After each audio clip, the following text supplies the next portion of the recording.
Chapter 111. Why did the treasure chest of destiny appear on the path that the hunting organization members were searching for?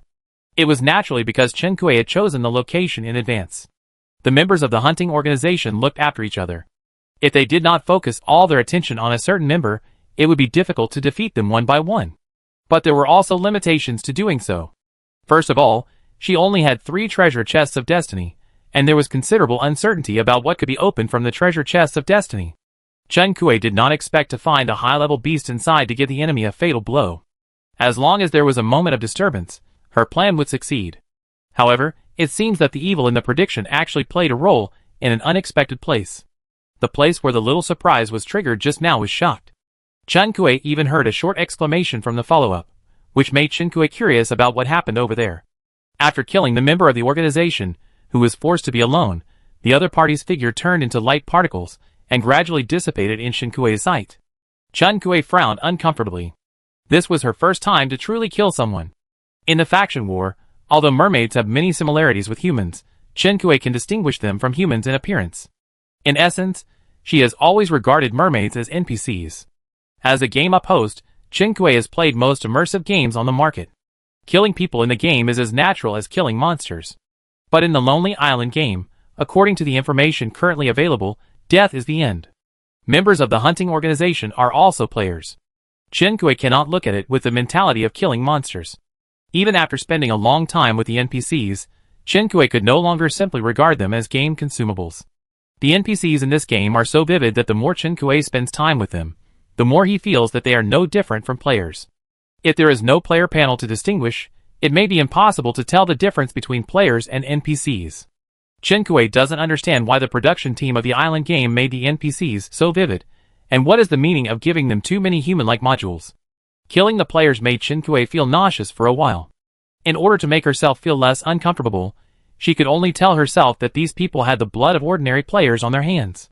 There was no law enforcement agency in the game, so Chen Kuei was a little more confident and thought she was conducting a just trial. After repeatedly emphasizing self-suggestion, it really worked. At least Chen Kuei's discomfort dissipated a lot. The commotion over Shanghai subsided, and the whistle sounded again. This time, the tone was different from what Chen Kuei had heard before. It should be the agreed signal they had made before to confirm each other's situation. The whistles came one after another, each one was different, and Chen Kuei couldn't even copy them. Chen Kuei said lightly, waved his arm upwards, and called Xiaohong to change positions with him. The fact that one person was missing was quickly exposed by the whistle. The forest was surrounded by the organization members, who rushed over. Chen Kuei and Xiaohong had already left. There was no trace left after the members died, and the organization members, who came over, were empty-handed. He is gone. Was he killed or kidnapped? Until the boss took down the Silent One, no one knew whether he was still alive. The members of the organization gathered together, with solemn faces, discussing in low voices. I feel that it is more dangerous than good. Shanghai is also dead. The target of this mission is a troublemaker. Didn't Shanghai die from a beast attack? As soon as this question was asked, he immediately received subtle glances from other members. Didn't you see such a big treasure chest of destiny? After the meeting, perhaps they learned a lesson and no longer acted separately. Chen Kuei observed from a distance for a long time, but did not find an opportunity to take action. Another treasure chest of destiny. Although the efficiency of the investigation was a little slower, they still found the second surprise buried by Chen Kuei. This time, the treasure chest of destiny did not disappoint. A member stepped on the key point, and the treasure chest of destiny buried under the leaves was opened. A white tiger with hanging eyes jumped out of the treasure chest of destiny. The organization member who did not react was caught by it on the thigh, and a piece of meat was torn off. Instantly blood was dripping. Ah! A scream sounded. After Chen Kuei saw the white tiger hurting people from a distance, the group of organization members quickly dispersed their positions, divided the work and cooperated, and killed the white tiger with hanging eyes flying a kite. The injured player's injury was also under control. They were not all a mob. From the accident handling process, it can be seen that the members of the hunting organization are all quite powerful. 2 of them have high combat power. They worked together to kill the monsters, and divided the spoils of the monsters on the spot.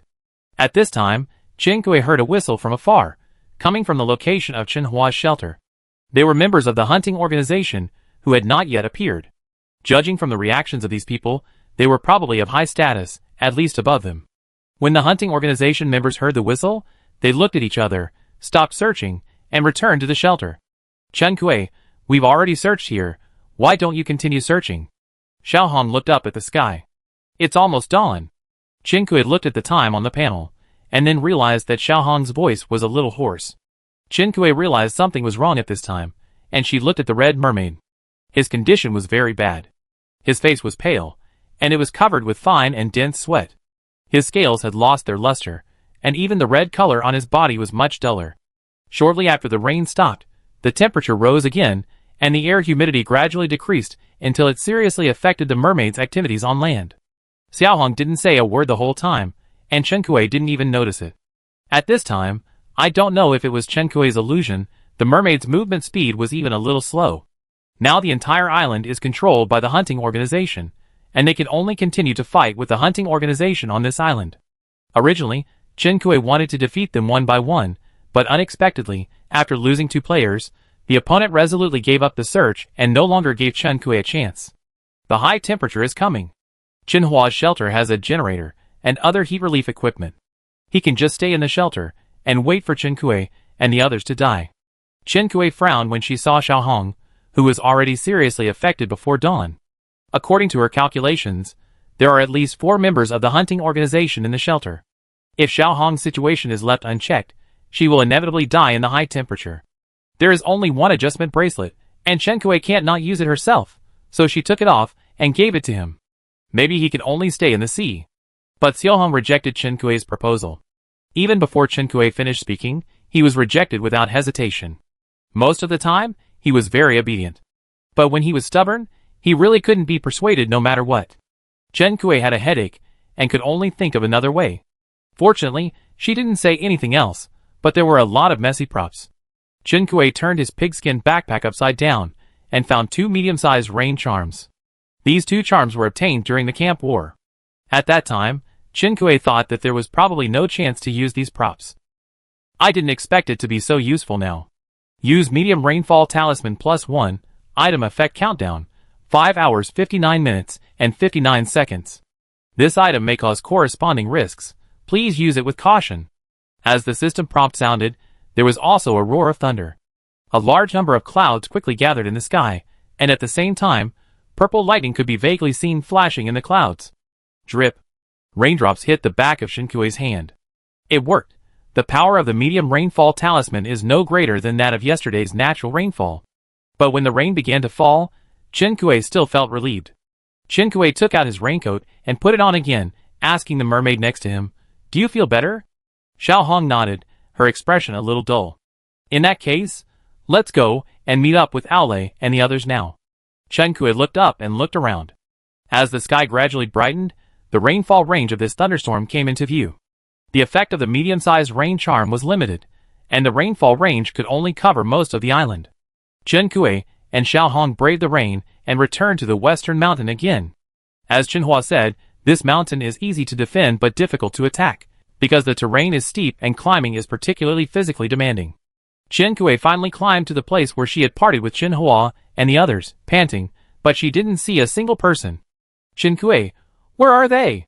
She thought that Aole and the others had found a place to hide, but after searching for a few times, she finally realized that Aole and the others had left. The reason why they concluded that they left on their own initiative rather than being taken away was that this speculation could be easily rejected from the perspective of the hunting organization and the traces at the scene. Chen Kui knew the whereabouts of most members of the hunting organization. Even if the remaining members really went up the mountain, Aole and Chen Hua would not be unable to send out a distress signal. Chen Kui had no choice but to go down the mountain again. When they reached the middle of the mountain, Chen Kui saw a figure heading towards the beach, and the figure was quite familiar. Chen Kui hurriedly took Xiao Hong to the beach. Sure enough, the figure she saw from afar was Aole. Chen Kui called him, "Aren't you with Chen Hua, staying on the mountain?" "Aole, it's too hot. I can't stay on the mountain after dawn." Chen Hua said that the most dangerous place is the safest place. The mine has been searched, so he asked me to go back to the mine with him. Chen Hua is in the mine now. Only I nodded unnaturally. Chen Hua insisted on going down the mountain, so I had to go down with him.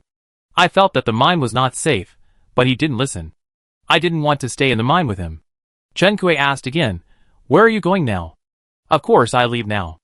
Oliai's logic was simple and crude. He came by boat, so he can definitely leave by boat. Your employment time is offset by my mental damage compensation. The service is over. Don't look for me for such exciting scenes next time. Chen Kuei, Oliai didn't leave. Because the boat he parked on the shore was drilled with a big hole by the hunting organization members. Oliai looked at the hole, his face was blue and white. Chen Kuei tried to release the free arc, but found that the free arc was also restricted. Chen Kuei, don't look, there are the silent ones here. Even if the boat is not broken, it can't get out. The next 12 hours can be in a thunderstorm state. When the hunting organization has dealt with it, you can leave with me. I have a boat on the island for you to use. The island is now under the control of the silent ones, and cannot be left, but the hunting organization cannot close the island forever.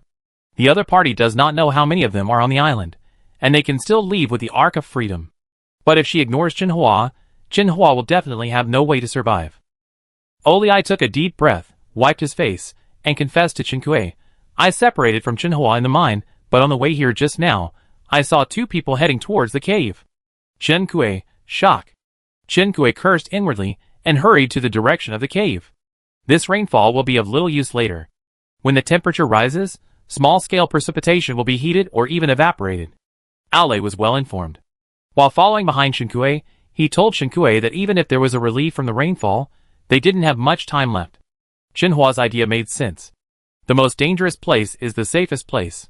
Because they had already searched the mine, the members of the hunting organization thought that someone would turn back, but they didn't expect it to be so soon.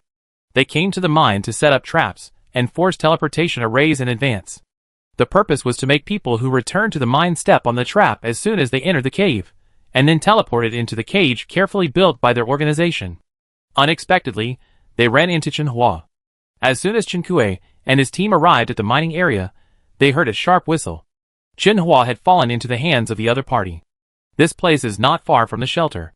Chen Kuei doesn't know how likely it is to save Chen Hua before other people from the hunting organization come, but he has to try. Chapter 112. In the mine, the two players who came to set the trap were confronting Chen Hua. Chen Hua held a spear in his hand, and the spear was about to poke the two members of the hunting organization. Seeing that he was still fine, Chen Kuei breathed a sigh of relief. But before he could let go of his breath, he saw one of the hunting organization members swung a big knife in his hand, and the tip of Chen Hua's spear broke on the spot. Chen Kuei, Chen Hua was also stunned by this change for a moment. He quickly retreated, and the member of the organization holding the knife followed closely behind him. Chen Kuei changed to the bow of light, stood still, aimed, and drew the bow. It was still dark, and the bow of light was dazzling in the dark night.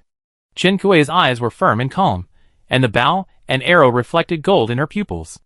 This light also attracted the attention of another member of the organization. He watched a lightning bolt break through the darkness, and go straight to his companion with a knife. He quickly threw out the sickle chain, trying to cut off the arrow with the sickle. The sickle tied to one end of the sickle chain seemed to be paused in the air, and the golden arrowhead of the arrow rotated in the air, and passed through the sickle blade at a speed as fast as a bamboo. Like a meteor, it flew from one end of the sickle to the other without any hindrance. Ah! Everything happened in a flash. Before he could collect the chain, his companion screamed, his body trembled, and the knife in his hand fell to the ground.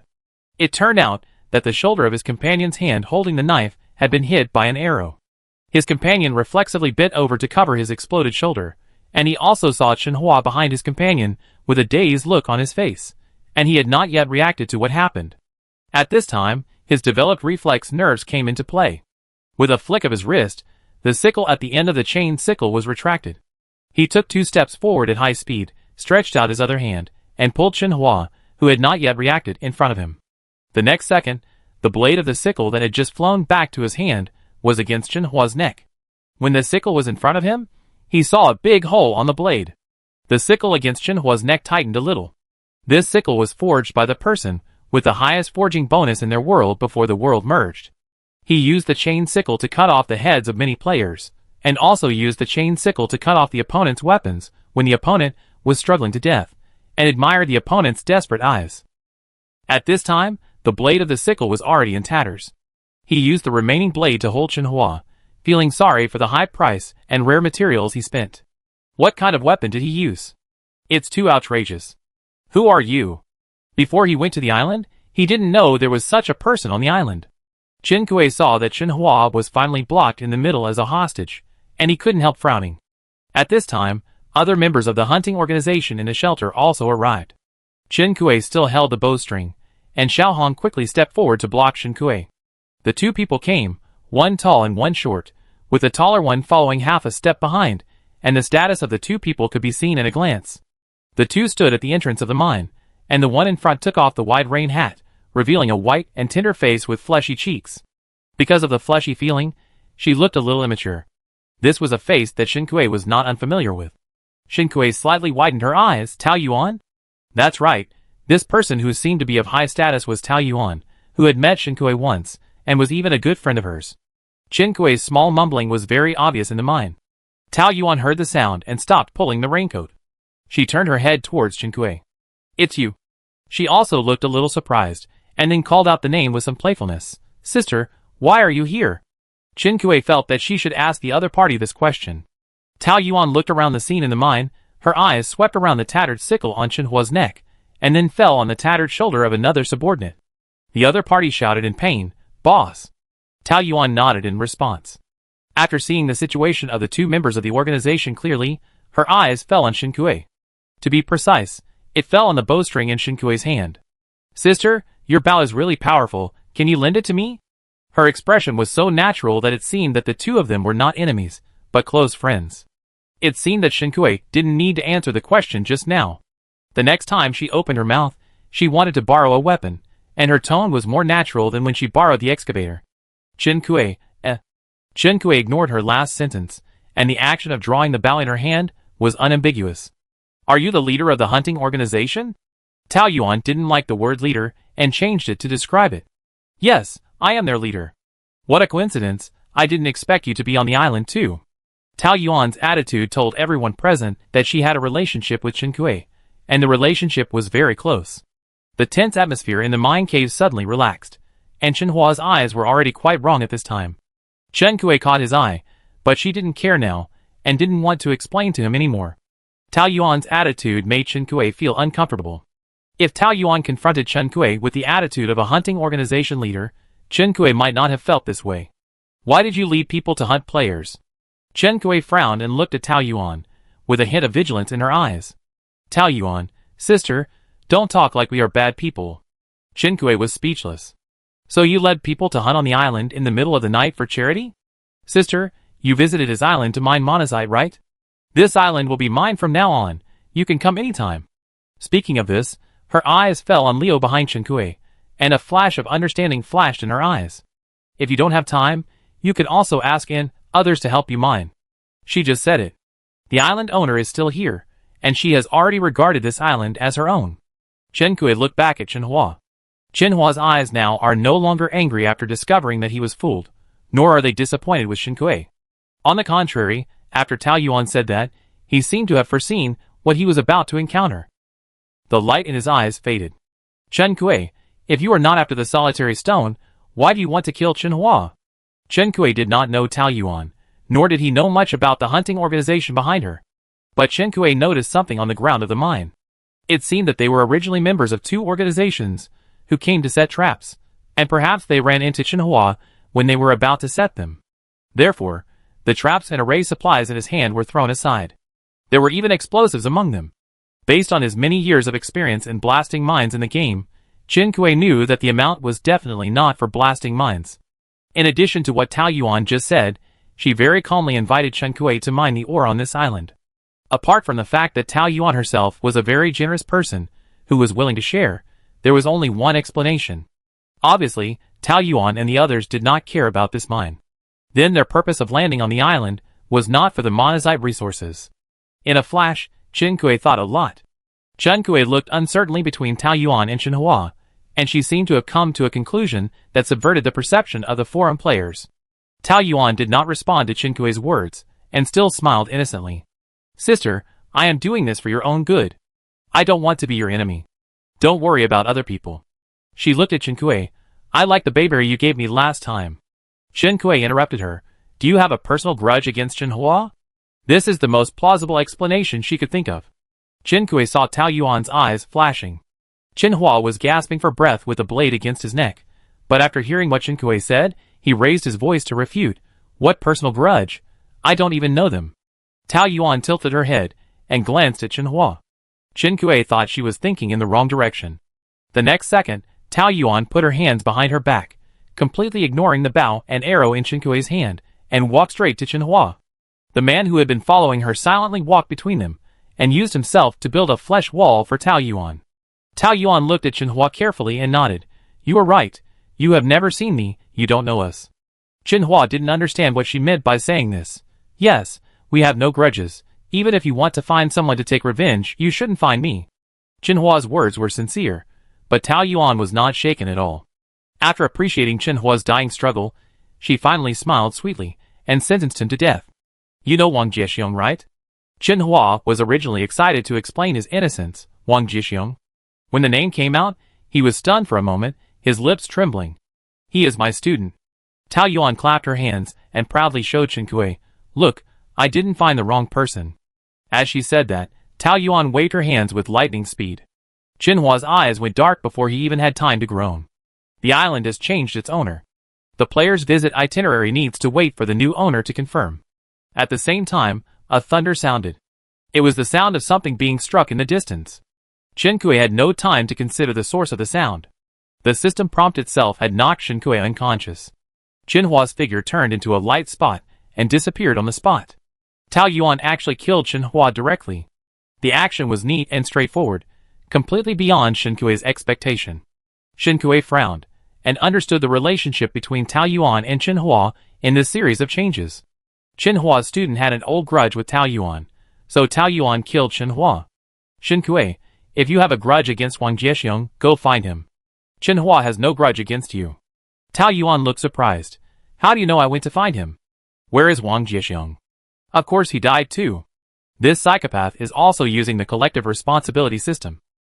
Chen Kui, how many people do you want to kill? Tao Yuan felt a little wronged. Sister, I'm not a bad person. I won't hurt irrelevant people. Chen Kui is almost traumatized by the title of sister. Why do you want to kill NPCs if you don't kill irrelevant people? Tao Yuan replied as a matter of course. Because they are not irrelevant people. Chen Kui was speechless. What hatred can an NPC have against you? Sure enough, she is a psychopath, trying to punish others by association and being unreasonable. Did you kill Adao too? What grudge does she have against you? Tao Yuan thought for a moment, wondering who Adao was, and then shook her head at Chen Kui. You misunderstood. I didn't kill her. I have nothing to do with her. Chen Kui now only thinks that Tao Yuan is a psychopath. Chen Hua is dead. She doesn't want to argue with a psychopath anymore. She changed the bow and arrow in her hand to a long sword and swung it at the other party. Xiao Hong saw Chen Kui take action, and also swung her claws and followed closely. Tao Yuan is not tall, but her reaction is very quick. She pulled the tall man in front of her back with one hand, and the man barely avoided the edge of Chen Kui's sword. Chapter 113. The nameless sword swung down, and a piece of cloth separated from the hole as the tip of the sword jumped. It swayed down in the air. However, before it fell to the ground, it was carried by a gust of air and danced in the air. The air came from Chen Kui. Chen Kui missed the attack, but did not retreat. Her eyes moved between Tao Yuan and the tall man standing in front of her. The nameless sword in his hand moved with his sight. The man held a samurai sword in his hand, and before Chen Kui swung the second sword, he raised the sword with both hands and slashed at Chen Kui. Chen Kui did not retreat. The nameless sword and the samurai sword were controlled by both parties, and a clanging sound was heard in the air. The nameless sword looked ordinary, and it would not look out of place if thrown into a pile of junk. But the strength of the golden weapon was shocking. The blade of the samurai's sword was like a piece of tofu, with a certain hardness. Chen Kui felt a sense of obstruction, but Wu Ming finally cut it off. Chen Kui himself was shocked. After cutting off the tall man's samurai's sword with one sword, Chen Kui did not stop. He turned his wrist and changed from chopping to lifting. Wu Ming pierced the man's flesh from bottom to top. Blood gushed out, and the warm liquid splashed on Chen Kui. The corners of Chen Kui's eyes twitched, but she did not shrink back because of the blood. Tao Yuan seemed to be kind to her, but this could not change the fact that she was a psychopath. She used an inexplicable standard to take human life lightly, and the group of ghosts around her, whether driven by their own malice or mindless following of Tao Yuan, must not be innocent. He stood in front of her long sword, But Chen Kui would not be afraid to use his weapon because of him. There were others who should care about his life and death. The tremor was transmitted from the hilt of the samurai's sword to his body. The tall man was very familiar with this kind of power fight, but the next second, the power disappeared. The reason was simple. The samurai's sword in his hand was cut off. The man's pupil shrank suddenly, and before he could react, he felt a chill from his waist to his chest. A certain force pulled him away from the sword tip again. The pain was transmitted to the cerebral cortex after a delay. TSK. The person behind him pulled him again, made an ambiguous sound. Then, he was pushed away. The two girls, one tall and one short, looked at each other. Chen Kui raised his arm, and pointed the long sword in his hand at Tao Yuan.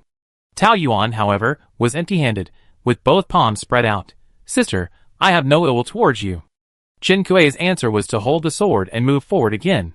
Tao Yuan leaned back to avoid the edge of Chen Kui's sword, and when Chen Kui's next attack came, she supported herself with both hands and turned over. Her agility made Chen Kui narrow his eyes. Tao Yuan's skills may be better than Yin Yuan's. Chen Kui bought the cloud-breaking sword technique and the 100-shot hit skill, and his combat power value was also full. With the golden sword, it is enough to easily deal with most players. Chen Kui believes that even if she fights Yin Yuan now, she can probably fight back and forth, not to mention winning. Fighting against Tao Yuan, she feels powerless. Tao Yuan's situation is very strange. Sometimes she speaks and acts very immaturely, but her combat qualities and combat reactions are so mature that they are jaw-dropping. She is so mature and fierce that she even feels inhuman.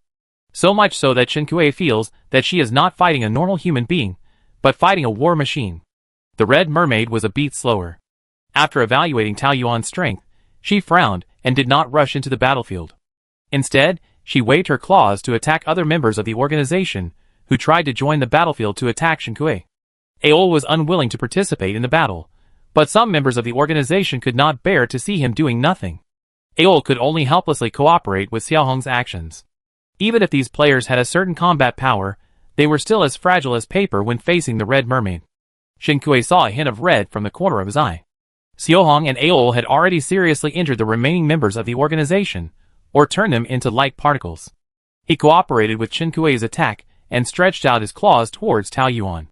Tao Yuan's eyes became fierce, and she avoided the tip of Chen Kui's sword, distanced herself from her, and turned her wrist, with a long whip in her hand. The long whip was swung out. Crackling. Sonic boom, and the tip was released like a scorpion tail, but it was directed at the Red Mermaid who had just joined the battle. Xiao Hong didn't care, and her sharp claws were firmly aimed at Tao Yuan. The scorpion tail was about to pierce the mermaid's heart, and at the same time, the coolness of the mermaid's claws also penetrated into her skin. At this moment, two psychopaths were gambling their lives. Fortunately, although Tao Yuan is a psychopath, she is a psychopath who cherishes her life. At the last moment, the long whip was retracted, and she turned from attack to defense, with the long whip blocking in front of her. She once again distanced herself, and withdrew from the attack range of the man and the fish. Xiao Hong stood in front of Chen Kui, with her claws ready, and took an attacking posture towards Tao Yuan. Chen Kui glanced at Tao Yuan, and when she remembered that her long whip almost pierced Xiao Hong's heart, she got angry and kicked Xiao Hong. "Don't want to die." Tao Yuan's wrist shook, and the long whip was retracted in her hand. Without even glancing at the Red Mermaid, she smiled and said to Chen Kui, "Sister, I really didn't kill Hideo, but I roughly know who killed him. How about I tell you next time we meet?" Not very good. Tao Yuan is now the island owner, and the Silent One is also controlled by her, so the initiative is completely in her hands. Chen Kui has no right to say no. Chen Kui frowned and looked at Tao Yuan, who smiled and waved goodbye to her. "The island owner has rejected your visit, and is about to repatriate you 3-2. Sure enough, Tao Yuan removed the Silent One at some point, and used the authority of the island owner. "You have been given the right to access this island. If you want to come here later, you can contact me. Now, sister, go back and have a rest. Employer, take me with you." Seeing that the situation was not right, Aol hurriedly called out. The countdown was about to end, and Chen Kui took a last look at Tao Yuan. Aol came forward, and before the white covered the retina, Chen Kui grabbed Xiao Hong and Aol's wrists and took them away from the island. 6:21. The time had actually reached this point. Tao Yuan looked at the horizon, and then her eyes fell back into the mine, and fell on the two seriously injured subordinates on the ground. Tao Yuan opened the system panel. She lost several people in this operation. When the countdown ended, the 2 people and the fish returned to Chinkue Island, and the sound of rain disappeared in an instant. On the island where the rain charm was not used, the rain had stopped long ago. The air became hot again. Chinkue saw that a certain part of her villa was charred. Aol followed her line of sight, and stayed at the charred place for 2 seconds. It was struck by lightning. Chinkue, I can see it. When she was on Chunhua Island, she heard a deafening sound. It is estimated that Chunhua's shelter was also struck by lightning. Aol, employer, your boat. He pointed to the boat that had never been used by the pond, and his intention was obvious. This class is not worth attending. Chinkue looked tired and had no extra energy. He waved his hand to signal him to do as he pleased. Aol's expression became much more lively, and the class atmosphere seemed to have faded a lot. Xiao Hong returned to the shelter, and was forced into the pond again by the heat wave. At this time, Lun Ling poked his head out of the pond, his eyes fixed on Aol. Chinkue turned around and prepared to go back to the villa. She remembered something and turned back to call Aol. Aol was carrying the boat and put it down when he heard the sound. What's wrong, employer? You said before that your colleague was killed by the hunting organization? Aol nodded. Chinkue, are you familiar with him? Can you tell me what kind of person he is? He's okay. He is a very optimistic and cheerful person. Photography is his biggest hobby. In my opinion, he doesn't seem like someone who would make enemies with others. The last sentence was said in response to Tao Yuan's personal grudge. Chinkue didn't notice anything wrong in the information provided by Aol. He was just an optimistic and positive NPC, from personality setting to skill setting, ordinary. Chinkue asked about the NPC's name and appearance, and let Aol go. Before facing the hunting organization, Chinkue felt that it was like a fog. Now that she has met it head-on, she still feels the same way. She forced herself to stay sleepy, reviewed for a while, and turned her attention back to Xiaohong in the pond. Where are the 2 people in your space? Xiaohong's golden eyes were round, as if he had forgotten about it. He explored the space, then looked at Chinkue with a blank expression and replied, dead. The space was empty. The 2 members of the organization who were knocked unconscious and thrown into the space by him actually killed themselves after waking up. Chinkue wiped his face, and pushed away the ostrich neck that Qin Dongdong kept approaching. What exactly is the reason for these members of the organization to do this? Chinkue could no longer think. Her nerves relaxed, and she couldn't even move her fingers. Chinkue couldn't wait for today's broadcast. She climbed upstairs, washed up briefly, changed her bloody clothes, pulled up the blackout curtains, got into the mosquito net and passed out. In the pond, Xiao Hong watched Chinkue walk into the villa. Apart from asking about the whereabouts of the 2 organization members, Chinkue didn't say anything extra to him. Although Chinkue didn't say a lot of extra words before, the situation was different today. He was a little uneasy. Not sure if Chinkue was still angry. The lights on the 2nd floor came on, and soon the curtains were drawn. Chinkue should be asleep. The red mermaid looked at the sky, sank into the pond, and ripples appeared on the water. I don't know if it was because she was sprayed with the blood of the tall man when she fought with him today. The warm touch and the smell of blood gave her some kind of shock. Chinkue dreamed again, and this time she dreamed of Adao again. Adao's face was blurred, and he called her name and asked her for help. Chinkue, save me. Chinkue reached out and tried to pull her. As soon as he grabbed her hand, Adao's neck was cut by an unknown force, blood spurted out, and Chinkue vaguely smelled the smell of blood. Adao vomited blood in big mouthfuls, and left a vague message for Chinkue. The eyes are. That name was about to come out of Adao's mouth, but it could not be conveyed to Chinkue. The next second, she turned into a point of light, and disappeared on the spot. Chinkue stared blankly at the blood stains on his hands, staring blankly, searching in the fog. Although she didn't know whether she was looking for the missing Adao, or the person who killed her. As a result, she only saw Tao Yuan, with an innocent face in the fog. Tao Yuan saw her, hid one hand behind her back, and waved the other hand to Chinkue to deny. Sister, I didn't kill you, I'm a good person. Chinkue went to see the hand she hid, and saw that the hand was holding a human head. She thought it was Adao, but when she looked closely, she found that it was Tao Yuan's own head. Chinkue woke up from her dream. Absurd dream. Chinkue wiped her face, and found that her forehead was covered with fine sweat. She got up and opened the blackout curtains. The sun was scorching the earth. Chinkue even saw the air was distorted by the high temperature. Chinkue went to the bathroom, and took another shower before opening the panel. 1647. Chinkue realized at this time that she had not eaten for almost 20 hours. Her satiety level had reached the bottom and turned red. No wonder she felt dizzy when taking a shower. Chen Kuei didn't want to try whether she would starve to death if her satiety level reached 0, and whether she would be resurrected intact if she starved to death. She went downstairs, took out a plate of fresh meat dumplings, and ate them with a small dish of vinegar. As her satiety level increased, Chen Kuei did not stop. She took out 2 boxes of takoyaki, and continued to eat them bit by bit until her satiety level was full. While eating, Chen Kuei opened the friend messages on the system panel, and then she found that her message list was full of red dots. Almost all her friends tried to contact her. Chen Kuei even saw the expired forced reminder. Your friend Suze used a forced reminder prop on U2306. Your friend Suze used a forced reminder prop on U136. Your friend Suze used a forced reminder prop on U351. Chen Kuei read all the friend messages and pieced together what happened last night. Soon after Chen Kuei boarded Chenhua Island, Tao Yuan led people to the island and put down the Silent One. Tang Tang wanted to find Chen Kuei for something, but found that Chen Kuei had not replied to her message. Tang Tang had no choice but to contact Suze, who was recovering from illness. Suze found that his forced reminder props did not work, and realized that something might have happened to Chen Kuei. Then Suze contacted Chen Kuei's other friends, and asked them if they knew where Chen Kuei was. Chen Kuei had visited Chenfan Island before, and when the two were mining together, he mentioned that he would visit Suze and Chenhua later. They found Chenhua in the forum post, but Chenhua was also unreachable. During this period, Suze gave Chen Kuei 2 more mandatory reminders, and the number of props used per day was exhausted. Chenhua's name turned gray. Everyone sent a message to Chen Kuei again, but there was no response as usual. If Chen Kuei's name was not still lit, her obituary in the forum would have been covered with tens of thousands of floors. Among her friends, even Yuan, who knew her health bar, couldn't help but worry, let alone others. Chapter 114. Chen Kuei hurriedly informed all of her friends that she was safe. Although Suze was still recovering from his illness, he replied very quickly. I don't know what his daily routine is like.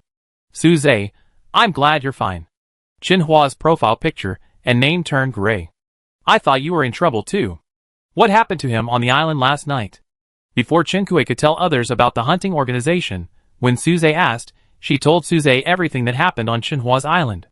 This was also a post-mortem review she did herself. You mean, you met the leader of the hunting organization and had a head-on confrontation with him? Suze followed Chen Kuei to review the situation. Chen Kuei, well, it's better to synchronize this matter with other players. In addition, there are some things I don't understand about this confrontation. Chen Kuei frowned. The sister of the poster who was killed before, and the member of Qiushui Xinghe Guild who almost died at the hands of the hunting organization, what were their identities before entering the game? What intersections do these people who were targeted by the hunting organization have in real life? Suze, if it were in reality, I could give you the answer to this question tomorrow, but it's not easy now. Chen Kuei naturally understood how difficult it was to ask. It doesn't matter, maybe it's just Tao Yuan's nonsense. Suze said the previous words not to refuse to save face, but just to let Chen Kuei be mentally prepared. I will try my best to check, but it will take some time. Chen Kuei pondered and gave Suze a shot of prevention. After all, it's just my unfounded guess, and I may spend time and energy to find nothing in the end. When you don't have a direction, you will always find the way slower, but it doesn't matter, it's all worth it.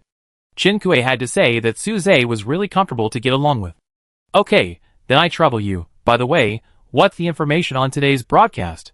Because she slept perfectly during today's broadcast, now Chen Kuei can only find someone to copy homework. If we talk about the best person to copy homework, it must be the top student Suze. The broadcast said that there will be thunderstorms tomorrow. And it may be thunderstorms for some time in the future.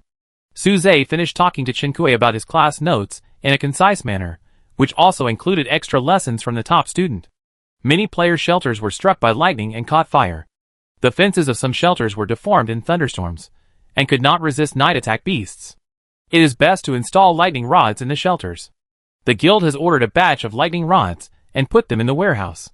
The price is more affordable than buying them outside. He continued to talk until he ended the conversation due to lack of energy. After listening to what he said, Chen Kuei went to the guild warehouse, and spent his contribution points to buy 2 lightning rods. After not looking at it for a while, her contribution points have accumulated a lot. In fact, she caught the blueprint for making lightning rods, but she was too busy to use it. After buying a lightning rod in the guild warehouse, Chinkue put it up for auction.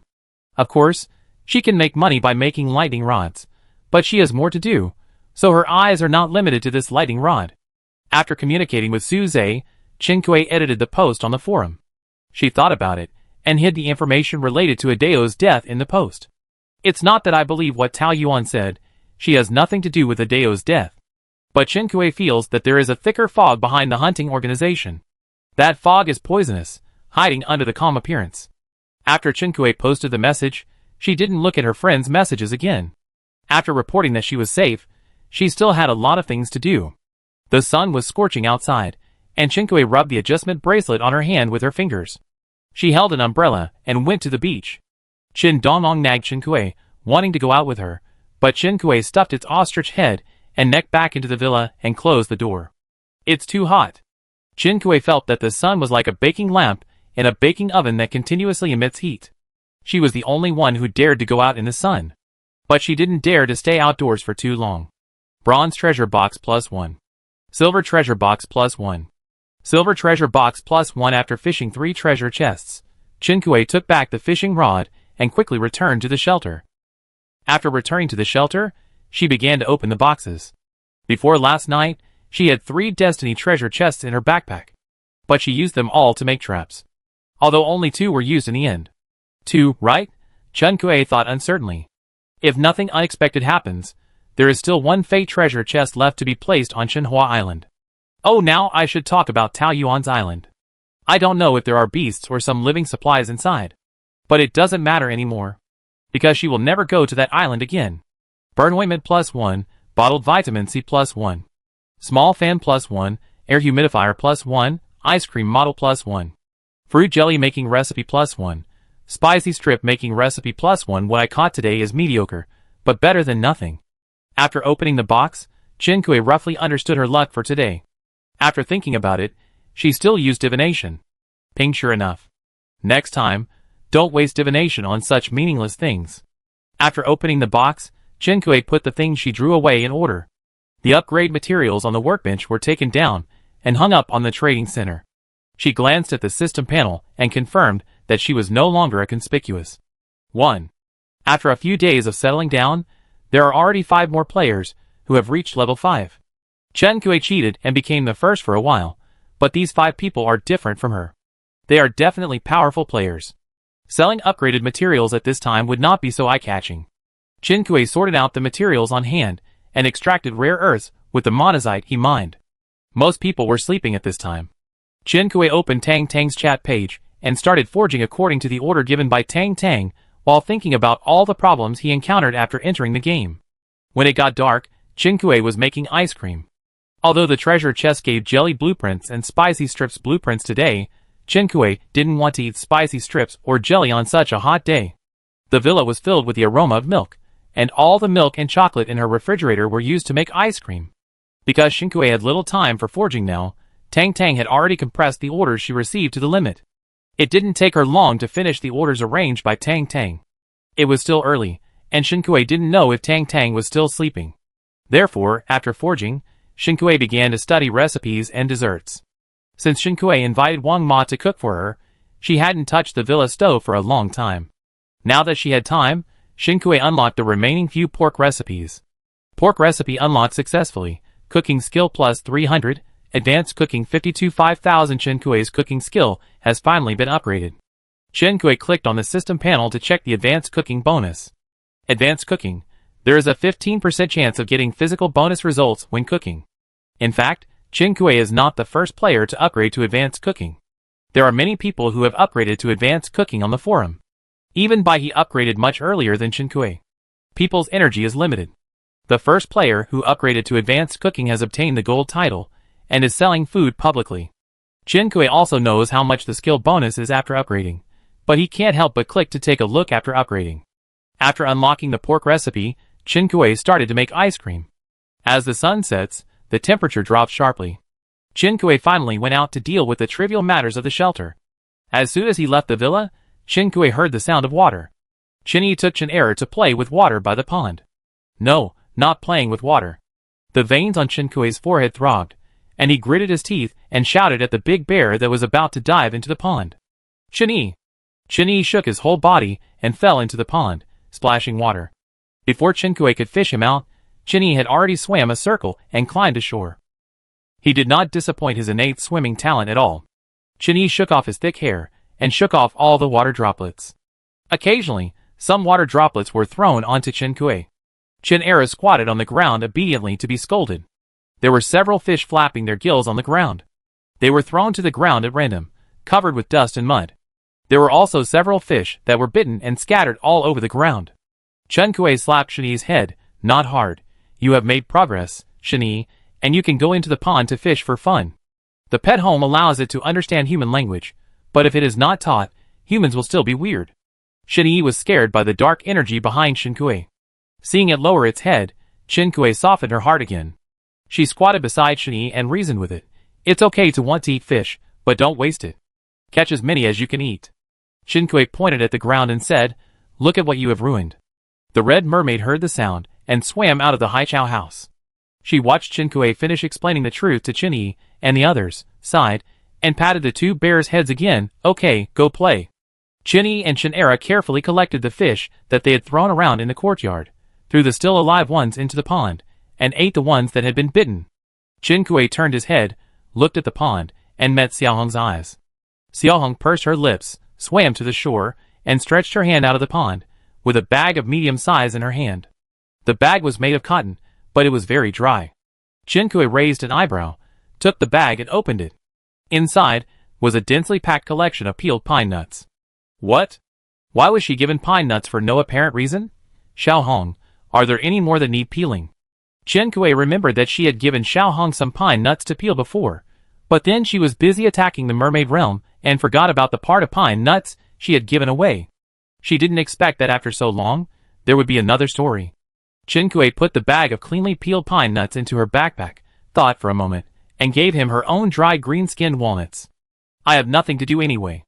Xiaohong received the new shelling task assigned by Chen-Kui, and her mood improved visibly. Is it so happy to have a job? Chen-Kui, the chosen working fish. Chen-Yi and Chen-Era ate more than a dozen of Chen-Kui's grown fish, but new fry appeared in the pond. After a while, more adult fish will grow up. Chen-Kui did not interfere. As long as it is not wasted, she will not feel bad if she just eats some fish. Chen-Kui sat by the pond for a while, then got up and went to the greenhouse. Many crops have matured again. Peas plus 14. Carrots plus 3. Cabbage plus 2. Cucumbers plus 6. The crops were a great harvest. You could smell the fragrance of vegetables just by walking into the greenhouse. After harvesting, Chen-Kui replanted wheat and peppers that he had made with the seed converter. The fruit greenhouse also produced a lot of fruits. Chen-Kui also planted 2 walnut trees and 2 grapevines, and built a rack for the grapes. Chapter 115. The lychees I planted before have grown a little bit, and there is still a little distance from the lychee freedom, but now the grapefruit and lemon are produced every day. Chen-Kui can't eat them all, and is tired of them. Grapefruit plus 3. Lemon plus 2. Coffee beans plus 5. After picking the fruits without interest, Chen-Kui tossed the lemons up and down in her hands, and walked out of the greenhouse. Chen-Kui thought, maybe she can trade with other players. Chen-Kui went to the player trading center. In order to understand the needs of most players, and keep abreast of the market situation, Chen-Kui browsed the player trading center and forum. Food is in short supply now. In summer, it is difficult to obtain food, so many players start to explore the sea. Fishing nets and fishing boats are becoming popular. But people cannot live on fish for 3 meals a day. Only those who have truly lived on fish know how uncomfortable such a life is. Many players even eat fish until they become thin. But the price of fish is not cheap. There are fishing players in the forum complaining that it is getting harder and harder to catch fish. After seeing the relevant posts, Chen-Kui touched her chin and recalled that she often bought fish from a girl before. Her name seemed to be Xia Miao. Chen-Kui contacted Xia Miao again, and Xia Miao thought that Chen-Kui was here to buy fish. Boss, I'm sorry, I don't fish recently, and I've sold my fishing nets. But I have a friend who is lucky and has a catch every day. It's more cost-effective to buy fish from him, because there are many varieties. I contact him for you. Chen-Kui hurriedly stopped her. She was not here to buy fish. She just heard on the forum that the catch is getting less now, and she wanted to find someone she knows to ask if it's true. Xia Miao had sold her fishing nets, and Chen Kuei thought that she couldn't get any answers from her. Xia Miao, I don't fish now, but from my previous experience, it is true that the catch has decreased. Xia Miao used to sell a lot of supplies by selling fish, but since the beginning of summer, there are fewer and fewer fish in the fishing net every day. Xia Miao knew why Chen Kuei asked her for confirmation. Many players in the forum think this is an excuse for fishing players to raise prices. In fact, if I hadn't fished before, I would probably think so too. Xia Miao slowly explained to Chen Kuei, fish is a renewable resource in the game world. With the current human catch, it shouldn't be depleted. But the fact is that the number of fish is getting smaller and smaller. Chen Kuei guessed, is it the effect of the rising sea water temperature in summer? Xia Miao didn't know either. Chen Kuei gave Xia Miao a crystal fried dumpling as a thank you gift for her answer. In addition to food, summer supplies are also in short supply in the market. For example, lightning rods and raincoats and umbrellas. Chen Kuei's lightning rod production drawings were auctioned at an incredible price. In addition to these necessities, two types of player groups can be seen from summer products. For players with abundant island currency, refrigerators, air conditioners, and other electrical appliances are popular. Players with limited funds pursue more cost-effective items such as cooling patches, cool mats, and cotton and linen clothes. Chen Kuei browsed the forum and trading center, left the shelter, and headed for the beach. Intermediate Destiny Treasure Box +1 * 3 Facial Cleanser +1, Conditioner +1. Copper or +13 Tin or +4, Iron or +9. Screaming Chicken Doll +1 with 10 points of physical strength left. Chen Kuei retracted the fishing rod, walked to the beach, and reached out to touch the seawater. It had been dark for a long time, but the temperature of the seawater was still warm. Is the summer sun so poisonous? Chen Kuei stood up, shook off the water droplets on her hands, and returned to the shelter without staying for long. She opened 3 fate treasure chests in the courtyard of the shelter. Today's fortune is average. There were no surprises in the 3 fate treasure chests. Hot pot base +1, marinade +1, rock sugar +5. Kill D-level beast anteater X1, reward anthill +1, beast meat +3, bottled stomach medicine +1. Cooling spray +1, electric mosquito swatter +1. The only thing that surprised Chen Kuei was that the anteater actually dropped stomach medicine. However, Chen Kuei didn't have any stomach problems and ate regularly most of the time, so she took a look and threw the stomach medicine aside. Anthill, the home of ants. Placing an anthill on arable land can increase the yield of arable land. Affecting area, 4x4 arable land. Ants can loosen the soil and eat some pests. In most scenarios, ants are beneficial insects, so anthills are good things for planting players. The game setting directly increases the yield, so Chen Kuei doesn't consider other things and just uses it as a prop. She walked into the greenhouse and placed the anthill on the arable land.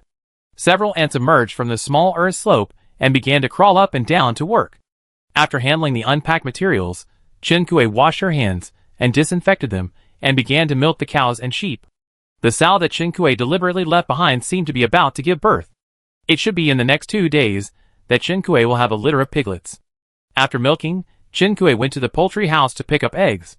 The chickens, ducks, and geese in the poultry house were as noisy as ever. Chen Kuei chased them around and moved away to dig out the chicken coop. The poultry house was relatively clean, and the poultry manure would be cleaned up uniformly.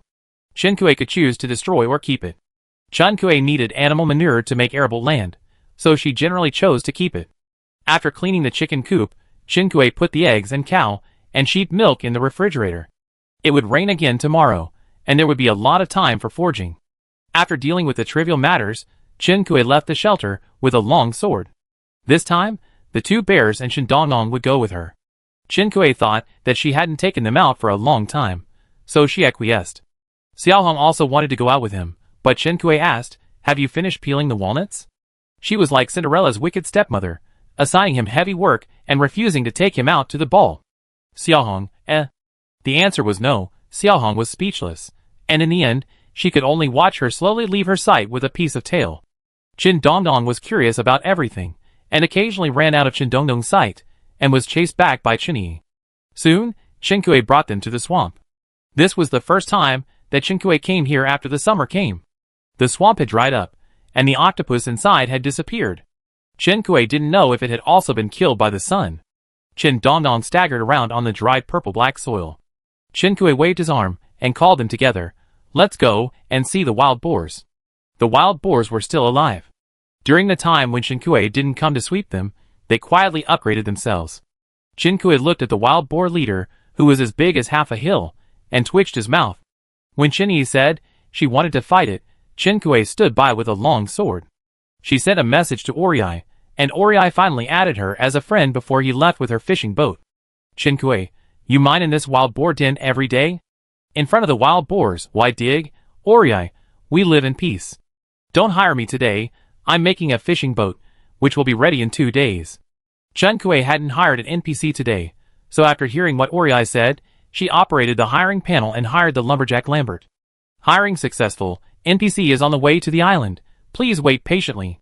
After hiring the NPC, Shinkui looked up and saw the wild boar leader and Shinyi fighting fiercely. This was the first time that Shinyi had fought in front of Shinkui. Even though it was not yet an adult, and was only a half-grown brown bear, it was quite fierce when fighting. I don't know if this was its racial talent or the influence of the Lion King's teachings. The ostrich watched the fight with great interest. Occasionally, Shinkui would punish the wild boar that ran up to him and asked for a fight. The wild boar leader was finally defeated by Shinyi's bear claws. Killing B-level beasts. Wild boar leader X1, reward shoe brush +1, sprinkler +2, pesticide recipe +1, wild boar hair +20, pig blood +15, wild boar meat +16 including the drops from other wild boars. Shinkui harvested a total of 42 pig blood and 40 wild boar meat. In addition to food, more than 100 wild boar hairs were dropped. Wild boar hair is one of the raw materials for making fertilizer. Shinkui obtained an anthill today and is preparing to return to the shelter to make fertilizer and arrange it for all arable land.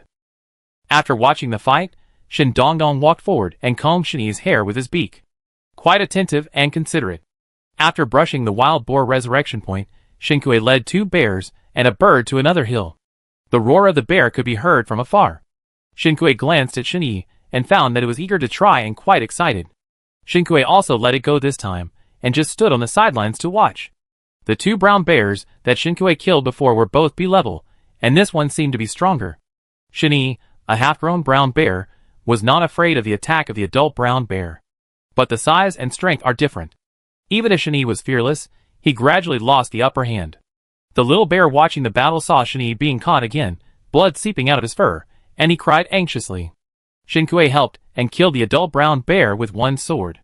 Kill A-level beast Manic Brown Bear X1, bag of bear biscuits +2, bear paws +2, brown bear fur +1, bear gall +1, strawberries +13, strawberry plants +4, salmon fry +10, advanced pet contract +1. The brown bear dropped a lot of things when it died, but compared with the props dropped before, Shinkui felt that the quality had declined.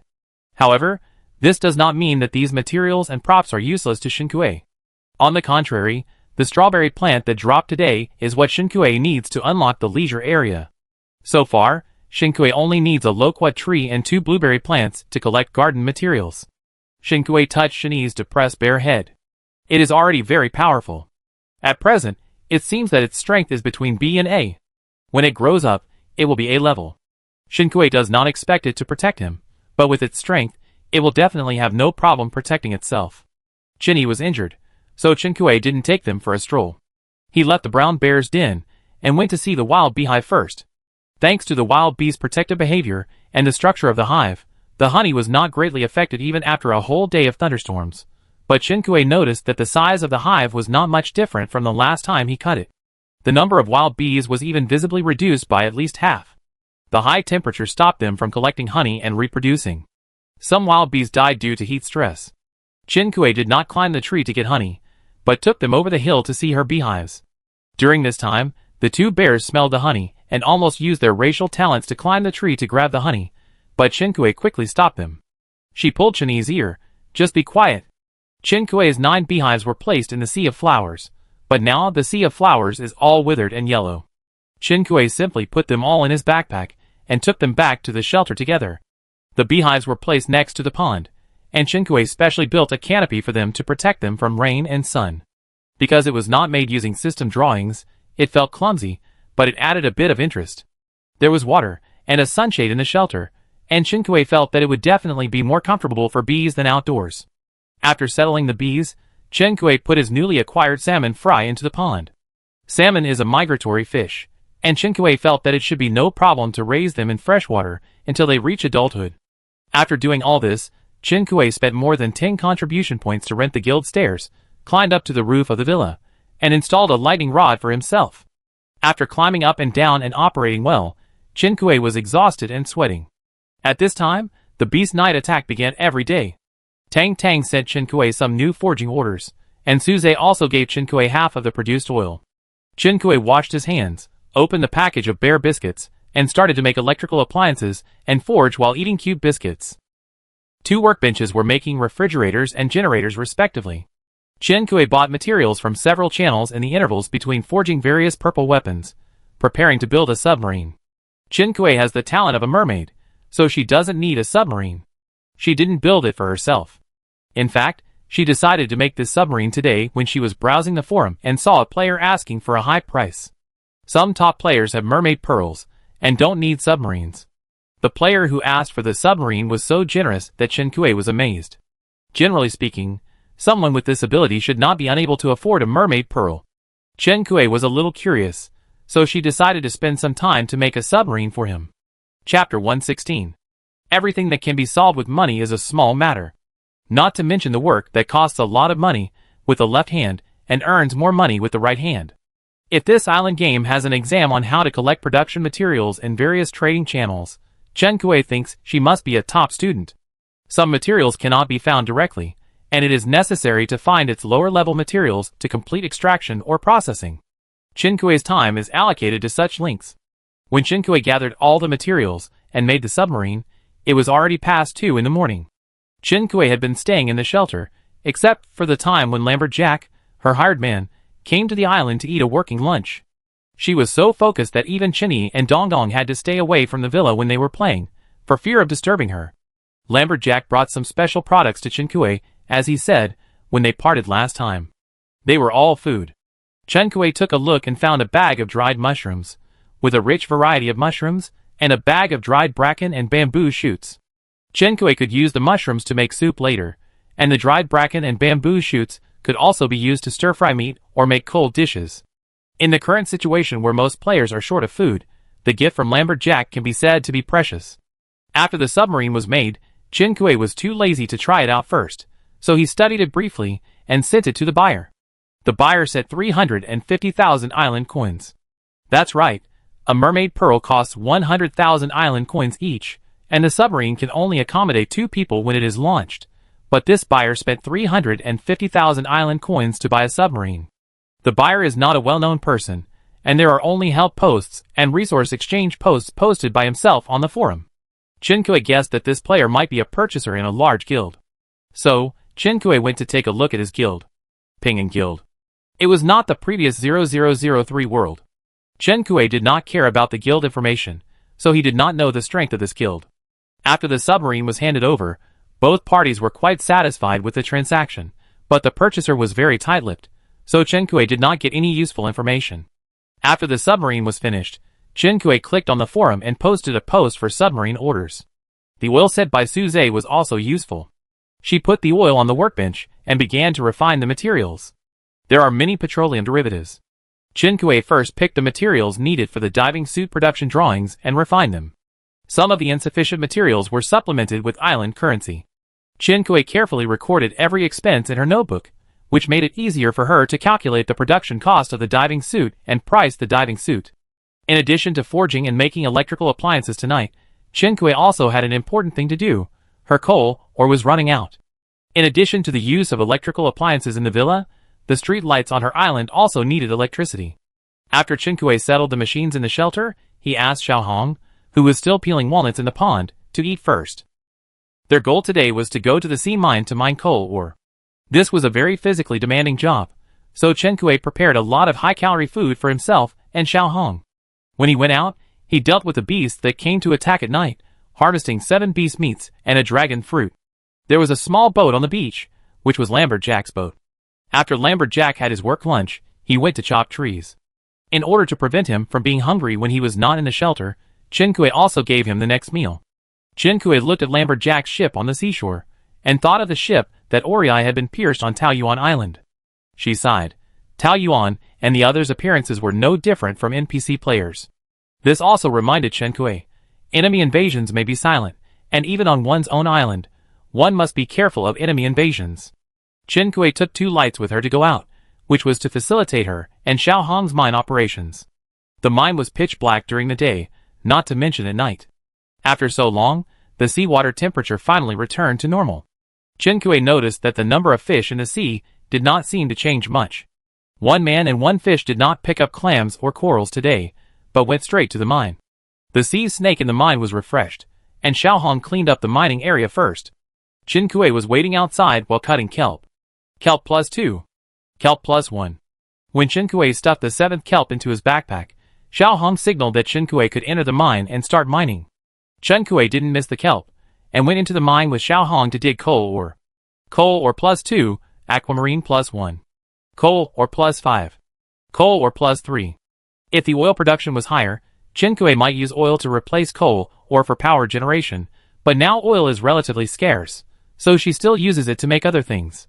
She will consider changing the use of oil when she has enough oil. Just like last time, Chen Kui encountered a pile of shiny drops halfway through the digging. These are the supplies dropped by dead sea snakes. Sea snake meat +7, snake gallbladder +1, snake venom +3, gas mask +2, sea cucumber +3. Textile skill book +1. The items dropped are not as many as last time. Chen Kui saw the data posted by a player on the forum. The benefits of killing wild monsters will decrease with the number of kills. Even if the monsters are not spawned from the same refresh point, the rewards for killing A-level monsters for the second kill are not as rich as the first kill. Chen Kui has a deep understanding of this. This mining lasted for 5 hours.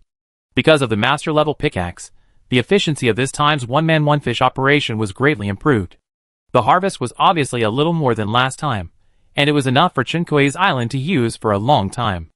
After mining the ore, Chen Kui and Xiao Hong swam to the surface of the sea. Xiao Hong was swimming in front, and suddenly stopped and looked deeper below. Chen Kui followed behind him, and also stopped and raised the light in the direction he was looking. In fact, she didn't see anything. Xiao Hong definitely didn't see it either, because mermaids have the same vision as humans.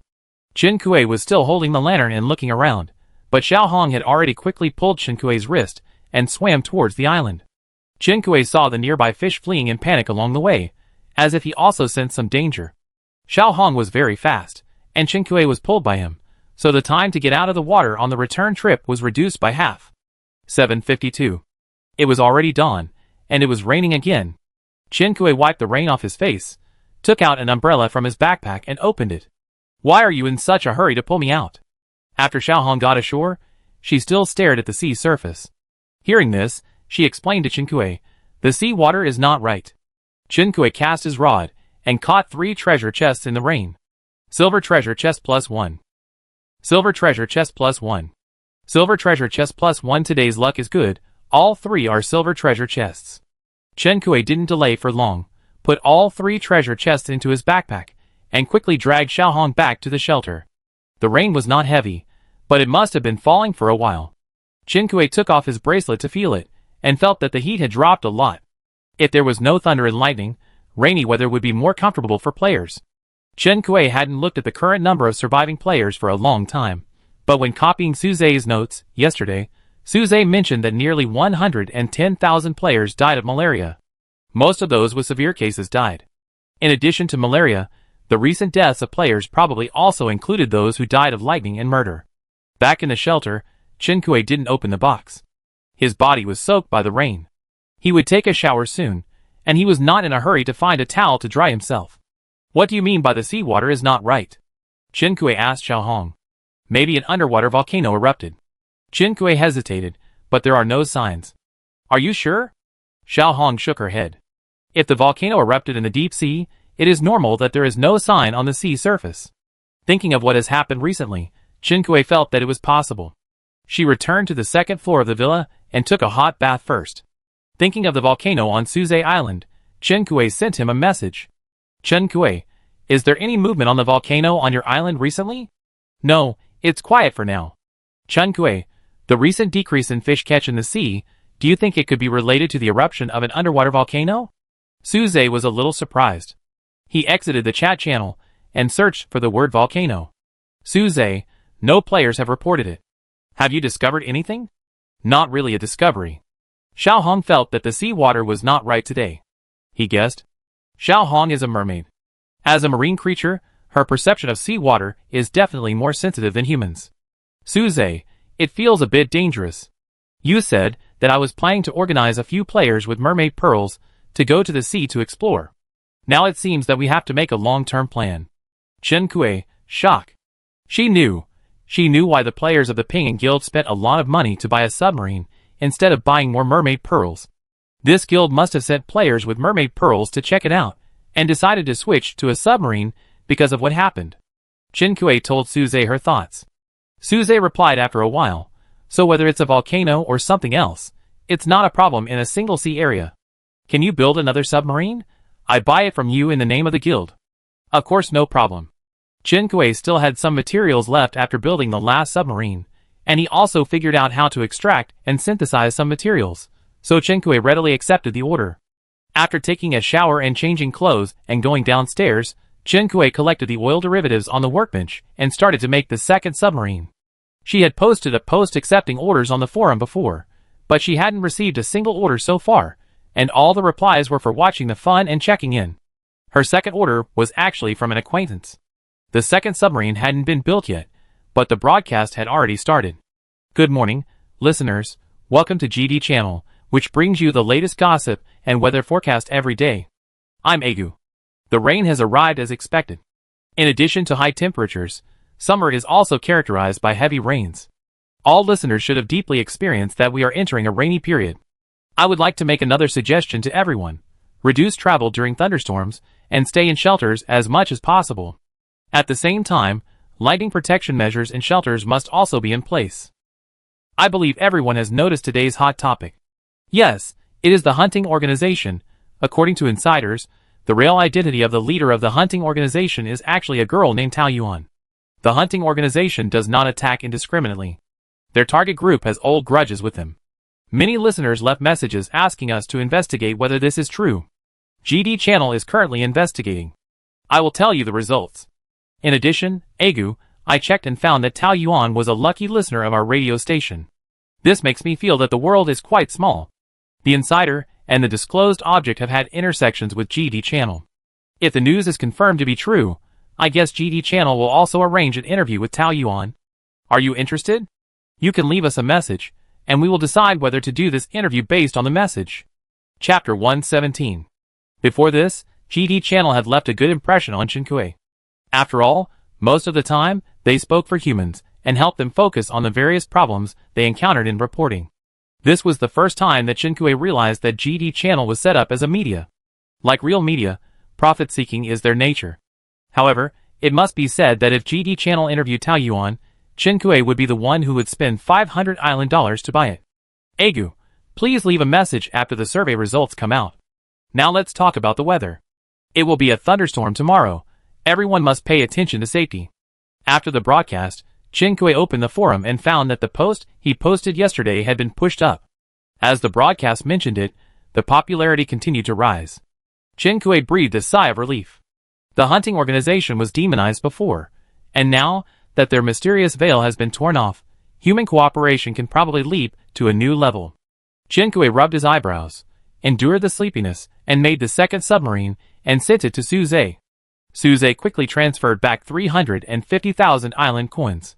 You have 639 pine wood, 210 red paulownia wood, and 596 iron birch wood to be collected. Employment system. The island coins arrived, and the system prompt popped up. Chen Kui was stunned for a moment, and then realized that this was the result of Lumberjack's work today. When she came out of the sea in the morning, the boat on the beach had disappeared. Chen Kui was not in the shelter, and Lumberjack could not stay in the shelter to wait for her after work, so he chose to hand over through the system. After receiving the supplies, Chen Kui yawned and went upstairs. Chen Kui didn't pay attention to how Suze organized people to go to the sea to investigate. She was very sleepy now. Especially with the sound of rain outside, it was simply the perfect hypnotic white noise. Chen Kui was going to buy earplugs to block the thunder, but before placing the order, she remembered that she had caught it before. She cheered up and went to the storage room to look for it, and sure enough, she found a pair of noise-reducing earplugs. The rain fell on the pond, hitting the blooming leaves, and a thin layer of mist filled the air, and the silk-like mist had a delicate floral fragrance. The red mermaid was tempted by the fragrance of the flowers, and stayed on the surface of the pond for a long time before returning to the Haichao house. The thunderstorm lasted for more than 10 hours. When Qinkui woke up, the rain had not stopped. Qinkui looked at the time. 20:05. She slept for a long time, and it was completely dark when she woke up. Qinkui took off her earplugs and heard the sound of the rain. She looked down at the pond from the terrace under the street light. It had been raining for so long, but the pond had not yet filled up. It was really unrealistic. The rain had become much lighter, but Qinkui decided to stay in the shelter today to forge and make electrical appliances. As Qinkui expected, people's willingness to cooperate increased due to the disclosure of the hunting organization. In less than a day, the production organization group has expanded more than 3 times, and other large and small production organization teams have also sprung up like mushrooms after rain. Qinkui's 2 workbenches have been running, making generators and air conditioners at the same time. All electrical drawings are now in use. Tang Tang is also in the production team, but her position is material statistics and order distribution. Even though she is not the only one in this position, she is also busy. Compared with the current workload, helping Qinkui to take forging orders was just a small matter before, but now it is the time to really test people. What is gratifying is that because more players participate in cooperative production, the production efficiency has been greatly improved, and the supply of electrical appliances and other materials produced has increased significantly. Although the price has not dropped much, it is not like before when there is no place to buy with island coins. The shelter in the game setting actually has some cooling function. Without air conditioning, the temperature in Qinkui's villa is much lower than outside the shelter. This is also the reason why players have not died in large numbers due to high temperatures. But even so, air conditioners are still popular, because even if players stay in the shelter during the day and go out at night, when the temperature drops, some people will accidentally get heat stroke. The prices of various cooling patches and summer heat potions have risen, which shows that staying in the shelter is not comfortable. Su Zhe gave half of the oil he mined today to Qinkui. Did you send someone to investigate the situation in the sea? Qinkui remembered and asked. Su Zhe, yes, they are now diving to a depth of about 600 meters, and everything seems to be normal at the moment. The sea is rich in resources, so even if they are told that there is danger below, there are still many players willing to explore the situation. Qinkui talked to Su Zhe while taking out the hot pot base and various ingredients to cook a hot pot for himself. The vegetables were picked from the greenhouse. After the cabbage and rapeseed were washed, the leaves were stained with water droplets and looked crispy.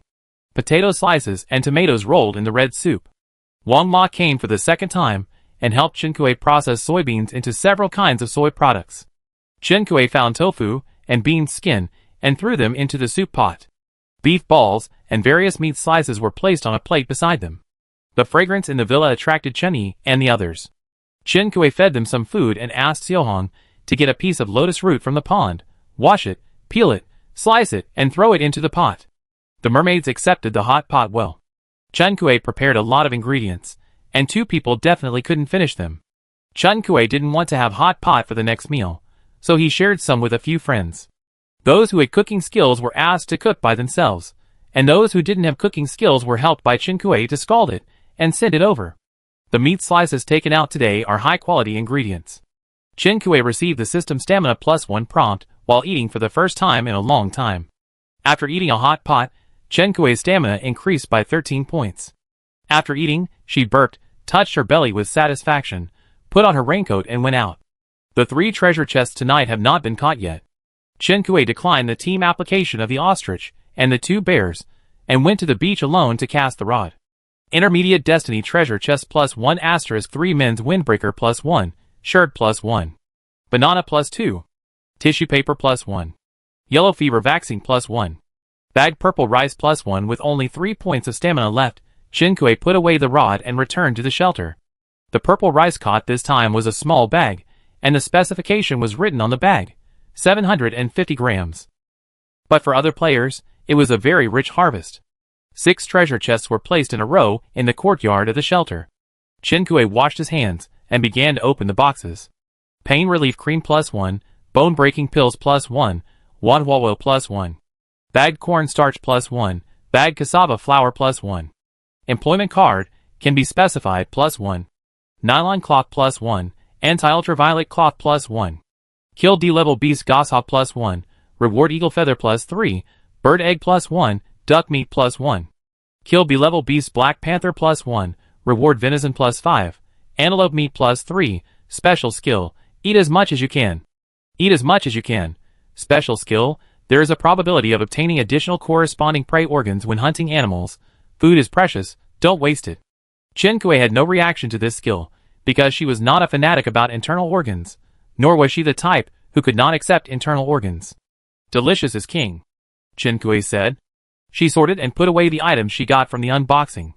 The nylon cloth and UV-proof cloth she got today can be used to make parasols and rain shelters. Chen Kui marked out a piece of land in the courtyard of the shelter, used a sewing machine to process the 2 pieces of cloth, and built an activity area. With this activity area, Chinny and the others can go out and play without worry no matter what the weather is like. After the activity area was built, Chen Kui returned to the studio to start making diving suits. The oil was distributed to other players in the production team, who extracted the basic materials. Chen Kui collected the required materials, and her sewing machine followed the workbench. After all, there were only a few players with mermaid pearls. If it were not for the hard conditions, the players would be happy to explore the sea. The diving suit market is huge. Chen Kui hummed a song while watching several machines operate. At this time, Suze sent a message. Chen Kui, 2 players in the submarine sent a message. During the time when Chen Kui was eating and fishing for treasure chests, the submarine dived another 100 meters. The surrounding situation changed. The 2 players in the submarine saw the shiny drops in the dark deep sea. Chen Kui, I thought they would see the magma erupting in the sea. Or something like that. Suze, fortunately, they are still in the sea now. Using a submarine is clumsier than using the shark pearl, and it is also safer. However, if you see an underwater volcanic eruption up close, the players using the shark pearl will not survive, which does not mean that staying in the submarine will have a high chance of survival. One of the 2 players is using the visit function, and the other has already used the visit function. If an irreversible situation really occurs, the existence of the submarine is to allow the player to react in time, use the system visit mechanism, teleport back to their own island or go to other islands, abandon the submarine, and save 2 lives. They received minerals and rare wood in the drops, and even props, and a new direction of exploration has emerged. Suze said. Chen Kui, to go to such a deep seabed, without the shark pearl, you must have a submarine, but both are not affordable for ordinary players, and they are too dangerous. Suze, in fact, after analyzing the pictures they sent back, we believe that before they went down, there was a round of submarine volcanic eruptions and submarine landslides under the sea, forming a new submarine terrain. If we went down a day or half a day earlier, we might have been confronted by them head-on. The formation of underwater materials depends on the outbreak of underwater disasters, so underwater exploration is indeed a coexistence of risks and opportunities. Chen Kui, what do you mean? Suze, if it were you, would you be willing to take the risk? Chen Kui wanted to say that her situation was different from others, and her answer could not be used as a reference. But she imagined that if she had a health bar, after a fierce ideological struggle, she would probably choose to go to the deep sea.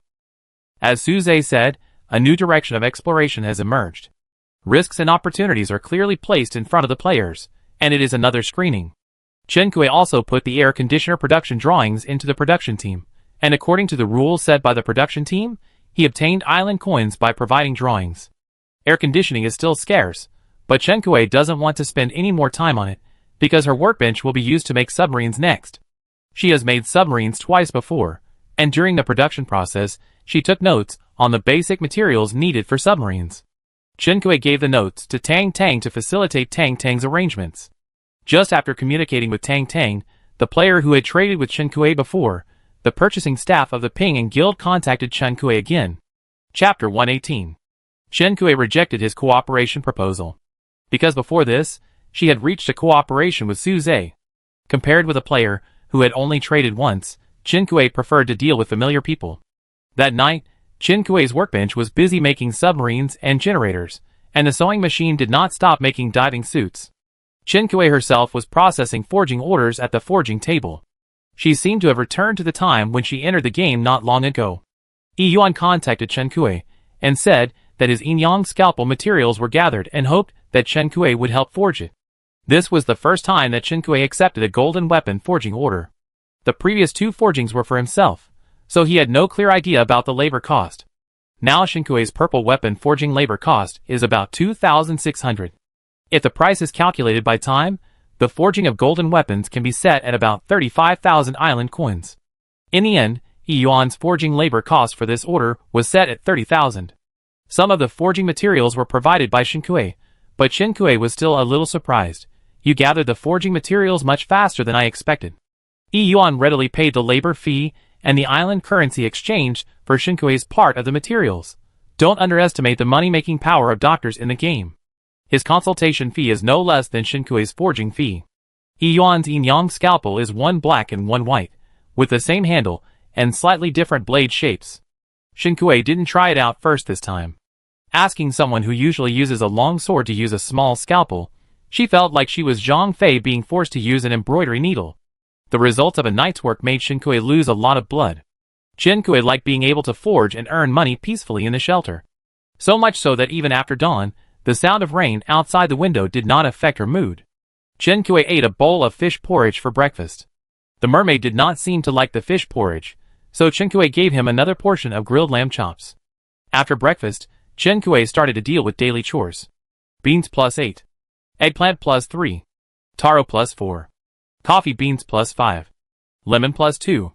The advantage of having more land for planting is that Chen Kuei can basically pick fresh fruits and vegetables every day when he enters the greenhouse. She planted the seeds again. Eggs +2, as the number of animals in the poultry house increased, the amount of manure was also high. Chen Kuei found a box to collect it, and saved it for later use, as more land for planting to expand the greenhouse. The livestock shed was a little different today. After Chen Kuei entered the shed, he heard a humming sound and thought so. There were 3 more piglets in the shed. According to the knowledge that the player had popularized to Chen Kuei before, a piglet would give birth to at least 7 or 8 piglets, but now it seems that the game has additional settings. The 3 piglets were the result of Chen Kuei using the production increasing props on the sow. Chen Kuei saw the piglets quietly feeding in the barn, scratched his head, and fed the mother pig, who had just given birth a few cabbages as a snack. Cow milk +2. Goat milk +3. The cow and goat milk were put in the refrigerator. After milking, Chen Kuei put on a raincoat and went out. Chen Dongdong had fun playing with the 2 bears, and didn't even think about pestering Chen Kuei. Chen Kuei breathed a sigh of relief. Silver treasure chest +1. Bronze treasure chest +1. Silver treasure chest +1. After fishing for the treasure chest, Chen Kuei looked out at the seaside for a while.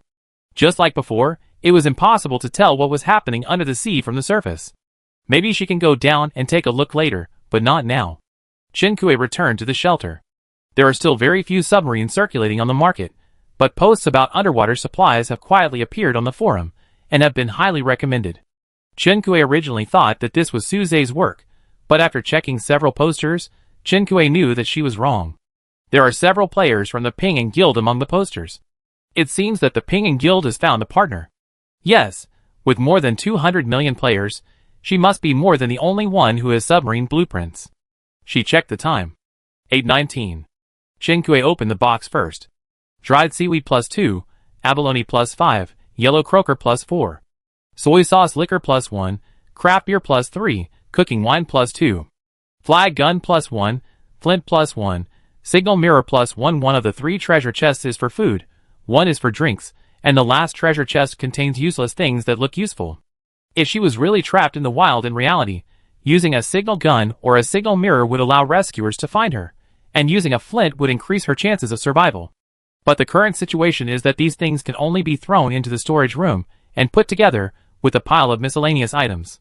Chen Kuei finished washing up and went downstairs to turn on the radio. Zitzi. Good morning, listeners. Welcome to Listen to GD channel, bringing you the latest gossip and weather forecast every day. I am Agu. It's the familiar opening remarks again. Agu, after a series of investigations, we can report the follow-up of the hunting organization today. Chen Kuei shifted his gaze from the notebook to the radio, and leaned forward slightly. After Agu finished speaking, he paused for a while deliberately, leaving the audience in suspense. Everyone should know the person who broke the news, that is, the guest of the second interview of GD channel, who revealed the leader of the hunting organization and the criteria for selecting targets. We have not yet been able to confirm the latter, but we can be sure that the leader of the hunting organization is Tao Yuan. Chen Kuei couldn't figure out how GD Channel confirmed it. Agoo, don't doubt it, we have our own sources. Listeners, if you have any interesting information, you can also leave us a message to share. The news is confirmed. We will decide the third interview candidate based on everyone's response. Agoo invites players to leave a message on the GD channel. After today's topic, Agoo ends today's broadcast with the weather forecast. Tomorrow is still a thunderstorm. No matter what activities you plan to do, please pay attention to safety. Zitzi. Chen Kuei turns off the radio, finds the GD channel on the system page, and leaves them a message. If anyone is willing to spend 500 island coins, go for the interview. After the broadcast, it was time for Chen Kuei to sleep. She went upstairs again, pulled up the blackout curtains, and put on noise-reducing earplugs to sleep. Chen Kuei did not pay attention to the player's exploration of the sea, but Suze followed the whole process. Suze was still recuperating, but at this time, he sat in front of his work desk, looking at the complicated information on the work notes at hand, and rubbed his forehead with a headache. As he expected, there were many people willing to dive into the deep sea to take risks to obtain supplies, but he also saw the undercurrent hidden in this trial carnival. Someone is adding fuel to the flames. Suze tapped a name on his notebook, Pingan Guild. At present, it seems to be just a publicity campaign for profit. Suze doesn't mind the existence of competitors, but he always feels that something is wrong.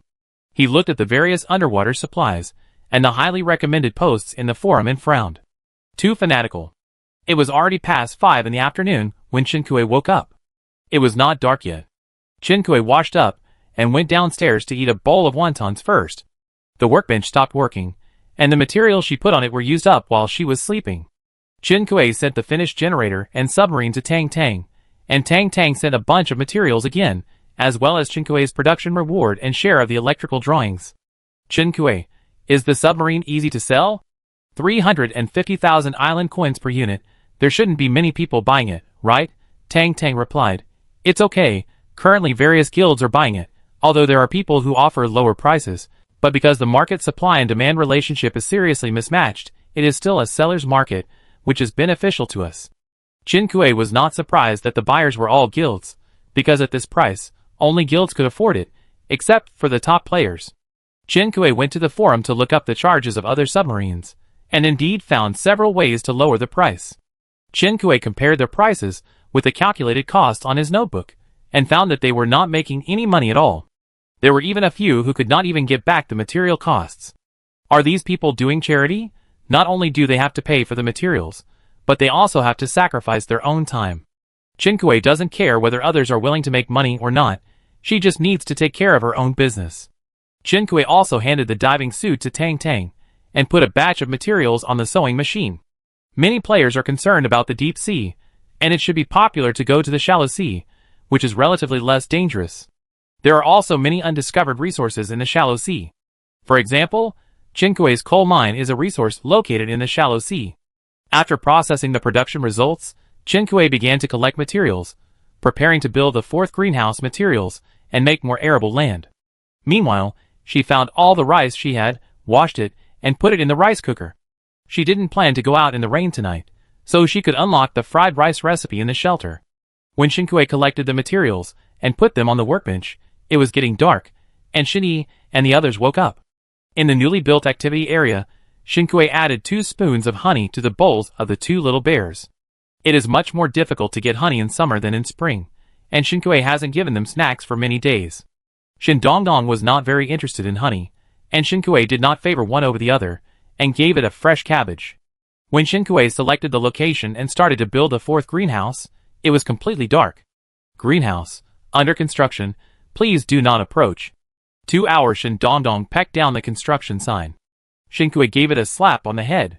She checked the time, put on a raincoat, and fished back the 3 treasure chests of destiny today. In addition to the 3 treasure chests of destiny, she also caught some wood ore and 2 cans of paint.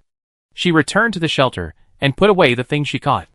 Before she could open the treasure chest of destiny, she just glanced at the studio and found that the countdown for repairing the machine had ended. She knew that it would be repaired tonight, but she did not wait by the repair machine. Chen Kuei put the 3 treasure chests of destiny aside. She picked up the USB drive on the workbench. Consciousness USB drive. stores the consciousness data of a certain person. After the repair, the system introduction of the USB drive also changed. Chen Kuei turned the USB drive between his fingers. Facing the light, she unexpectedly, and not unexpectedly, saw the engraved pattern on the USB flash drive. A simple pig head. Unlike the CD, there was no small flower this time. But it was clear who this USB flash drive belonged to. Gong Yuezhu. Chen Kuei was speechless for a long time looking at the USB flash drive. It contained his consciousness data, so this USB flash drive came into her hands. He probably encountered something unexpected, and Chen Kuei was the backup plan he left for himself. Chen Kuei thought that the backdoor left for you by fate in the introduction of the repair machine was probably written by Gong Yuezhu. Chapter 119. Chen Kuei poked the USB drive with her finger. Gong Yuezhu, you are still like this. Although it seemed that Gong Yuezhu's shadow was behind every step she took, Chen Kuei had no intention of resisting. They were too familiar with each other. Gong Yuezhu knew that Chen Kuei would follow her instructions and complete all his backup plans. Chen Kuei didn't know what role he played or what conspiracy he participated in. The only thing she was sure of was that he would not hurt herself. As he wished, she would of course save him. Chen Kuei played with the USB flash drive in his hand and fell into deep thought. Gong Yuezhu handed his consciousness to him without leaving any more hints. As we all know, human consciousness needs a carrier. And the carrier has long been put on the table. Chen Kuei opened the system mall and turned to the last page. Artificial human partner. Players can set the partner's attributes, implant memories, and create their own customized partner. Note, after the setting is completed, it cannot be changed. The artificial human will have independent thinking ability and implanted related memories. Players are requested to set it carefully. Chen Kuei once laughed at which serious person in the survival game would spend 100 million island coins to buy a bionic man as a partner. Unexpectedly, she was the unserious person in the end, although the purpose of her spending money was not to buy a partner. This product is a special product. Do you confirm to purchase the Android companion? Special product? Chen Kuei certainly knows it is special. After all, it is 100 million. How can this game still worry about players making mistakes? Purchase successful. Island currency minus 100 million.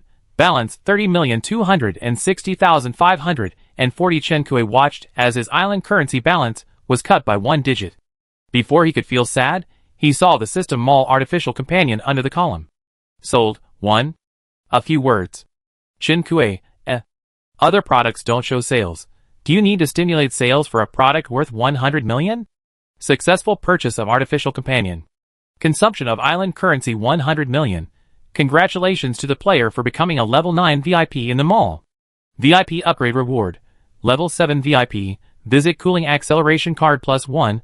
Level 8 VIP, visitor slot expansion card plus 1. Level 9 VIP, team card plus 1. Congratulations to the player for becoming the first level 9 VIP player in the mall. Reward island alarm plus 1. Chen Kuei didn't have time to think about the special mark of this product. Sold, 1.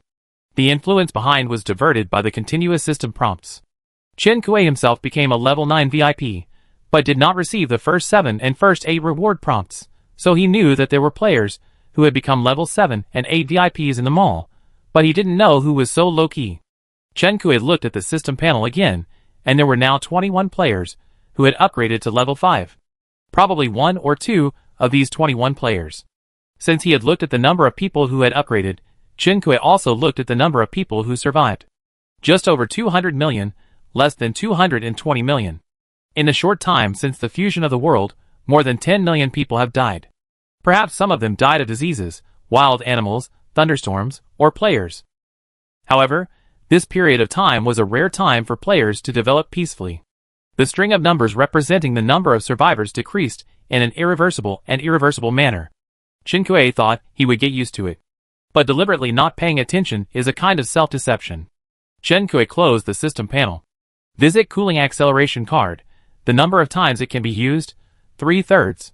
After use, it can immediately shorten the player's visit time. This can be used in critical situations. If used well, it is equivalent to having 3 more lives. Visitor slot expansion card. It can expand the player's island visitor slot, and the capacity is increased by +1.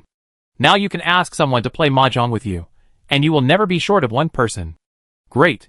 Note, bound props, non-transferable. Chen Kuei saw the system introduction and complained expressionlessly. 3 people can play 3-person mahjong, right?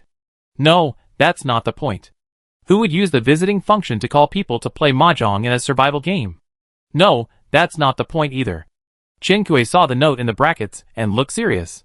In other words, other props can be transferred to others for use? Chen Kui clicked to use her visitor slot expansion card. The visitor slot expansion card was used successfully. Visitor slot +1. Chen Kui felt that if there were scarce resources on her island, she would earn 50% more island coins by selling visiting slots with this expansion card, but she felt that there was nothing particularly rare on her island. It's not the first time that the 9th level VIP reward team card has appeared, but this item is not very useful to Chen Kui. She will keep it for herself for the time being. If she doesn't need it later, she can auction it. There must be many people who want it, and are willing to pay a high price to get it. In comparison, the reward of VIP First 9 is what Chen Kui is most satisfied with. Island Alarm. Players can set a whitelist, and illegal landing of people outside the whitelist will trigger the alarm. Note, this item has no attack function, and can only provide reminder services for players. It doesn't matter, just providing reminder services is enough. To be honest, Tao Yuan and her group's silent landing on Chenhua Island and committing crimes left a big shadow on Chen Kui. Although Tao Yuan said that she was not her target, Chen Kui could not let go of more than just Tao Yuan.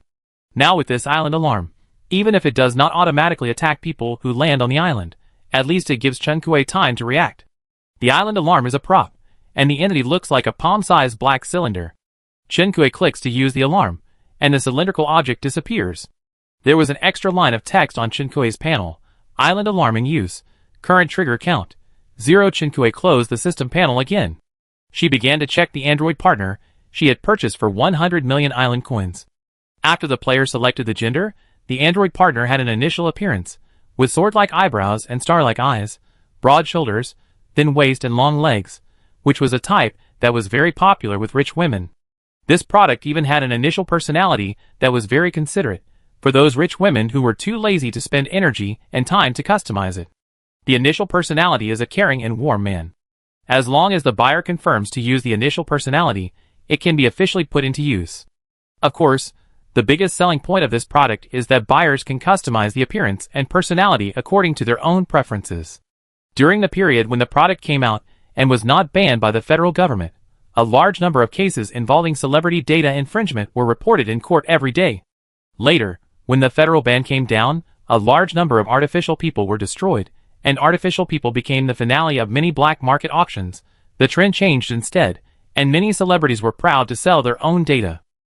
Chen Kui couldn't even imagine how much enjoyment the lives of rich men and women had. Do you want to turn on the Android partner customization mode? Yes.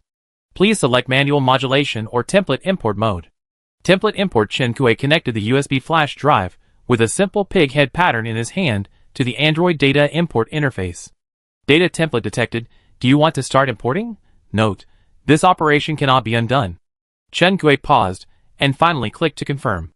Appearance and body data detected, automatically in use. Chen Kui, wait, aren't the appearance and personality set separately? The system said nothing, but silently constructed the appearance. The original sharp eyebrows and bright eyes gradually turned into the face that Chen Kui remembered, and the standard short haircut of a handsome guy gradually became longer. The lip color became lighter, the hair color was pure black, the bangs in front of the forehead slightly blocked the eyes, but the long hair behind the head continued to grow. Chen Kui watched the healthy and energetic appearance of the sunny and warm man turn into Gong Yuezhu's somewhat gloomy and feminine face. Even the dark circles under his eyes were not spared and were reproduced. Consciousness is being reconstructed. Please wait patiently.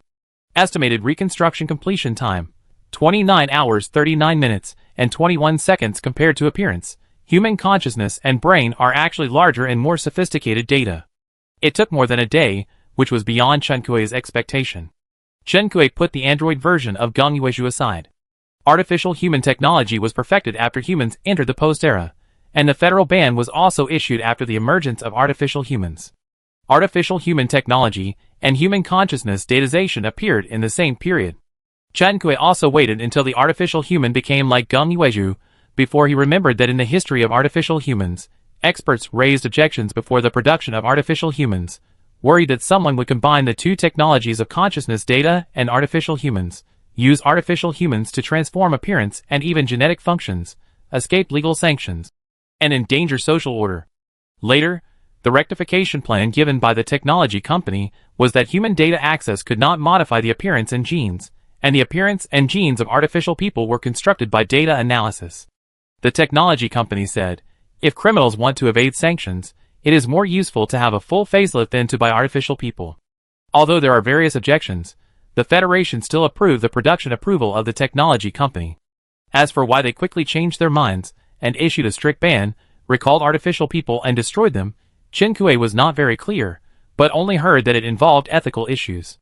The ethical issues were discovered only after the approval was passed, and the ban process brought about even greater ethical disputes. To be honest, Chen Kuei felt that the decision-making group of the Federation was like a fool who patted his left head in the morning, found out that he had patted the wrong head in the afternoon, and slapped his right head twice. Chen Kuei pulled his thoughts back. At least one thing is now certain: the artificial people in the system mall are completely based on the settings in reality. Chen Kuei thought, it is really difficult to evaluate the production team of the island game. They even made legendary creatures, and they are not realistic enough in some places. Just as contradictory and schizophrenic as the Federal Decision-Making Group. After Chen Kuei criticized the Federal Decision-Making Group, he did not let go of the game production team. Dong dong dong. There was a sound outside the door. Chen Kuei tilted his head and looked at it, then went forward to open the door. It was Chen Dong Dong who knocked on the door. It usually stayed in the villa. When Chen Kuei went to fish for treasure chests, it wanted to follow, but was stopped by Chen Kuei in the courtyard. When Chen Kuei came back, it was playing with Chen Yi and the others in the activity area. Now it should be tired and wanted to come back to rest. Chen Kuei opened the door for it. Shen Dongdong soon noticed that there was an extra person in the shelter. But after observing for a while, he found that the person had his eyes closed and was breathing steadily. Shen Kuei, who had just let him in, found a hair band to tie up the extra person's long hair and did not notice him. Shen Dongdong hooked his neck and bit the person's calf twice, and was easily punished by Shen Kuei. Shen Kuei held his slender neck and shook him. Don't be mean, Shen Dongdong. He holds grudges very much. Shen Dongdong was pushed out of the door to reflect, and the door closed in front of him, bringing a gust of wind. He turned his neck and met the sight of the mermaid in the pond. He seemed to have been looking for a long time. Before that, he was not looking at it, but at the door in front of him. Chapter 120. A lot of things happened this evening. Chen Kuei spent his time processing orders just like last night. Except for meal time, he rarely left the studio. Last night, Chen Kuei took some effort to make a hot pot for himself. Today, he didn't want to bother, so he ate simply. He used the remaining beef balls and rice noodles to make beef ball rice noodle soup. He put a few slices of green vegetables in the soup, and the soup was rich and fragrant. After dinner, Chen Kuei started to open the 3 fate treasure chests in his backpack in the courtyard. Jackfruit sapling +1, mango +2. Kill D-level beast zebra x1, colt +1, bull +120. As soon as Chen Kuei opened the 3rd treasure chest of destiny, the things inside quickly rushed out and slipped out of Chen Kuei's sight like a shadow. There was a sound of splashing water in the pond. Chen Kuei turned his head and saw Xiao Hong holding a living creature in his hand. The living creature was still struggling and twisting in his hand. Xiao Hong raised her head and looked at Chen Kuei, and their eyes met. The hand holding the living creature was handed out. Chen Kuei used the courtyard streetlight to see what he was holding. A thorn-tailed rock lizard. It probably ran into the pond in a panic and bumped into the mermaid in the pond. Kill the E-level beast thorn-tailed rock lizard. Sneakers +1, it was just an E-level monster. Chen Kuei took the newly acquired sneakers and guessed that it was because it ran faster, so the drops had something to do with running. Chen Kuei put the sneakers into his backpack, looked up and saw Xiao Hong still staring at him, and couldn't help asking, "What's wrong?"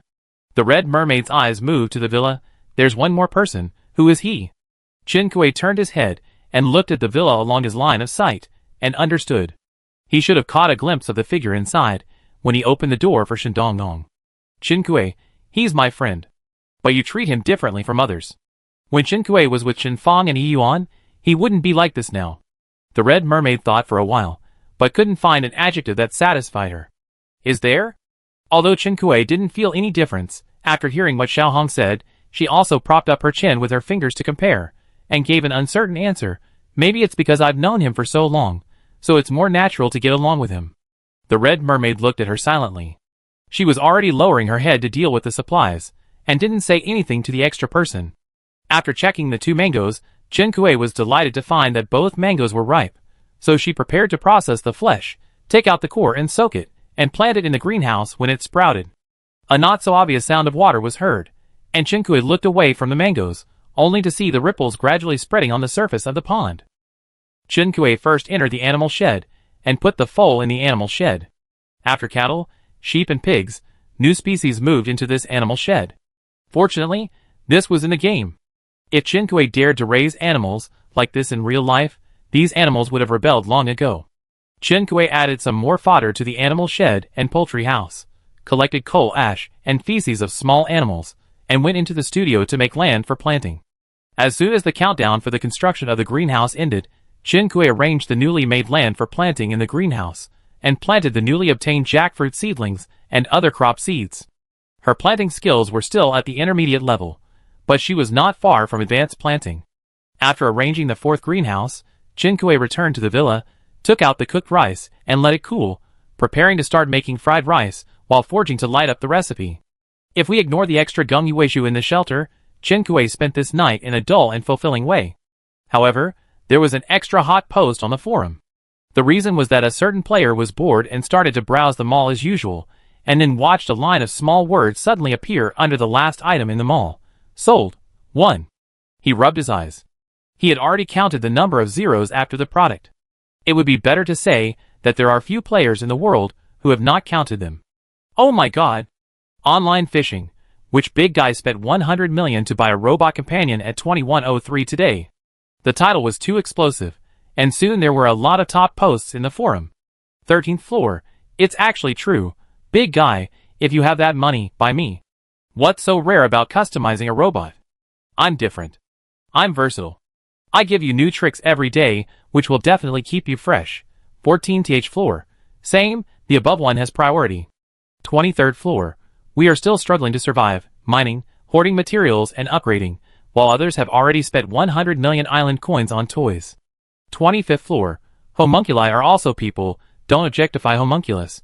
26th floor. What are you in a hurry for? Are you a homunculus? 78th floor. That's enough. Once you start arguing, it's endless. Just argue in private messages. Don't affect everyone's eating melons. 79th floor. The above one is right. And I think that the boss is generally not stupid enough to spend so much money just to buy an emotional comfort toy. I guess it's to give himself more labor. Let the homunculus mine and chop trees for him every day, and earn back 100 million island coins. Okay, I can't make it up anymore. Can anyone tell me why the boss did this? Can the big guys come out and claim it and answer it? 102F. Am I the only one who pays attention to the sales reminder of the system mall? The sales of this product are specially marked for only one purpose, to break the defense of players. 105F. It makes sense. The game system is just trying to play the shrimp and pig hard trick. 108F. What the hell, I'm hungry after reading it.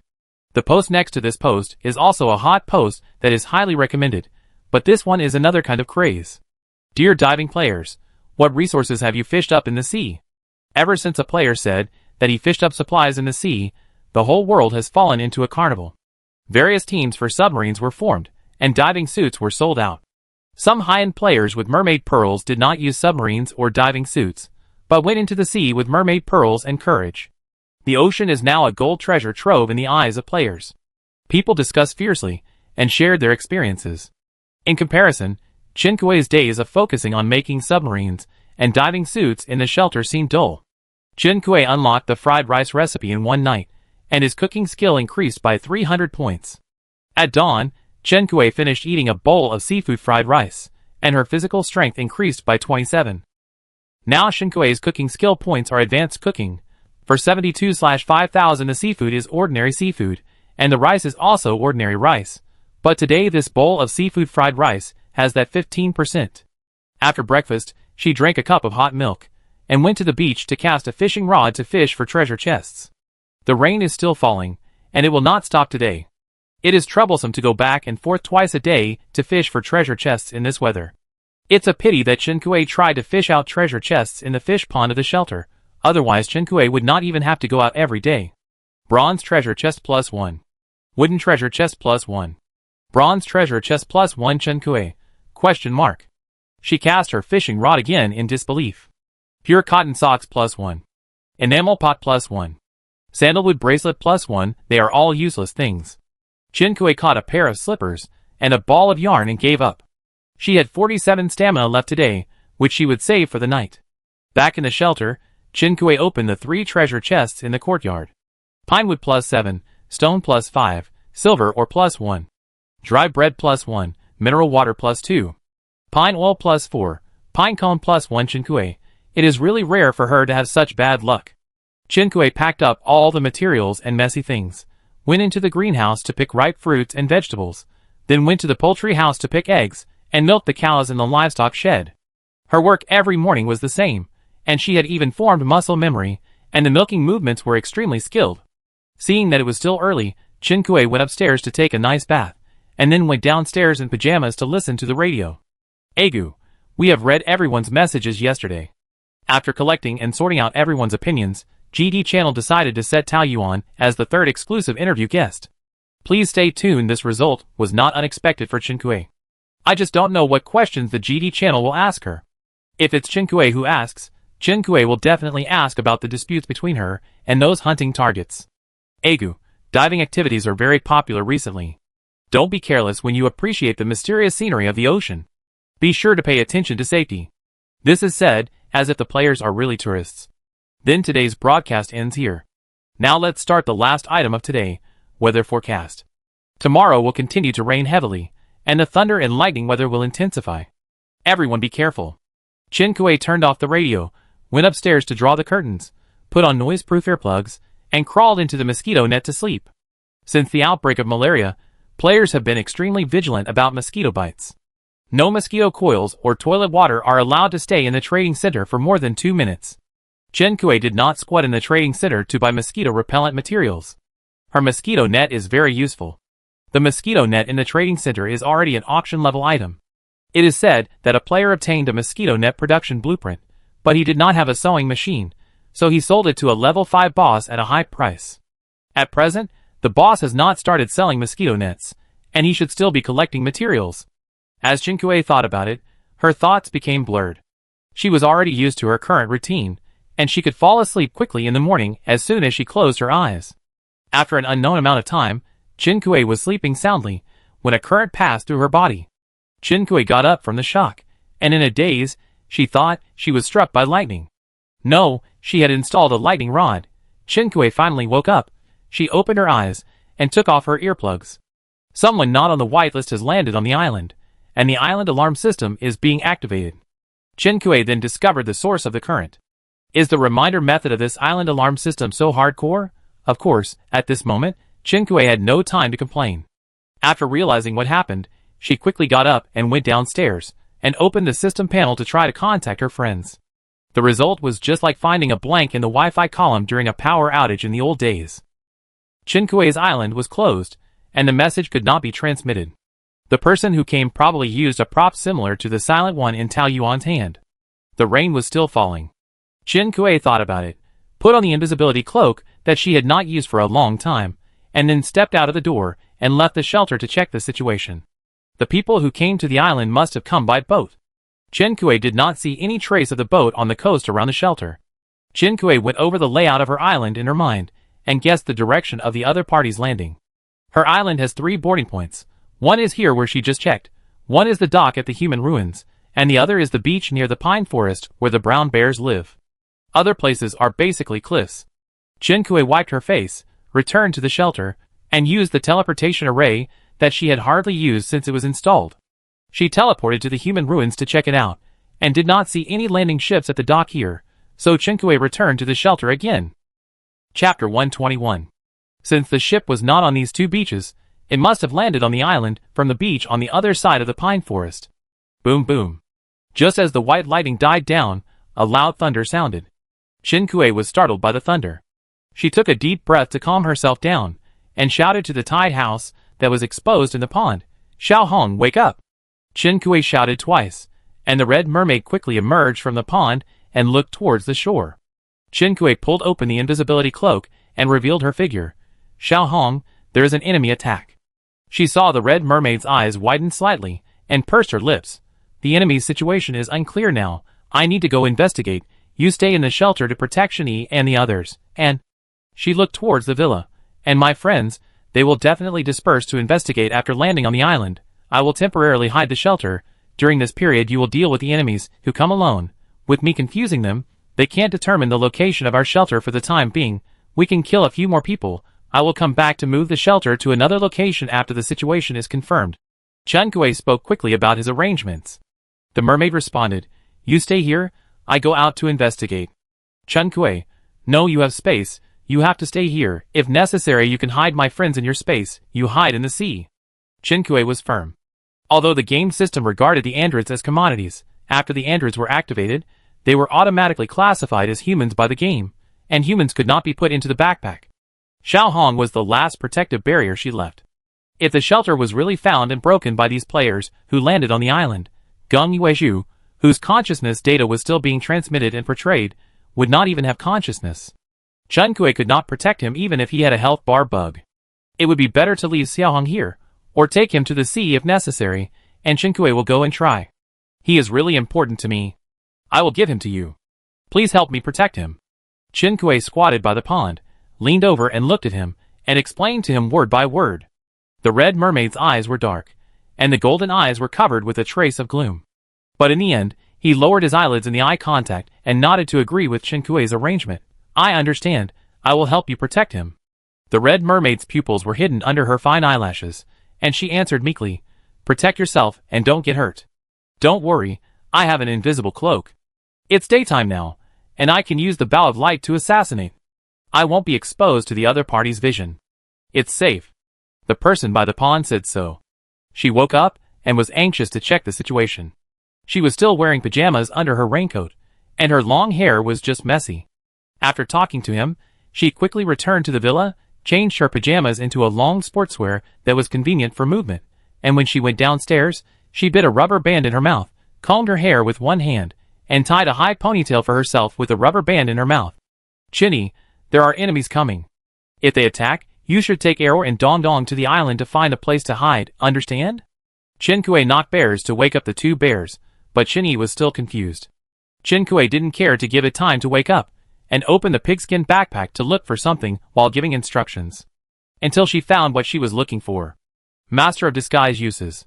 1/3 this item has one chance to be used, and Chen Kui thought she would not use it again. Use props, Master of Disguise. Target, level 6 shelter. The props began to be used, and Chen Kui looked back at the villa and Xiao Hong again. The red mermaid met her eyes and nodded, which meant that she would entrust the shelter, including Geng Yuezhu inside, to him. Before he could say anything, she turned around and left, pulling on her invisibility cloak, and disappeared from his sight. The rain was still falling densely, forming a rain curtain, which was actually a pretty good view. But he had no intention of enjoying the scenery. After leaving the villa, Chen Kui carried the bow of light and headed for the pine forest. This landing point was across half of the map from Chen Kui's shelter. Chen Kui looked for traces of invaders along the way.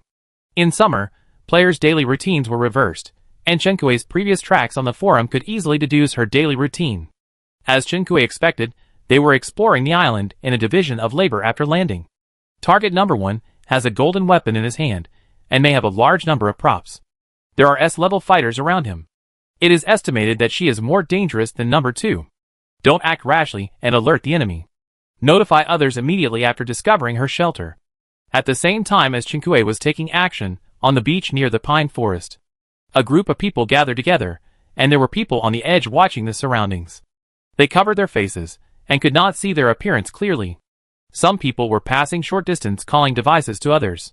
A man stood in front of the team, and gave them instructions on the action. Before Chen Kui reached the beach, he heard a conversation. Streetlights are installed everywhere. This woman is really rich. Humph, no matter how rich she is, she will die today. After killing her, we will pry the streetlights on this island and divide them up. Look at your lack of ability. Once you enter her shelter, these streetlights will be nothing. Chen Kui approached silently in the direction of the sound, and saw two masked men chatting casually, holding a compass in their hands, and moving in a specific direction. As they chatted, one of them laughed obscenely. I think target number 1 looks good. Since we are here, I wonder if the captain will let us. The other party exchanged a tacit look with him, then shook his head and frowned. I'm afraid not. The captain is most afraid of complications. This time such a big battle is just to encircle her. Target number 1 will be killed as soon as he appears, and no one will be left alive. The man who spoke first pulled down his mask in annoyance and spat. This is a fucking game. I'm a monk now. Be more generous. Isn't it easy to enjoy it? The two men changed the topic of their conversation and used dirty words. Before Chen Kui had time to analyze the information implied in their previous words, she was almost sickened by their chat. She didn't wait any longer. She stared at the two ignorant men with a knife-like look, held the bow handle, and pulled the bowstring.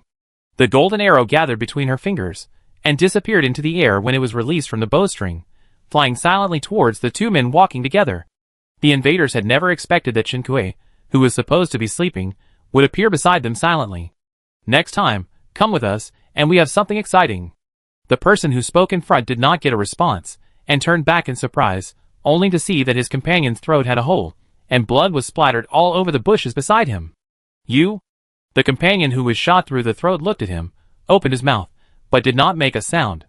He watched the other party disappear into data particles, and finally reacted. However, before he could take out his weapon or use the communicator to transmit a signal, his neck felt cold, and the next invisible arrow had pierced his throat. Wow! He also followed his companions, dying without even knowing what killed him. Chen Kui was not interested in the compass that the man dropped on the ground before he died.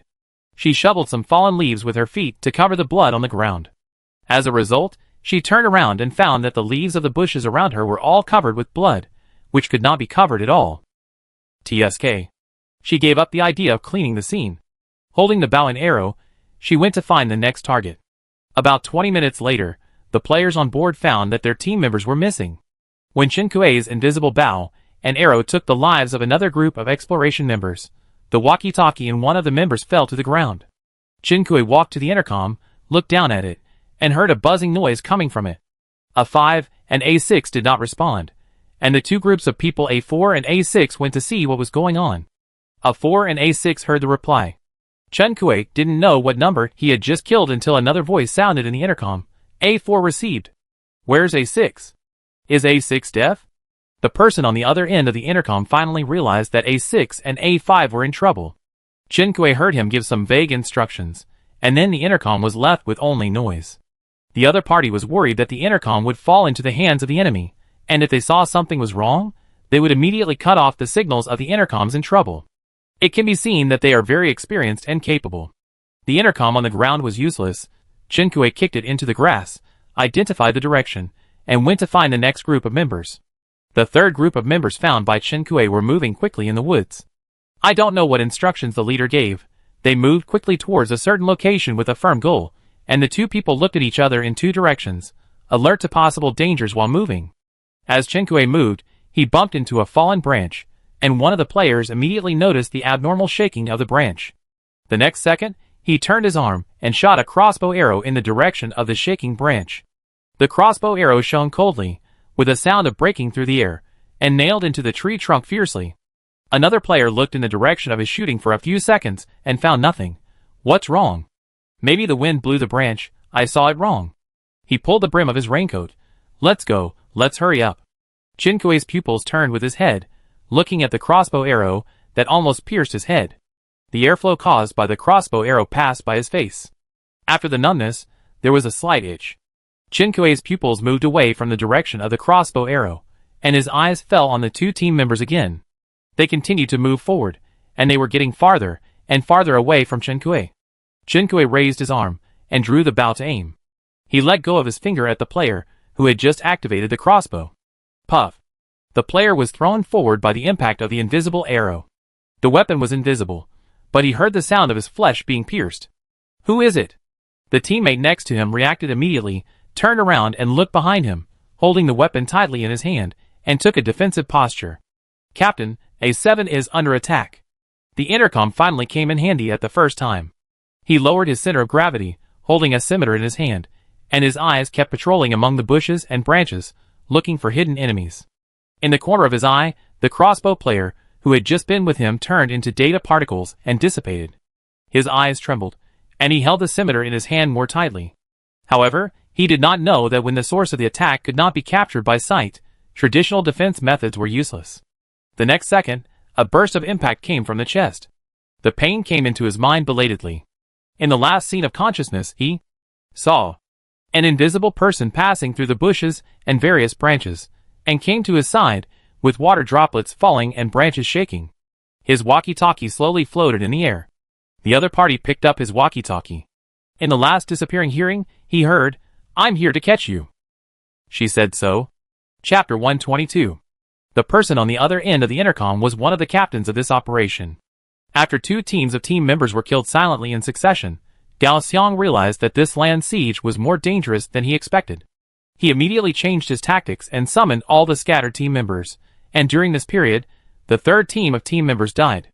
When the news of the attack came from the other side, Gao Xiang had a vague premonition, and then a female voice sounded, and Gao Xiang's premonition came true. In what dangerous creatures exist on this island? And the landing on the island has been noticed by the island owner himself. Of the 2 explanations, unfortunately, it is the latter. After the other party finished speaking, he turned off the intercom. Gao Xiang looked at the intercom in his hand, which was only filled with noise, with an uncertain expression. After a long time, he sneered. "So what if you noticed it? Do you think you can survive today?" Gao Xiang turned off the A7 intercom signal, and urged the other team members to reunite again. "Chen Kuei has discovered us. Everyone come as soon as possible. Don't be alone. Turn on the intercom and report your situation in real time." Gao Xiang's voice was a little distorted on the intercom, but it could not hide his anger and haste. The person who heard it turned around and asked the person next to him, "Brother Yuan, are we going?" The person called Brother Yuan glanced at him. "Gao Xiang is in charge of his group A. Why are you interfering? What, are you going to join him?" "How can I?" The person who asked the question smiled apologetically, and when he saw that the other person's face was slightly relieved, he leaned over and asked, "Brother Yuan, now Chen Kuei has discovered that we have landed on the island. If we don't go to join Group A, what will be the next plan?" Brother Yuan raised the intercom in his hand. "Everyone in Group B, continue to find a shelter for me. Now I will reassign the search direction, Group B2. After he finished the assignment, he threw the intercom aside, and the people around him immediately caught it firmly. "Brother Yuan, why do we still need to find a shelter? Didn't Chen Kuei run out by herself? If we kill her, the whole island will be ours. We can look for it later." Brother Yuan turned his head to identify the direction, and didn't look at him again. "Don't ask if you shouldn't know. Didn't I say that your only advantage is obedience?" The other party nodded. "I said so. Just keep it up." Chen Kuei didn't know where this group of people was, but looking at the movements of the 2 members of A7 just now, Chen Kuei guessed that they were going to gather. Their gathering was not necessarily a bad thing for Chen Kuei. In a short period of time, she had already encountered 3 waves of people. Chen Kuei wanted to know how many people had landed on the island. Chen Kuei wanted to go and see this gathering scene. Chen Kuei threw away the useless intercom in her hand, looked around, and went to the direction where the 2 A7 members had just moved. This is her island. No one can compare to her in terms of familiarity. The first time she landed on Chenhua Island and encountered Tao Yuan's gang, Chen Kuei was able to kill several of them. Now that she has the advantage of home court, there is no reason for her to lose to this group of people. Chen Kuei did not walk long before she met another group of people. She raised her arm, and before she picked up the bow, she saw the opponent's player moving while talking to the other end of the intercom. The most important thing is that the 2 people on the opposite side always have full defense and are alert to everything around them. Chen Kuei raised an eyebrow, put down her hand, and followed the 2 people silently. Now we should be close to the gathering place. If we miss the first attack, the enemy will provide support very quickly. Chen Kuei decided to wait until we have investigated the situation before taking action. They quickly took Chen Kuei to join their main force. "Mr. Gao." Chen Kuei saw them greet the leader, and stood aside waiting for the others to arrive. Gao Xiang nodded and responded, "Did you encounter any problems on the way here?" "No." They answered honestly, and were very respectful to Gao Xiang. Chen Kuei stopped at a distance that was not too far or too close, and waited for more than 10 minutes, but finally no one came. Chen Kuei thought that was all. She counted and found that there were 16 people in total. Unexpectedly, the next second, Gao Xiang said, "Group A is here. Now Group A will act together." 16 people, plus the 3 groups that Chen Kuei had dealt with before, a total of 22 people. Chen Kuei frowned when she saw this number. According to the current limit on the number of people on the Freedom Arc, a ship can carry 7 people. According to common sense, Even if the number of people coming is not exactly a multiple of 7, there should not be an empty ship. Combined with what Gao Xiang said, Group A, the fact that they were all present and had to be emphasized, can only mean that they have other groups on the island. A group of 20 people, how many people came to her island? Listening to the conversation of the dead team members before, they came prepared, and their target was clearly herself. Who were these people? Chen Kuei thought of Tao Yuan. Like Tao Yuan, they had the silent item, so were they in the same group as Tao Yuan? Chen Kuei was not sure. She saw what item the leading man took out, and was worried that it was something like an infrared thermal detector, so she retreated a little. Silence or the effect really made Chen Kuei unable to seek external help. When she came back from Chenhua Island last time, she also thought about how to crack this item. Unfortunately, she didn't find it. This group of players used silencer, and then used intercom to communicate with each other.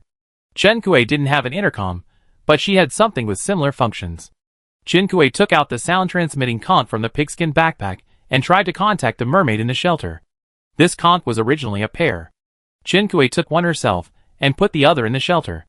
It has been so long since she got it, except for using it during the audition, and it has been kept as a decoration. Now it comes in handy. Chen Kuei, Xiao Hong, can you hear me? After a while, the Red Mermaid's deep voice came from the other side of the conch. I can hear you. What's the situation outside the shelter? Are you in danger? Both sides of the conch asked questions at the same time. Chen Kuei paused and answered the other party's question first. No, it's okay at the moment. There are no ships on the coast. They should have been put away. But it is certain that many people have landed on the island. Even with the Master of Disguise, the shelter will not last long under their carpet search. You? Before he could even say be careful, Chen Kuei could vaguely hear the voice of Shini on the other end of the conch. Someone. Chen Kuei, you go and deal with it, be careful. The Red Mermaid responded in a low voice. He put the conch back into the space, and turned to look outside the shelter. Because of the Master of Disguise, people outside could not see where the shelter was, but someone had already come near the shelter. In order to save feed, Chen Kuei moved the shelter to this grassy platform. There was a cliff under the platform, where the view was wide, and the team members who were investigating the situation should have taken a look and left after confirming the situation. The little brown bear stuck his butt out and stared at the other party's movements with Shindongdong. Shini, who had been paying attention to the outside of the shelter, gestured to the mermaid. What did they find? If you don't pay attention to the details, you may just glance and leave, but before the other party left, you saw the withered grass. Although it is not very conspicuous, some traces of trampling can be seen on some grass.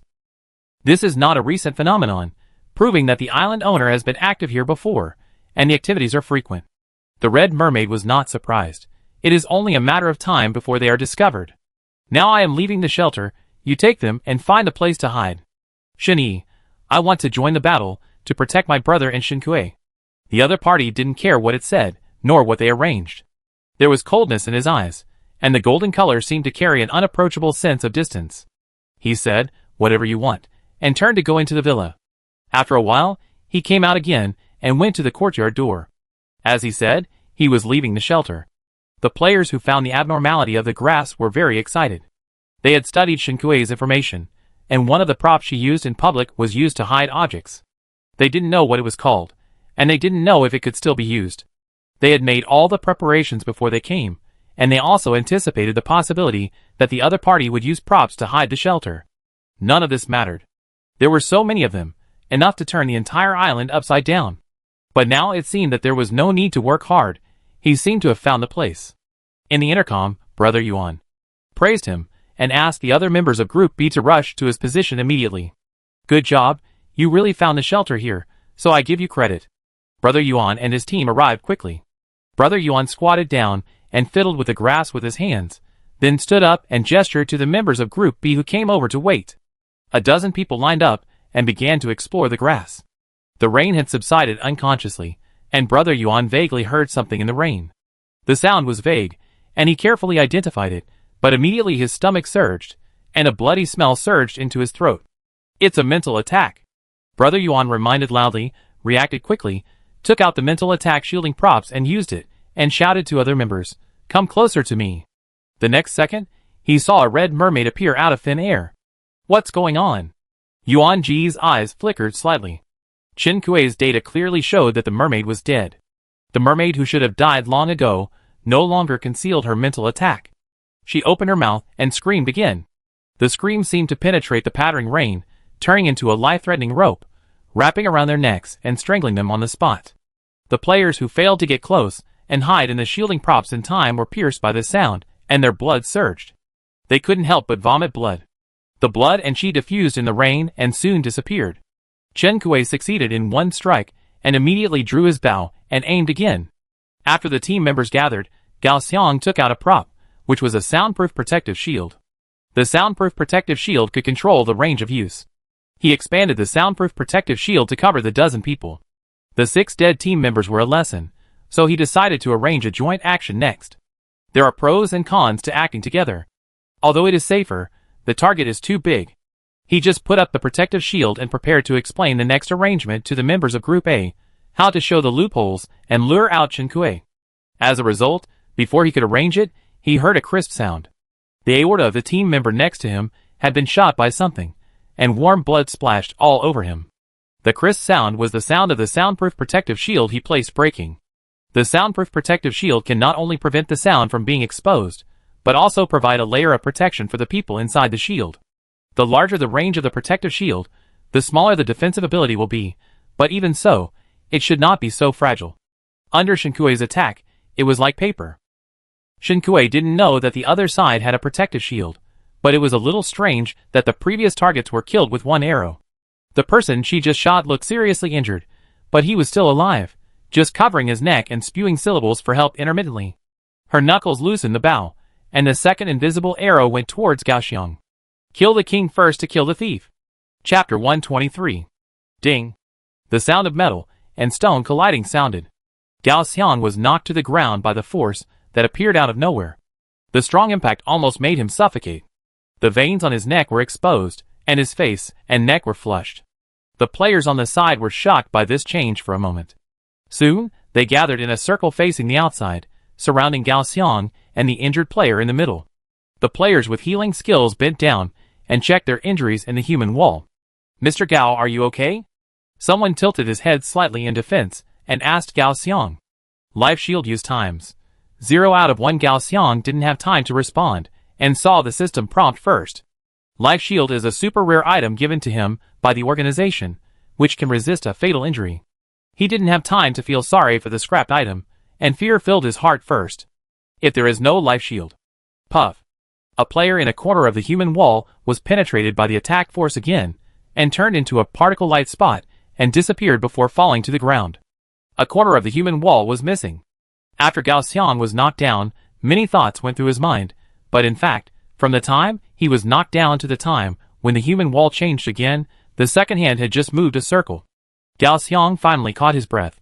He quickly adjusted his breathing several times, and shouted, "The attacker's direction is exposed. All long-range attacks, fire them." A corner of the human wall was shot off by an arrow, and Chen Kuei's position was exposed.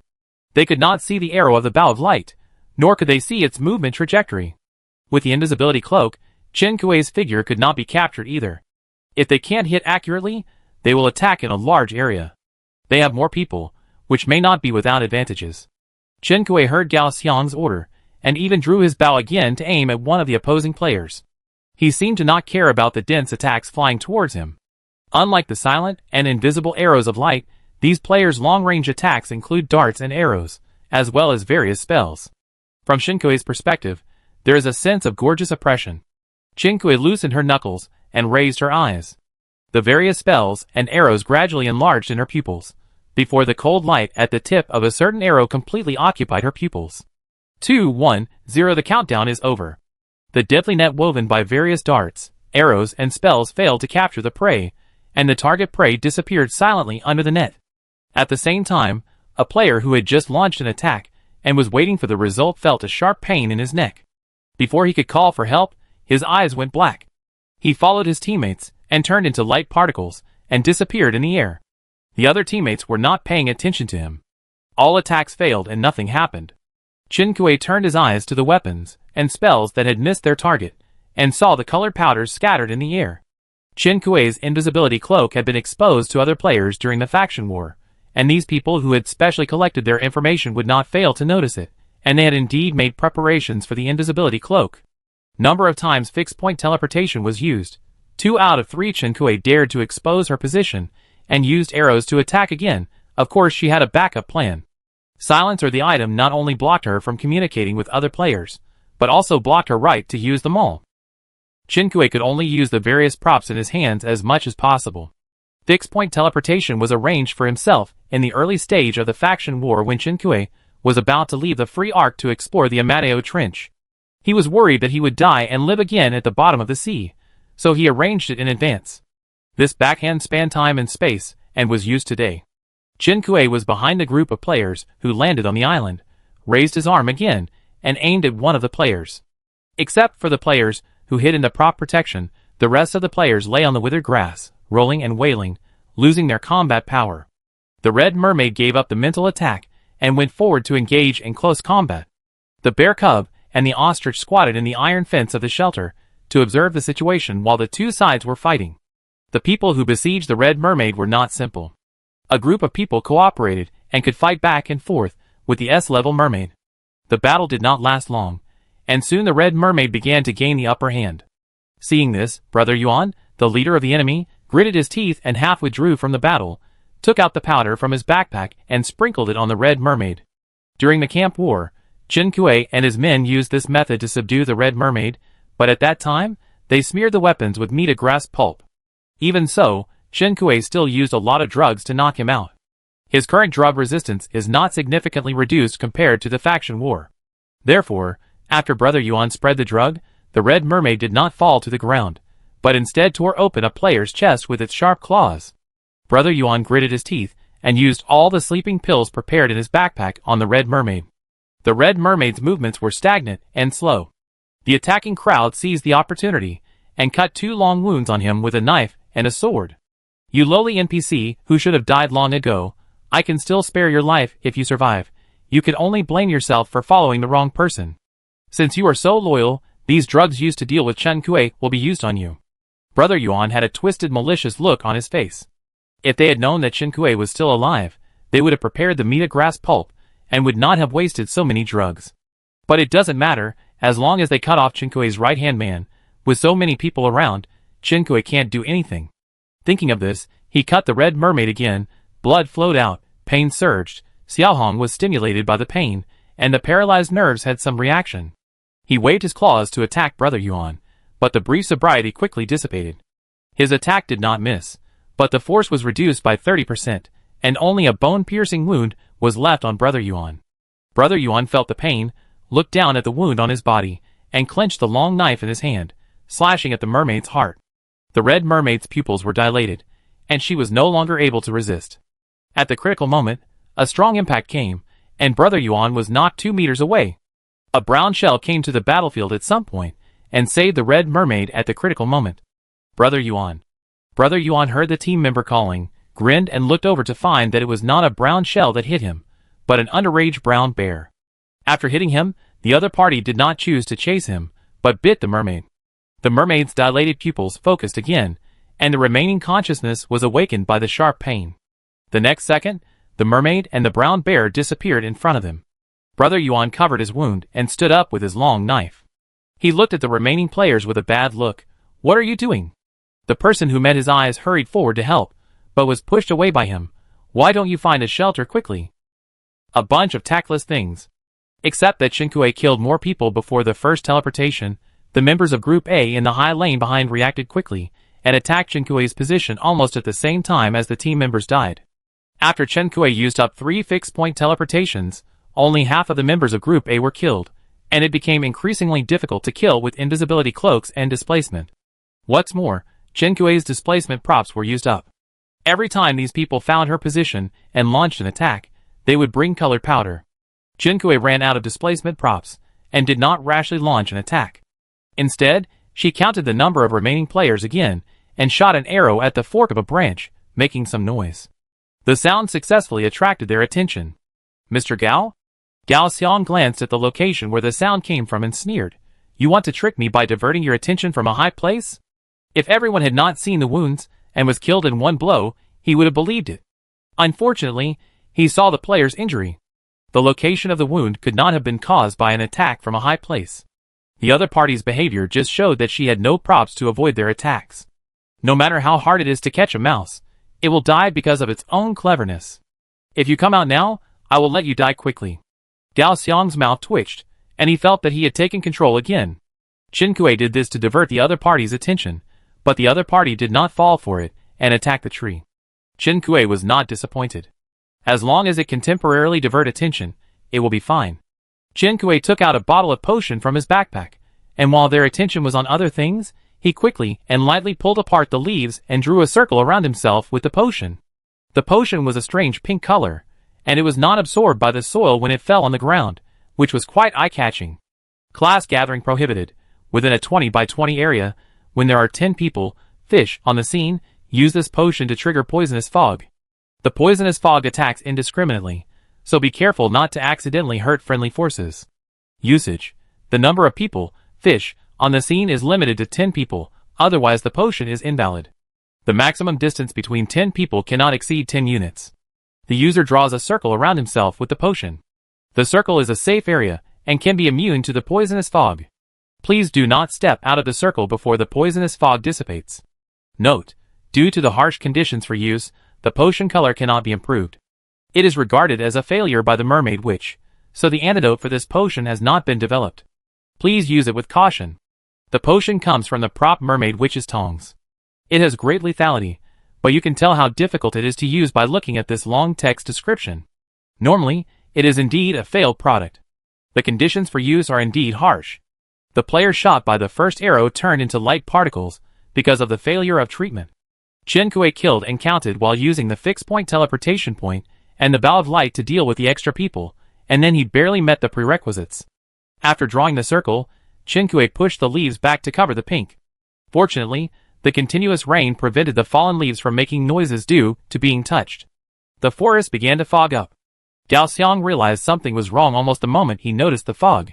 He shot the colored powder towards the fog again. This time he did not miss. He saw the colored powder draw a human figure out of thin air in the curling light-colored fog. The colored powder stuck firmly to the invisible man, and the invisibility cloak lost its effect. The situation of the enemy being in the dark, and us being in the light, was finally reversed. Before Chen Kuei could take off the invisibility cloak, the next second, a swift attack came towards Chen Kuei. This time, there were not only long-range attacks, but also people coming forward with swords. The bow of light in Chen Kuei's hand had long been put back into the backpack, and now he was holding the nameless long sword. Chen Kuei's defense was fully pulled, and the long sword in his hand was waving in the air, blocking a large number of hidden weapons. Various magics were connected, and Chen Kuei struggled to support. Melee players rushed over, and Chen Kuei waved the long sword to fight them. Although he had a golden long sword in his hand, the enemy had an advantage in numbers, and the position that Chen Kuei could move was limited, so Chen Kuei inevitably got wounded gradually. Wounds appeared one after another, and blood filled the air. The prop invisibility cloak has been damaged, and the invisibility effect has disappeared. Chen Kuei's figure appeared in the air. Gao Xiang smiled at her grimly. Chapter 124. The magic defense was opened, intercepting a golden spell. The next moment, the attack spell in the other hand was released, colliding with the sneak attack spell, and an explosion sounded. 2 fists are no match for 4 hands. After Chen Kuei dealt with 2 attacks, another sword stabbed into Chen Kuei's chest. Even though Chen Kuei tried his best to avoid it, he was still cut by this sword. Chen Kuei could no longer support his body, covered his wound, and fell to the ground. The scarlet blood could not be stopped at all, flowing out from between his fingers, dripping on the leaves, and soon gathered into a pool of blood. Unconsciously, the fog became thicker. Chen Kuei raised his eyes, and looked at Gao Xiang. Gao Xiang smiled even more, and brought the long sword in his hand to him, and blew away the blood on the sword. He looked at Chen Kuei, as if he was looking at a fish on the chopping board that was gutted and opened and closed its gills in vain to breathe. There was no threat. The scene was briefly calm. "Who are you?" Chen Kuei looked at Gao Xiang with a heavy look and asked. "You don't need to know." Gao Xiang put down the long sword in his hand again, this time putting it on Chen Kuei's neck, and replied, "You just need to know that you will definitely die here today." Even though he was sure of victory, Gao Xiang remained tight-lipped and refused to reveal any information. Very professional. Chen Kuei sighed with regret. She tilted her head slightly, as if she could not feel the pain behind her, and moved her neck slightly away from the sword. She looked at Gao Xiang. Why are you so sure that I will die today? Gao Xiang felt that she was asking knowingly. Of course. The fog surrounded the forest unknowingly, and Gao Xiang finally realized that something was wrong. His face changed. It's poisonous. Everyone, use the detoxification pill. Chen Kui watched them quietly. Even after they swallowed the detoxification pill, the burning pain in their lungs did not disappear. The potion introduction specifically stated that the mermaid which considered this potion a failure, and did not develop an antidote. Chen Kui guessed that the detoxification pill would be useless. Gao Xiang looked at Chen Kui, and the long sword in his hand was placed on her neck again, one step closer to her neck. You plotted against us. Chen Kui looked up. How can you call it a plot when we are doing this to each other? This poisonous fog will take effect very quickly. If you can't detoxify within 10 minutes, you will die. If you don't contact the people outside, you will definitely not survive. Even if you contact them, you will probably not survive. Chen Kui noticed that other players looked at Gao Xiang after hearing this. Gao Xiang's eyes flashed, but he took out the intercom to find someone. Brother Yuan, remove the silencer. The person on the other end of the intercom paused. No. Chen Kui has been found by us. The other end was not surprised, but still insisted. No, there is a merman hiding here, and the target must be hidden by him. Before finding him, the silencer cannot be removed. Removing the silencer means that the mermaid can also escape through the sea. It will be much more difficult to find him then. Chen Kui's eyes flashed when she heard the words on the intercom. She thought that even if the silencer blocked communications and shipping, the mermaid could escape by escaping the sea. Now it seems that it will not let any creature leave the island. At the same time, Brother Yuan's words also conveyed a message. Xiaohong is still safe for the time being. Chen Kui didn't know the situation over there, but the atmosphere of the group of people in front of her, who had just finished listening to the intercom, was obviously stagnant. This group of people came to her island with a clear goal, and Chen Kui was not that goal. Chen Kui thought about it, and felt that the goal of mobilizing so many people to come to her island to kill people was not simple. And she has always been a simple player. Except for a health bar bug that distinguishes her from others, her presence among players is strong, but not unique. There are as many prophets as there are channels that start faction wars. There are 5,000 successors of the Forging Master in 5,000 channels. Chen Kui was just one of them. The only reason she was targeted was Gung Guiyu. She had never had any problems repairing CDs or USB flash drives before, but she did something different from everyone else last night, and was forced to show it to the public. She bought a bionic companion. The small line of sold, one in the system mall was her death warrant. Chen Kui pieced all this together in a flash. She was now certain that this group of people were the eyes mentioned by Atato Tian Yuan in the message he sent to her. The only two things that are unclear now are, how did this group of people lock on to the only buyer being me? And how did they get the coordinates of their own island? These thoughts went through my mind for only a dozen breaths. Although Chen Kui had guessed the purpose of this group of people, she didn't show it on her face. She looked up at Gao Xiang, and she didn't seem to care about the long sword in her neck at all. Who are you? Don't you want to tell me? What are you talking about? Do you want to take another look at the current situation? Gao Xiang secretly suppressed his surging blood, but his hand was unambiguous, and he raised the long sword again. The tip of the sword approached the skin of Chen Kui's neck, and a piercing chill came. Gao Xiang's words were full of threats. Either hand over the antidote or die with them. He knew very well that Brother Yuan would not open the silencers. In his eyes, these people were not as valuable as the target of this operation. In fact, if the person who was poisoned was not him, he would have made the same choice.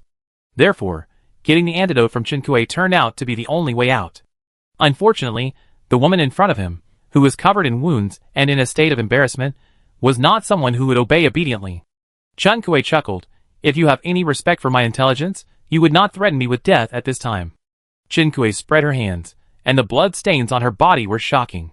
If I didn't know that I would die anyway under your hands, I would have cooperated with you symbolically. She looked up at Gao Xiang and grinned with a nasty smile. It's good now. You guys are here to die with me. It's worth it. The surviving players behind Gao Xiang looked at each other with dismay. I only have one antidote. Chen Kui smiled. Of course, there are conditions for giving the antidote. Tell me who asked you to come, so that I can be a clear-headed ghost. I've given you the opportunity. It's up to you whether you can grasp it. If you can't grasp it, I'd be happy to be buried with me. Chen Kui's tone is like that of a parent who says that she would be happy if her child could get good grades, but she would also accept good food if the grades were not good.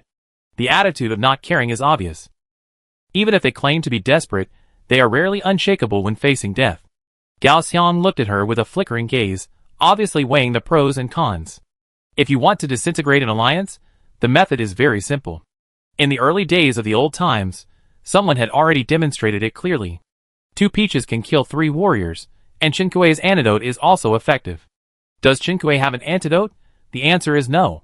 Although she failed to obtain the information she wanted with a fictitious antidote, she successfully made Gao Xiang the target of public criticism. In terms of intelligence, who can compare with Gao Xiang, one of the leaders of the operation? Only by surviving can there be hope. Chen Kui will die in this operation, but with the Silent One, not only the news about Chen Kui is blocked, but also the news about this group of players. Even if only one person survives, others will not know what happened here. Even if they are on the same island, Brother Yuan will not care whether the one who survives is Gao Xiang. The contradiction is that everyone wants to survive. Chen Kui saw a farce of betrayal. The poisonous fog was so thick that it seemed to drip water. The toxin penetrated into the bone marrow of these invaders from the skin. While watching the show, Chen Kui covered his wound and slowly stood up with his long sword, greeting the final winner. The last player still standing coughed up blood and stretched out his hand. I've told you everything I know, give me the antidote. Chen Kui looked at the winner with approval, smiled in the other's hopeful eyes, and sentenced him like a devil. I lied to you, I don't have an antidote, you all have to die. How can they trust others so easily when a gang breaks into a house and kills people? When the other party's hope was shattered and he wanted to kill her, Chen Kui swung the nameless sword and easily killed him. During the action, the wound on her body was pulled again, and more blood flowed out. After killing the person, the nameless sword became a support for the shaky body, and the bloody man in a mess took a breath slowly. Chen Kui pulled her lips and looked at Gao Xiang, who was seriously injured and dying. I'm waiting for your poison to take effect. What are you waiting for? Wouldn't it be better to kill her earlier? We can die together, and we won't have to hurt the relationship before we die. Chen Kui's injury was very serious. In Gao Xiang's opinion, this level of injury would not cause any trouble. This is why Gao Xiang and his group were relieved. The dying Gao Xiang was affected by the toxin, and no longer had the strength to pull the facial nerves to make movements. But he still uttered words intermittently. You die. You have to die. From the moment you are targeted, death is your only destination. His vision gradually blurred, and his consciousness sank into darkness. Finally, he seemed to hear a cry of pain. All the surviving enemies on the scene turned into light particles and dissipated.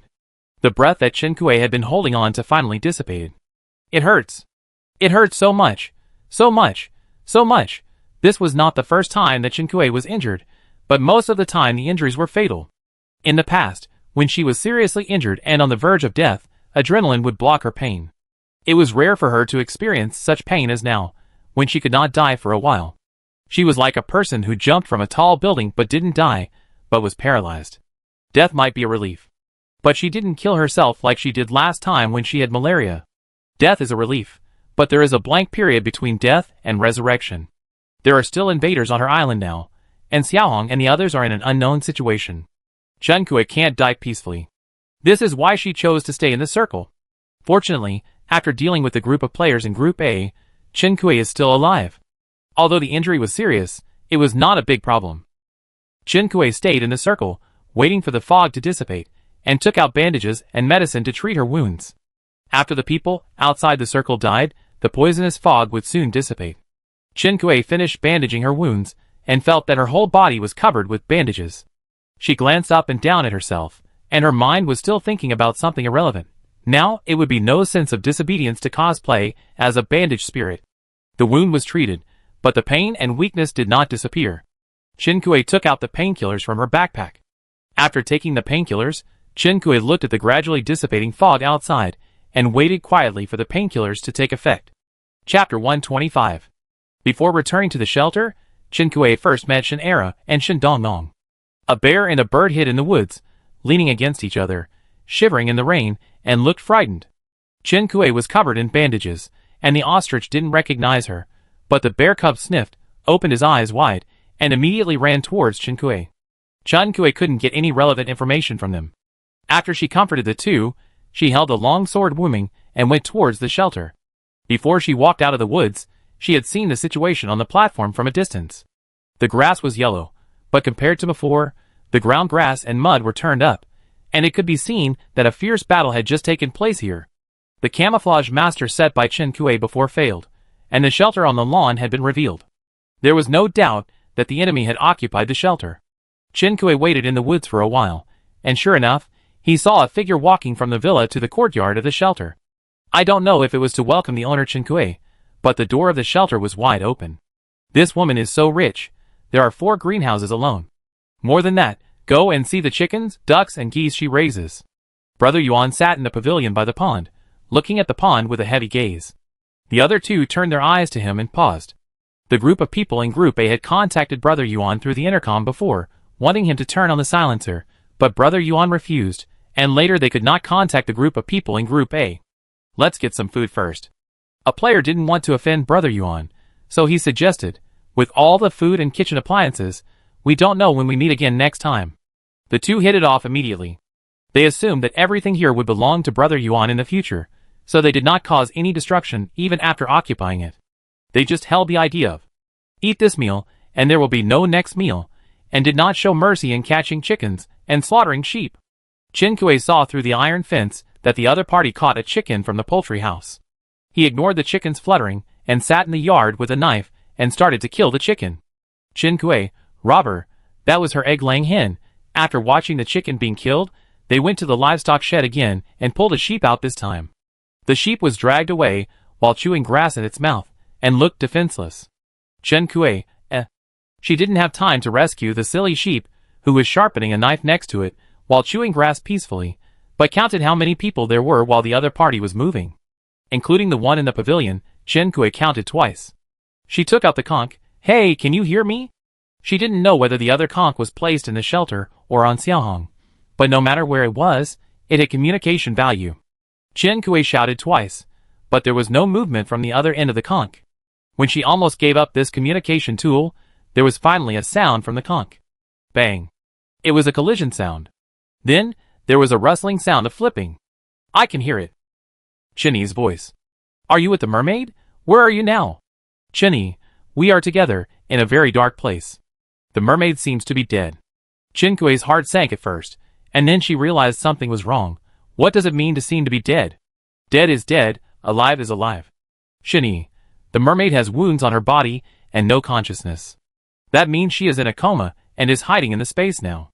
There is also an unknown person who smells strange and is also unconscious. Chen Kuei was completely relieved when he heard this. It seems that Xiaohong also hid Geng Yueru in his space. No wonder these people were not found. And this conch can actually be used in different spaces. I don't know if the other conch is on another player's island and Chen Kuei is equipped with a silencer. Can the 2 sides still communicate with each other? If possible, the silent ones are not unbreakable. The enemies in the shelter were preparing to cook, and Chen Kuei felt a little hungry, so he took out today's dinner from his backpack. It's not that Chen Kuei is careless, but there will definitely be another battle next, and if he doesn't hurry up to replenish his physical strength, he may not be able to beat them.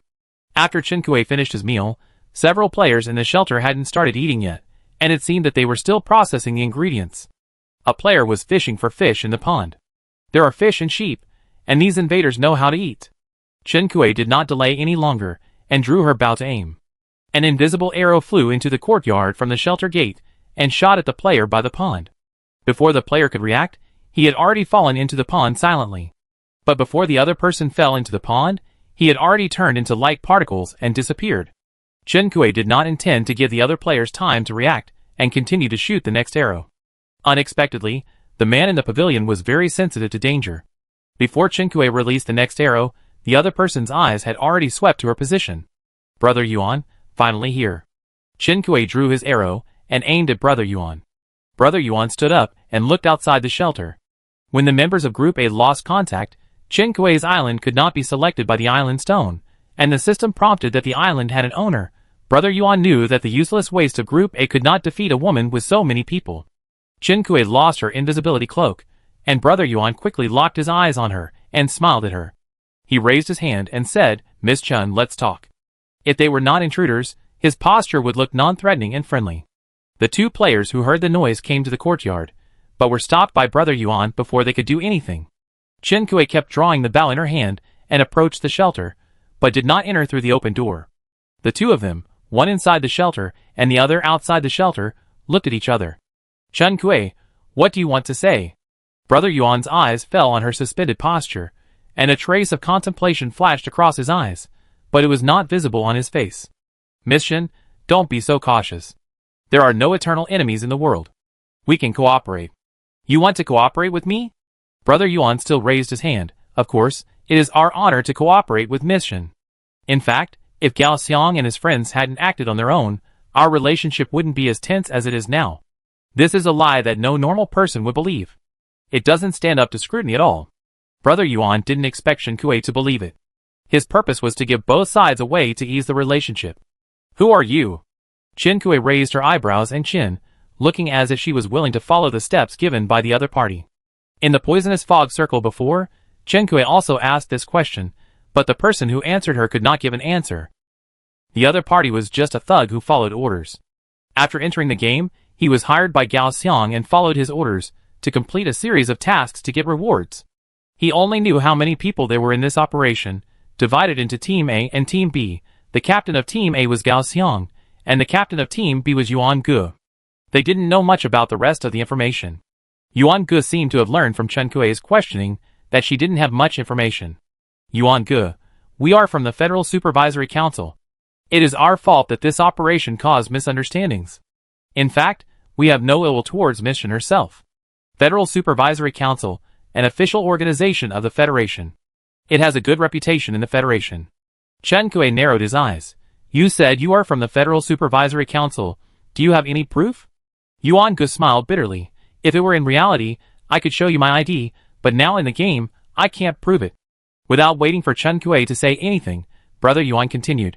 The duty of the Supervisory Council is to exercise supervisory power over various organizations, and safeguard the rights and interests of the citizens of the Federation.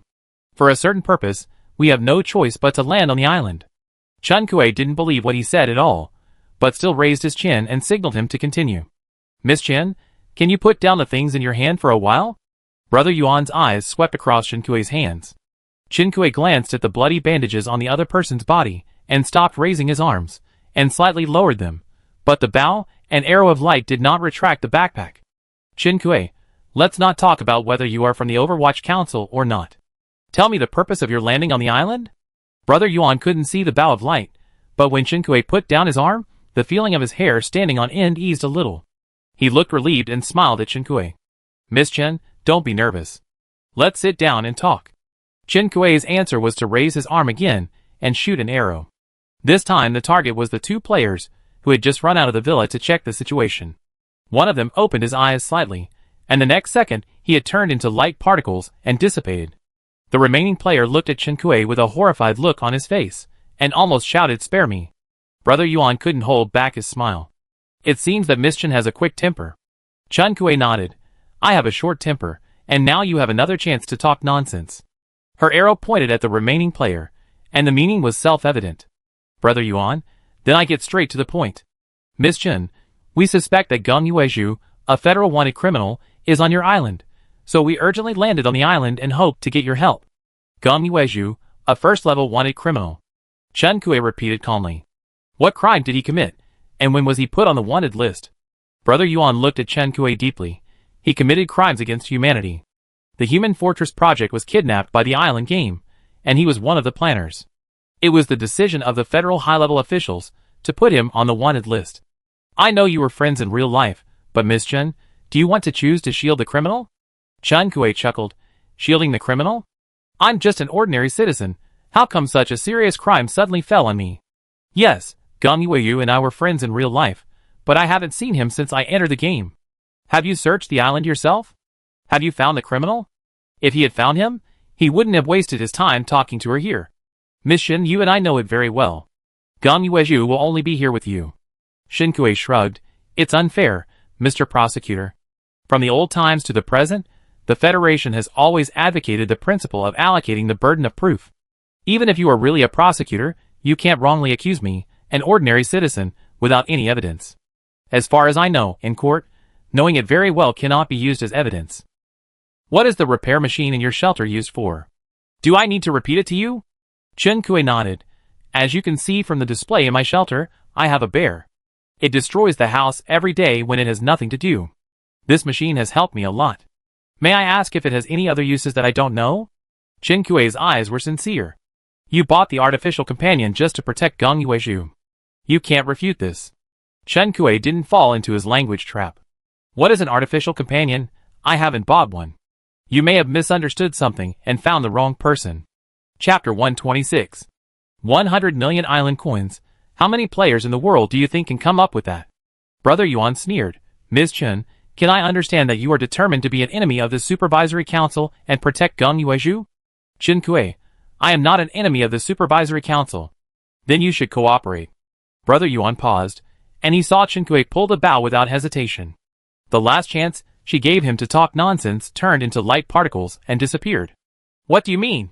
Brother Yuan took a step back, looking at Chen Kuei with a look of half vigilance and half anger. Chen Kuei, one last question, who are you? Before the other party opened his mouth, Chen Kuei took the lead to cut him off. You are not from the Supervisory Council, don't insult my IQ. If your next sentence is still this, you can die. This group of people did not intend to let Chen Kuei survive from the beginning, and their style of behavior was not upright. Now they pretended to ask her to cooperate with the investigation, just because they couldn't beat them, but wanted to achieve their goals, so they were ready to reason with her. If the other party had shown a reasonable attitude from the beginning, contacted Chen Kuei to reveal his identity, and asked Chen Kuei to cooperate, Chen Kuei might have been deceived and had to make a difficult choice between friendship and the rule of law. But the other party's attitude of first fighting, and then courtesy made Chen Kuei determine her position. She aimed at Brother Yuan and said coldly, Speak. Brother Yuan's expression changed several times, and finally became calm. I am indeed not from the Supervisory Council, but I did not lie to you about one thing. Gong Yuezhu planned the isolated island game, and kidnapped the human castle plan. He committed a crime against humanity. It is true that he is on the wanted list. Chen Kuei didn't know where the wanted list he was talking about was, but these were issues that could be discussed later. She moved her eyes to Brother Yuan's face, and he avoided Chen Kuei's question again. Since you are not from the Supervisory Council, who are you? Brother Yuan said firmly, no comment. Even if you kill me, you can't get an answer from me. Chen Kuei, are you not afraid of death? Yes. Do you think I won't kill you? Brother Yuan pulled his lips. How could it be? It's easy for you to kill me, he said, seeming to feel irony. Before this, we thought this was a dead end for you. Never expected that more than 30 people who landed on the island would be killed by a girl and almost wiped out. Chen Kuei, you are wrong. You shouldn't choose to land on the island during the day. If they landed on the island at night, with the help of the red thermal imaging device, the light bow in Chen Kuei's hand would be like a lighthouse on the sea to report to them, and it would not be able to play such a big role. Brother Yuan nodded to show that he had learned his lesson. I understand. We will adopt your suggestion next time. There will be a next time. Chen Kuei laughed angrily, and immediately loosened her fingers that were pulling the bow. A golden light flashed in front of Brother Yuan. Chen Kuei's arrow was actually blocked by something. Chen Kuei, shock. Brother Yuan raised his eyes, and looked at her calmly. Do you know why I didn't quickly remove the silencer, and leave when I knew you were strong, and waited here all the time? S-level item, field editing. You can edit the status of any object in the field. Your shelter is now my defined field. If you don't want to enter the shelter, I can't kill you, but you can't kill me either. He operated the panel. Are you sure to take back silent? Items being recycled. Countdown. 10, 9, 8. While waiting for the items to be recycled, he opened his backpack and took out a visitor card. This is an item card independent of the system's visit function. The visitor is on high alert and ready to agree to the visit at any time. This is the way out he left for himself. However, as soon as he took out the visitor card, a huge force knocked him down. The huge impact almost killed him. If he hadn't had a high-level protective item on him, which blocked some of the damage, he would have ended up like the player who just died. Yuan Gu swallowed the sweet taste in his throat and opened his eyes in disbelief. Impossible. He saw something from the corner of his eye, and his pupils suddenly contracted. This is my shelter. Be careful when you visit in the next life. Chen Kuei turned his wrist and replaced the golden bow and arrow in his hand with the long sword wooming. The villain died because of talking too much. 1-0. The countdown ended. Silent returned to Brother Yuan. Chen Kuei finally saw what the prop looked like. A spherical glass cover, the size of a palm. It looked quite delicate. Brother Yuan felt something appear out of thin air on his palm, and knew that the countdown was over and the visitor card could be used. However, As soon as he thought of it, the hand holding the visitor card was immediately pierced through by a long sword and nailed to the ground. Ah! Brother Yuan couldn't help but scream. Chen Kui, who threw out the long sword, walked forward and first bent down to pick up the visitor's charm that was nailed to his palm. Visitor's charm, damaged. Chen Kui picked up the item silencer in his other hand. Silencer, S-level item, can lock the selected target island into a closed space. The design inspiration comes from the small black room customized by the domineering president in The Domineering President Forced to Love, Escaped 99 Times, which has won unanimous praise from the domineering presidents and heartbroken parents. Huh? You ask why heartbroken parents are also a customer group? Please, our forced disconnection function is good after using it. Isn't it more worry-free, safer, and more secure than that academy? Chen Kui, It is indeed an S-level item. Even the introduction seems so weird. After reading the item introduction, Chen Kui was silent for a moment and clicked to use it again. The glass cover disappeared from Chen Kui's hand. Used successfully, the item recycling function has been transferred to the system operation panel. Brother Yuan endured the severe pain in his palm and watched Chen Kui take the visitor card and silent from his hand. She also used silent. The island became a closed space again. The situation was reversed, and now Brother Yuan was the one who was at the mercy of others. One of his hands was nailed to the ground by the long sword, and the other hand was stepped on by Chen Kui. This vicious and cunning woman looked down at him. Now, are you willing to talk to me? Brother Yuan looked around. The carved iron railings of the level 5 shelter were gone, and they were on the grass platform, with nothing around them. After Brother Yuan finished speaking, Chen Kui immediately realized the key and operated the panel. Please choose the location of the shelter. The props associated with the shelter are detected. This move may cause the props to fail. Note, the island owner is not in the shelter, and the members in the shelter cannot move with the shelter. Do you confirm the choice to move? Placement successful. The movement of the shelter is not like the silent one. It takes a countdown to retract it. Brother Yuan, who also received the system notification field error, props invalid, closed his eyes deeply. What do you want to talk about? Brother Yuan's face was pale. He took a breath, looked at Chen Kui, and continued, I can tell you what I know, but the exchange condition is to let me go. Chen Kui waited and nodded. Okay. I don't believe your verbal promise. Let's sign a transaction contract. Chen Kui, okay. This man is more vigilant than the team led by Gao Xiang. The system mall is not available now, and Chen Kui has no extra transaction contracts in stock. Fortunately, Brother Yuan has it, and the transaction contract was provided by Brother Yuan. It seems that Brother Yuan has a strong sense of anti-fraud, and he probably downloaded a lot of anti-fraud apps in real life. After the two signed, they officially got down to business. Chen Kui, who are you? Executioners. In Chen Kui's questioning expression, he added, we execute. These are two agencies of the organization. The observers are responsible for providing targets, and we are responsible for execution. Observers? Chen Kui's first reaction was what a Dao said, eyes. Did you kill a Dao too? Brother Yuan didn't expect Chen Kui to know. That's right. How many people are there in your organization, and what is the purpose of the action? I don't know the number. I only know that we are looking for people involved in planning the isolated island plan and executing them. This answer surprised Chen Kui, but not so surprised. So the wanted order you mentioned is within your organization?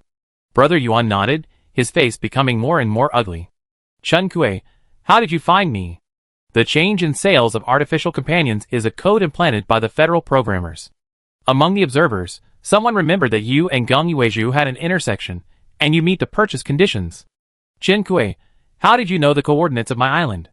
GD. Frequency. Cough cough. Before he finished speaking, he choked on blood. Although Chen Kui's arrow did not kill him on the spot, it also caused him some internal injuries. It's not fatal.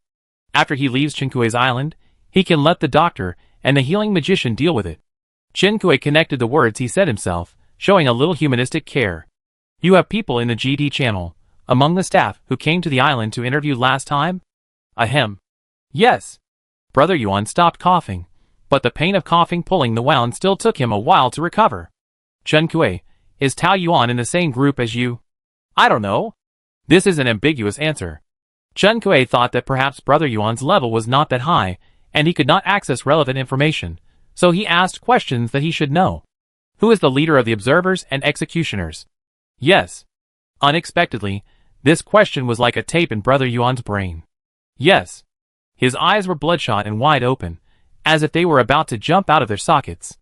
Chen Kuei noticed something strange because of his stuck-in expression, and the next moment, a large mouthful of blood gushed out of Brother Yuan's mouth. This was completely different from the situation when he was injured just now. Chen Kuei realized that he had bitten his tongue. Brother Yuan's body lying on the ground turned into light particles and disappeared.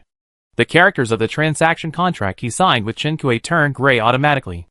Since the contracting party, Shui Yuan, committed suicide, this contract is invalid.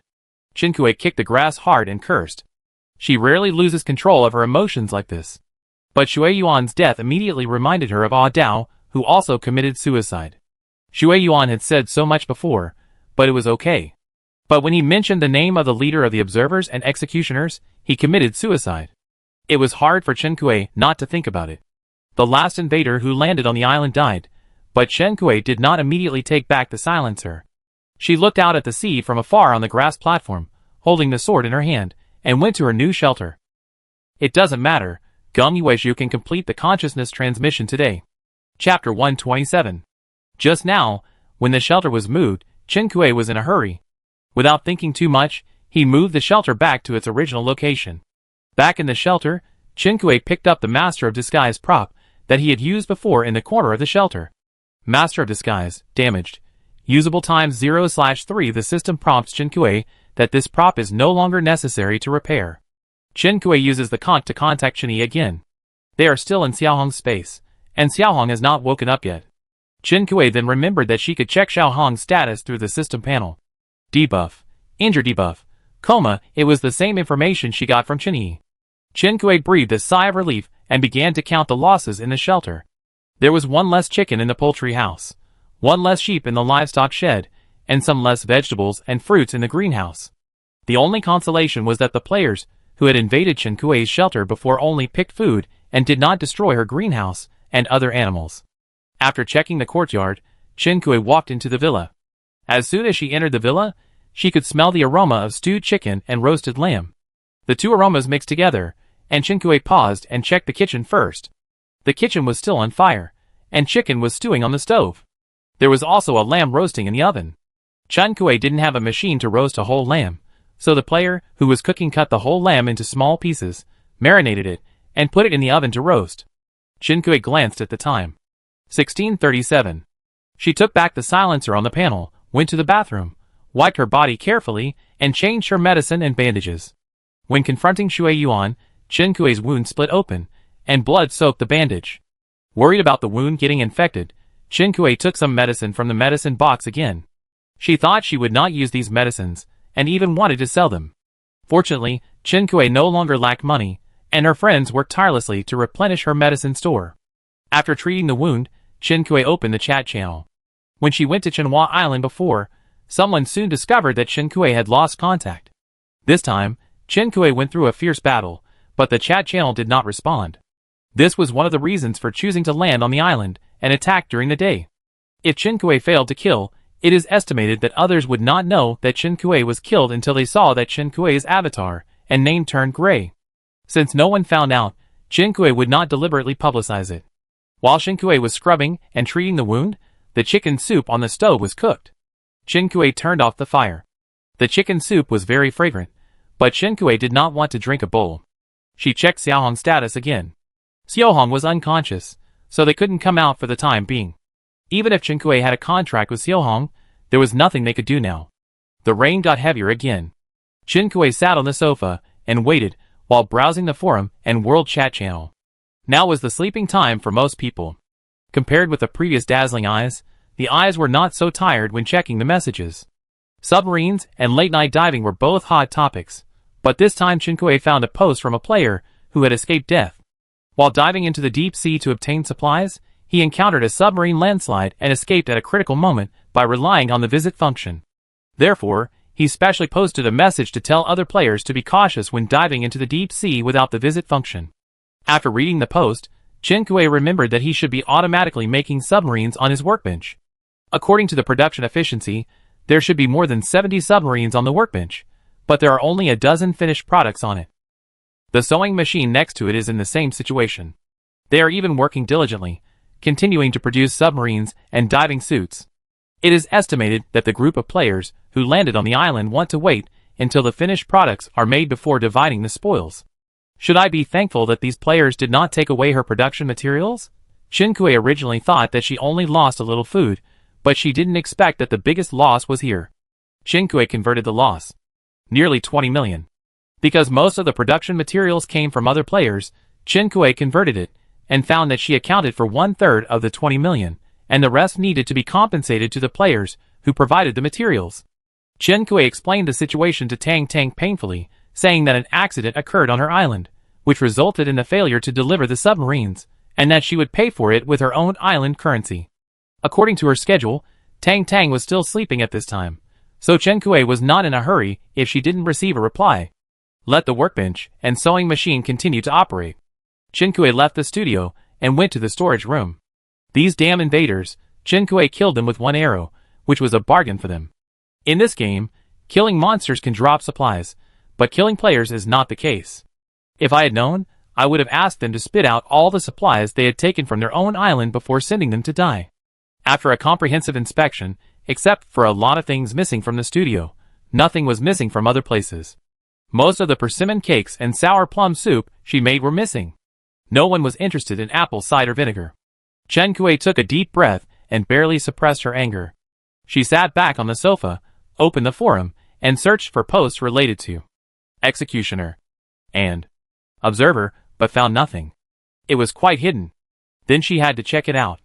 Chinkui found the brush and drew Shui Yuan's appearance according to memory. The portrait with Shui Yuan's name was put into Chinkui's backpack. Unknowingly, it was already dark, and the suppressed sleepiness came up belatedly. Chinkui checked the time on the system panel. 1911. Tang Tang replied to Chinkui, saying that she needed to ask for instructions, and would tell Chinkui the solution later. Chinkui, okay, I need to catch up on my sleep. If there is a result, just leave a message directly. Chinkui glanced at the situation of Xiaohong and others on the system panel again. He couldn't wait any longer, so he went back to the second floor, crawled into the mosquito net, and started to catch up on his sleep. I woke up again at around 5 in the morning. It was still dark. Chinkui lay down for a while, and got up to wash. When I went downstairs, I smelled the strong aroma of chicken soup and roasted lamb. There seemed to be some other smells in between. She was a little dazed. The fire had been turned off for so long, but the two smells hadn't dissipated yet. Chinkui turned around and saw a person sitting at the dining table, leisurely eating roasted lamb, drinking chicken soup, and eating smashed cucumbers to relieve the greasiness. His skin was pale, which was rarely seen in the sun, and there was a faint blue under his eyes. She has a tall figure, dark hair and eyes. Her long hair is tied up loosely at the back of her head, and the style looks familiar. Because it was Chinkui who tied it himself. Chinkui stood there, forgetting his movements for a moment. Gung Yue completed the transmission of consciousness. The sound of Chinkui going downstairs obviously did not escape Gung Yue's ears. He drank a mouthful of soup and looked up at Chinkui. Awake? He stood up familiarly, and poured a bowl of soup and placed it in front of him, and the laziness in his movements was unmistakable. The chicken soup is well cooked. After serving Chinkui the chicken soup, he commented. Chinkui opened his mouth, and found his voice after 2 breaths. Maybe it's poisonous. The long-haired man who was happily drinking the soup paused. Isn't this specially stewed to celebrate my resurrection? Chinkui, just treat it as it is. Judging from his behavior, he probably drank 2 or 3 bowls, and it was too late to tell if it was really poisonous. As it turned out, the chicken soup was normal chicken soup, and the mutton was normal mutton. These were all prepared by the players, who landed on the island for their own consumption, and there was no poison in them. After testing the poison, Gung Yue moved the roasted lamb away from Chinkui's eyes. If you are injured, eat something light. In front of Chinkui was a plate of stir-fried mustard greens and sweet potato porridge. She realized the source of the other smell she smelled when she went downstairs. She stirred the sweet potato porridge with a spoon, and the soft sweet potatoes were dotted among the broken rice grains. This bowl of porridge must have been cooked for a long time, and was cooked very well. Chinkui could even see the porridge oil floating on the rice soup. The two of them sat at their respective sides of the table and ate quietly. No topic about the Human Fortress project and the Solitary Island game was mentioned. After dinner, Chinkui put down the bowl, and Gung Yue cleaned up the table and put the dishes and chopsticks into the dishwasher. He was tall and had long legs, but he was slow to do these chores, with his eyelids half drooped, so that even when he was doing things seriously, he still had a sense of careless laziness. Chen Kui watched him clean up, and finally remembered Xiaohong, who he had forgotten in the corner.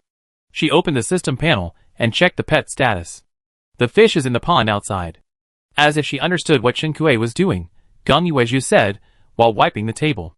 Chen Kui looked and saw that the coma debuff in Xiaohong's status had indeed disappeared. She took a look at Xiaohong's health and satiety, took out a meal for one person from her backpack, and walked out of the villa. She called twice by the pond, and Xiaohong came out of the water. His condition was not very good, and he looked listless. When Chen Kui checked his panel just now, she also noticed that he was in a low mood. Chen Kui thought that he was probably injured and felt uncomfortable. You can contact Yuan later and ask if he is free. After watching him finish his meal, Chen Kui returned to the villa. At this time, Geng Yuezhu had already cleaned up the table and was sitting on the sofa with a cookbook in his hand. The recipe stayed on the page of boiled cabbage for a long time without being turned. Geng Yuezhu's eyes fell on the words, but he didn't read them into his mind. Chen Kui sat opposite Geng Yuezhu and looked at him. Let's talk. Geng Yuezhu raised his eyelids, glanced at the bandages exposed on Chen Kui's body, and finally nodded. Island game, you participated in the planning? Chen Kui did not beat around the bush, and went straight to the point. Geng Yuezhu did not talk about other things. He still held the cookbook in his hand, but his eyes were no longer lazy and useless, but instead revealed some rare sharpness. He simply admitted, yes. Why? Chen Kui was puzzled. In her impression, Geng Yuezhu was a person who held grudges, and was occasionally very bad-humored, but he was definitely not an antisocial personality who wanted to take revenge on society. Today Shui Yuan said that he was from the Supervisory Commission and told Chen Kui that Geng Yuezhu had committed crimes against humanity. Although Chen Kui knew that Shui Yuan lied because of his wrong identity, she still unconsciously presupposed what she would do if Geng Yuezhu really committed crimes against humanity in a place she couldn't see, became someone she didn't know, and committed crimes against humanity. She believed that she was just an ordinary person with nothing to say, and this kind of choice should appear in those kinds of film and television works, not around her. In the end, she thought, she didn't know what she would choose, but she was willing to sit down and listen to the reasons why Geng Yuezhu made such a choice. Geng Yuezhu looked at her. The sharpness in his eyes slowly dissipated as they looked at each other. He drooped his eyelids slightly, as if he was wearing a layer of lazy and meaningless skin again. It's complicated, he said. Chen Kui did not interrupt. Do you know the background of the Federation's proposal of the Human Fortress Plan? He seemed to be asking a question, but he did not wait for Chen Kui to answer, and continued to speak slowly. The end of the world. Strictly speaking, it's not just the end of the world. After thinking for a while, he added. Chapter 128. Do you remember the laboratory accident in District 19? Geng Yuezhu suddenly changed the subject. Chen Kui was stunned, then replied, of course. The decline of District 19 was related to a laboratory accident, which caused serious consequences, including but not limited to biological contamination and radiation contamination. Chen Kui's parents and Geng Yuezhu's father belonged to the same company. They bought houses together because of the company's welfare. Unfortunately, when the accident happened, they were on a business trip in District 19. Chen Kui found their names on the missing list published by District 19. After the accident, District 19 was closed for 2 years, and no one escaped from the contaminated area. Geng Yuezhu's eyes were empty, recalling the anxiety and helplessness at that time.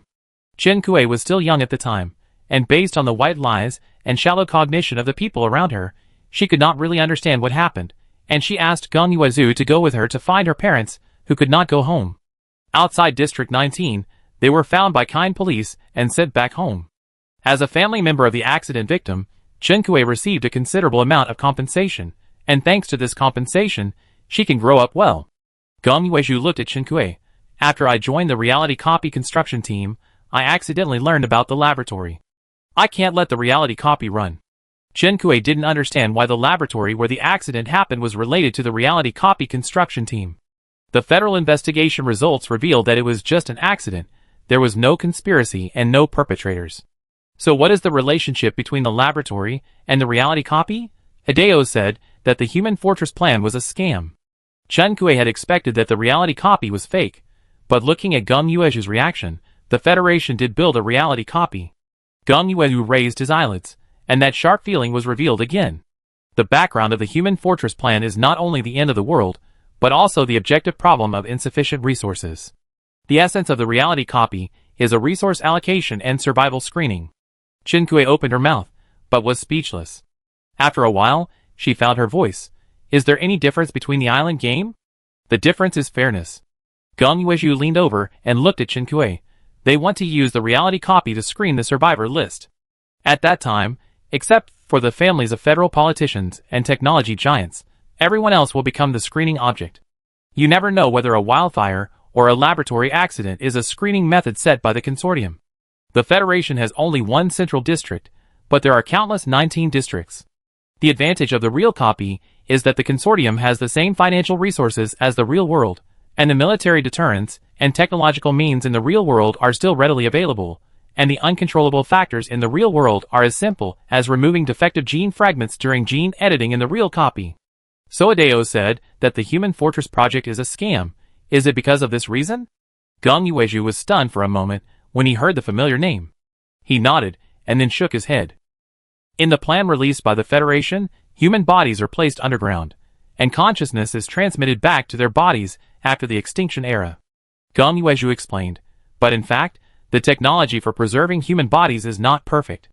It is simply a fantasy to achieve the preservation of all human bodies with current technology and resources. The underlying logic of this plan is wrong. Technology companies have jointly fabricated and deceived the public. This is the second lie the Federation has told. The first lie was about all humans can survive. Chen Kui. So, what is the Federation's real plan? Gong Yuezhu. Through the real copy, complete resource allocation and survival screening, eliminate abandoned citizens, and after completing the screening mechanism, the survivors enter the human fortress and live and reproduce until the end of the extinction era. So, from the beginning, there was no body preservation plan. Chen Kui. Are the production team of the island game members from the real copy development team? Chen Kui did not find Adeo's name in the list of members who built the real copy. She didn't know if it was because Adeo used a fake name. Gong Yuezhu stepped back and leaned back on the sofa. Not entirely. He said, the federal discourse power is in the hands of politicians and technology companies, but in addition to them, there are also many civilians who participate in the Human Fortress project. Otherwise, the Human Fortress project cannot operate. As a technician, Gong Yuezhu was fortunate to be selected to participate in this Tianlong People's Feast. Chen Kui, aren't they on guard against civilians? If, as Gong Yuezhu said, the civilians involved reveal the truth, this huge scam cannot be carried out. People will not willingly pool their resources and work together to promote the Human Fortress project.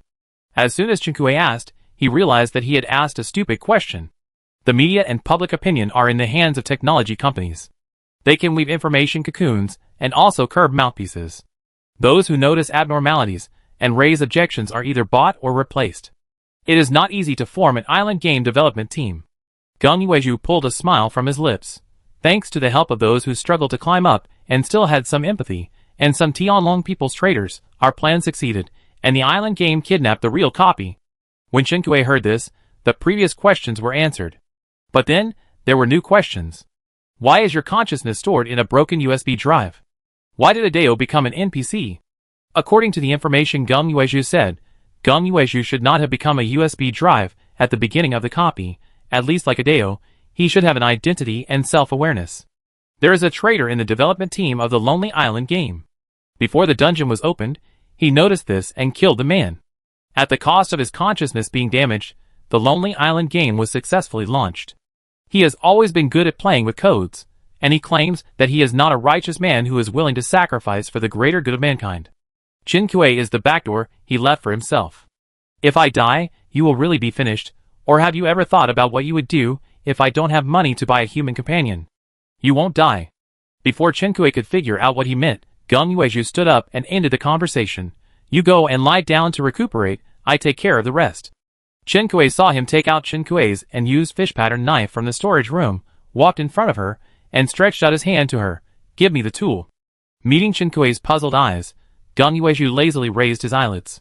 What you have now is the initial resources when you enter the human fortress. You should recover as soon as possible and get up to work. Chen Kui, shock. The so-called resource allocation is literally what it says.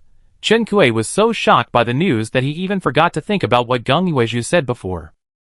Geng Yuezhu took his tools and left the shelter, ready to go fishing at the beach.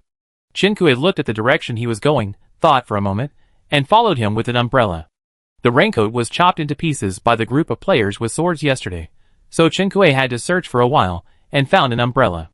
Geng Yuezhu heard the movement behind him and stopped. He took the umbrella from Chen Kuei. "Didn't I tell you to lie down and recover?" "Chen Kuei, we are hard-working people. If she doesn't get the limited time supplies, she won't feel comfortable lying down. When the sun comes up soon, Chen Kuei won't be able to fish out the 3 treasure chests of destiny tonight." "Chen Kuei, are you a player or an NPC now? Can you fish out treasure chests? Do you have a backpack?" Chen Kuei was really curious and kept asking questions. Geng Yuezhu, "Player, can't fish, no." Chen Kuei, "Huh, are you a player?" Geng Yuezhu, "Eh. He has a body outside the game, and his information was recorded before entering the game. As long as his consciousness is properly preserved, no matter how many artificial human bodies he changes, he is still a player." "Then why did Adeo come in as an NPC?" Chen Kuei asked again. "Because she is dead." Adeo and her mother were both members of the Lonely Island game development team.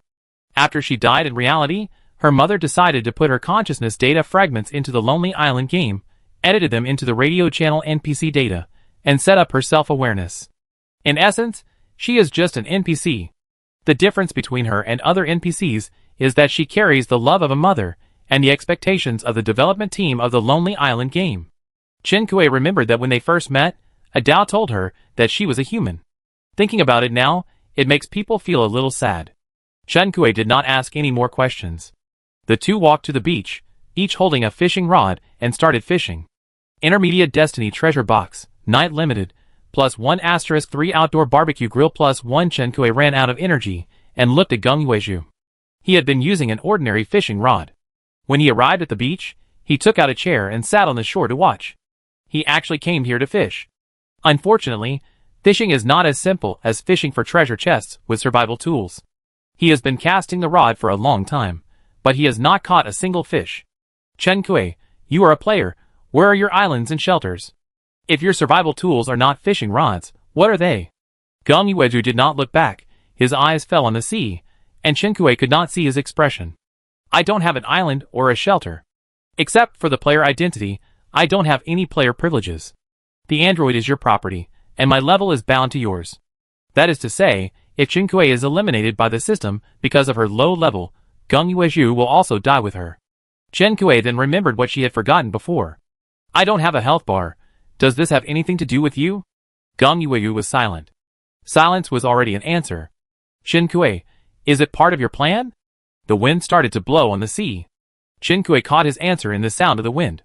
No, it's my selfishness. People who make rules always want to use them to profit themselves or satisfy their selfishness, and Geng Yuezhu is no exception. He participated in the editing of Adeo's settings, and Chen Kuei's existence was entered at that time. There was a traitor in the development team, and he could not trust other team members, but only the editable data. This time Chen Kuei was silent for a long time. After a long time, Chen Kuei pulled his lips and smiled. I thought it was the plugin I bought in the last game that was brought in. A light laugh came from the wind. Careless yet as light as a sigh. Chen Kuei put the fishing rod into his backpack and pulled Geng Yuezhu back. Don't fish anymore. Be careful of being struck by lightning when you are outdoors during a thunderstorm. Geng Yuezhu was dragged away by Chen Kuei, carrying an empty fishing rod. You will stay in the dormitory from now on. Clean and cook for me when you have nothing to do. Oh! That group of people said you are on their wanted list. They may come again. Get along well with Xiaohong. When the enemy comes, hide in his space. Chapter 129. Chen Kuei took 2 steps forward, but didn't move. She looked back and saw Geng Yuezhu looking up at her lazily. Chen Kuei pulled again, but didn't move. TSK, go on your own. Chen Kuei let go and turned to walk away. Hearing the noise from behind, Geng Yuezhu followed her steps. What kind of fish is that? She's shirtless every day, looks honest, but I wonder how much fun she has in private. Geng Yuezhu's voice was lazy, and the cricket behind him was as calm as when discussing serious matters. Chen Kuei, no, who provoked him again, seeing the shelter gate approaching, in order to prevent Geng Yuezhu and Xiaohong from having a rift and affecting their safety in the future. Chen Kuei turned around and looked at Geng Yuezhu with her arms around her chest. I just saved your life. How can you say that? Gong Yuezhu, let's put it one thing at a time. You are just looking for trouble. Gong Yuezhu nodded and admitted, yes, I am looking for trouble. Chen Kuei, She was too lazy to ask Gong Yuezhu why he was looking for trouble, and got straight to the point. What are you doing? Gong Yuezhu, move his nest away, and throw him into the sea. No. After saying that, Chen Kuei felt that it was not a good idea to ask him what he wanted to do, and then deny him without thinking. He coughed lightly. You chased him away as soon as you arrived. How can we get along in the future? Xiaohong is not a bad fish. Think about it this time. If it weren't for him, those people would come directly to find you. I couldn't protect them alone. Besides, he helped a lot in normal times. Gong Yuezhu looked down at Chen Kuei to make amends. After a while, the corner of his mouth curled slightly, as if smiling. In the past, he and Chen Kuei often disagreed, but he only liked to look at her with this expression when he was very upset. Chen Kuei didn't always have to be the one to take the initiative to give in and break the ice, but when he thought about the person in front of him, who almost died and experienced a lot of things in places he didn't know, even if he had made many preparations, there were actually many accidental factors for his resurrection now. Chen Kuei softened again. She looked up at him. Why are you unhappy with Xiaohong? The air was silent for a while, and Gong Yuezhu was the first to look away in this eye contact. He did not mention the red mermaid again, but drooped his eyebrows, and gave each other a way out. It hurts a man's self-esteem to ask him to hide when he has something to do. The lazy man's voice was drawn out, half joking and half complaining. Chen Kuei raised his hand to apologize. A conflict was gently exposed. Gong Yuezhu mentioned Xiaohong's matter, and Chen Kuei also remembered what she had not done. She opened the system panel and contacted Yuan. The extreme weather in summer even forced Yuan to adjust his work and rest. Now he basically listens to the radio at 9 o'clock in the morning before going to sleep, in the same frequency as Chen Kuei. Yuan's number of visits had just cooled down not long ago, and he quickly initiated a visit after receiving Chen Kuei's message. When he entered the shelter, he first glanced at Chen Kuei, and naturally saw the bandages exposed on some parts. Why are you injured so much? Chen Kuei, it's hard to explain. She called twice by the pond, but the pond was quiet. I don't know if the mermaid fell asleep in the mermaid house. Chen Kuei, help me treat the wound first, and then call him after you're done. Yuan had no objection. The two entered the villa and ran into Gong Yuezhu washing vegetables in the kitchen to prepare something to eat. Gong Yuezhu looked different from ordinary NPCs. Yuan paused and looked at Chen Kuei. Who is this? Chen Kuei introduced the two parties to each other. Gong Yuezhu nodded slightly at him. After leaving the living room, Yuan frowned and asked Chen Kuei hesitantly, Is your friend the person mentioned on the forum? Chen Kuei, shock. Chen Kuei woke up and didn't bother to read the forum news. What was said on the forum? Yuan saw her confused look and kindly reminded her. The forum has posted a new bounty post.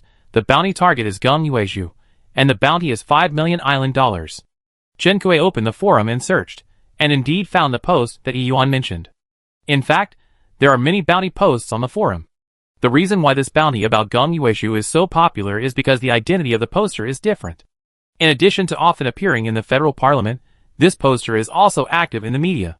He is one of the spokespersons that most citizens of the Federation are familiar with. Although the bounty posted in this post did not explain the reason for the bounty, it also attracted many players to speculate. Some of the attention was on Gong Yuezhu, and most of the attention was on the poster. Regarding the fact that the Human Fortress project was hijacked by the island game, a senior engineer and one of the leaders of the Federation once posted a response, but now their posts are still there, but their avatars and names have been grayed out. After the Human Fortress project was hijacked, the relevant personnel were very low-key. When she first entered the game and the private message function was just opened, several federal spokespersons were flooded with private messages every day. Her 0003 world did not have it, but after the world merged, when Chen Kuei checked the posts in other worlds, she found that some players spontaneously organized daily check-in and question activities for these spokespersons and technology companies. The same situation is happening now. Some players left a message in the post, asking the poster to ask other leaders of the Human Fortress project when the island game can be shut down and return to the real world. Chen Kuei had actually searched the list of engineers and programmers in the real copy on the CD he had obtained before, as well as the name of the person in charge of the Human Fortress project, using the system panel. Their mortality rate was not low either.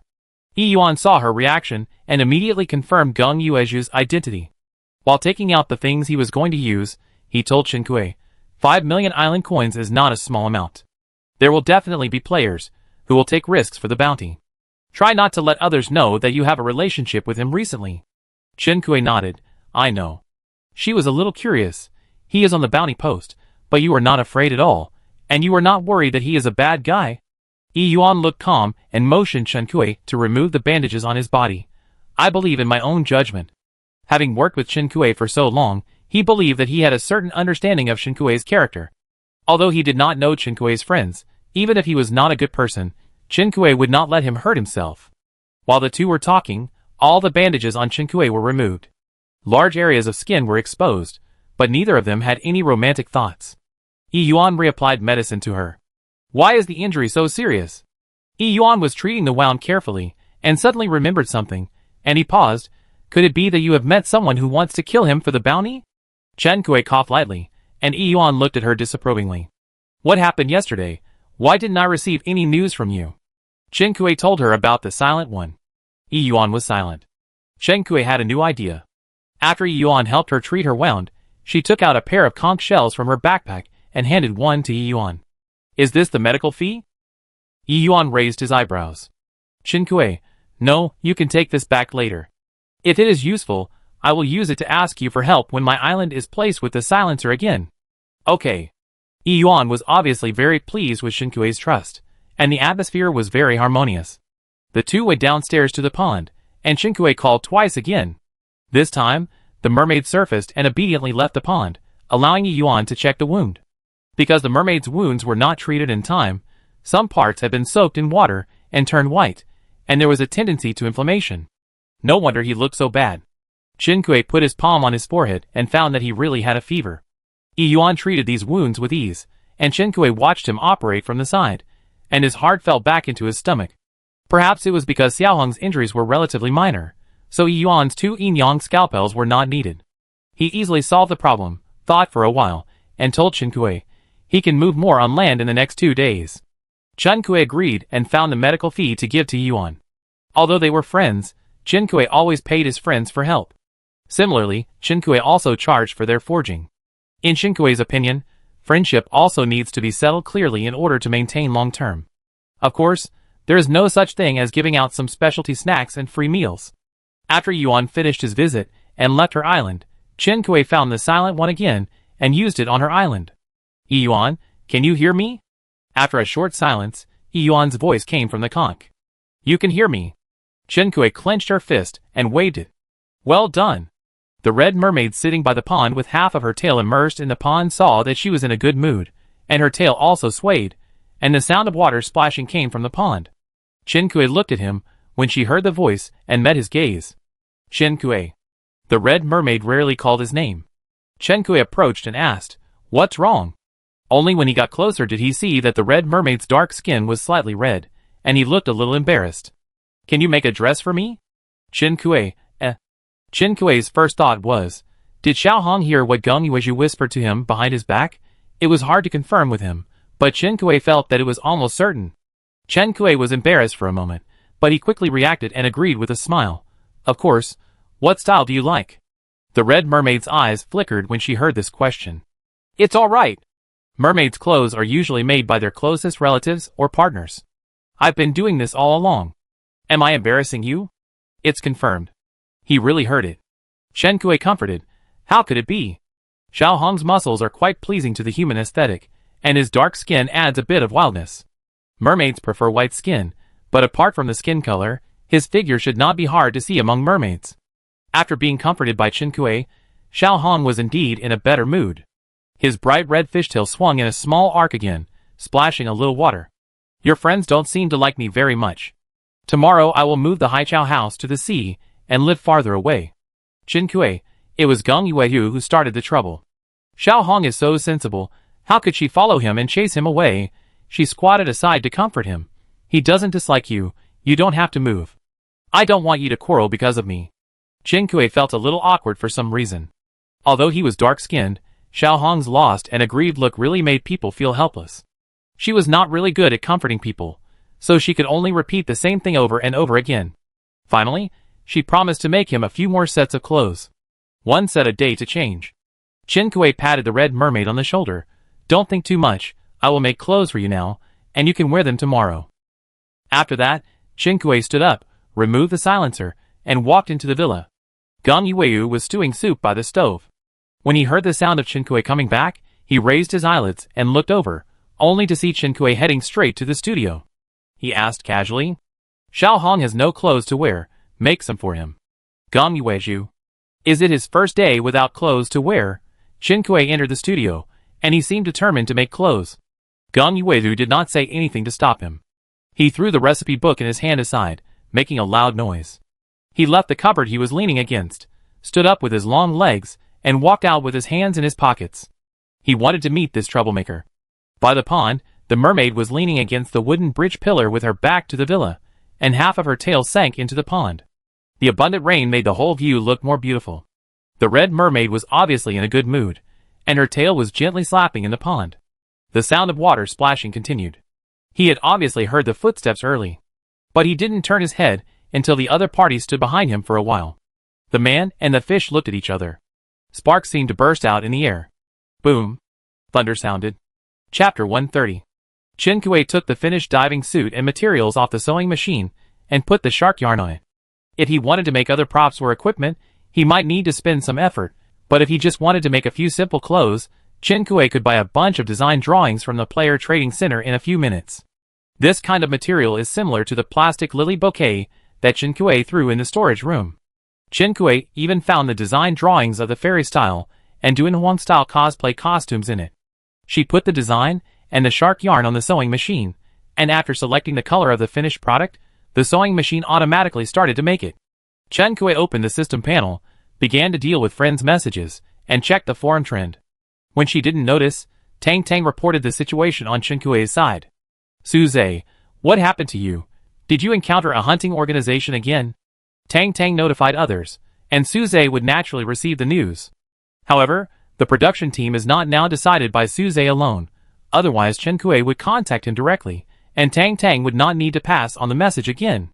Chen Kui had previously wanted to ask Suze to check the real-life network of players who died in the hunting organization, so when Suze learned that something had happened on Chen Kui's island, his first reaction was that she was being targeted by the hunting organization. Although they had fought before, and the hunting organization had not done anything to her, perhaps Chen Kui's act of publicly revealing her identity as the leader of the hunting organization had angered them. Chen Kui, it's not them, I'm fine, I've asked Yuan to treat me. Seeing that she was unwilling to say more, Suze changed the subject at the right time. We converted the cost of those materials to 9.41 million island dollars. The guild held a meeting and decided that the guild and you would share the loss of the materials. The production team discussed and decided to give you a discount. Excluding the guild materials, after the discount, the loss you need to bear is 6.02 million island dollars. It is not a small amount. According to the previous share and the efficiency of Shinkui's 2 workbenches, Shinkui needs 32 hours to pay it back. Shinkui gritted his teeth again. This group of robbers, thieves, so abominable, this means that her 2 workbenches will be in vain for the next 32 hours. But whether it is the guild or the other people in the production team, they have actually helped Shinkui a lot. Even if Shinkui is depressed, she can only grit her teeth and blacklist the organization behind Shui Yuan and his men. What observers, what executioners, if she encounters them again, kill them all. Take a look at the guild warehouse first. Suze reminded, I personally allocated a part of the contribution points to you. You can use it to buy materials in the guild and recover some losses. Chen Kui opened the guild warehouse and saw that he had a lot of extra contribution points. Suze transferred part of his contribution points to Chen Kui. Chen Kui, this is too much. Chen Kui wants to transfer his contribution points back. You keep them for level 5. It's okay.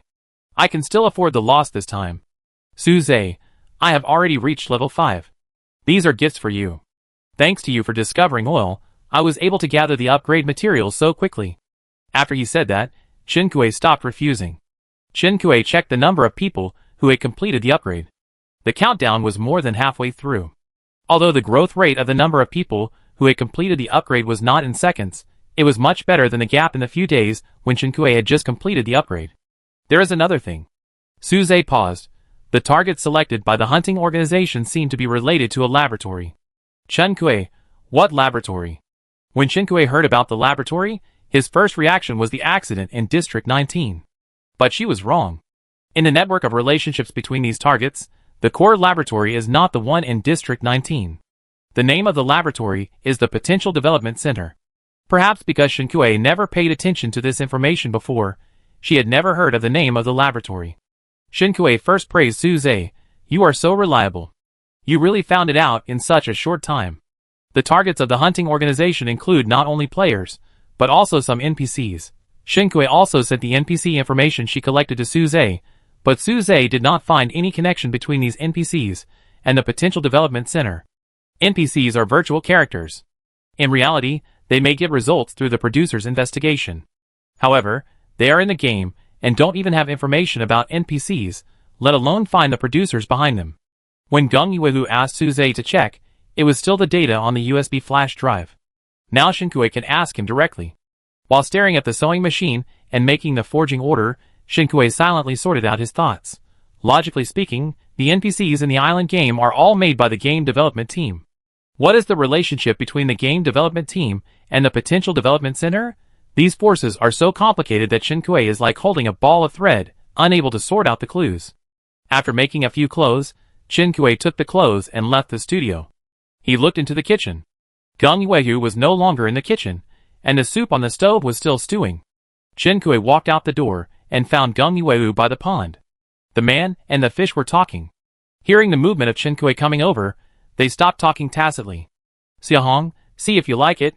Shinkui bent down and handed the clothes in his hand to the merman, then stood up and looked at Geng Yuelu.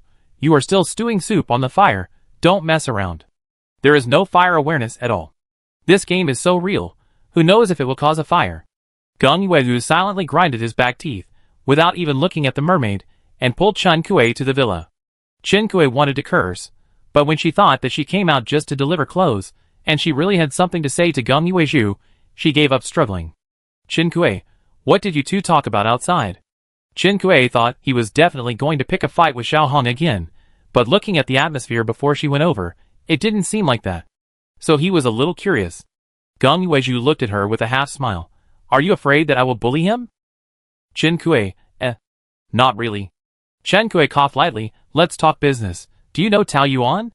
Geng Yuelu turned off the fire, turned back to the sofa, and sat down. Who? The leader of the hunting organization. What is the hunting organization?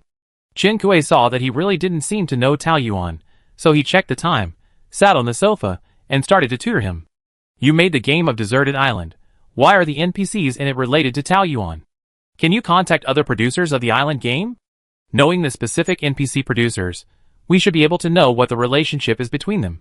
Shinkui was really curious about Tao Yuan's motives. Geng Yuelu spread his hands, saying that he was just an unauthorized player. Shinkui gave up asking. She searched for Geng Yuelu's name on the system panel, and only found 3 people.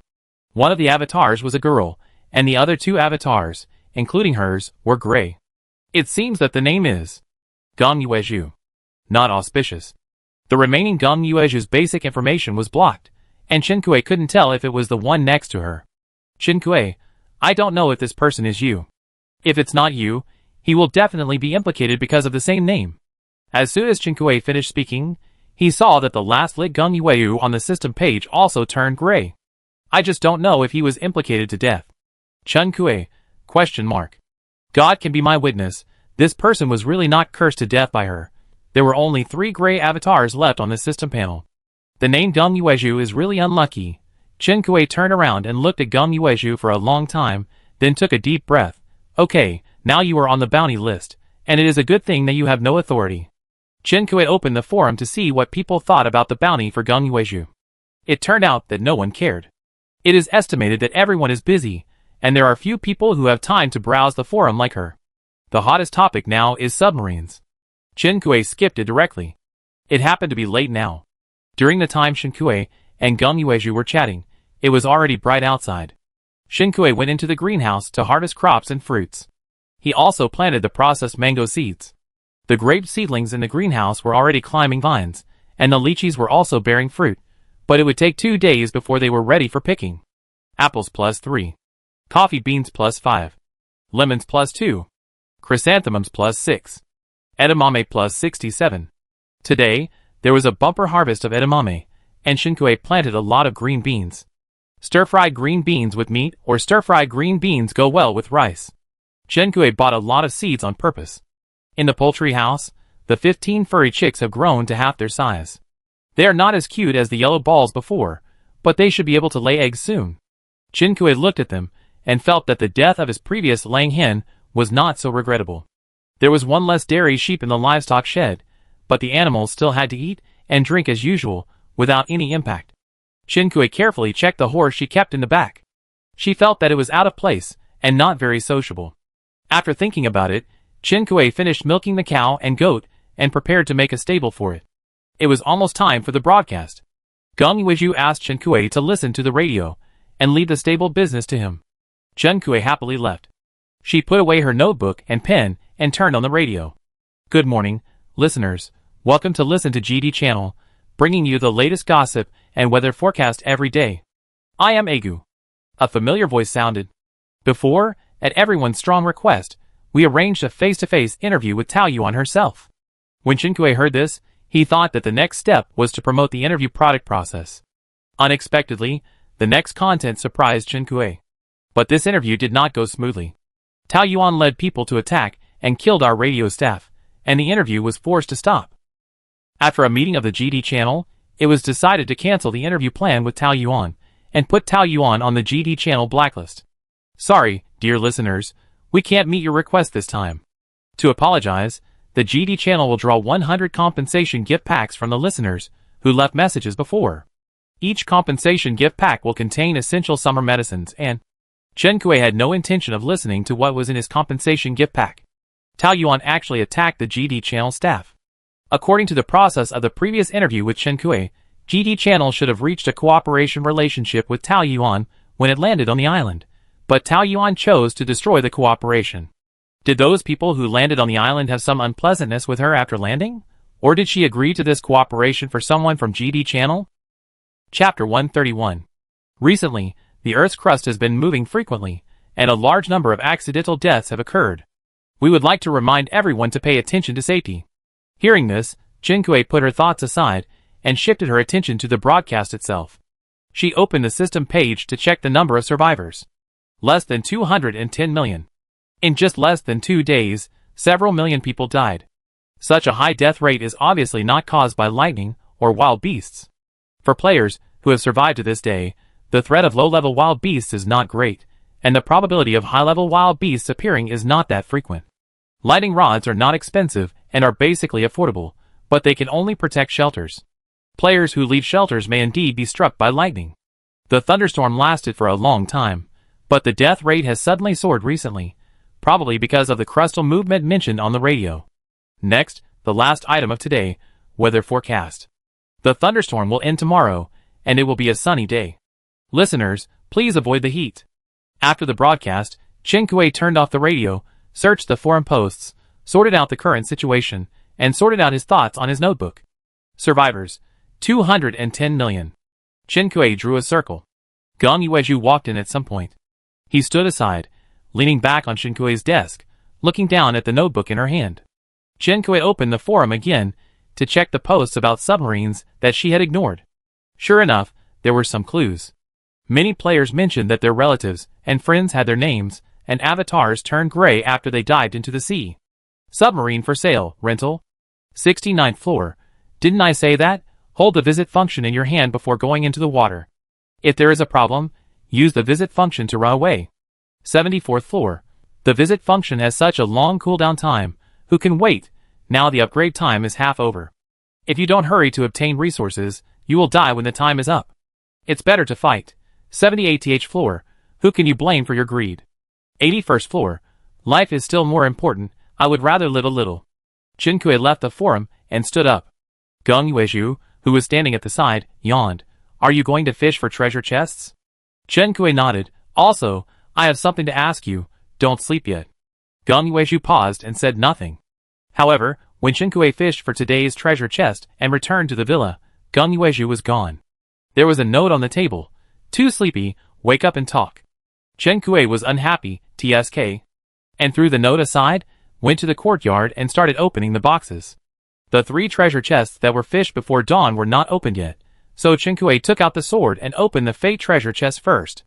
Player Chen Kuei killed the A-level monster Charizard +1, rewarded Fire Seed +2, limited time flight card +1, Fire Poison Pill +1, Dragon Fang +3, Unknown Beast Meat, edible, +4, Tree Fertilizer +5. Seeing the dropped rewards, Chen Kuei realized that the unknown creature that just came out of the box turned out to be a Charizard, an A-level monster. There is a limited time flight card in the reward. It seems that this fire-breathing dragon can fly. Unfortunately, Chen Kuei opened the Fate treasure box and got experience early. He didn't even see the shadow of the monster clearly, and he was killed in seconds when he showed his head. Chen Kuei was very satisfied with this unboxing because a lot of props were dropped. Fire. This is a fire that you can control. Within a radius of 50 kilometers, you can choose its placement and ignition time. It is an excellent tool for murder and robbery to create an alibi. Limited time flight card. As you can see, you can experience the thrill of flying for a limited time. The advantage is that you can do whatever you want, and it is safe and worry-free. The disadvantage is that it is limited to 5 minutes. Someone once forgot the time limit and fell to his death, but please believe that this is definitely not a problem with our product. Fire Poison Pill. Some people have used it to save lives, but in fact more people will die after using it. The treatment effect is unknown, the applicable population is unknown, and the adverse reaction, death. The second and third Fate treasure chests are all daily necessities.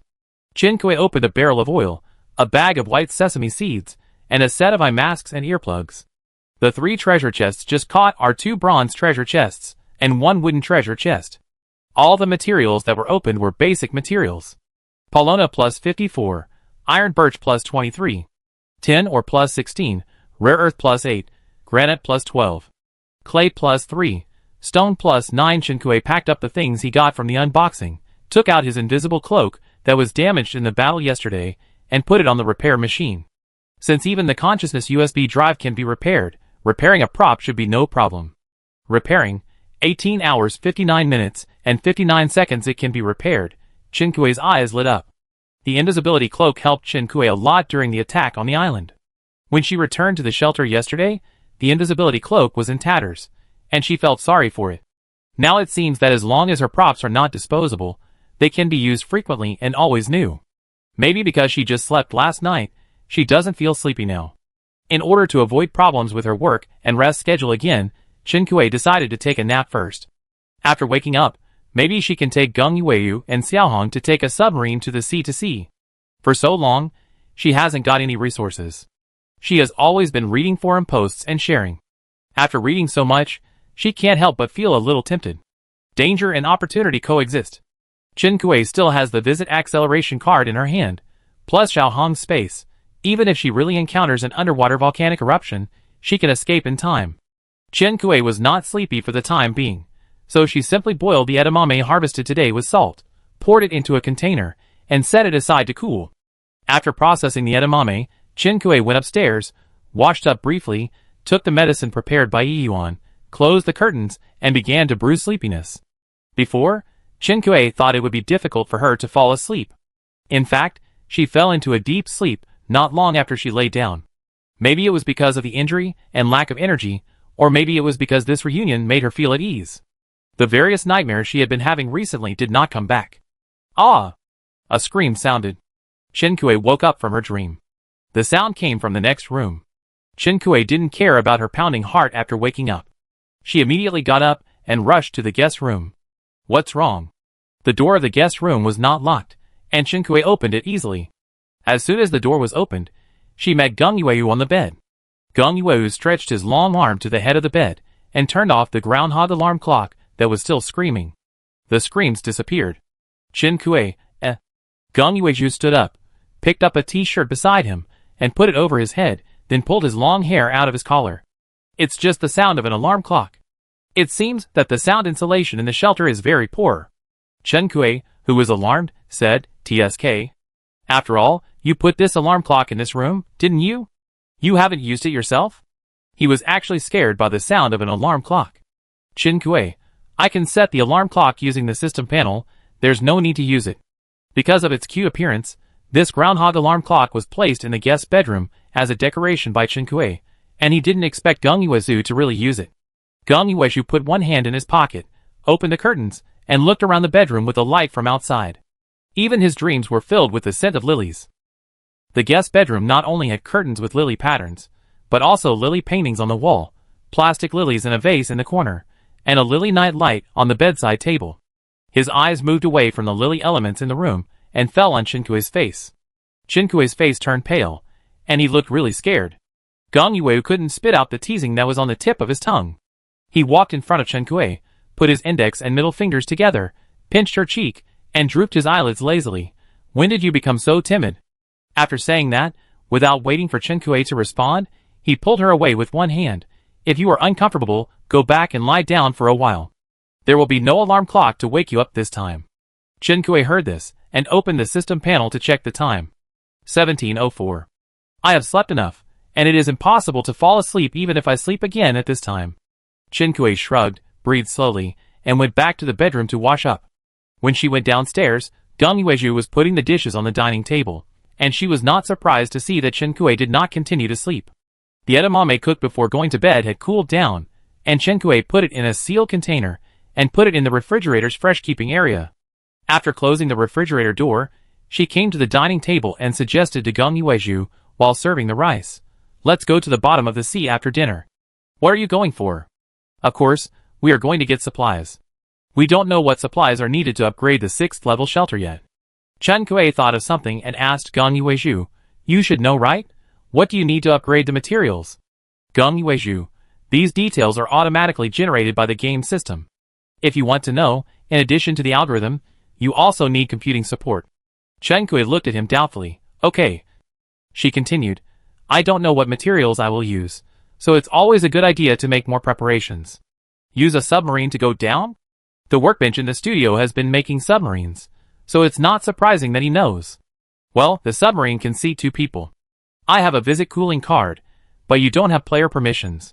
We can bring Xiaohong with us." Geng Yuezhu didn't care much. "It's alright." Chen Kuei brought Xiaohong today's dinner. The rain was still falling, but it looked like it was coming to an end. The rain on the pond was more like misty rain. If 2 willow trees were planted beside the pond, it would feel quite artistic. But I heard on the radio that the endless rain would stop tomorrow. After dinner, the 2 people and the fish came to the beach and started diving. The space inside the submarine was very small. Chen Kuei sat in the driving position to operate, while Geng Yuezhu propped up his chin to study the creatures swimming outside the submarine. The submarine dived deep enough, and the light from the sea surface was not enough for Chen Kuei and his friends to see the surrounding environment. Chen Kuei operated the button and turned on the light. After turning on the light and diving for a while, something glowing appeared in the direction where the light swept. "Huh?" Chen Kuei drove the submarine in that direction. Chen Kuei soon saw the seabed supplies that other players mentioned. The submarine's front claws began to work under Chen Kuei's operation. Multicolor supplies on the seabed have been detected and will be automatically decoded and put into the backpack. Please make sure there is enough space in the backpack. Optional, saplings +2. Gold mine +21. Golden silk Phoebe +2. After collecting the supplies, Chen Kuei drove the submarine away and headed to other directions. The forum has summarized that submarines can easily find supplies at a certain depth, but now Chen Kuei and his team have not reached the depth mentioned by the players, but they have already encountered a pile of supplies. Chen Kuei is also a little surprised. If everything can be obtained so easily, it is no wonder that players flock to it and dive regardless of the danger. It is not easy to dive once, so Chen Kuei called Geng Yuezhu together just to take turns with him, pick up more supplies, and then float up. The submarine was under the sea for more than 3 hours, and Chen Kuei encountered a total of more than 10 piles of supplies, which was quite a harvest. "Do you need to take a break and let me take over?" Geng Yuezhu asked. Chen Kuei shook his head. "Don't worry, I'll let you later." Geng Yuezhu, "This is not a scene where you take turns playing games. Your friend Tao Yuan used the forced reminder function on you." Chen Kuei paused when operating the submarine. Chapter 132. Tao Yuan sent her a mandatory reminder? For a moment, Chen Kuei thought he had seen it wrong. What happened? The submarine was narrow, so Geng Yuezhu naturally noticed Chen Kuei's obvious pause. "Tao Yuan, do you remember the leader of the hunting organization I told you about today?" Although Chen Kuei and Tao Yuan had added each other as friends, except for the time when they said bayberries. Even though they had been at loggerheads on Chenhua Island, their chat page was still clean and calm. Chen Kuei answered him casually while opening the system panel to see what Tao Yuan wanted to do with him. Tao Yuan, sister, save me. Chen Kuei was stunned. Well, what happened to her? Chen Kuei quickly read the message said by Tao Yuan. She asked me to go to her island to save her. Aren't you going? Chen Kuei turned his head and looked at Gong Yueyu strangely, emphasizing, she is the leader of the hunting organization. She is neither a friend nor a companion. She is also a dangerous person. Wouldn't it be dangerous to go to her island? Go ahead. I go with you. Gong Yueyu looked ahead, and Chen Kuei couldn't see his expression. But maybe because he spoke in short sentences, Chen Kuei felt that the innate laziness in his tone had dissipated a lot. Chen Kuei looked at him deeply, stopped the operation, took out the con from his backpack and contacted Xiao Hong. Xiao Hong, we are going to someone else's island. You take the submarine. I go too. Chen Kuei vaguely heard a sneer from the side. She glanced at Gong Yueju, thought for a while, and replied to Xiao Hong, okay, I take out the submarine, you take it, and I take you with me. Xiao Hong agreed obediently. Perhaps thinking that it would be safer to have Xiao Hong with him, Gong Yueju didn't say much even though he was unhappy with Xiao Hong. Chen Kuei swam out of the submarine escape pod. With the powerful mermaid talent, Chen Kuei was not crushed into a pulp by the strong water pressure as soon as he left the hatch. The red mermaid swam forward and swam into the illumination range of the submarine. He was wearing clothes made by Chen Kuei with shark yarn, which fluttered in the sea water with his swimming movements and the direction of the ocean current. With his dark skin and red curly hair fluttering in the seawater, his fairy spirit was also filled with some lust. Chen Kuei politely withdrew his gaze. Xiao Hong put the submarine and Gong Yueju inside into her space, and then was washed away by the current in the opposite direction. He turned his head to look at Chen Kuei, who was operating something with one hand and reaching out to him with the other. The player initiated a visit application, waiting for the island owner to confirm. In a few seconds, they disappeared into the depths of the ocean together. As soon as Chen Kuei arrived at the island, she smelled the lingering smell of blood. She looked at the mermaid next to her and frowned at the same time. The location they were teleported to was outside the level 5 shelter, but the door of the shelter was wide open, and it was clear that no one was inside. Screams and laughter were faintly heard from the middle of the island, farther from the edge of the island. After changing the map, Gong Yueju left the mermaid space one step later. Chen Kuei, you know Tao Yuan. Her tone was certain. Obviously, Gong Yueju had hidden something from her. The reason why Chen Kuei still chose to come to Tao Yuan Island after realizing this was based on her trust in him for many years and believed that he would not hurt her. But this did not mean that she was willing to be a person who covered her ears and stole the bell. Gong Yueju, yes, but it's not important. While he was replying to Chen Kuei, he raised his eyelids to observe the island environment of this island. Let the merman go back to his space and try not to come out. His identity is too obvious, which will bring you danger. The merman swallowed his refusal and turned to look at Chen Kuei. Chen Kuei's eyes fell on Gong Yueju. He didn't know what he did, his face changed, and his facial features gradually changed from outstanding to mediocre. Until he completely changed into an ordinary person. Even his long hair became a flat head. He handed Chen Kuei a mask without a pattern. Cover your face. The two looked at each other for a moment, and Chen Kuei took the mask from his hand and put it on her face. I couldn't see the face under the mask, and I couldn't tell what her expression was now. Xiao Hong listened to him. The red mermaid received the order, and her eyelashes trembled. The next second, she disappeared silently into the air. Gong Yueju didn't explain any more, perhaps because it was not the right time, or perhaps because he didn't intend to let Chen Kuei know more. Chen Kuei looked at the strange face in front of him and didn't say much. After the mermaid left, they rushed to the direction where the sound came from. In the propaganda of the technology company, if human consciousness data is input into the artificial human, the face and body data cannot be edited again. Chen Kuei didn't know how Gong Yueju did it. It was dark, and Tao Yuan's island was not equipped with dense street lights like Chen Kuei's. Chen Kuei stumbled on the tangled dry grass on the ground. Chen Kuei stopped and took out the night vision goggles from his backpack. This island has always been filled with a faint smell of blood, and the further you go, the stronger the smell becomes. As soon as she put on the night vision goggles, she heard a rustling sound. Chen Kuei's eyes flashed, and she made a gesture to Gong Yueju to keep quiet. Gong Yueju stood still and watched her holding the nameless long sword in her hand and heading towards the bushes where the noise came from. After dark, The ball of light was too dazzling. Chen Kui didn't want to be a searchlight, so she changed to a Loki long sword.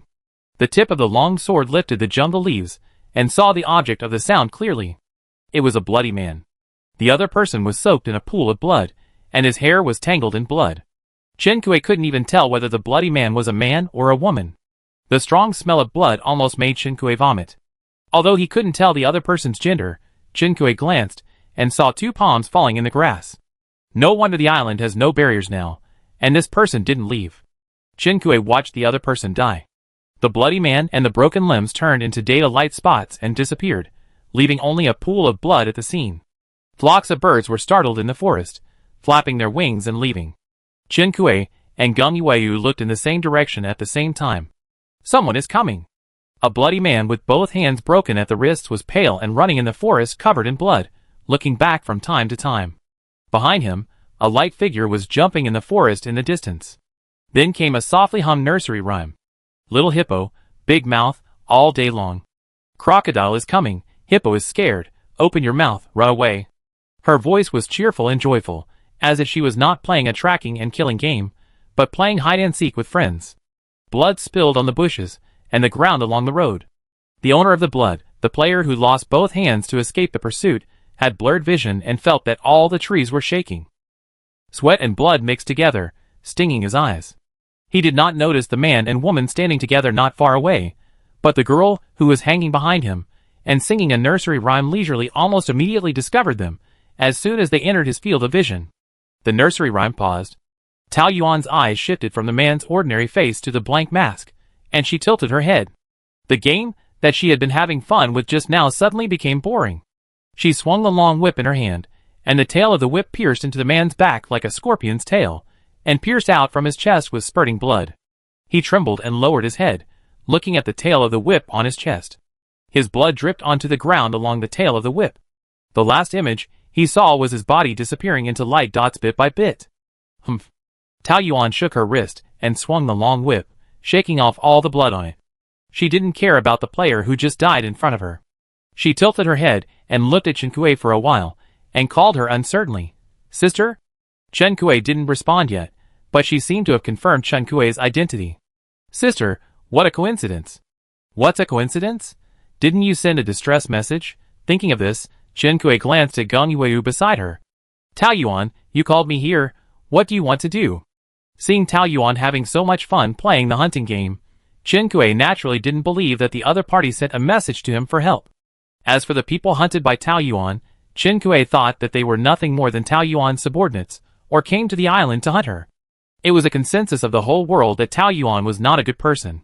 People who could still appear on her island, like this, could not be innocent passers-by. Tao Yuan took 2 steps at a time, and came to Chen Kui, and stopped when she saw her muscles tensed up vigilantly. Sister, someone has been trying to kill me. My hands are sore from killing people that I sent you a message for help. Chen Kui glanced at the place where the player had just died. I see you are having fun. Not at all. I cut off a pair of hands for these people, but they are running so slowly even though the burden is reduced. It's outrageous. Tao Yuan's expression is sweet, but her words are chilling. Chen Kui, if you want me to watch your killing game, I don't think I need to stay. As she said that, Chen Kui was about to end the visit by operating the system panel. No, sister. Tao Yuan hurriedly stopped her. Sister, I'm so tired and want to rest. There will be people coming to the island for a while. Can you stay on the island to protect me? Chen Kui didn't understand. In addition to not understanding why the other party would look for her, she also didn't understand the other party's reason for looking for her. Don't you have the silent prop? Besides, our relationship is not good enough for me to protect you, right? Tao Yuan didn't care about Chen Kui's indifference. Sister, the silent ones only care about the outgoing and not the incoming, don't you know? Chen Kui really didn't know. You are the last living player on my list. I could only ask you for help, and if sister hadn't revealed my identity, I wouldn't have to deal with these people. Speaking of this, Tao Yuan smiled. Sister, this is your responsibility. But you reminded me that there are still some people on the island who have not been dealt with. She turned and walked to the other side of the island, raised her hand, and waved to Chen Kui behind her. The silent one has been used. You can stay on my island at ease. I will pay you when I wake up. By the way, you can collect all the resources on my island. Chen Kui, She was careless. She should have left earlier. What is this?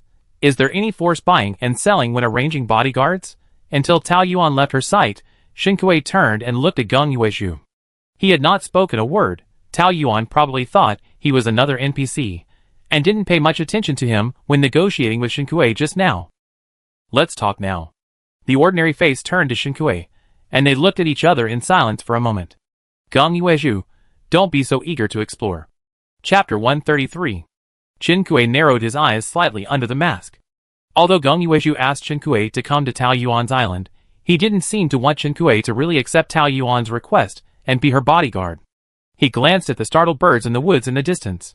You go with the mermaid to get resources. Be careful not to let anyone discover your identity.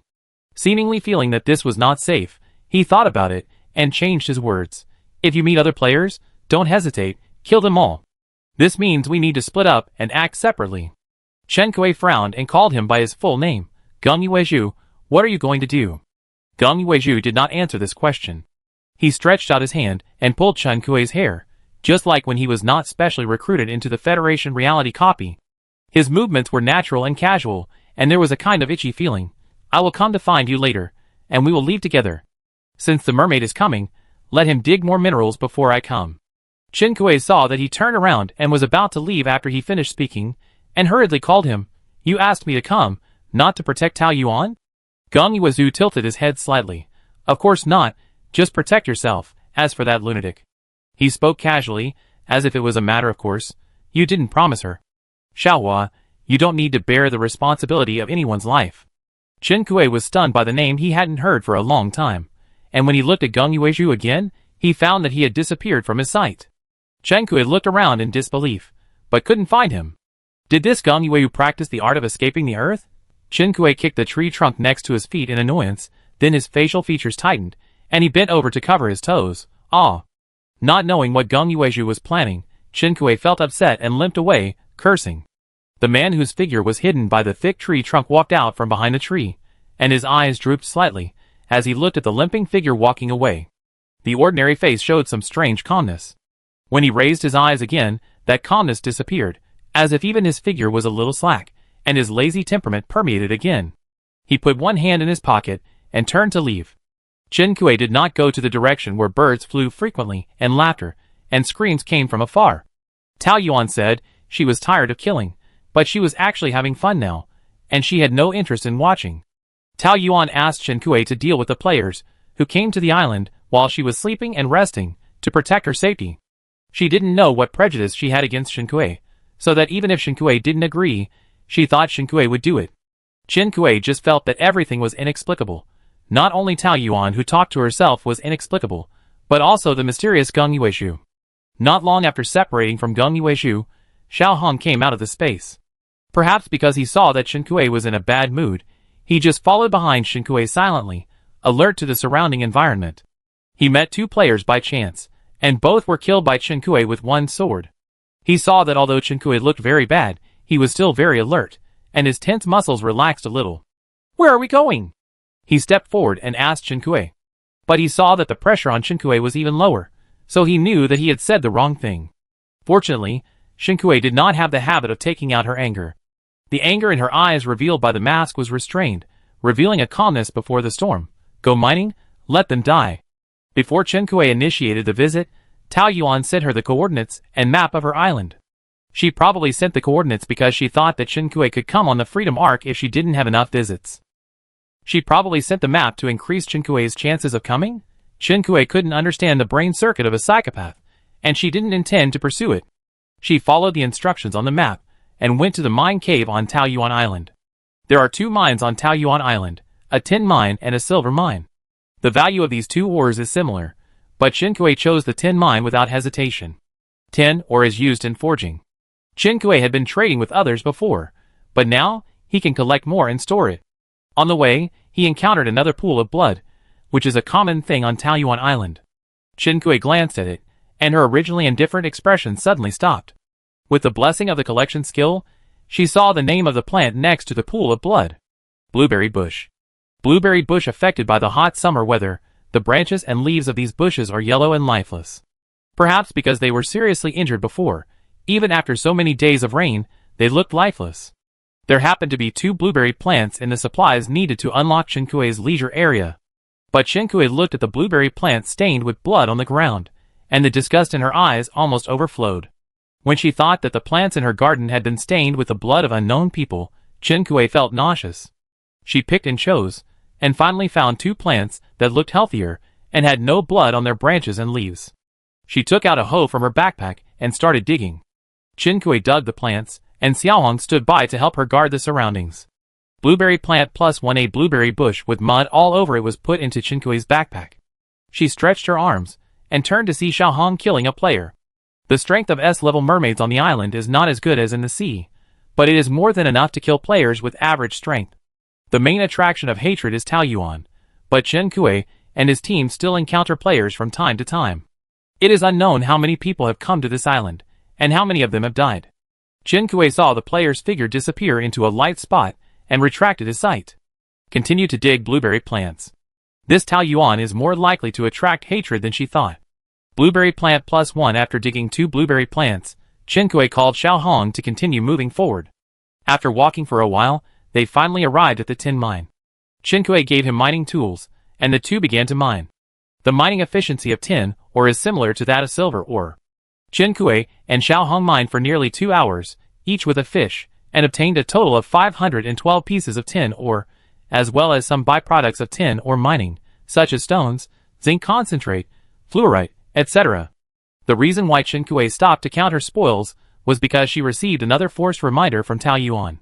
Taoyuan, sister, the game is over, I'm going to sleep, and I leave it to you next. I don't know when she took down the silent one again. Chen Kuei, you're on your own, I end my visit soon, don't count on me.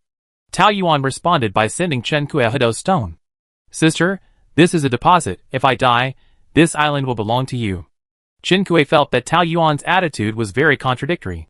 She asked someone to protect her, but the reward was her own relics. However, in her impression, Taoyuan has always been an elusive image, so she didn't explore it much. Chen Kuei called the mermaid to leave the mine, and prepared to leave the island after meeting up with Geng Yuezhu. Because Taoyuan had no hostility towards her, she kindly reminded her in the friend chat page, I will end my visit soon. I am not interested in your island. You really don't count on me. Before Chen Kuei finished speaking, she saw the red mermaid beside her with golden eyes sharpened, looking in a certain direction, and listening with a serious expression. The direction he leaned his ear to was slightly away from Taoyuan's shelter, but it coincided with the location of a certain coast. Perhaps another player had landed on the island. Taoyuan, don't sleep. Someone has come to your island. On the contrary, Taoyuan, who had just been pestering him not to leave, became quiet. Her avatar and name were still lit, and Chen Kuei was not sure whether she was asleep or fighting with someone, and had no time to send her a message. Chen Kuei hesitated whether to go over and take a look, mainly because Geng Yuezhu was nowhere to be found now, and he did not have player authority, so Chen Kuei could not leave him alone on Taoyuan's island. Xiaohong, what did you hear? There's a strange audio. Chen Kuei finally decided to go and see what was going on. Of the 2 directions, Chen Kuei chose Taoyuan's shelter. The tin mine was not far from Taoyuan's shelter. Chen Kuei and the mermaid walked for more than 20 minutes and saw a corner of the shelter. At the same time, they also saw Taoyuan standing outside the shelter with a whip in her hand, and a group of people opposite her. A hand was placed on Chen Kuei's shoulder. Chen Kuei was about to fight back when he stopped at the familiar voice. A lazy voice sounded in his ears. Don't go over there. Geng Yuezhu, who had disappeared for a long time, actually passed through the double defense line of Chen Kuei and Xiaohong, and got out from nowhere. He drooped his eyelids slightly, straightened the mask on Chen Kuei's face, turned his head to look at the red mermaid, but said to Chen Kuei, You will not have anything to do with that lunatic, she is already hopeless, you can't expose yourself to their sight. The red mermaid easily understood Geng Yuezhu's intention in that sight. His face was gloomy, his golden eyes were dark, and the gaze he stared at Geng Yuezhu was as sharp as a knife, as if he was going to slice him into pieces in the next second, but as he wished, he disappeared and returned to the space. The only human in the world who has a contract with a mermaid, with him by her side, even if Chen Kuei turns into a burly man, people will still think of her, not to mention wearing a thin mask. He didn't know what happened, but judging from Geng Yuezhu's attitude, exposing his identity would put Chen Kuei in danger. So even though he was extremely unhappy, he still did it. Chen Kuei didn't notice their eye contact, his attention was on Taoyuan, and he finally noticed that Tao Yuan's state was different from what he expected. At the same time, he also understood what Geng Yuezhu meant by she is beyond saving. As he got closer, Chen Kuei heard some chaotic noises. He didn't know if it was the strange audio that Xiao Hong mentioned. Chen Kuei felt upset when he heard it from afar. Tao Yuan, who was facing the audio, stood opposite the group of people, but there was no explosive atmosphere as Chen Kuei had expected. On the contrary, the group of people were calm and composed, while Tao Yuan looked like a madman. Tao Yuan's eyes were red and almost bleeding, but she had a sweet and creepy smile on her face. A broken laugh occasionally escaped from her throat. She was clearly looking at the group of people opposite her, but her sight was unfocused. Sister. For a moment, Chen Kuei thought she was calling him, but soon realized that it was not her. Among the players opposite Tao Yuan, the leading man had a calm and gentle tone, which made people naturally have a 7-point good impression, but what he said made Chen Kuei shudder. She said she missed you very much, and you should have gone to accompany her earlier. She was waiting for you, and this painful life would be relieved soon. Tao Yuan raised the long whip in her hand, and lashed it fiercely in the air. Her eyes were unfocused, but she was laughing wantonly. Ha ha ha, you are so weak, you deserve to die. Why should I accompany you? Laughing, big tears slid down from the corners of her eyes, crossing the dried blood on her face. Ha, woo, sister, it hurts, sister woo. Although Geng Yuezhu once said that she was crazy, Chen Kuei felt it at this moment. She seemed to be trapped in some kind of illusion, laughing and lashing the air, and then like a child who had suffered a great injustice, she was yelling at a non-existent. Sister. She cried about her pain. A player tried to take the opportunity to sneak attack, but was whipped into a spot of light by her whip. The opposing player dared not act rashly, but she herself was unaware of it. The calm and gentle male voice sounded again, with a tone that was almost regretful. Good child, and the source of all pain, you don't have to go through this. Tao Yuan seemed to have made a decision in that illusion. Her arm shook, and the long whip in her hand became flexible, and the tail of the whip stabbed towards her heart like a scorpion's tail. Chen Kuei, shock. She was so shocked that her pupils shrank. She realized that Tao Yuan was under some kind of deep hypnosis, and those words were consciously guiding her to end her life. As soon as Chen Kuei moved her fingers, Geng Yuezhu beside her grabbed them firmly. Tao Yuan's unfocused eyes struggled to wake up a moment before the long whip pierced her chest. She exerted force on her wrist, but the long whip attack failed to reverse.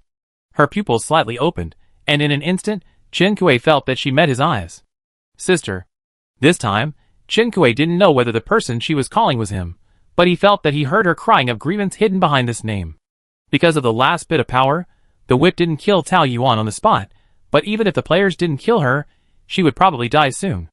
Chen Kuei saw her fall to the ground helplessly, and through the players holding weapons and trying to approach her, she saw her fingers raised helplessly in the air.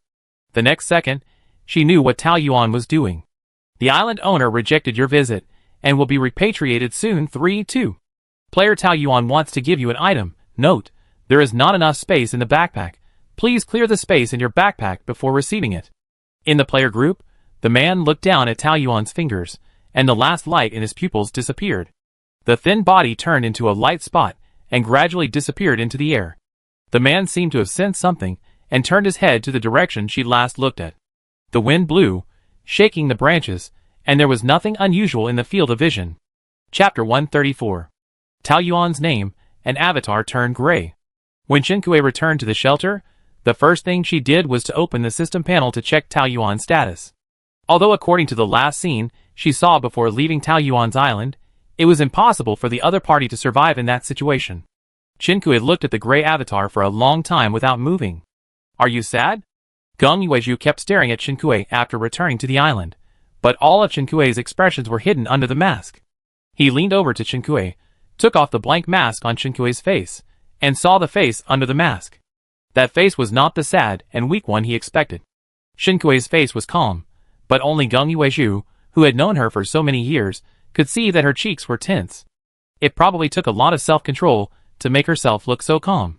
In fact, her back teeth were almost broken. He raised his eyelids and looked into Chen Kuei's eyes. Those eyes seemed to be burning with endless anger, wanting to burn everything to ashes. Geng Yuezhu paused with his bony fingers and silently put the blank mask back on. Ha, you look very energetic, I feel relieved. As he said that, he took a step to leave. Geng Yuezhu, Are you in the same group with that group of people? Unfortunately, Chen Kuei was not going to let him get away with it. How is it possible? Gong Yueyu paused as he fled the scene, not knowing whether it was because he heard Chen Kuei calling him by his full name or because of her sentence. As if he felt that he had overreacted, he restrained his tone. Don't discuss me. Chen Kuei, so you know who they are. She concluded, that's right, from the beginning, you told me not to reveal my identity, it's impossible that you didn't know. Gong Yueju didn't answer, and looked at Chen Kuei with his eyes downcast. Speak. The mask covered Chen Kuei's face, but in this exchange, someone else was not honest. Gong Yueju raised his eyelids coldly. What do you want to do now? I spent a lot of effort to cheat for you, not to let you rush into danger. If you don't die in front of them, you will die. And you, now because of the death of a madman, want to break up with me? Chen Kuei took a deep breath, calmed herself down, and continued to communicate with Gong Yueju. You know very well that I am not because of Tao Yuan. Gong Yueju, I don't want to guess what conspiracy you are involved in, what forces you are fighting with, but I don't want you to die in a corner I don't know one day, and I. She finally revealed her anger in her calmness. I still have to be grateful for your protection. Since you don't want to say it, don't worry about what I do. She finally took off the blank mask on her face, and looked at Gong Yueju. You'd better stay alive. Let her be a fool in the name of protection, but you have to see if she is willing. The threat in this sentence was too obvious. Gong Yueju almost laughed in anger, but he was really threatened. Since she said so, Gong Yueju naturally couldn't let Chen Kuei run wild. He chose to compromise. The scene reappeared, and the two returned to the sofa in the living room again, sitting opposite each other. What is your relationship with Tao Yuan? Chen Kuei stared at Gong Yueju, as if to judge whether he was lying. I just heard about it. Gong Yueju leaned back on the sofa, hesitated for a while, and chose to be honest about this matter. Tao Yuan is a product of the laboratory. She was supposed to be put into the real copy. After being kidnapped in the Lonely Island game, she lost control. You said, a product of the laboratory? Chen Kuei didn't expect this result at all. Well, she killed too many people in the Lonely Island game copy and offended almost all forces. She will die sooner or later. Chen Kuei, was the laboratory she was in before a potential development center? When this name came out, Gong Yueju knew that Chen Kuei was already investigating something. He didn't know whether he was glad that he chose to compromise, or was troubled by Chen Kuei's stubbornness. He sighed, that's right. Chen Kuei fell into memories. No wonder she said her situation was related to me. If I hadn't exposed her identity, those people wouldn't have found her. The targets she hunted were so clear, not to mention that there were survivors. Her existence was no longer a secret in the eyes of the relevant people. Gong Yueju held the opposite opinion. How could the lab leaders not know what Chen Kuei, an outsider, could find out? As for exposing the coordinates of the island, it was her own choice. Chen Kuei, why? Maybe she wanted to kill an NPC before she died, or maybe she wanted to die early, who knows? He didn't think he could understand the thoughts of a psychopath. Chen Kuei, why did you ask me to agree to her request to go to the island? After they landed on the island, they didn't provide any real protection for Tao Yuan. Apart from mining and digging plants, her landing on the island itself seemed meaningless. To recycle something. I think she came to you on purpose. What she needs is not protection, but humanitarian care. Gong Yueju's words showed an unconscious indifference. Chen Kuei, are you kidding me? She was not familiar with Tao Yuan, and they even had some unpleasantness. Even if Tao Yuan wanted so-called humanitarian care, she shouldn't ask Chen Kuei for it. Gong Yueju, it is said that Tao Yuan has a sister who is also a product of the laboratory, but her sister died in the experiment in her early years. Thinking of Tao Yuan's crazy screaming sister, Chen Kuei was silent. You said before that Tao Yuan has offended almost all forces, including yours? Gong Yueju did not deny. The researchers at the Potential Development Center are basically related to the Human Fortress project. Most of the members of the Lonely Island game development team come from the Human Fortress project. Tao Yuan not only hunts players, but also NPCs. Among the players, there are people from various organizations, and the NPCs hunted are completely related to the Lonely Island game development team. What did you go to her island to retrieve? A deception tool that happened to fall into Tao Yuan's hands. Gong Yueju said some professional terms, but Chen Kuei didn't understand them. But he understood that the function of this tool was to crack the player's island firewall, forge coordinates to deceive the island game system, and thus achieve the purpose of invading the island. Chen Kuei previously thought that they were able to land on the island unknowingly because they obtained some props dropped by the system, But he didn't expect that from what Gung Yuezhu said, this tool was related to the island development team. Is this tool the same method used by the executioner to invade the island? Gung Yuezhu shook his head. The tools in their hands were originally supposed to be used in real-life copies. They have a single function in the Lonely Island game, and cannot cope with multiple protection rules.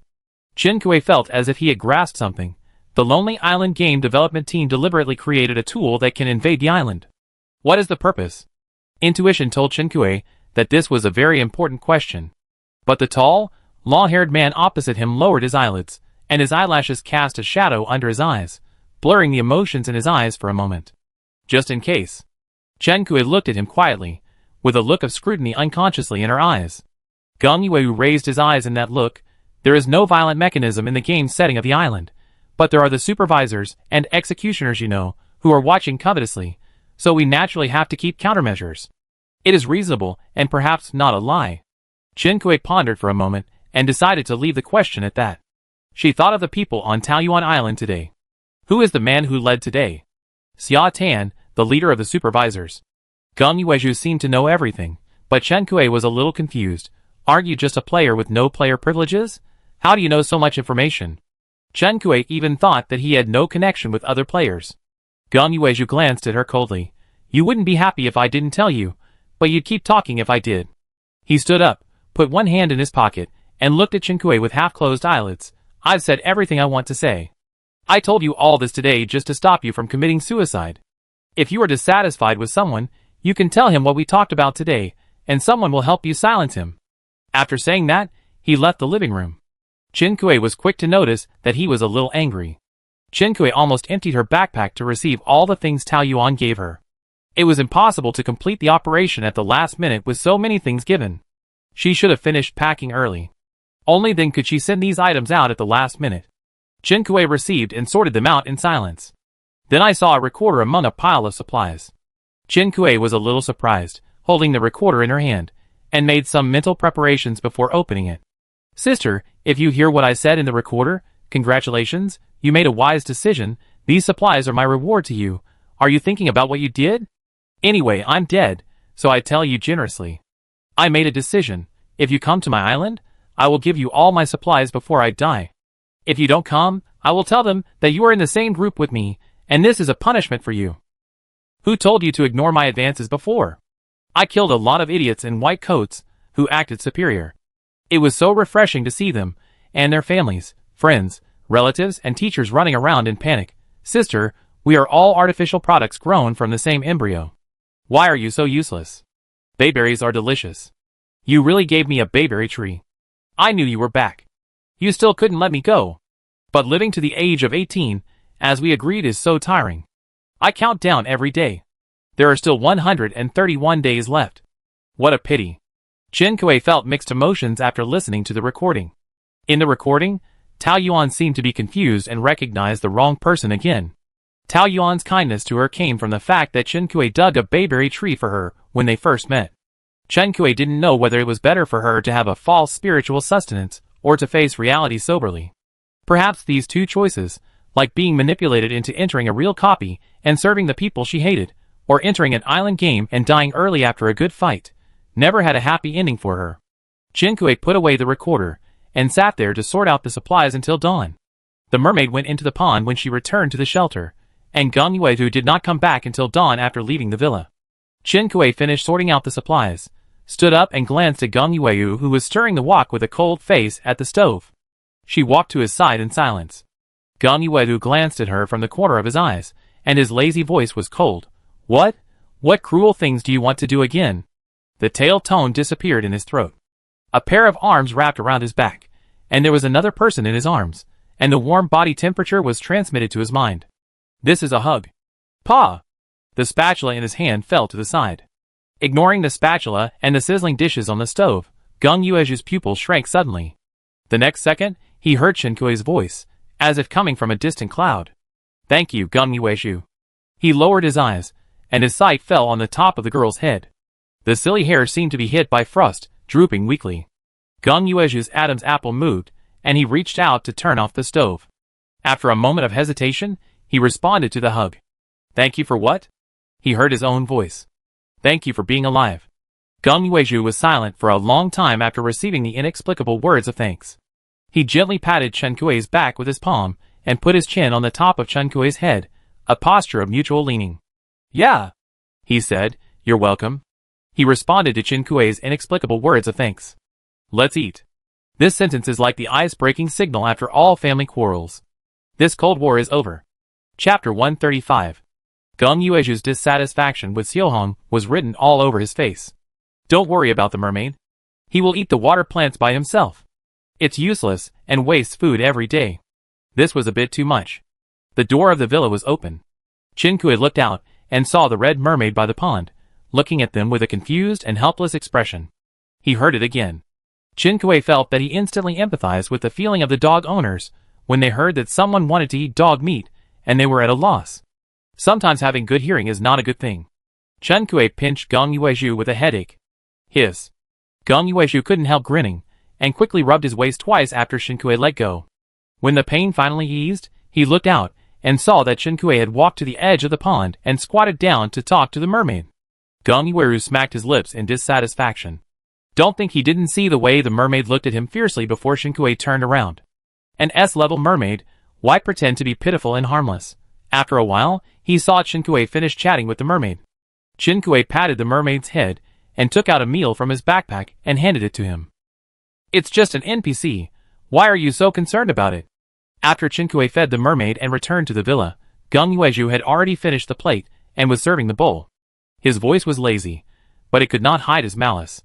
Xiaohong is honest, don't always bully him. Chen Kui complained, but Geng Yuezhu's mention of food today reminded Chen Kui that she should count the ingredients on hand. Yan Yuan used to get Chen Kui the food dropped by monsters almost every few days, but they have rarely contacted each other recently. Chen Kui was busy restoring Geng Yuezhu's consciousness data, and a series of things happened afterwards, but she didn't notice it at all. Speaking of which, Chen Kui met Tao Yuan on Chenhua Island. That was almost the last time Yan Yuan had formal contact with her. After that, there was almost no contact, because before that, Chen Kui gradually changed the habit of sending food to save trouble, and often sent Yan Yuan many days of food in one go. Calculating the time, Yan Yuan should have finished eating by now. Maybe he didn't kill monsters when diving to get supplies recently, or maybe he has other plans. Chen Kui received supplies from Tao Yuan today, which contained a lot of ingredients. There was enough food, so he opened the system panel to send some food to Yan Yuan and learn about his friend's recent situation. After dinner, Chen Kui received a response. Yan Yuan, thank you, but I haven't got any ingredients recently. I will buy these foods with island coins first, and make up for it later when I have the chance. It seems that as Chen Kui expected, he has other plans. Chen Kui's first reaction was to think of the underwater adventure that was interrupted by a forced reminder before reaching the designated location this evening. Have you been diving recently? Chen Kui asked Yan Yuan, wanting to learn some experience. No, I have some troubles on my island recently, so I don't have time to kill monsters. Chen Kui, what troubles? Do you need help? Players have been coming uninvited. Yan Yuan was still calm, but after chatting with Chen Kui for a few words, he was busy dealing with the bad guests on the island and couldn't chat more. The food you sent over has helped me a lot, and my fellow apprentices come to visit from time to time. So far, nothing has happened. Chen Kui asked again, but there was no news from Yan Yuan. Seeing that Yan Yuan's name and avatar were still lit up normally, Chen Kui was afraid of affecting Yan Yuan's concentration, so he didn't dare to disturb him anymore. He could only frown and close the friend page. Had there been too many such attacks recently? Chen Kui, who had just returned from Tao Yuan's island, had to think more. What's more, Yan Yuan had previously revealed the existence of Tao Yuan's hunting organization. Now that Tao Yuan was killed, Chen Kui had to think more. Tao Yuan said that Chen Kui was the last person alive in her friend list, which meant that the members of the hunting organization might have been cleared. So do those people who went to Yan Yuan's island have anything to do with the so-called supervisors or executioners? Chen Kui frowned and took out a visit cooling card from her backpack and gave it to Yan Yuan. I have something to confirm with you about the players who landed on your island. When you are done, come to my island and we can talk in person. During the time when Chen Kui contacted Yan Yuan, Geng Yuezhu had already put the dishes in the dishwasher and cleaned up the kitchen. She stopped Geng Yuezhu, who was about to leave. In this game, is there an item that can directly obtain the player's coordinate address? Geng Yuezhu said without hesitation. No, the production team spent a lot of effort on the coordinate address in order to accumulate strength before the identity was exposed. It is impossible to generate coordinate props in the algorithm. Chen Kuei fell into deep thought. If what Geng Yuezhu said was true, Tao Yuan's coordinates were exposed because she agreed to the GD channel staff to interview on the island. Then where did the players on Yan Yuan's island get his coordinate address? She wanted to ask Geng Yuezhu again, but she saw Geng Yuezhu had already entered the studio with his hands in his pockets. Forget it, let's wait until Yan Yuan comes to his island. Chen Kuei stood up and went to the courtyard. Although Tao Yuan forced her to end the underwater exploration, she did not dive into the sea without gain. The most noteworthy of them are the two optional saplings. Chen Kuei replaced one with a loquat sapling and the other with a baobab tree. In theory, this tree is heat-resistant and drought-resistant, so Chen Kuei can plant it outdoors. However, considering that it is summer now, it is reasonable to speculate that there may be autumn and winter later. It is unknown what the weather will be like by then, so Chen Kuei planted it in the greenhouse. Baobab trees grow slowly, so Chen Kuei planted them and applied fertilizer to them. After the baobab trees were planted, Chen Kuei took out the series of materials he had collected before and began to unlock the leisure area. The leisure area required a lot of materials, and Chen Kuei crossed several islands to collect the required tree species and shrubs. From the beginning of collecting materials to now, it took the longest time among all functional areas. Leisure area is under construction. Please do not approach 4 hours 29 minutes and 29 seconds. The area designated for construction in the leisure area occupies most of the courtyard of the shelter, and even the countdown takes longer than other functional areas. The original intention of Chen Kuei to find materials and unlock the functional area so hard was to obtain the home score and complete the team conditions as soon as possible. But now she is reunited with Geng Yuezhu.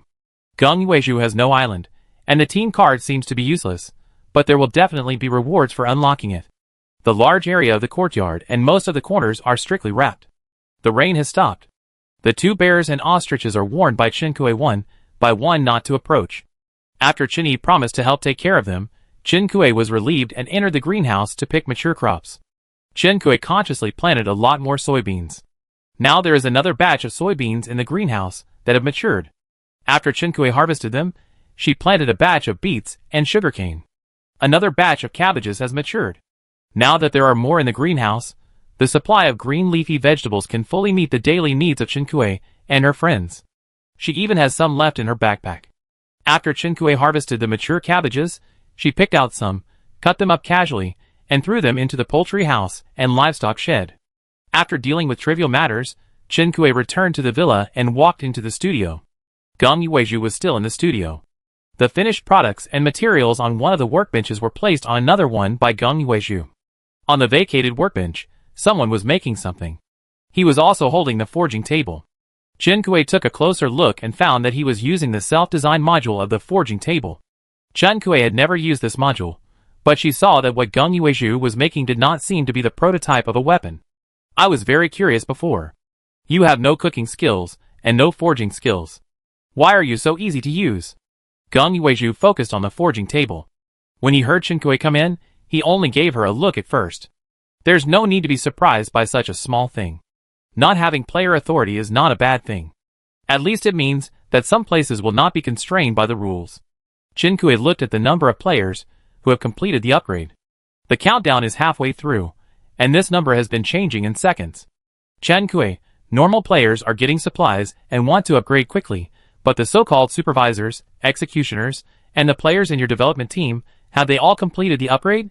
If not, why don't you focus on upgrading? Why are you still busy with things?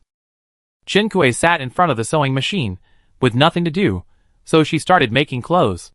The weather is hot in summer, but we have to prevent mosquito bites and not expose too much skin.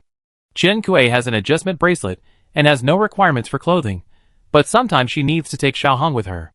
In order to prevent his combat power and mobility from being too damaged, she usually gives him the adjustment bracelet.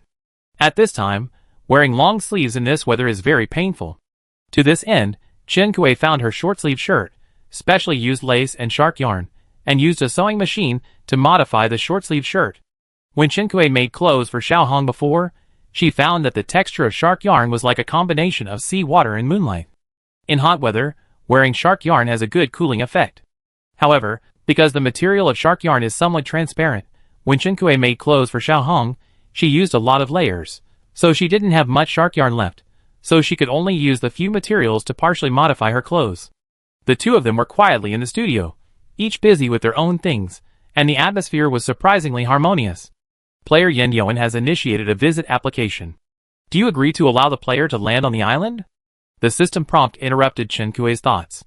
Chen Kuei stopped what he was doing and clicked to confirm visitors are being teleported to the island. Ding dong. The crisp doorbell sounded from the courtyard to the studio. Gong Yueyu paused his movements on the forging table, and he looked up at Chen Kuei. Don't worry, he's my friend. I have something I want to confirm with him, so I invited him to come. Chen Kuei put down the cloth in her hand and stood up to open the door. When she was about to leave the studio, she remembered Gong Yueju's bad temper and turned to tell him, he is a guest. We don't need to be too enthusiastic. Don't say anything harsh, understand? Gong Yueju looked at her and pulled his lower lip coldly. Chen Kuei walked to the courtyard and heard the sound of the beast outside. Originally, with Yen Yoan's skills, Chen Kuei was not worried that he would be injured, but under the two bright street lights outside the shelter, Chen Kuei saw Yen Yoan leaning against the courtyard fence, supporting his body with the fence, and he didn't look very good. Chapter 136. The beasts that were attacking at night were monkeys. Chen Kuei saw a monkey with red eyes hunched over, baring its teeth and jumping into the air to rush towards Yen Yoan. Yen Yoan leaned against the carved railing, and when the shadow was about to hit him, he slashed the other's neck with a tang sword in his hand. Blood splashed on the corner of his clothes, and the monkey that launched the attack turned into a light spot and disappeared. Chen Kuei breathed a sigh of relief, walked quickly to the gate of the courtyard, and opened it. Hearing the sound, Yen Yoan turned around and looked over, and Chen Kuei realized that he had breathed a sigh of relief too early. Yen Yoan was wearing a black sweater, with one hand on his abdomen. Chen Kuei smelled a faint smell of blood, and his eyes stayed on his soaked clothes for 2 seconds. Kill the sea-level beast, the crazy blazing monkey, and get the reward of rubber gloves +1, disinfectant alcohol +2, and medical scalpel +1. Chen Kuei dealt with the monkeys in a few moves, and helped Yen Yoan into the shelter. Seeing that he used the black tang sword that Chen Kuei had made before instead of the heavy sword, Chen Kuei guessed that he should be seriously injured now. Chen Kuei supported him, and walked towards the villa, opening the system to contact Yuan. Yuan is not on the island now. Yen Yoan shook his head with difficulty. The situation is critical. I can only use the props you gave me, and come to your island first. He was talking about the visit acceleration card that Chen Kuei had sent before. Yuan was not on the island, and he had no time to communicate with Yuan at the time, so he could only transfer to Chen Kuei Island first. In other words, neither he nor Yuan had visit privileges now, which was a bit troublesome. What's going on? Chen Kuei supported him, and before he reached the door of the villa opened. Gong Yueju put one hand in his pocket, frowned and looked at them, mainly at the man who put almost half of his body weight on Chen Kuei. When the other party heard his voice, his movements paused, like a soldier who immediately picked up his sword and gun. When he looked up at him, there was a hostility in his eyes that he himself might not understand. Who is he? A person who appeared inexplicably dared to show him that kind of eyes? Gong Yueju looked at him, and a provocative smile slowly appeared on his face. He is Gong Yueju, you are Yen Yoan, stop talking nonsense, and go in quickly. Chen Kuei didn't have the patience to let them introduce themselves, and make declarations of friendship outside the villa. Come and give me a hand. Gong Yueju sneered, and walked forward to help Chen Kuei with the support work. If you are disabled, stay at home, and don't come out to visit. After settling him on the sofa, Gong Yueju stretched his shoulders and neck and spoke coldly. Chen Kuei, who had just found a medical kit, said, Yen Yoan, I'm sorry to disappoint you. I'm just injured, not disabled. Why are they fighting again? Is Gong Yueju a fully automatic trigger fighter? Chen Kuei separated Gong Yueju with a headache and squatted beside the sofa to check Yen Yoan's injuries first. She left a message for Suze, asking Suze to find a doctor with a visiting number. But Suze didn't reply. Chen Kuei contacted Tang Tang again, and Tang Tang said she would find one as soon as possible. Now Chen Kuei is waiting for news while seeing if she can help Yen Yoan deal with it first. Lifting the hem of the black sweater, Chen Kuei saw Yen Yoan's sweaty back and his blackened wound. The wound went through his back to his abdomen. It was unknown whether his internal organs were injured. The most important thing was, is the weapon that attacked you poisonous? Before Yen Yoan could answer, Gong Yueju's voice came from afar. It's hard to save him. Let's bury him with honor. A big cross appeared on Chen Kui's forehead. She turned around and gave Geng Yuezhu a glare. Yin Yuan didn't make a sound. Chen Kui turned around and found that in a short time, he had become unconscious and had signs of respiratory failure. Chen Kui didn't dare to delay, and quickly found the detoxification pill, and stuffed it into his mouth. Fortunately, the detoxification pill worked this time. Chen Kui watched Yin Yuan's lips gradually return to normal, and his breathing gradually stabilized, and he breathed a sigh of relief. The most fatal part was solved, and Chen Kui helped him to simply deal with the wound. The wound was very deep, and needed professional inspection and suture. Yin Yuan lost consciousness, but Geng Yuezhu's aggressiveness did not diminish. He crossed his arms and looked down at Yin Yuan, and asked Chen Kui, "Who is this waste?" "Chen Kui, don't be so rude." "He was the first to be rude, I was just fighting back." He raised his chin, and looking at where he was injured, it's obvious that he was stabbed by the person he protected. If I were to do that, I would have to call myself a waste. Stabbed by the person he protected? Chen Kui turned his eyes to Yin Yuan, who was lying on the sofa. If that's the case, he must be feeling bad. After all, he has some connections with us, so don't be so unfriendly. Geng Yuezhu raised his eyebrows. Oh? Did we pass by District 31 when we went to District 19 to look for someone? After being sent home by the federal police, Chen Kui had a high fever, and the experience of going to District 19 was vague in his memory. Geng Yuezhu naturally knew about it. Do you remember it? Chen Kui shook his head. No, but Yin Yuan said I beat him in District 31. Hearing this, Geng Yuezhu turned over the corresponding fragment from his memory, and his eyes fell on Yin Yuan again. He said something ambiguous. It's him. Chen Kui was also a little surprised when he recalled it. So we really met when we were kids. Geng Yuezhu smiled maliciously. Yes, but you may not remember that he was a loser when he was a kid. When we met him, he was almost beaten to death. He hasn't improved in all these years, but has become even more annoying. Chen Kui, The doctor Tang Tang found for Chen Kui finally found a doctor. Chen Kui added the other party as a friend. After a while, the doorbell rang again, indicating that someone was visiting. Geng Yuezhu glanced at Chen Kui. Who is it this time? Doctor? Chen Kui went to open the door, and when he came back, Geng Yuezhu had already returned to the studio. The doctor examined Yin Yuan's injury, and said that surgery was needed. Yuan had brought tools and surgical supplies with him on several previous visits. Chen Kui thought this was the habit of all doctors, but he didn't expect that this doctor would ask him for help. Chen Kui went to boil water, as he requested, and turned around inadvertently to find that he had a dagger in his hand. The dagger was poisoned and showed an ominous green color. And now, the dagger was stabbing towards Yin Yuan's heart. Chen Kui, shock. The strong killing intent briefly awakened Yin Yuan. He immediately grabbed the doctor's wrist, and forcibly changed the dagger's landing point. The dagger lightly scratched his flesh. Chen Kui's eyes jumped, and the nameless long sword in his hand was swung out. The doctor turned into a light spot and disappeared. Yin Yuan's face was visibly dead. Hey Yin Yuan, don't die. Chen Kui threw the poisoned dagger left by the doctor aside, and slapped Yin Yuan's cheek to try to wake him up. But the poison on the dagger had obviously already invaded Yin Yuan's body.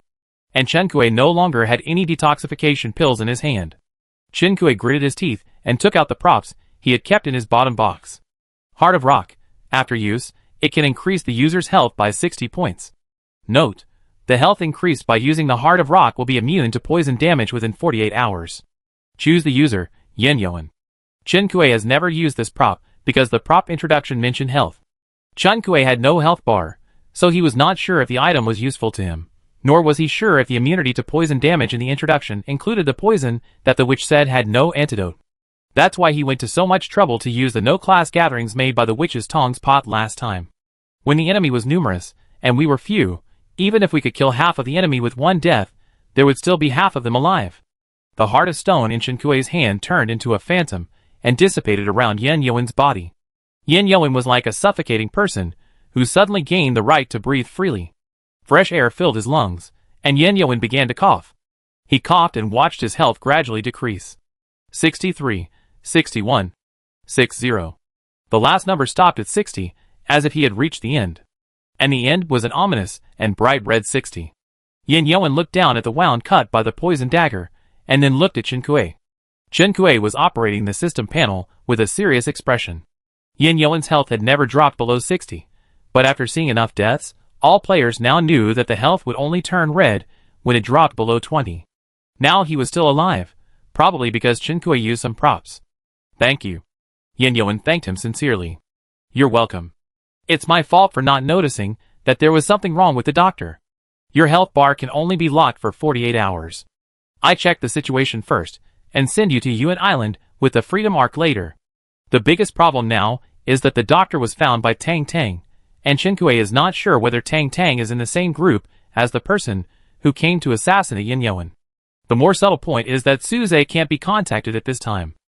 Do you know who wants to kill you? Yin Yoan hesitated. They call themselves executioners. I feel like they are an organization. The point of hesitation is that Yin Yoan can't imagine why the senior brother who stabbed him in the back is related to this organization.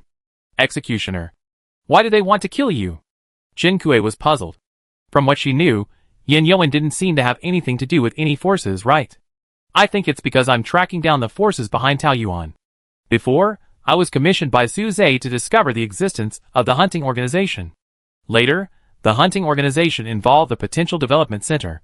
Following this line, a large number of players began to attack the island. Yin Yoan rarely socializes and has simple interpersonal relationships, so he understood the reason for the attack almost immediately after being attacked. Chinkui was in a complicated mood. So to speak, this matter has something to do with him. After all, Suze found out the laboratory because he asked him to do so.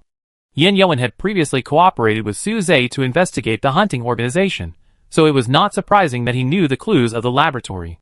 Should I say that he is worthy of being Yin Yoan? The executioner. He wanted to kill him so much, probably because he really found something. But in this case, Suze's position seems to be determined again. If Suze is the executioner or monitor, he can't let it go. Even the reason why the Potential Development Center was exposed to them is closely related to him. Now that Suze can't be contacted, does it mean that Suze has also encountered something similar to Yin Yoan? I don't know if the blood bar lock affects the detoxification effect, or the poison on the dagger cannot be detoxified by the detoxification pill.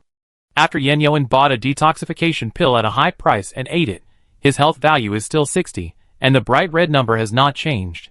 Yuan did respond. At the moment, he didn't know who he could trust. Chinkui didn't dare to look for other doctor players, so he could only put his hope on Yuan. Yuan knew the secret of Chinkui's health bar.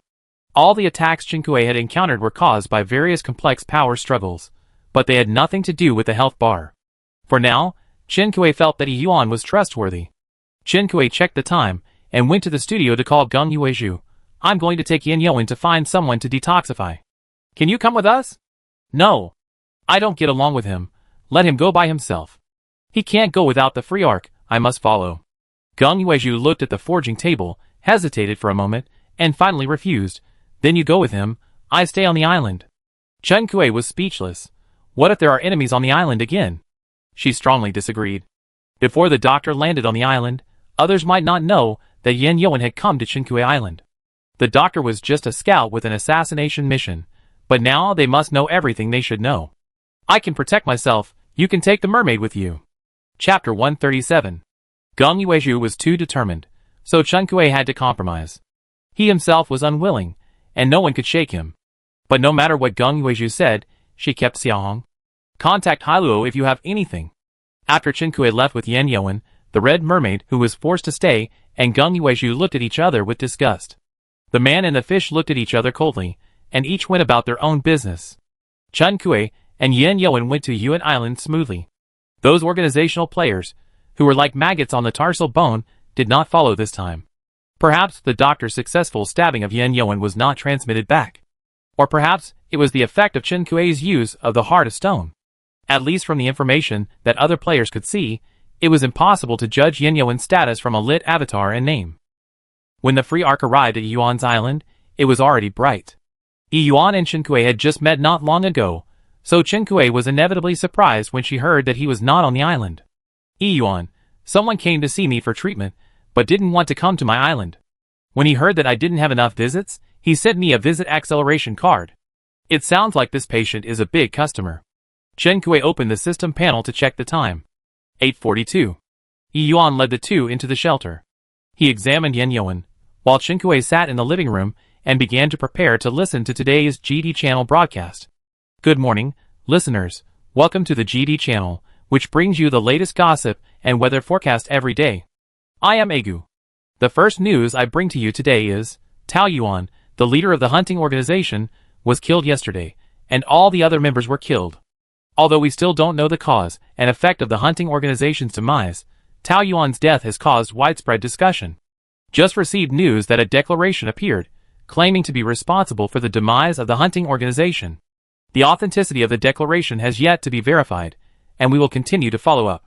Chen Kui followed the declaration mentioned in the GD channel to search, and soon found a post published by a person who claimed to be the captain of a law enforcement team of the Federal Law Enforcement Bureau. The Earth's crust has been moving frequently recently, and many people have gone underwater to explore, and have stayed there forever. The number of people who died in exploration is still rising. GD channel reminds listeners again, materials are valuable, but life is more valuable. Don't lose sight of the big picture. Chen Kui looked at the system panel again, and the number of surviving players was less than 200 million. From yesterday afternoon when I was diving to now, in less than a day, the number of players has decreased by more than 10 million. This death rate is several times that of land. With such a high mortality rate, Chen Kui thinks that players will think twice before diving next time. Next, tomorrow's weather forecast. There will be a hurricane tomorrow, accompanied by heavy rainfall. Everyone should pay attention to safety, reinforce your residence, and stay away from the coast. This weather forecast has something different. Extreme weather such as hurricanes is quite unfavorable for island players. Chen Kui's shelter prop Liso's stone sculpture after being reinforced. Chen Kui is not so worried. But can the level 4 shelter hold up in hurricane weather? Chen Kui glanced at Yuan's shelter. His shelter had not been upgraded yet. Yuan was still treating Yen Yuan's wounds and removing toxins. Chen Kui had nothing to do after listening to the radio, so he went out to visit Yuan's island and shelter. Yuan's shelter was located halfway up a mountain on the island. There was a greenhouse in the courtyard, which was basically planted with medicinal herbs. Yuan also unlocked the pond, which not only raised lotus, but also a large area of various types of aquatic medicinal herbs. It was in line with Chen Kui's impression of him. Chen Kui pulled up a reed and sat by the pond to check the system messages. There was no movement from Hai Luo, so Chen Kui thought they were safe for the time being. There was still no news about Su Zhe. Chen Kui saw that his avatar was lit, and he was not sure what was going on there. Now he didn't know if Tang Tang could be trusted. After thinking about it, Chen Kui contacted Chen Fong. Chen Fong responded to Chen Kui quickly. You mean the president? Chen Fong recalled and replied to Chen Kui. The president has not been contacted for the past 2 days. You haven't been able to get in touch with him either? Chen Kui was surprised. It's definitely not normal to not be able to get in touch with him for so long, but Chen Kui had never noticed it before. The president had called in a group of people 2 days ago, before we lost contact, but I don't know what arrangements he had. It's strange to say that the president couldn't get in touch with him this time, but nothing went wrong with the guild. Chen Kui pondered for a while and asked Chen Fong, are you familiar with Tang Tang? Did she handle all the guild matters when Su Zhe lost contact this time? Chen Fong thought for a moment and said, before I joined the guild, Tang Tang was already one of the president's assistants. The president has several assistants. When the president was out of contact, the guild was managed by several assistants. Tang Tang was responsible for the guild's order processing. Chen Kui did not get any information about Tang Tang from Chen Fong. It is still impossible to judge Tang Tang's position. But after hearing Chen Fong say that Su Zhe had called in people in advance and made arrangements for the affairs of the guild, Chen Kui was relieved a little. Chen Fong, Akui Tao Yuan, the leader of the hunting organization, was killed. Did you pay attention to the news on the radio today? Chen Kui naturally noticed it. I went to see the declaration on the radio, and the poster said he was from the Federal Law Enforcement Bureau's law enforcement team. Chen Fong was somewhat expectant. Akui, the Federal Law Enforcement Bureau has taken action. Does it mean that we, the players trapped in the island game, will be rescued soon? Chen Kui was not so optimistic. Whether the poster is from the Federal Law Enforcement Bureau is another matter. Even if he is, I'm afraid we can't put our hopes on them. Chen Fong was puzzled. Why? If he is from the Federal Law Enforcement Bureau, it means that the Human Fortress project was hijacked by the island game, and the Federation did not ignore it, and must be actively looking for ways to rescue us. Chen Kui was silent. According to the information she knew now, in the Federation's Fortress project, there are 2 modes, the real copy and the island game copy. For civilian players, the seemingly dangerous and difficult island game copy may be the only way to survive. The Federation should indeed be actively looking for a way to leave the island game. Chen Kui can be sure that the monitors and executioners are people from the Federation organization. They have made many moves in the dark, but ordinary players know nothing about it.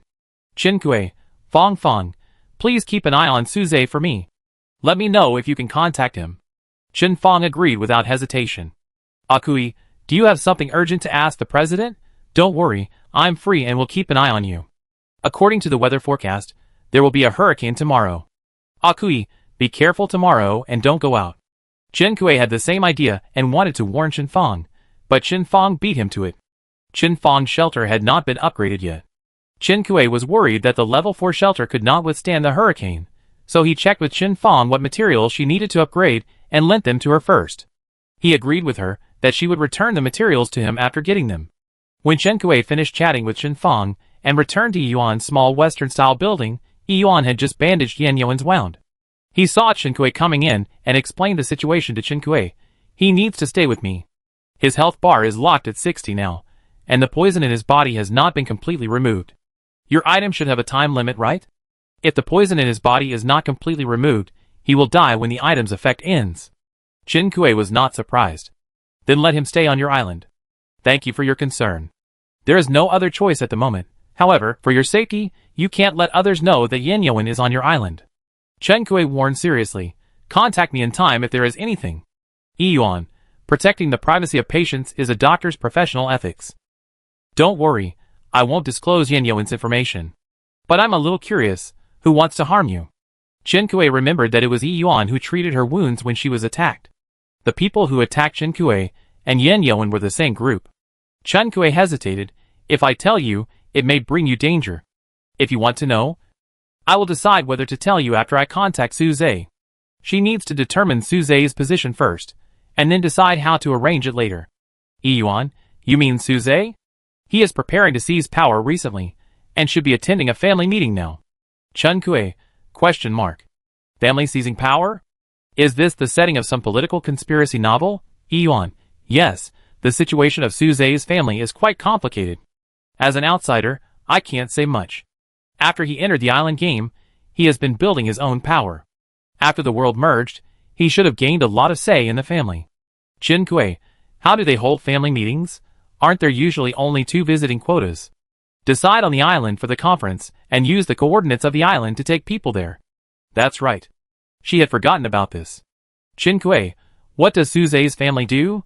Can you tell me about this? Yuan did not shy away from this. There's nothing I can't tell you. Their family is relatively low-key, you probably haven't heard of it, but the founder and actual controlling rights of Kugwa, one of the 3 giants of technology companies, are in the hands of Suze's family. Chen Kui swallowed and spoke with difficulty. I have something I want to ask. The technology company and the Federation are cooperating in the Human Castle project. I want to know if the technology company cooperating with the Federation is the Kugwa company. Yuan frowned and thought for a while. I'm not sure. The 3 technology companies should all participate in the Federation's Human Castle project. They will compete with each other, and will not let the other 2 dominate. Chen Kui now suddenly knows Suze's identity, but he is even more unsure of Suze's position. Chen Kui, how long will their family meeting last this time? I don't know about that. He told me before that he would leave, but there was no exact time, maybe 2 or 3 days, or longer. In fact, Yuan felt that when Suze said these words to him, it looked like he was saying goodbye. If he can come back, it will probably be 2 or 3 days. If he doesn't come back in 2 or 3 days, he probably won't come back. Is the family seizure of power so intense? Chen Kui smacked his lips. Yuan, I don't know about other families, but their family is indeed like that. Chen Kui, anyway, I hope he can come back in the end. There will be hurricane weather tomorrow, so you should upgrade the island first. Chapter 138.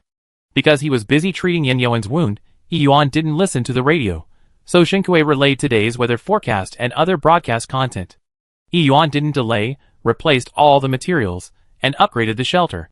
Yan Yuan couldn't get rid of the poison for a while, and Chen Kui was also worried about the situation on his island, so he said goodbye to Yuan and left by boat. The island was naturally not peaceful. Although the doctor failed, the news that Yan Yuan was on Chen Kui's island had been passed back. The island alarm went off many times. The weather was hot, and the red mermaid was soaking in the pond, looking out of the shelter with sharp eyes, while Gung Yuezhu was assembling parts in the studio without rushing. Soon, someone found Chen Kui's shelter. The door of the shelter was closed, but if you looked inside from the iron fence, you could see the pond in the courtyard and the red mermaid in the pond. It was no secret among the players that Chen Kui had once contracted a red mermaid, but in the faction war, almost all players thought that the red mermaid was dead. After the GD channel staff landed on the island, they also got the information that the mermaid was dead, and Chen Kui even built a tomb for him in the courtyard. When the players who landed on the island heard this information before, they secretly laughed at Chen Kui for being too hypocritical. Now he saw the mermaid looking at him coldly in the pond, and his teeth were almost broken. What a shitty inspection team. Who are they trying to kill by making up this kind of information? Now that people are outside the shelter, it is naturally impossible to retreat. He turned his head and exchanged glances with the team members beside him. The next moment, a shell was fired into the shelter. However, just as the shell flew into the shelter, it was blocked by some invisible barrier. The trajectory of the shell stopped in the air and slid down along a certain arc. The man was stunned and quickly dodged. Bang! The explosion sounded, and the man could see the air wall that blocked the shell in the smoke and dust. It had no sense of existence before, but now it played a role, showing a little light gold, isolating the shock wave brought by the explosion without reservation. At the same time, the pale golden barrier also swayed slightly in the shock wave. This barrier is not impossible to deal with. As long as there is enough ammunition, forcibly blasting it open is a good method. It just so happens that they landed on the island this time, and they don't have much else, but they have enough ammunition. Bang! Another shot. The man noticed that the arc of the golden barrier was shaking a little more. At the same time, the red mermaid in the pond opened his mouth. A high-pitched and passionate song came out of his throat. The song rushed towards the invaders outside the shelter with a powerful mental attack. After the contract with Chen Kui, the mermaid rarely used sound attack. The mermaid's sound attack was almost indiscriminate. Even when it was used a few times, it was restrained, worried about hurting Chen Kui. This was the first time he used the sound attack so freely after the contract. The man only felt that the mermaid's singing was hitting him with overwhelming momentum. The man had no time to use mental defense or take out the mental crystal. When he realized that the mermaid's sound attack was coming, his internal organs were shattered. Most of the people outside the shelter turned into light spots and disappeared in the sound attack. During the faction war, the attack skills of the Red Mermaid were speculated and studied for a long time in various channels. Therefore, even though the existence of the mermaid was unexpected, these players now quickly associated the mermaid's weaknesses in their minds. The mermaid's large-scale sound attack is indeed hard to defend, but it also has a significant disadvantage, which is that it has a certain cooling time. Now it is obvious that the mermaid has just used up the large-scale sound attack and is cooling down. The players outside the shelter continue to attack the shelter barrier.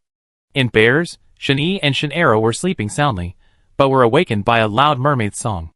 Even though Bears filtered out a lot of attacks from the two bears, after the song, Shen-Yi was still upset and felt palpitations because of the hidden mental attack. In the villa, the ostrich that heard the sound was obviously also affected. Shen Donglong shook the ostrich's head, trying to get rid of the ball of thread that was circling in his brain. But this was not a mental attack that could be solved by shaking the head. Shen Donglong stumbled twice, like a drunk, and fell to Gung Yuezhu's feet. Even if the wall of the villa weakened apart, this mental shock was enough for an ostrich. Now he just fainted, which was already good luck for the ostrich. Gung Yuezhu covered his chest with his hands, calming his restless heartbeat and his internal organs that were faintly resonating after being attacked by the sound waves. This mermaid? Could it be intentional? Gung Yuezhu gritted his teeth. When Shen Kui came back, he must tell Shen Kui that this mermaid looked harmless and honest, but in fact, she was very vicious. Not only did she want to fight against these invading enemies, she also wanted to catch them all in the shelter. However, before Shen Kui came back to complain to her, Gung Yuezhu decided to stay alive, and even come back later, at least so that he could get revenge first. Gung Yuezhu pinched the ostrich's neck and shook it, but although the ostrich half opened its eyes, its consciousness had already floated outside its body. Even if Gung Yuezhu shook it vigorously, it didn't respond to him at all. As soon as Gung Yuezhu let go, the ostrich fell to the ground, struggled a little, and finally lost consciousness, and fell to the ground again. Seeing that its chest was still rising and falling, Gung Yuezhu was not dead, so he withdrew his attention from it. If it can't wake up, don't wake it up yet. Let that slow guy come back to see what she has raised. It is unclear whether this is said to the ostrich or the mermaid outside. The last part on the forging table was completed. Gong Yuezhu assembled it skillfully, threw the ostrich into the storage room, opened the door of the villa, and looked at the group of players who landed and attacked outside the shelter. The players outside the shelter naturally noticed this extra figure. Someone recognized him. It's Gong Yuezhu. Isn't he dead? The players reacted. Contact the higher-ups quickly. No, the communication is blocked. The message can't be sent out. Gong Yuezhu smiled coldly. Do you think you are the only ones with information blocking tools? Since the message can't be sent out, it means that there will be no unplanned support. 2 unexpected incidents occurred in succession, and the risk of this operation was seriously underestimated, so they had to fight to the death. After continuous bombardment, the light golden film finally shattered as expected. The 2 stone lions that guarded the house also had cracks that changed from a single crack to spider web-like cracks, and finally shattered into powder along with the shattered film, leaving no debris behind. Before the next shell landed on the courtyard of the shelter, the mermaid opened the space in the air, and the shell disappeared from everyone's sight. At the time when it should have exploded, the scene was silent. The subsequent shells followed the same fate as this shell. Seeing that long-range attacks were useless, the players began to consider entering the shelter. In this weather, the mermaid can only be trapped in the water. As long as they do something to the water, or lead the mermaid to the shore, they will be able to kill him. The door of the shelter was closed, but the light film disappeared, and they could find a way to get in from the iron fence. When Gong Yuezhu left the villa, he saw a player climbing up the top of the iron fence with great skill. If nothing unexpected happened, he would soon be able to invade Chenkui's shelter, open the shelter, and let other accomplices in. But something unexpected happened. There were inconspicuous plants entwined on the iron fence.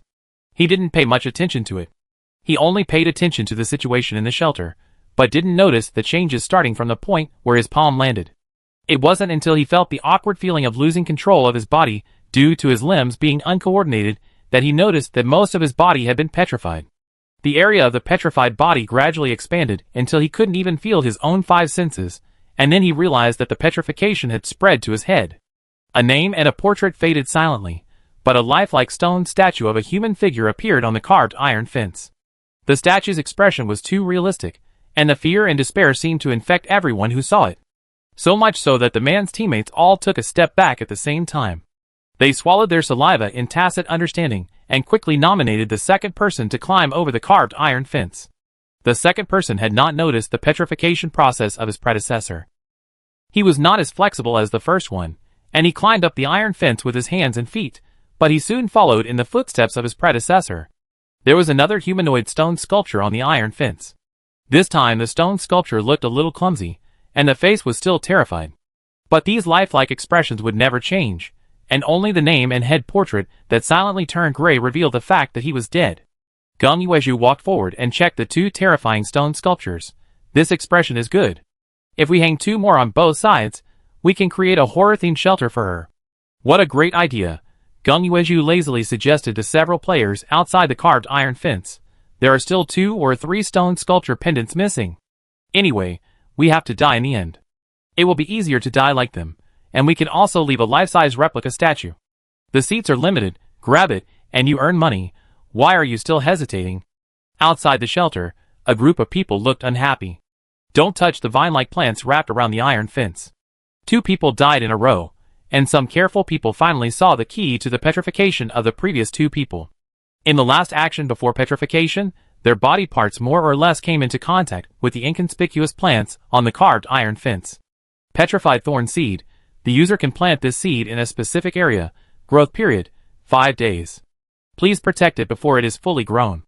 After it is fully grown, invasive species below level A will be petrified after being pricked by the thorn. Note: the petrified state cannot be removed. Please plant it properly to avoid accidentally hurting innocent people. Coincidentally, the petrified thorn is rated as level A by the system, and although humans can fight against level B or even level A beasts, their rating in the system is not higher than level A. The stone lion props and petrified thorn stopped most of the beasts and malicious human invaders. Seeing that they had discovered the characteristics of petrified thorns and grasped the key information, Gong Yuezhu was not panicked. He unfolded the things he had forged and pieced together in the studio. It turned out to be a small laptop. The cooling time of the mermaid's group attack skill was up, And before he launched another attack, he heard Gung Yuezhu's lazy reminder. I advise you not to do it. Although he didn't mind fighting with this green tea again, it was not a good time. Chapter 139. When Chen Kuei returned to his island, he saw traces on the beach and knew that many people had come to his island. The information could not be sent, and the island was probably covered by the Silent Ones. After Chen Kuei went ashore, he put the Freedom Arc into his backpack, turned his wrist, held the nameless long sword in his hand, and went to the direction of the shelter. When he walked outside the shelter, Chen Kuei saw two people hanging on the iron fence of the courtyard from a distance. Chen Kuei? When he got closer, Chen Kuei saw that there were two lifelike statues hanging on the iron fence. Chen Kuei didn't recognize the statue, and it wasn't Gung Yuezhu's prank to scare her. Chen Kuei looked at the inconspicuous vines on the carved iron fence. When these petrified thorns were planted, they didn't pose any threat in the end, and their presence was almost zero. Chen Kuei almost forgot about them. Chen Kuei turned his eyes and looked at the place where the stone lions were placed in the shelter. There was only a piece of dust and powder left there. Chen Kuei's system message didn't receive any news of others entering the shelter, and the same was true when the executioner invaded before. Probably influenced by the Silent One. The weather was too hot, Chen Kuei didn't see Xiaohong in the pond, and the door of the villa was closed. Chen Kuei entered the courtyard and took a rough look around the courtyard, but didn't see any signs of fighting. That was strange. Contrary to the mess that Chen Kuei expected, the leisure area unlocked before Chen Kuei left the island had already counted down. The whole courtyard was like a gift to be opened. Chen Kuei clicked to accept. Leisure area +1, decorative lanterns +8, kumquat tree +2, yellow wood fragrance +2, swing chair blueprint +1, stone road blueprint +1, creeper seeds +5, leisure area unlocked, home score +20. Congratulations to the player for getting a home score of 100 and getting the gold achievement. I love my home. The team function is enabled. The leisure area covers almost the entire courtyard. There are almost new flower beds near the periphery of the courtyard, and the periphery of the flower beds is surrounded by painted wooden fences, which looks delicate and full of sentiment. In addition to the flower beds, the entire courtyard is filled with well-arranged green plants. The flowers planted by Chen Kuei withered when summer came, and the weather in the courtyard was no different from that outside the shelter. Now that the leisure area is unlocked, Chen Kuei feels that the wind in the entire courtyard has become fresher. The wind danced with petals, and even though it was not spring, the crabapples in the courtyard were still blooming. The shrubs were full of vitality, and the faint fragrance of orchids in the courtyard was like a pair of invisible hands, gently massaging her swollen and painful temples, rubbing away all her fatigue and discomfort. Magnolia flowers were adorned on the branches, white and elegant, and the loquat tree standing in a corner had thick and green leaves, with golden fruits hanging between the branches and leaves. Chen Kuei also found strawberries and blueberries in the flower bed. Chen Kuei picked a strawberry, but shuddered because of the sourness. The fruits in the leisure area are not good to eat. The door of the villa opened behind him. Chen Kuei turned his head and met Gung Yuezhu's eyes. Gung Yuezhu looked around the shelter courtyard, which had changed a lot, before turning his eyes to Chen Kuei. If you come back later, you can catch up to eat roasted bird and sashimi. Chen Kuei, what do you mean? The ostrich was attacked mentally, and is still dizzy. The mermaid's space is connected to his spiritual body, and he swallowed a lot of explosives with the space. Chen Kuei was startled. Is it serious? Gung Yuezhu shrugged. If you are asking about the mermaid, if there are a few more waves of enemy attacks, he will rush to blow himself up. It seems that there is no big problem now. Chen Kuei breathed a sigh of relief. How many people did you two deal with? Gung Yuezhu glanced at the two statues. I can't remember. Go to bed early after fishing for the treasure chest. Don't worry about other things. Chen Kuei nodded. Okay, you deal with the two statues, they look too scary. A horror-themed shelter is so interesting. Your stone lion is broken, so you can keep it as a scarecrow. Chen Kuei, if you like to move it to your room, I agree with you. By the way, where is Xiaohong? Gung Yuezhu gritted his teeth unhappily. In the Haichao room. She is probably recuperating. Chen Kuei is not so tactless as to call him out. If they are dead, how can we take back the silencers they placed? If we don't take them back, it will be inconvenient as the island will be disconnected from the internet. Gung Yuezhu lowered his head to operate, and Chen Kuei realized that he had a laptop in his hand. Okay. Gung Yuezhu suddenly had a glass cover item in his hand. The Silent One. Chen Kuei checked the system panel and found that the communication had been restored. This is your item. Gung Yuezhu handed the Silent One to Chen Kuei. Before Chen Kuei left the island, He left some items in his hand, because he was worried about Gung Yueyu and the others. The silent one requires player permissions to operate. Gung Yueyu somehow got an external processor. Chen Kuei felt that the function of his external processor should not be limited to supplementing his missing player permissions. However, Chen Kuei did not explore it. It was a good thing that Gung Yueyu had the ability to protect herself. It would relieve a lot of pressure on her. There was no reward for the first home score to unlock the leisure area. I don't know if it was not set by the system or because Chen Kuei was not the first player to complete the home score. Chen Kuei glanced at his newly obtained golden achievement. I love my home. Players can get 20% attack bonus and 20% defense bonus. Home. For every wanderer who is away from home, it is not only a weakness and concern, but also a fortress and shield. Players who obtain the title of I love my home will also receive the protection of home. The bonus of this golden title is not too strong, but it is better than nothing. Chen Kuei did not despise it. The rewards dropped by the system for unlocking the leisure area are mostly plants. Chen Kuei followed their system introduction and planted the creeper seeds at the base of the villa wall, and the yellowwood fragrance next to the iron fence. The yellowwood fragrance is a climbing rose. Chen Kuei also planted roses in a similar position before the summer, but they died in the high temperature in the summer. Now that the leisure area is unlocked, the weather in the courtyard seems to be half controlled by humans, and all the plants are well taken care of, staying at their best. Chen Kuei planted kumquat trees in several parts of the courtyard, and Chen Kuei hung ornamental lanterns on several street lamps. Chen Kuei put the stone road and swing chair into his backpack first. Although it doesn't look like a very complicated drawing, and the materials used are also simple, Chen Kuei looks at the time. Generally, she should get up to mine in a few hours at this time. Chen Kuei went out again, went to the beach, and fished back the 3 treasure chests today. Today's luck was good, and there were 2 silver treasure chests among the 3 treasure chests. Spider venom +2, golden spider silk +5. Purple bamboo root +1, bamboo craft weaving manual +1. Bagged milk powder +1, hot pot base +1. Unlike ordinary bamboo roots, this purple bamboo root is still slightly glowing. Chen Kuei looked at the introduction, and it seemed that this kind of bamboo root grew a relatively rare forging material. Bamboo roots do not need land for planting, so Chen Kuei found a piece of land beside the pond and buried it. Even if it is not used as a forging material, it can be planted as an ornamental plant. Chen Kuei threw the weaving manual into the living room and put it together with the recipes. On the entire island, Gung Yueju is the only one who is willing to read these books in his spare time. Gung Yueju not only reads recipes, but also takes out fashion magazines and celebrity gossip that Chen Kuei used to pad the table legs and reads them with relish. Maybe putting the weaving manual under his nose can help him learn weaving skills by himself. Chen Kuei put the hot pot base and milk powder in the kitchen, went upstairs to wash up and sleep. I heard some noises in my sleep, but the island alarm never went off. Chen Kuei couldn't tell whether it was reality or a dream. When she woke up, it was already past 10 o'clock in the evening. A scream outside the shelter woke Chen Kuei from her half-awake state. When Chen Kuei listened carefully, the sound seemed to be strangled back into her throat. But Chen Kuei was no longer sleepy.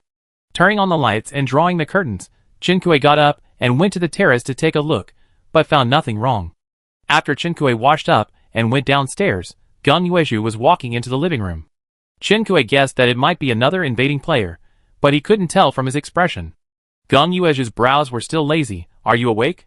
Chen Kuei nodded and asked him, You haven't rested for a day and a night. Don't you want to take a break? Gung Yueju, I drank all the coffee you saved. I'm in good spirits now. I talk to you when I feel sleepy. Chen Kuei, It's not that I feel sorry for the coffee. Chen Kuei, I don't understand your work and rest schedule. Even if you really have things that you can't finish, don't let yourself die suddenly. Gung Yueju, you want me to order. The two exchanged a few words, and Chen Kuei came to the kitchen to prepare dinner for today. When he opened the pot, he found that Gung Yueju had already prepared 2 dishes and a soup. Chen Dongdong had already woken up, but he still followed Chen Kuei's feet without thinking, and took a bite of Chen Kuei's trouser legs from time to time. The smell of food spread, and his movements and frequency of taking a bite of the trouser legs became stronger. It seemed that Gung Yueju's cooking skills were deeply appreciated by him. Gung Yueju is very virtuous. Chen Kuei teased, and put the food on the table. She went out to call the Red Mermaid for dinner, but found that no matter how she called, the mermaid did not emerge from the pond. Chen Kuei opened the system panel to check Xiao Hong's physical condition. The mermaid's spirit body was partially damaged, and was in a weak buff state. She was resting on her own. Chen Kuei had heard Geng Yuezhu say that Xiao Hong's spirit body was connected to the space and swallowed a lot of explosives, but everything was normal, so she thought he was fine. It seems that I still need to pay attention to the prompts of the pet system in the future. Chen Kuei read the last sentence of the system prompt and did not do anything extra. Let him rest on his own to see the effect. She took out the drawings of the swing chair and the stone road that had been put aside during the day and put them on the workbench to make them. The swing chair was placed by Chen Kuei under the crabapple tree, and the stone road stretched from the gate of the shelter to the door of Chen Kuei's villa. Because the materials were sufficient, the production of these 2 drawings took almost no energy and time. After placing them, Chen Kuei went to the beach to fish for treasure chests. In addition to the 3 intermediate destiny treasure chests, Chen Kuei also caught 2 jade bracelets, a magnet, and a box of milk candy. A B-level water monkey was opened from the 3 intermediate fate treasure chests, and a lot of coconuts and foot bath medicine bags were dropped. The other 2 boxes opened some glass and steel bars, as well as more than 20 coal ores. Suze participated in the family's power grab and lost contact. There is not much coal ores on his island. The next hurricane weather is coming.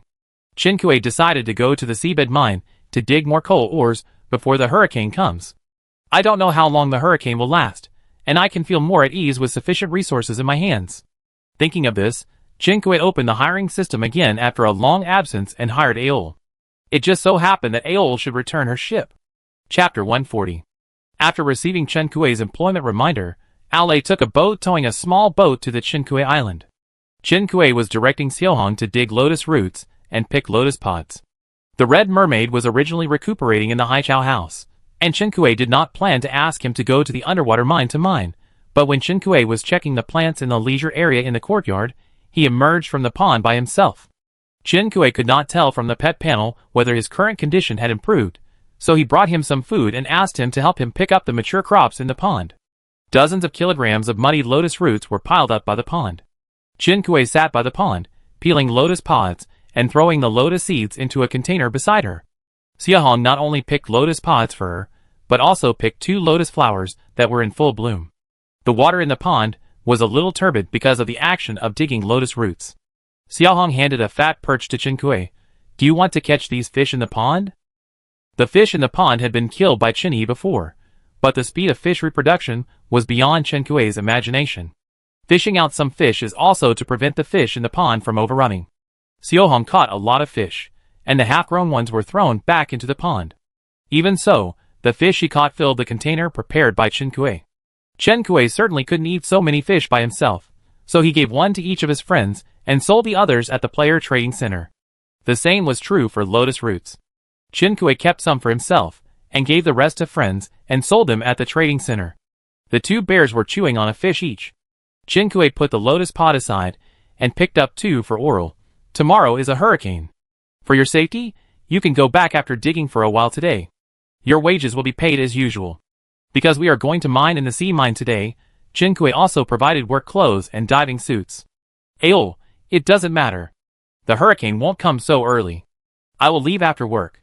Since his enthusiasm for work is so high, Chen Kuei, as the one who pays the wages, naturally has no reason to object. In addition to Chen Kuei and Aol, Xiao Hong and Geng Yuezhu are also mining today. Originally, Chen Kuei didn't plan to take Xiao Hong into the water. The reason is very simple. Xiao Hong is still recuperating. However, Xiao Hong insisted on her own, and considering the current situation under the sea, mermaids' natural affinity for the ocean can sense something wrong in advance. With Xiao Hong accompanying them, they can mine under the sea more safely. Geng Yuezhu was unwilling to go into the water, and was dragged down by Chen Kuei.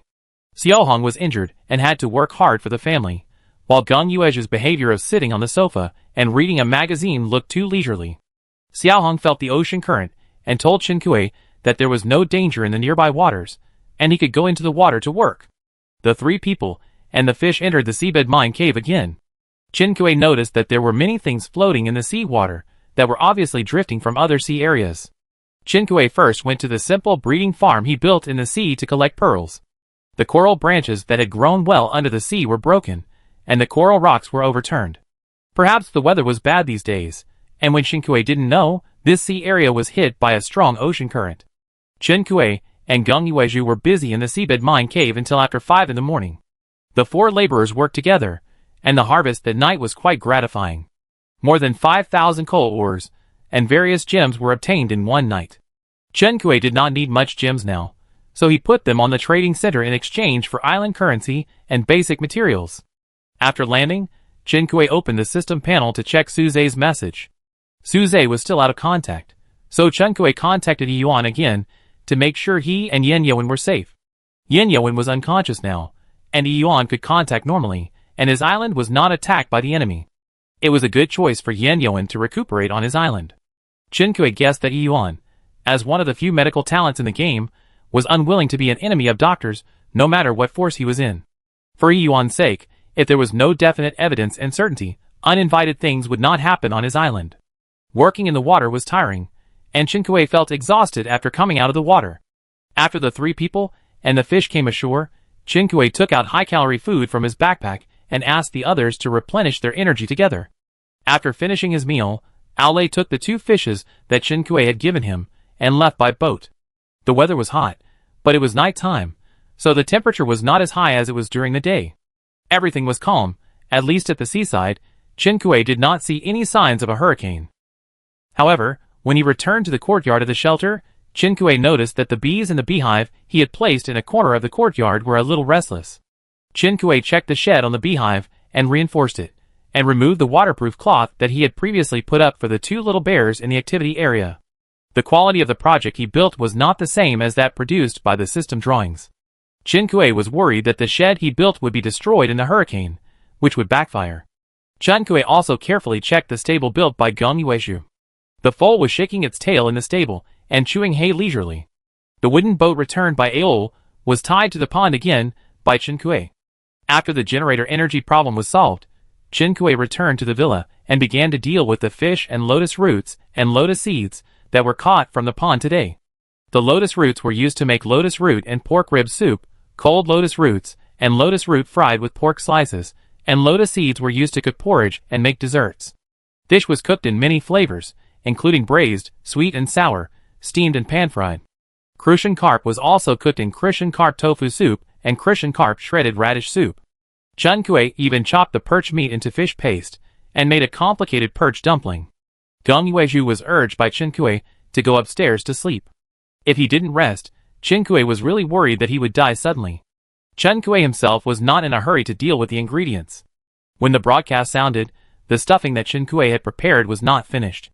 GD Channel accepted the commission of an anonymous person to convey a message to all listeners. If you want to know why you are here and how to leave here, please go to the mall. He has put a new book on the mall, on the past and present of the Human Fortress Project.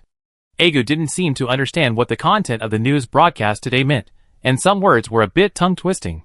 According to the title he mentioned, Chen Kui found the book in the system mall. On the past and present of the Human Fortress Plan. Author, Kick the Lame Man's Good Leg. Price, 3,000 island coins.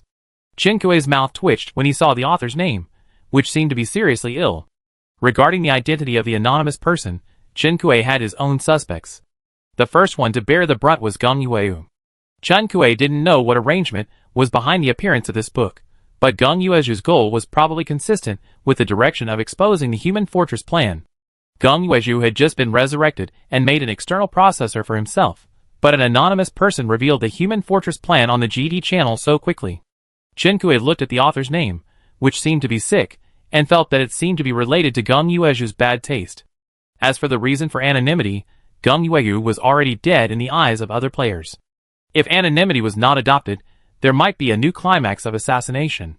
In addition, other players would also be concerned about why Geng Yuezhu did not have player privileges, and why he was unique among players, which would shift the focus of this incident. The more he checked the details, the more Chen Kui felt that the person who kicked the cripple's good leg fiercely was Geng Yuezhu himself. An unfortunate news, due to malaria infection and seabed crust activity, the recent death toll has dropped sharply. In order to provide everyone with a safer strategy manual and improve everyone's survival rate, GD Channel launched the first Q&A themed publication, GD Channel Listeners Reading. I believe that after reading it carefully, everyone will be able to cherish life and survive various natural disasters and tests. Chen Kui, how come the anonymous person and the people from GD Channel seem to have made an appointment to sell books together today? Chen Kui clicked on the system mall to check, and indeed found the book mentioned by the GD channel. Listeners reading material for the GD channel. Author, Xia Tan. Price, 3,000 island coins. Chen Kui looked at the product introductions on the shelves of the system mall, and an inexplicable intuition lingered in his mind. These two books felt like they were fighting each other in the air. 3,000 island coins are not cheap, but if used to buy these two pieces of information, it seems to be worth the money. Chen Kui had only recently heard of the name Xia Tan. It was the middle-aged man that he met on Taoyuan's island before. Chen Kui witnessed the process of the other party using words to persuade Taoyuan to commit suicide. Geng Yueyu said that he was the leader of the supervisors. Chen Kui saw his name here again and felt that it was unexpected but reasonable. It is worth noting that the author of this book is Xia Tan, but he represents the position of GD Channel. Xia Tan's status in GD Channel is not low. Perhaps he is a senior executive of GD Channel. Did Hideo also die in his hands? These thoughts went through Chen Kui's mind, and then Chen Kui felt a little confused. The senior executives of the GD Channel also belonged to the category of NPCs. And the information she had obtained before was that the NPCs were related to the development team of the isolated island game. The identity of the supervisor leader and the members of the development team of the isolated island game should be hostile. Chen Kui couldn't figure out how they could be related. Perhaps these questions can be asked to Geng Yueju when he wakes up. Hurricane weather is an extreme weather phenomenon. It may roll up buildings and cause huge losses to the lives and property of island residents. Once again, I suggest that all listeners strengthen your shelters and clear a safe area around the shelters. Pay attention to safety, and do not go out during hurricane weather. This issue was also mentioned in the broadcast yesterday. This is the second time to emphasize it. It can be seen that the impact of hurricane weather is indeed quite serious. Finally, I will report tomorrow's weather forecast to everyone. After the hurricane passes tomorrow, there will be a heavy rainfall. This heavy rainfall will be accompanied by thunder and lightning. Listeners, please check the lightning rods in the shelters and replace them in time if they are damaged. In addition, heavy rainfall may have a certain impact on the geology of some islands. Mudslides or landslides may occur on islands with many mountains. I hope that you will pay attention to the protection, development, and utilization of island resources while obtaining resources. For some low-lying islands, you can re-examine the location of the island shelters. Heavy rainfall may cause water bodies to form in a short period of time, and those shelters in low-lying areas are at risk of being flooded. It rained for so long before, and it was a heavy rain and thunderstorm. The GD channel did not remind about the location of the shelter. Chen Kui estimated that this heavy rainfall might be extraordinary. After listening to the broadcast, Chen Kui bought the two books mentioned in the broadcast. 2 books, a total of 6,000 island coins. Chen Kui first read the book on the past and present of the Human Fortress project. The information revealed in it is actually similar to the information that Chen Kui obtained from Geng Yueju. However, this book is more academic. Specifically, it will first introduce the achievements and rights of certain politicians and organizations, and even quote some of their speeches and articles to express their attitudes. If the author of this book is really Geng Yueju, Chen Kui thinks his memory is quite amazing. The book details the loopholes of the Human Fortress plan and the real purpose of the plan after it was proposed. Even though Chen Kui had already known about it through the CD and Geng Yueju's narration, he could still read this book now. After reading on the past and present of the Human Fortress plan, Chen Kui did not rush to read another book, but first opened the forum to check related topics. As expected, the forum had exploded. Although the number of players who bought this book after listening to the broadcast and have finished reading it is limited, there is no doubt that as long as the players have read it, their first reaction is to open the forum like Chen Kui. What do you mean? Did the Federation really deceive us? Since there are not enough resources, why did the Federation propose this plan? It is unforgivable. If they did not intend to keep us alive from the beginning to the end, why did they give us hope? The reactions of these players were within Chen Kui's expectations. When Chen Kui learned the truth before, he had considered whether to tell other players, but one reason was that Chen Kui did not know the deeper connection between the island game and the Human Fortress plan at that time. Even now, Chen Kui still has many things he does not understand. The second reason is for safety. In the choice of seeing the predetermined death outcome, Chen Kui believes that she is not the kind of noble hero who sacrifices herself for the greater good of humanity. The third reason is that Chen Kui is not a relevant person in the game after all. Although she knows the truth, she cannot organize the evidence in an orderly manner to make other players believe it. At that time, she could not even find the meaning of doing so. The island game has been bound to the real copy. Letting players change their views on the island game will not make them feel easier in the game, because it is essentially a screening. Now, kick the good leg of the cripple. This person almost perfectly solves all of Shinkue's concerns. He can be anonymous, he knows some more secret things, and from various data, he is probably also a person related to the Human Fortress plan. There is no better candidate than him. The posts on the forum gradually became hot as time went by.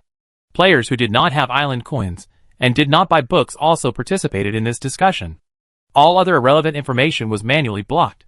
Unprecedentedly, only one voice remained in the forum.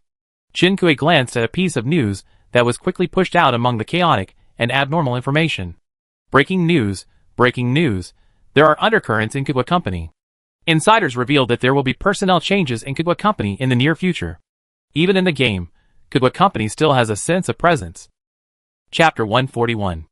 The hurricane came, and many shelters that had not been upgraded were destroyed in the hurricane. There were many uprooted trees on the island.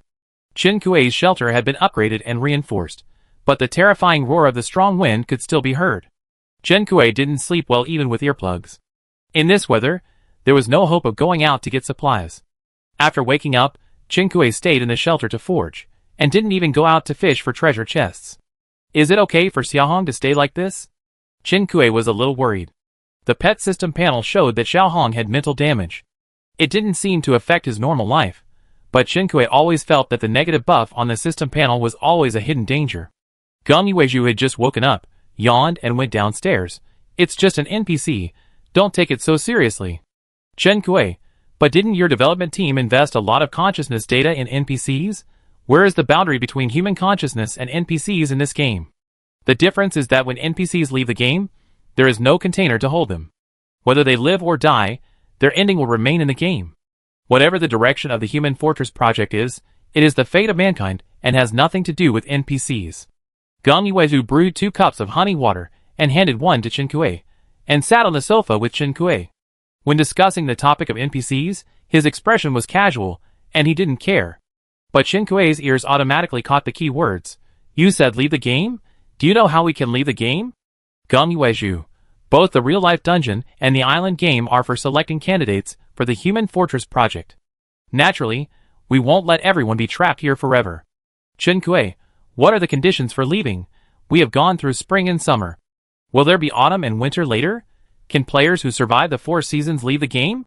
Normally, it should be like this. Gong Yueju shook his head. There are indeed autumn and winter levels later, but once the screening number is reached and the screening is over, we can leave. We don't have to wait until the end of autumn and winter. Chinkue, you mean, the key to whether we can leave the game is the number of survivors?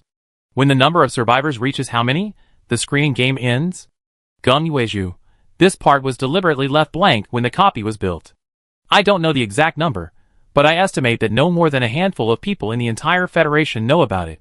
Chinkue opened the system panel to check. The current number of survivors is less than 3% of the 4.7 billion when he first entered the game.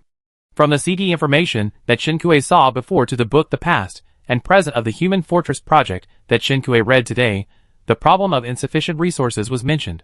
The Human Fortress project cannot accommodate 4.7 billion people, but both sides have tacitly agreed not to reveal how many people can be accommodated.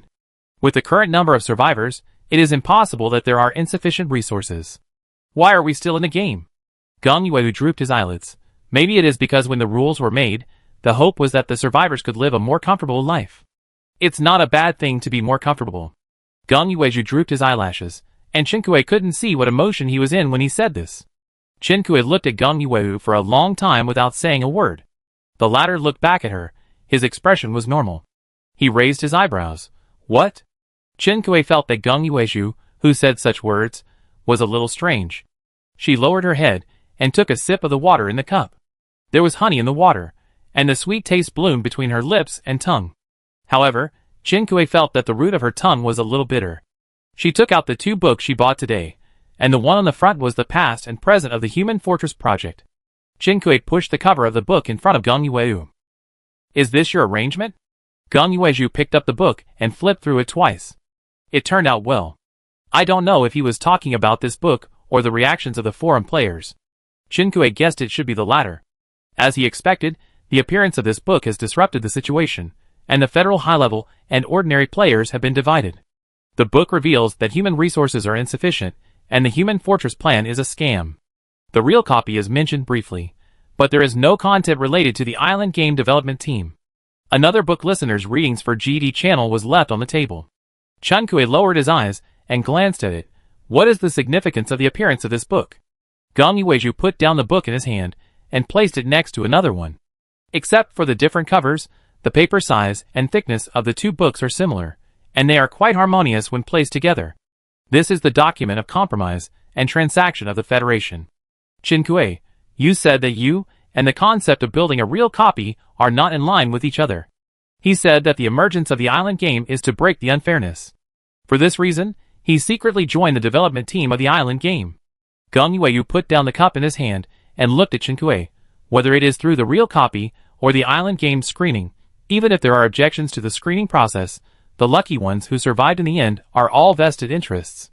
Gong Yueju smiled faintly. Do you know why the Federation is not worried about how to explain to the citizens after the real copy is completed? Those who survive are the beneficiaries of the rules. They will automatically become supporters of the rules.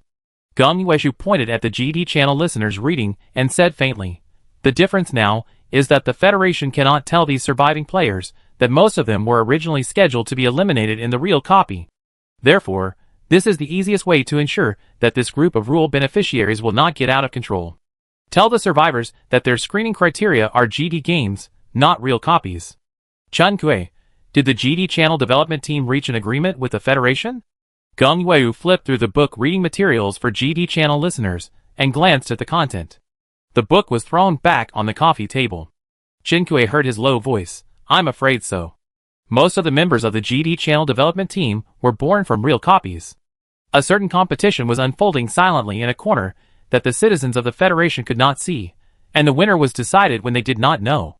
This competition determined the fate of every citizen, but it had nothing to do with them. Chun-Kuei looked up at Gong Yueju. You are one of the winners, but you don't look happy. Gong Yueju did not show it on his face, but Chun-Kuei noticed that his eyes were dark when he opened the last book. Do you think I should be happy? The strange feeling disappeared, and Chun-Kuei was not surprised by his question. She only answered, if you say you are happy, I will be very disappointed. This is not victory, this is betrayal. Chun-Kuei asked Chen Fong to help him keep an eye on Suzai's movements, but he didn't expect that the first person Suzai contacted after he ended his disconnection was actually himself. Chun-Kuei, I heard that you went to seize power, and now you are still alive, which means you have become the boss. Congratulations. Suzai immediately knew where Chun-Kuei got the news from.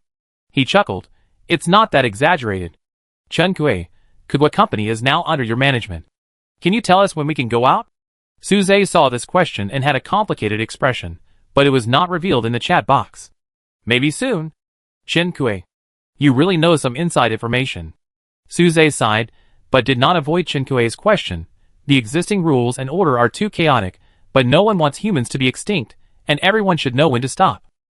Chun-Kuei thought about the attitude of the Federation and the GD channel development team, and did not express any opinions on this. The hurricane is coming, have you returned to your shelter? Chun-Kuei hadn't gone out since he woke up, but he could hear a lot of noise outside. Chun-Kuei was safe in the level 5 shelter, but according to the player forum, many players suffered property losses due to the hurricane. There might be life-threatening situations, but those dead players can no longer speak. I don't know how unlucky Suzai's family was. They chose the meeting time carefully, and chose a hurricane weather. If they weren't prepared, they would be wiped out after the meeting. Suzai, don't worry, we are safe now. Chun-Kuei thought so too. They must leave some time to go back to their own island or visit when they attend the meeting. I asked Tang Tang to find a doctor for me before. Chun-Kuei asked tentatively. Are you injured? Suzai's reaction was beyond Chun-Kuei's expectations. He didn't know. Chun-Kuei told Suzai about Yin Yoan being hunted down. This was to test Suzai's attitude and to know Tang Tang's position. Suzai was silent for a while. Tang Tang is my assistant in real life. Maybe there are eyes around me that I haven't noticed. I will let you know after the pursuit is reviewed. In addition, Suzai thought of the information resources he had just integrated. I want to know if Gong Yueju is on your island. Chun-Kuei paused and turned to look at Gong Yueju. How did he know? Suzai seemed to be able to detect the sudden alertness of the girl opposite. Don't worry, I have no ill intentions. Everyone else thinks he's dead. He's safe now. I keep it a secret. I mention this because I want to discuss a cooperation with you. Suze knew that Gong Yueju was alive, and still on Shinkui Island. He noticed the look he gave Gong Yueju just now. He put down the parts he was assembling and walked towards Shinkui. It seemed that Shinkui summoned him with a look. Gong Yueju naturally sat aside. What's wrong? Knowing what Suze said in the dialogue box, Gong Yueju did not deny it, and asked Shinkui to reply directly. What cooperation? The attitude was natural and unflinching. Although both sides knew about Gong Yueju's existence, this sentence was almost tacitly accepted. Suze was also stunned. The Freedom Ark was submerged in the deep sea. Several players were sitting at the long conference table in the control room. They looked at the first person with burning eyes, waiting for instructions.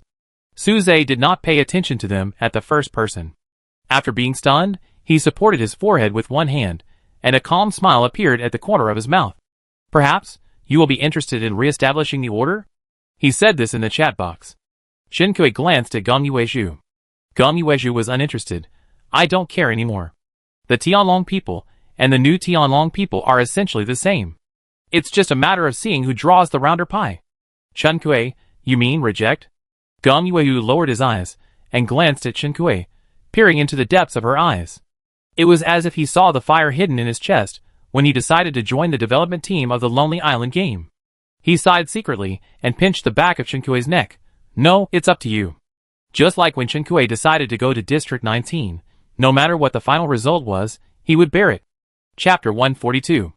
The hurricane lasted almost a day and a night. When it was almost dawn, the terrifying screams finally disappeared, and at the same time, heavy rain poured down. Shinkui saw players complaining in the player forum that the walls and windows of their shelters were destroyed by the hurricane, and even the roof of the small house was swept away. The extent of the impact of the hurricane on the shelter depends entirely on the player's luck. Some people's level 4 shelters did not even have the wall paint peeled off, and some people's level 5 shelters had only slag left on the outer wall. In the end, they escaped by hiding in a mine cave temporarily. Of course, the mines are not a safe place. Players whose shelters were destroyed by the hurricane had no choice but to upgrade their shelters quickly. But Shinkui noticed that the frequency of death of players in hurricane weather has decreased a lot. Is diving to the bottom of the sea to obtain supplies more dangerous than facing hurricane weather? Shinkui was surprised to find forum posts about diving, but saw that most of them were sharing their gains, and many people completed the shelter upgrade through diving. Now there is not much time left in the shelter upgrade countdown. No wonder they are so enthusiastic. Some players even choose to spend hurricane weather in the deep sea. Unlike shallow sea, hurricanes have little impact on the deep sea. The only thing to worry about is the energy consumption and oxygen supply of the submarine.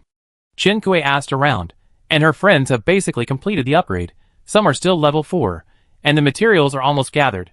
Shinkui is forging in the shelter with peace of mind. She is forging some golden weapons. Because the blueprints and materials are rare, the owners of the blueprints all come directly to Shinkui. Shinkui can now earn more than 100,000 island coins every day by forging golden weapons. She still has some island coins left from the previous interview. With the supplies given by Tao Yuan and her own, she estimates that there will be surplus next time there is an upgrade task, so she is not short of supplies now. Without the urgency of wanting to grow 3 heads and 6 arms, he forged while browsing forum posts and chatting with the world. In the forum, the current topics, apart from hurricanes and submerged seas, basically revolve around Gong Yueju's book. Shinkui saw that there were many people who took advantage of the situation to fish in troubled waters, and perhaps not only Suze's forces.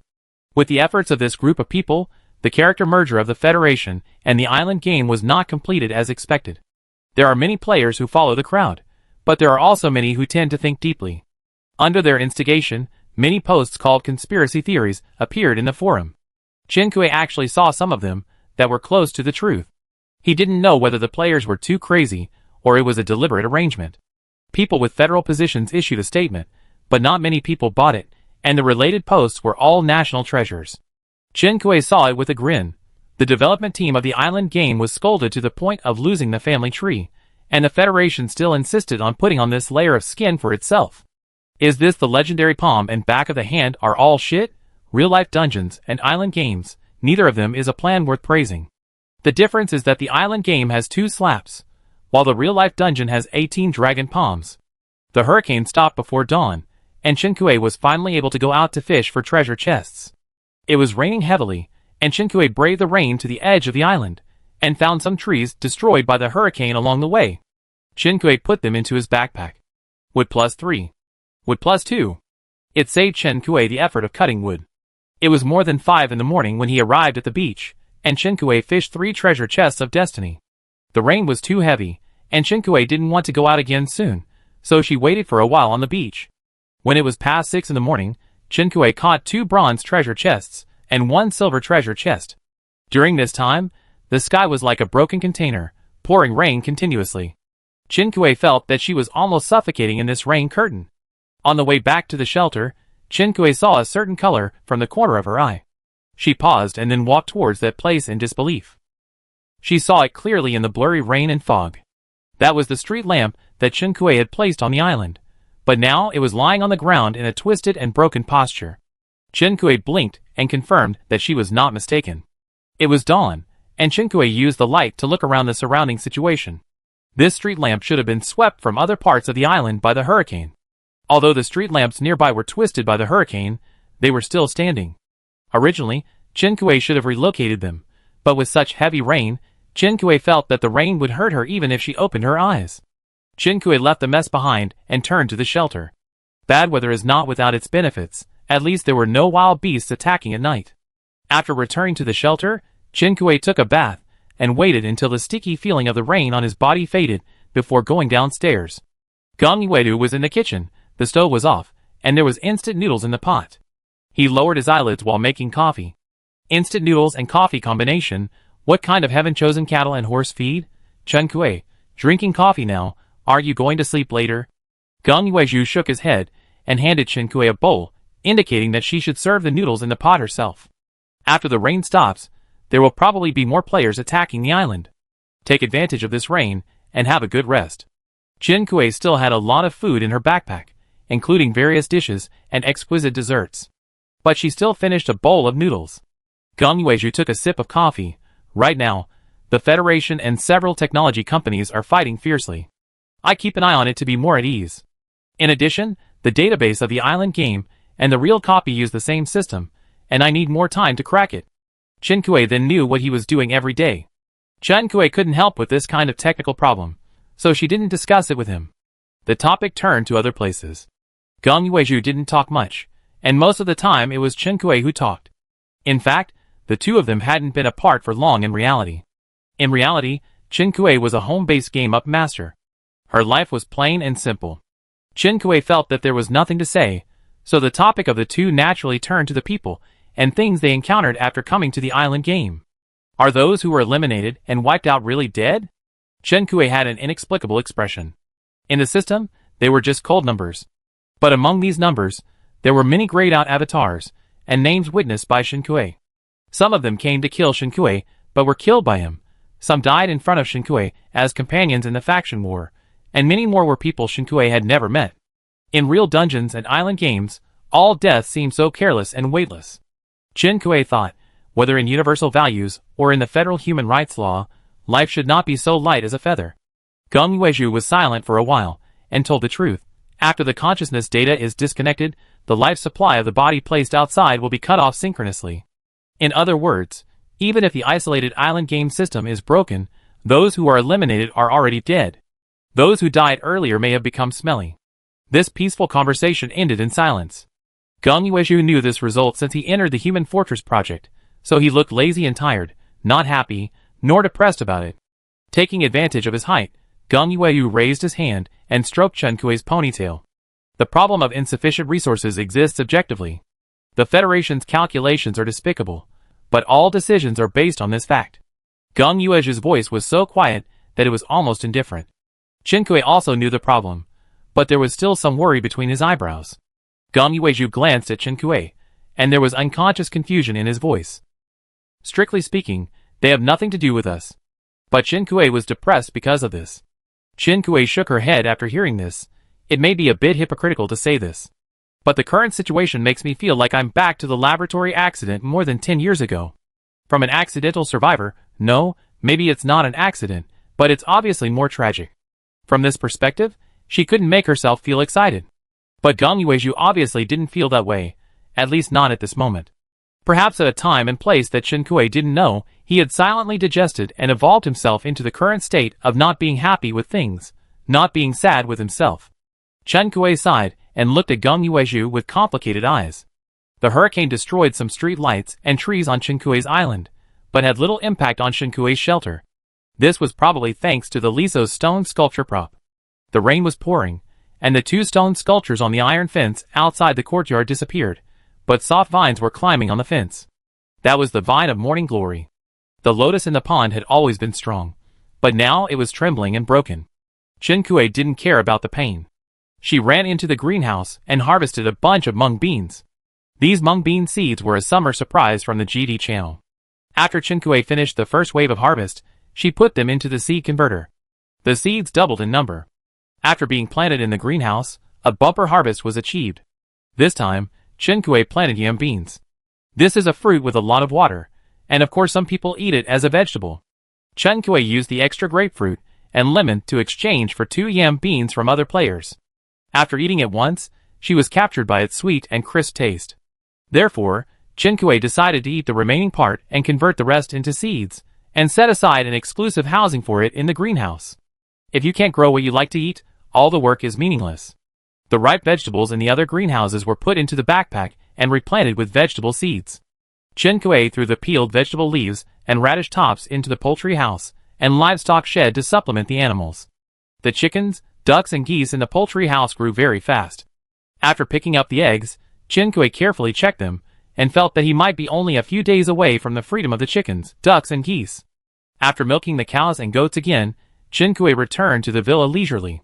With the mung beans harvested today, Chen Kuei can make mung bean ice cream to satisfy her cravings. To this end, Chen Kuei soaked the mung beans in the kitchen. Other ingredients were prepared in advance. Time passed quickly, and it was time for the daily broadcast. Chen Kuei glanced at the radio and asked softly, "From my understanding, the GD channel is a neutral force in the game. How can the leader of the supervisor be their top leader?" Gong Yuezhu followed her gaze and looked at the radio. He should have replaced the identity of a certain NPC. A programmer projected a fragment of his daughter's consciousness, and someone left a code backdoor. Chen Kuei understood very well. If Chen Kuei himself was a member of the development team, it would be a blasphemy to the god of code if he did not give himself a superpower. The content of today's radio broadcast was particularly boring. In addition to talking about the losses caused by the hurricane and the possibility that the heavy rain would hit the island and cause landslides, the rest of the content was basically not nutritious. Tomorrow's weather is heavy rain. Chapter 143. It's raining again. After listening to the broadcast, Chen Kuei took out several treasure chests from his backpack and started opening them. Flower fertilizer +1, sap collector blueprint +1, eggs +2. Sue blueprint +1, washing and care set +1, best-selling novel reader +1. Water chestnut seeds +2, wild rice seeds +3, water celery seeds +3. Chen Kuei opened the remaining 3 fate treasure chests in the courtyard. But I don't know if this heavy rain even disliked wild animals. No monsters appeared in the 3 fate treasure chests today. Banana milk +3, old yogurt +4, egg tart crust +11. Horncomb +1, scrub +1, body lotion +1. Tea tree plant +1, water cup set +1, health pot +1. Come to think of it, Chen Kuei once fished out a box of egg tart liquid, and with today's egg tart crust, she can eat baked egg tarts when she wakes up. The courtyard was particularly quiet. Chen Kuei thought for a moment and realized that whether it was the brown bear, the ostrich, or Xiao Hong, they all stayed in their own residences. The ostrich has no place to live, and spends most of its time in the lobby of the villa. But today, Chen Kuei didn't see it in the lobby, probably because it went to visit Boonie Bears. Chen Kuei looked around the courtyard, swept across the green plants that looked even greener in the rain, and paused for a moment on the slightly withered lotus petals in the pond. Chen Kuei thought, when the rain stops, let Xiaohong pick all the remaining lotus pods. After unpacking, Chen Kuei simply washed up and went upstairs to sleep. The heavy rain continued, and what came faster than the clear sky was Su Zhe and his companions, who came in the rain using the Freedom Arc. A rather grand encounter unfolded on Chen Kuei's island.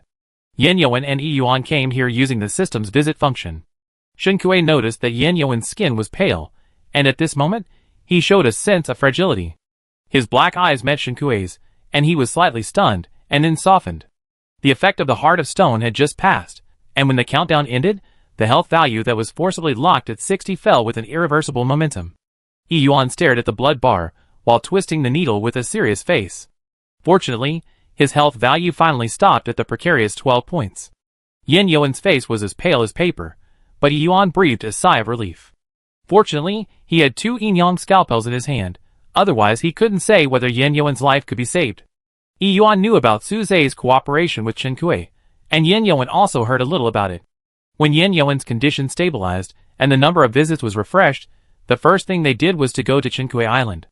Chen Fang heard some news, and wanted to come over, so Chen Kui's island visitor quota was now 3, so she asked Chen Fang to initiate the visit. Su Zhe brought more than 10 people with him, which surprised Chen Kui, because besides Su Zhe, there was another person he knew. Xiao Yue. A small part of this group of players were followers of Xiao Yue. Chen Kui blinked and looked at Su Zhe. Su Zhe, President Xiao, and we have the same goal, and we will act together in the future. Xiao Yue is petite and sweet-looking, but her appeal in the island game is not weak. Even if the world is merged, the number of people in her guild can be counted in the world channel. Now she is here to participate in this meeting, representing the interests of the players of the big guild behind her. Chen Kui was amazed. Su Zhe really gave her a surprise. Chen Fang is half a fan of Xiao Yue, and she was also very excited to see Xiao Yue in person. The two added each other as friends. Chen Fang also brought her ostrich and the dragon that can fly and breathe fire. This dragon has grown a lot, and she has always wanted to show it to Chen Kui. Secondly, this dragon is too rebellious and clingy. Chen Fang is worried that if it is left alone on the island, it will rebel and burn down the shelter. The others were surrounding the fire-breathing dragon, but Chen Fang was more interested in Shen Kui's courtyard. Akui, your courtyard has changed so much. Shen Kui patiently explained. This is how the leisure area is unlocked. The leisure area is somewhat different from other areas, and the materials on the drawings are not fixed.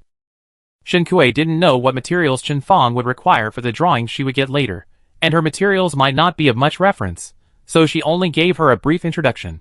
With so many people, the two bears didn't like to go out, and they all hid in bears. It was Shen Dongnong who showed up openly. Shen Dongnong finally reunited with his relatives, and ran around the yard with Chen Fang's ostrich. Xiao Yue studied Chen Fang's pet for a while, and turned the topic to this meeting. She nodded to Shen Kui. Prophet Shen, this is the 3rd time we have cooperated. It's a pleasure to cooperate. The reason why it was the 3rd time was because Shen Kui had just forged a golden weapon for her yesterday. Shen Kui was impressed because her golden weapon was a red ribbon. Because many of the materials used were from legendary creatures, her ribbon exceeded physical properties. Chen Kui smiled back. It's a pleasure to work with you. You're welcome. Just call me by my name. This meeting took quite a while. Among the people Su Zhe brought, many were the leaders of other guilds. This also meant that, in addition to Xiao Yue, they also represented most of the players in their own guilds to participate in this meeting. Although Geng Yuezhu participated in the meeting discussion, Chen Kui and Su Zhe tacitly ignored his identity. Geng Yuezhu sat aside, propping up his chin and listening to their conversation. After most of the matters were finalized, a female voice sounded, how to save the dead players. Chen Kui turned around, and saw that the person asking the question was Xiao Yue. Chen Kui was silent. Not only Chen Kui, but also Su Zhe, who never let others talk, was silent. The players looked around and didn't find anyone who could make a decision or make a statement. Yuan frowned and asked Su Zhe, regarding the eliminated players, do you know how the Federation arranges it?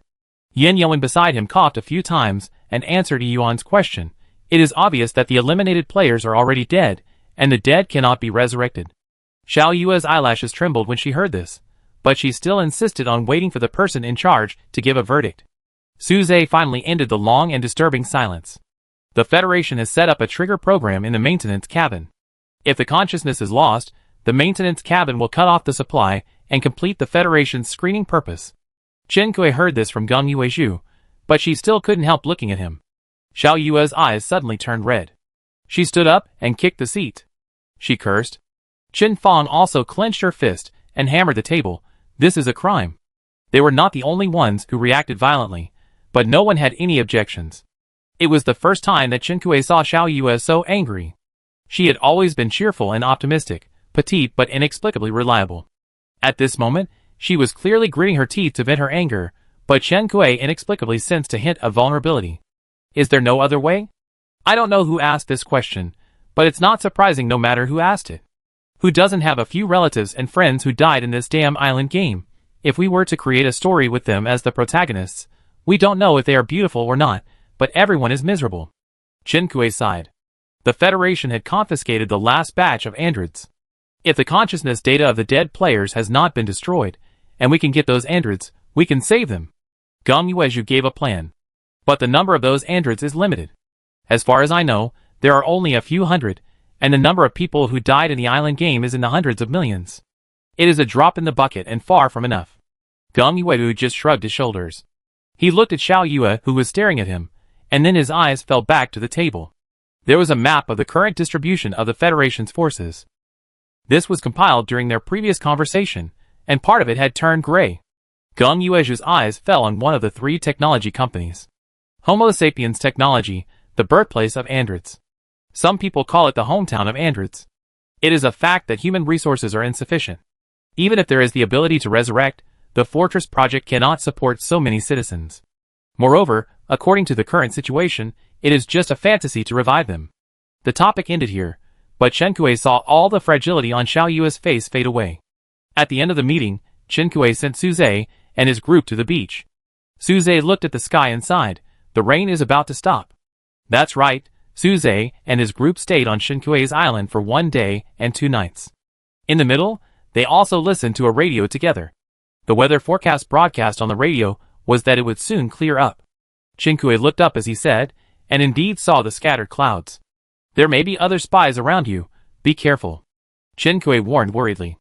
Suze nodded. According to the results of his investigation, Tang Tang was fine, but the federal inspectors were secretly and widely distributed.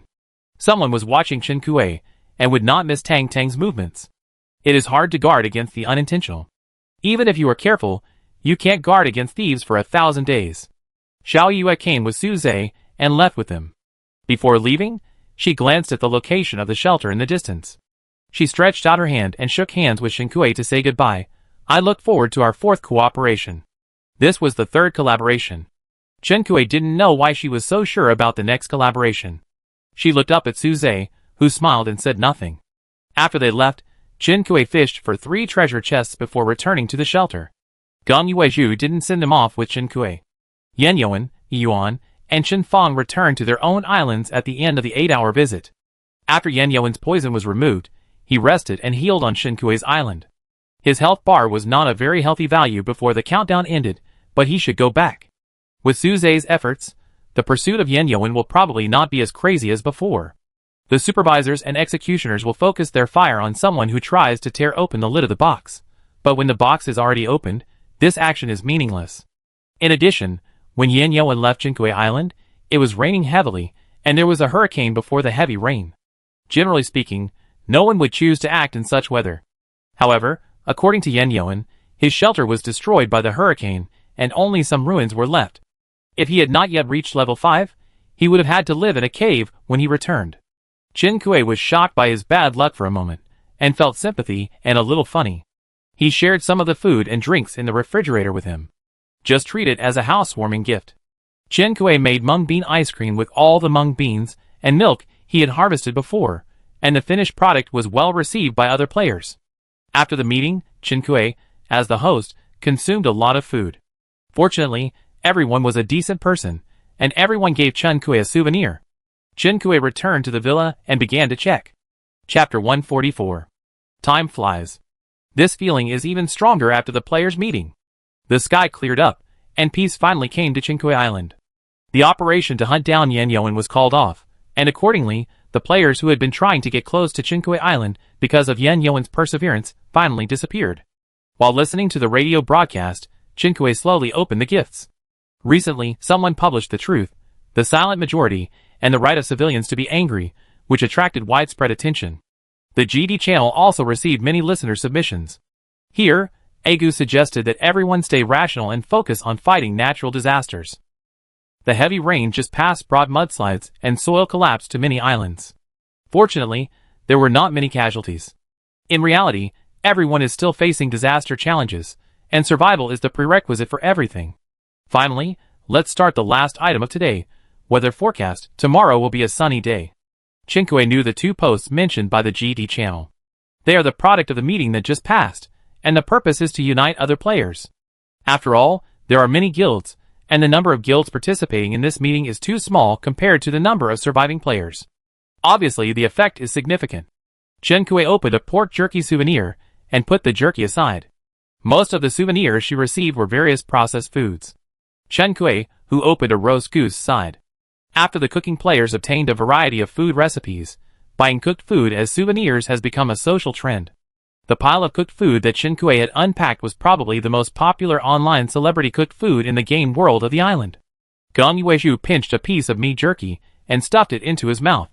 The feeling of the sweet and salty meat exploding on his taste buds made him squint.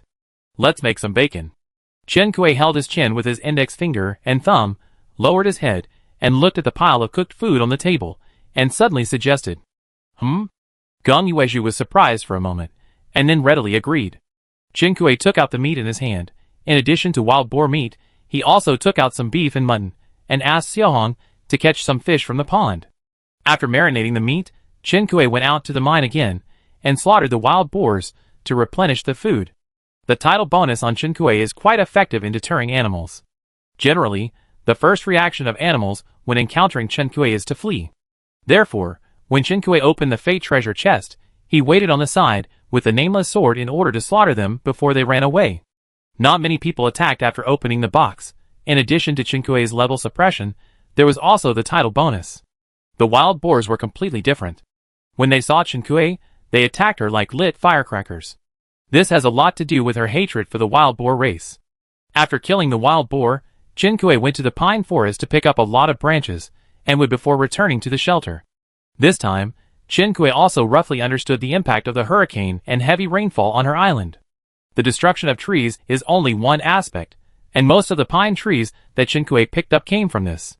The soil of the mountain behind the pine forest is loose, and Chinkue noticed that a large piece of soil and rocks had been piled up at the foot of the mountain by the impact of rain, so that the rocks were exposed. This side used to be a lush sea of flowers. Fortunately, Chinkue did not place the shelter here. Even if he had placed the beehive, he would have moved it to his own shelter early. To be honest, the impact on Chinkue's island was relatively small. Chinkue saw all kinds of tragic situations in the disaster posts posted by other players. Some players' islands have special terrain, and seawater backflows, and large areas of island basins are partially flooded. Some players' island soil layers are like cake embryos that are softened and cannot be controlled, melting down to form a rugged forest. Fortunately, there is a visiting function, so when an accident occurs, you can go to other players' islands for refuge, and there are not many casualties. The players who have lost their shelters in the disaster and are temporarily unable to upgrade and obtain new shelters are the ones who are having a hard time. The impact of not having a shelter is huge. Now there are only a few days left before the settlement of the 5th level shelter. Perhaps a group of players will die before the settlement.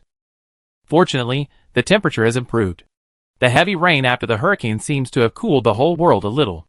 Even the weather forecast on the GD channel no longer emphasizes pay attention to sun protection when it comes to sunny weather. During this trip, Chinkue also reinstalled the crooked street lamps along the road. As for those that were completely broken and severely deformed and could not be used, Chinkue recycled them as scraps.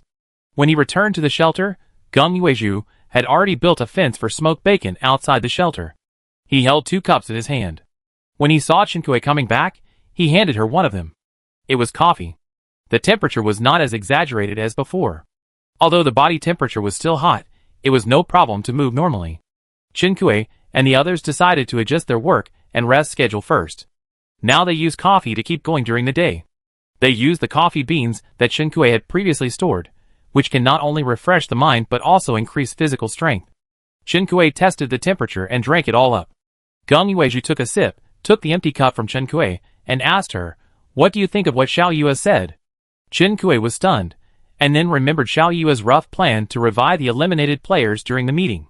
Although the feasibility strategy was proposed by Gong Yuezhu, the plan was temporarily shelved for various reasons. If the actual conditions allow, Chinkue believes that there are many people willing to make this plan go smoothly. The Sapiens Technology Company is not involved, and even if they are involved, the actual resources are not enough to support the transfer of consciousness data of so many people. This is an objective reality, not that Chen Kuei and his team do not want to revive the eliminated players. Chen Kuei frowned, then thought of something, raised his head and asked Gong Yuezhu, "Is it certain that the consciousness data of all eliminated players is still retained? This is the premise of all calculations." In response, Gong Yuezhu said, "Of course, I modified this part of the code before entering the game. It would be a pity if the memory chips and operating machines prepared by the Federation were not used for this." Since Gong Yuezhu had made arrangements in advance, Chen Kuei was relieved. While turning the meat to check the marinating status, she asked Gong Yuezhu to prepare the dipping sauce. When the smoked meat was almost done, they could have a bite first. After the smoked meat started, Gong Yuezhu was the one guarding the meat pile. The weather was still hot, and staying by the fire in this weather was a complete torture. Chen Kuei sat in a boat and harvested lotus pods in the pond, while Xiaohong popped her head out of the pond from time to time, and put the lotus roots and fish in her hands on the boat. I don't know if it was Chen Kuei's illusion, but the red mermaid's skin color actually became much lighter. Chen Kuei knew that Xiaohong didn't like to go out recently, and had been staying in the Haichao house. Because he had a mental damage debuff that he didn't know how to remove, Chen Kuei didn't call him out unless necessary, hoping that he could rest and recover, but it seems that the injury has not been recovered, and he has become a little pale. After landing, Chen Kuei pulled the boat aside, washed the things in the boat, and put them into the backpack. The chickens, ducks and geese in the poultry house began to lay eggs, and Chen Kuei picked up a bag of eggs as soon as he entered the poultry house. After finishing the chores, Chen Kuei returned to the studio to continue forging. Gong Yuezhu did not fight with her for equipment today. The forging table and 2 workbenches were diligently making home appliances and weapons. When it was getting dark, the bacon was finally smoked. Gong Yuezhu, who had been baked by the fire for a day, looked like an ice cream that was about to melt. He looked lazy, and didn't even want to lift his eyelids. Finally, the two of them worked together to collect the smoked bacon. Chen Kuei turned his head and looked at the pond. Coincidentally, Xiaohong in the pond was listless, and didn't seem to want to move. This state was really not suitable for work. Chen Kuei just wanted to sit down and rest after a busy day. The heat of the day dissipated, and the breeze carrying the light water vapor from the pond blew by. This cool feeling was completely different from the cooling feeling brought by the air conditioning in the villa. Chen Kuei squinted his eyes, and blew the wind in the courtyard for a while, and finally decided to have a summer drink. There were some snacks on the table in the pavilion in the middle of the pond. Chen Kuei took out the wine he had caught, but had not drunk from the storage room of the shelter. Gong Yuezhu cut a piece of meat that had been smoked for a day. Although it didn't have any cured flavor, the smoky smell was already appetizing. Chen Kuei clinked glasses with Gong Yuezhu, and raised his glass to signal Xiaohong in the water. That's right, Xiaohong was also on the list for this drink. The aroma of wine mixed in the wind, and the red mermaid seemed to smell the wine and wanted to try it. When Chen Kuei handed him the wine, he was still a little hesitant. Can mermaids really drink? Gong Yuezhu unhurriedly peeled a bean and put it in his mouth, looking quite indifferent. Mermaids are physically stronger than humans, don't worry. Chen Kuei, Looking at Chen Kuei's expression, Gong Yuezhu knew what she was hesitating about. Mermaids are based on humans, and they won't die if they eat chocolate by mistake. Although Chen Kuei was not feeding chocolate now, the general meaning was the same. Feeling that Gong Yuezhu's words were not pleasant, the red mermaid raised her head, raised her hand to take the wine glass handed by Chen Kuei, and gave Gong Yuezhu a veiled look. Gong Yuezhu didn't care, and didn't take him seriously. Chen Kuei picked up a piece of smoked meat, and squinted his eyes in enjoyment, not noticing the undercurrent between them. The smoked meat tasted very good. Chen Kuei thought that drinking alone would not be enough, so he also fed the little red in the water. Do you want to come up and drink? The red mermaid shook her head when she heard it. It's more comfortable in the water. Chen Kuei didn't force it, and Gong Yuezhu didn't say much. After the red mermaid accepted the appetizers fed by Chen Kuei again, she raised her head and drank the wine in the cup.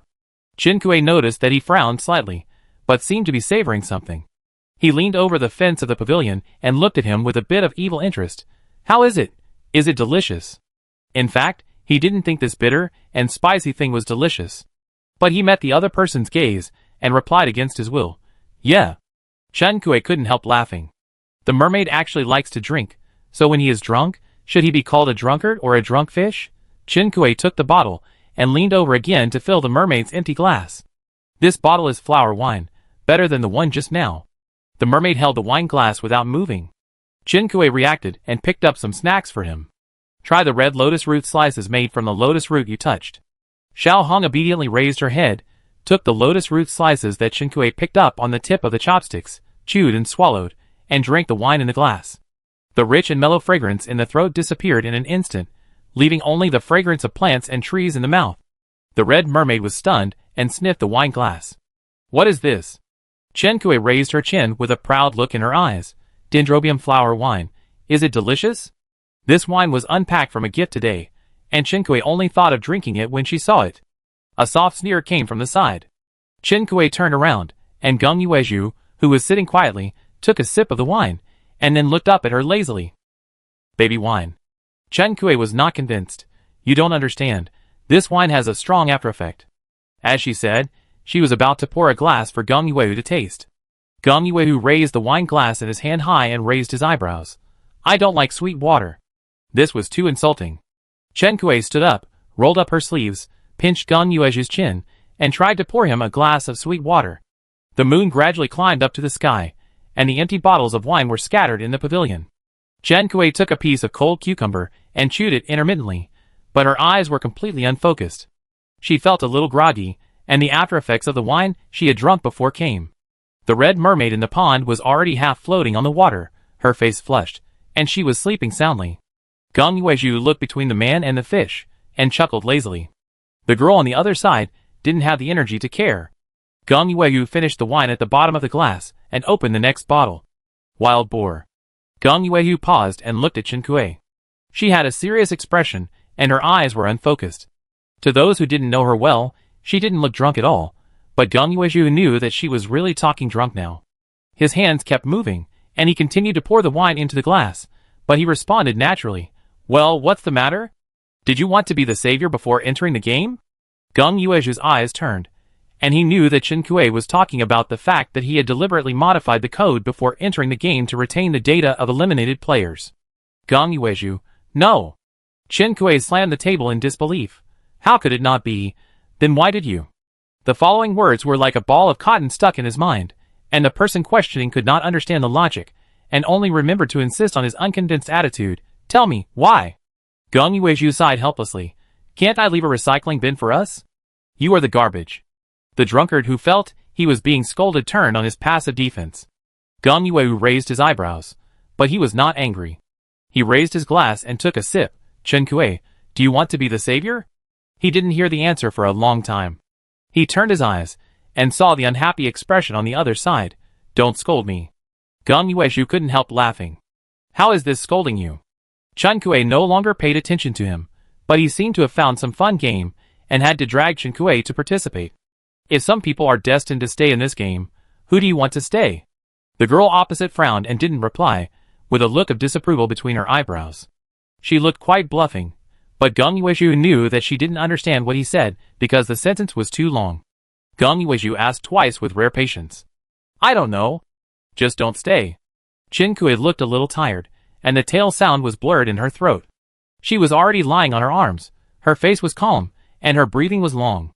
A sigh seemed to come from the pavilion. Geng Yuezhu stood up, glanced at the mermaid half floating in the pond, and coldly withdrew his gaze. He helped up the sleeping Chen Kui, wiped her palms carefully, bent down, picked her up and left the pavilion. The two bears still slept during the day and moved at night. Before, they saw Chen Kui and the others drinking happily in the pavilion, so they didn't disturb them. Now they were practicing climbing trees next to the magnolia tree. Seeing Geng Yuezhu carrying people, Shanera hummed at them twice. Geng Yuezhu didn't pay attention to them. He sent Chen Kui to her own bedroom without looking away and settled her downstairs. The lights in the studio came on again. A leisurely drink like this is always rare, not to mention that time flies by after the meeting. Chen Kui felt that the world pattern had changed after the meeting. A subtle reversal. Chen Kui sat at the dining table drinking millet porridge and checking her friend's messages. Suze sent her a message, asking her what Geng Yuezhu was doing. Chen Kui glanced at Geng Yuezhu, who was sitting opposite her and sipping coffee, and got a questioning look. Chen Kui, Suze wants to talk to you about something. Geng Yuezhu took another sip of coffee. Got it, I get back to him later. Chen Kui glanced at his cup, and couldn't get enough of it.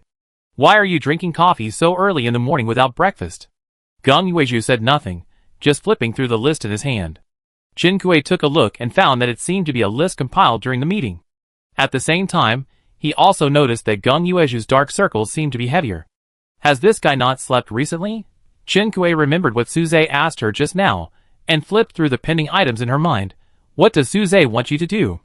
Gong Yuezhu took another sip of coffee and replied casually. Nothing, just asking me to participate in an action organized by ordinary players. Which action? Chen Kuei asked. Hunting members of a certain department of the Federation. Chen Kuei had some impression and asked, when? Today. Gong Yuezhu's force value was not as good as that of players with warrior or magician bonuses, so asking him to participate in the action was definitely not asking him to follow the hunting on the island. Chen Kuei glanced at the roster at his hand again. Obviously, the way he participated was to use his technology to remotely help the group of players who went to the island to hunt. Chen Kuei recalled the various arrangements for this operation at the meeting. It was indeed these 2 days, she just didn't remember it for a moment. Chen Kuei was not arranged to participate in the frontline operation for this operation. The reason was simple. Gong Yuezhu was also on her island, and Gong Yuezhu was also tied to her shelter level. It was hard to say whether what happened to Chen Kuei would have any impact on Gong Yuezhu, and Gong Yuezhu played a crucial role in this operation. In this case, they naturally couldn't gamble with the lives of other players in the operation. However, Chen Kuei knew that the joint players would take action. After all, the meeting was held on her island, and Chen Kuei participated in person.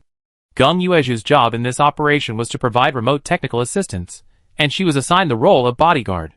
Although he was called a bodyguard, few people knew that Gong Yuezhu was alive. This relaxed and leisurely job was no less than that of a retired grandfather working as a doorman. If it was in reality, Chen Kuei would like it. Of course, in the game, Chen Kuei couldn't say that she was not happy against her will. The nature of a lazy person makes it impossible for her to be passionate and participate in the front line of the action. Chen Kuei, have they set out? Why don't I see a group? Gong Yuezhu explained. This action is also a screening of the participating players.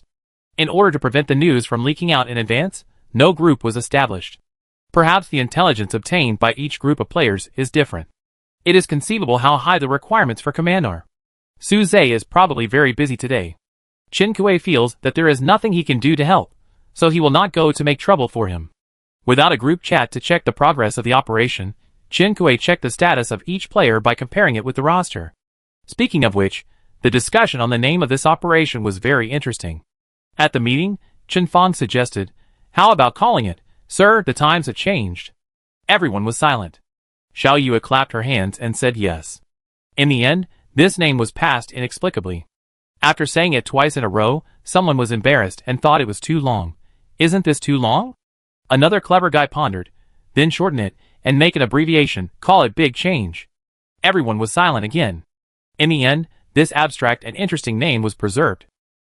Thinking back to the present, Chen Kuei finished breakfast and saw that Gong Yuezhu had no intention of eating breakfast, so she cleaned up the table and kitchen, took a glass of milk, and sat back opposite him. She opened the system panel, searched against the list, and crossed out the grayed out names on the list with a pen in one hand. Chapter 145. Before the action began, everything was hidden in peace, and more sensitive players might be able to detect some undercurrents. But today this tacit peace was broken. Some high-profile names faded one after another. In just one day, almost all the people related to the Human Fortress project were hunted down. When a storm is brewing, it is difficult for people to see the hidden destructive power. But when the storm came, all the peace was broken overnight. Obviously everyone knows what is happening or what is about to happen, but there are few topics discussed on the forum. Although Chen Kuei knows more than most players, at the moment when information is not exchanged, Chen Kuei can only speculate the direction of events through those grayed out names. So far, although the plan has been difficult, it is at least developing as expected. Most of it. Except for Chen Kuei's career plan of being a security guard. After listening to the broadcast, Gong Yuezhu said that the mermaid's mental damage can no longer be delayed, and Yuan has newly obtained a skill to restore his mental state, but Yuan's visits are on cooldown. Gong Yuezhu suggested that Chen Kuei take the mermaid to Yuan Island for treatment. Perhaps because they had drunk together, the relationship between Gong Yuezhu and Xiaohong was not so tense. Chen Kuei was naturally worried about Xiaohong, but now was a special period, so Chen Kuei thought it was better not to take risks. So he promised the Red Mermaid that he would ask Yuan to come or take him to Yuan Island as soon as the others finished their actions. It seemed that Geng Yuezhu was too surprised by Chen Kuei's decision, and he seemed to be hesitant to speak. Geng Yuezhu told Chen Kuei twice more, but Chen Kuei became suspicious. She looked at Geng Yuezhu suspiciously. "What are you planning? Before the operation is over, I am your bodyguard and I will not go anywhere." Geng Yuezhu pinched his brows with a headache. Chen Kuei narrowed his eyes and tried to say, "You come with me." Geng Yuezhu sighed. "Forget it." Geng Yuezhu used the external panel to operate something for the whole day, looking solemn and serious. Chen Kuei forged all day and stopped forging after dark. She stretched in the courtyard and looked at the time. "It's time to go fishing for the treasure chest of destiny." Geng Yuezhu stopped Chen Kuei, who was walking out. "During this special period, don't go out after dark." Chen Kuei thought it would only take a few minutes to catch a few treasure chests, so he waved his hand as he walked out. "I'll be back soon." Geng Yuezhu frowned behind him and watched Chen Kuei leave. The weather was good today. Chen Kuei hummed a tuneless song and cast his rod to start fishing. The sea surface was illuminated, and the bright spots were connected together, like a vast galaxy floating out of the water. As he got closer, Chen Kuei narrowed his eyes slightly. These bright spots come from the freedom arc. The overwhelming ships on the sea don't seem to want to land on the island, but more like to flatten the island. Chen Kuei didn't care about the fate treasure chest he just caught. He threw the fishing rod into his backpack and turned to run to the shelter. In the courtyard, Geng Yuezhu heard Chen Kuei's hurried footsteps and stepped forward. "What's wrong?" Chen Kuei took a deep breath. "We are surrounded." Chen Kuei told Geng Yuezhu what he saw on the beach in a few words. "There are too many people. Let's go to the other islands to hide first." "It's too late." When the voice sounded, Chen Kuei saw the prompt on the operation panel that the visit function was disabled. "The island has been closed." Geng Yuezhu looked quite calm. He held the external panel in his hand, walked to Chen Kuei, pressed Chen Kuei's shoulder, and pushed her to sit on the sofa in the villa. "The shelter has strengthened its defense. You stay here tonight, and don't go out." Chen Kuei immediately turned to look at him when he heard it, with surprise on his face. "Did you know that someone would come?" Not only did he know, it seemed that he had made a lot of preparations for it. Chen Kuei came to his senses. He had tried to get rid of him several times today, just to let him avoid the attack. Geng Yuezhu turned his gaze to the outside of the villa, and his eyes, which were always lazy, were now frost-covered. "Don't be afraid." He turned to Chen Kuei and said to him, "It's okay." The federal technicians would definitely notice his involvement in this operation. The content of the meeting was only the first phase of the plan, and Geng Yuezhu's full cooperation in the first phase was part of the plan. The seemingly powerful hunting team was just smoke bombs and gunshots to stimulate the prey. The selection of the Lonely Island game is about to end, but neither Geng Yuezhu nor Su Zhe likes to take things slow. If the allied players, who don't know the details, go to the island to hunt, the first stage of the operation is doomed to fail. So they didn't have much hope. Su Zhe glanced at the hunting results reported by each team. Many prey escaped using the visit function, and there were also cases of empty hunting. This is the case after he roughly screened the operation personnel. Before landing on the island, all operations were kept secret, but even so, there were still people who received the news in advance. The supervisor really has a lot of hands and eyes. Su Zhe put the report aside, tapped the table with his knuckles, and looked into the void. That was where the system panel was placed. Of course, no one on the scene accused him of being distracted. Those who survived. Tang Tang distributed another report in her hand. Their visit cooldown and visit countdown have been sorted out. There are some discrepancies in the statistics, but the difference is not big. On the same desk, a player glanced at the report in his hand and was a little surprised. There are quite a lot of people. We certainly can't kill them all with just one round of hunting, but they can't keep escaping early, he said briskly.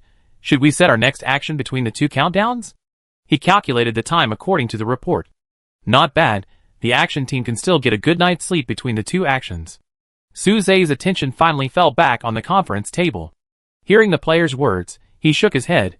That's the final cleanup work. He gently placed his palm on the report at hand.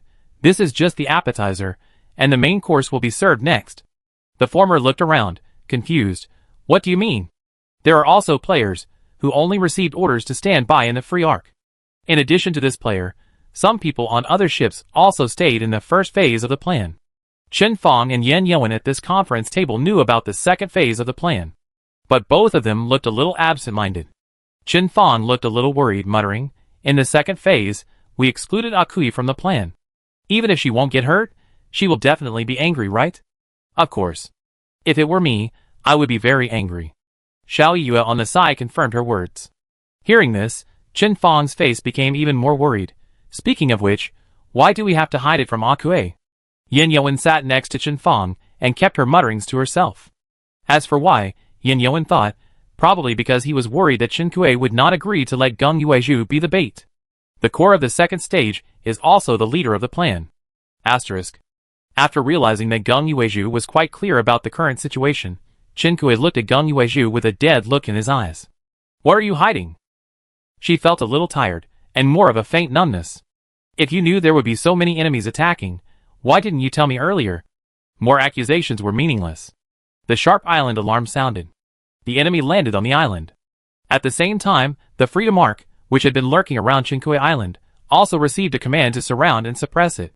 Dense lights lit up in the originally dark sea, and the sea area was illuminated as if it were daytime. Suze opened the island's ceiling props. The fight had already started on the island. The sound of explosions continued. Chinkui held the golden bow and arrow in her hand, standing alone in the courtyard, and kept drawing the bow. The light brought by the golden bow and arrow coated her skin and hair with a layer of light. Another shell exploded on the shelter's defense shield. Chinkui saw a thin layer of dust accumulated above the shelter from the corner of her eye, and the corner of her eye jumped. There were too many enemies coming. They seemed to be determined to fight to the death, and all the means of attack were thrown at the shelter without hesitation.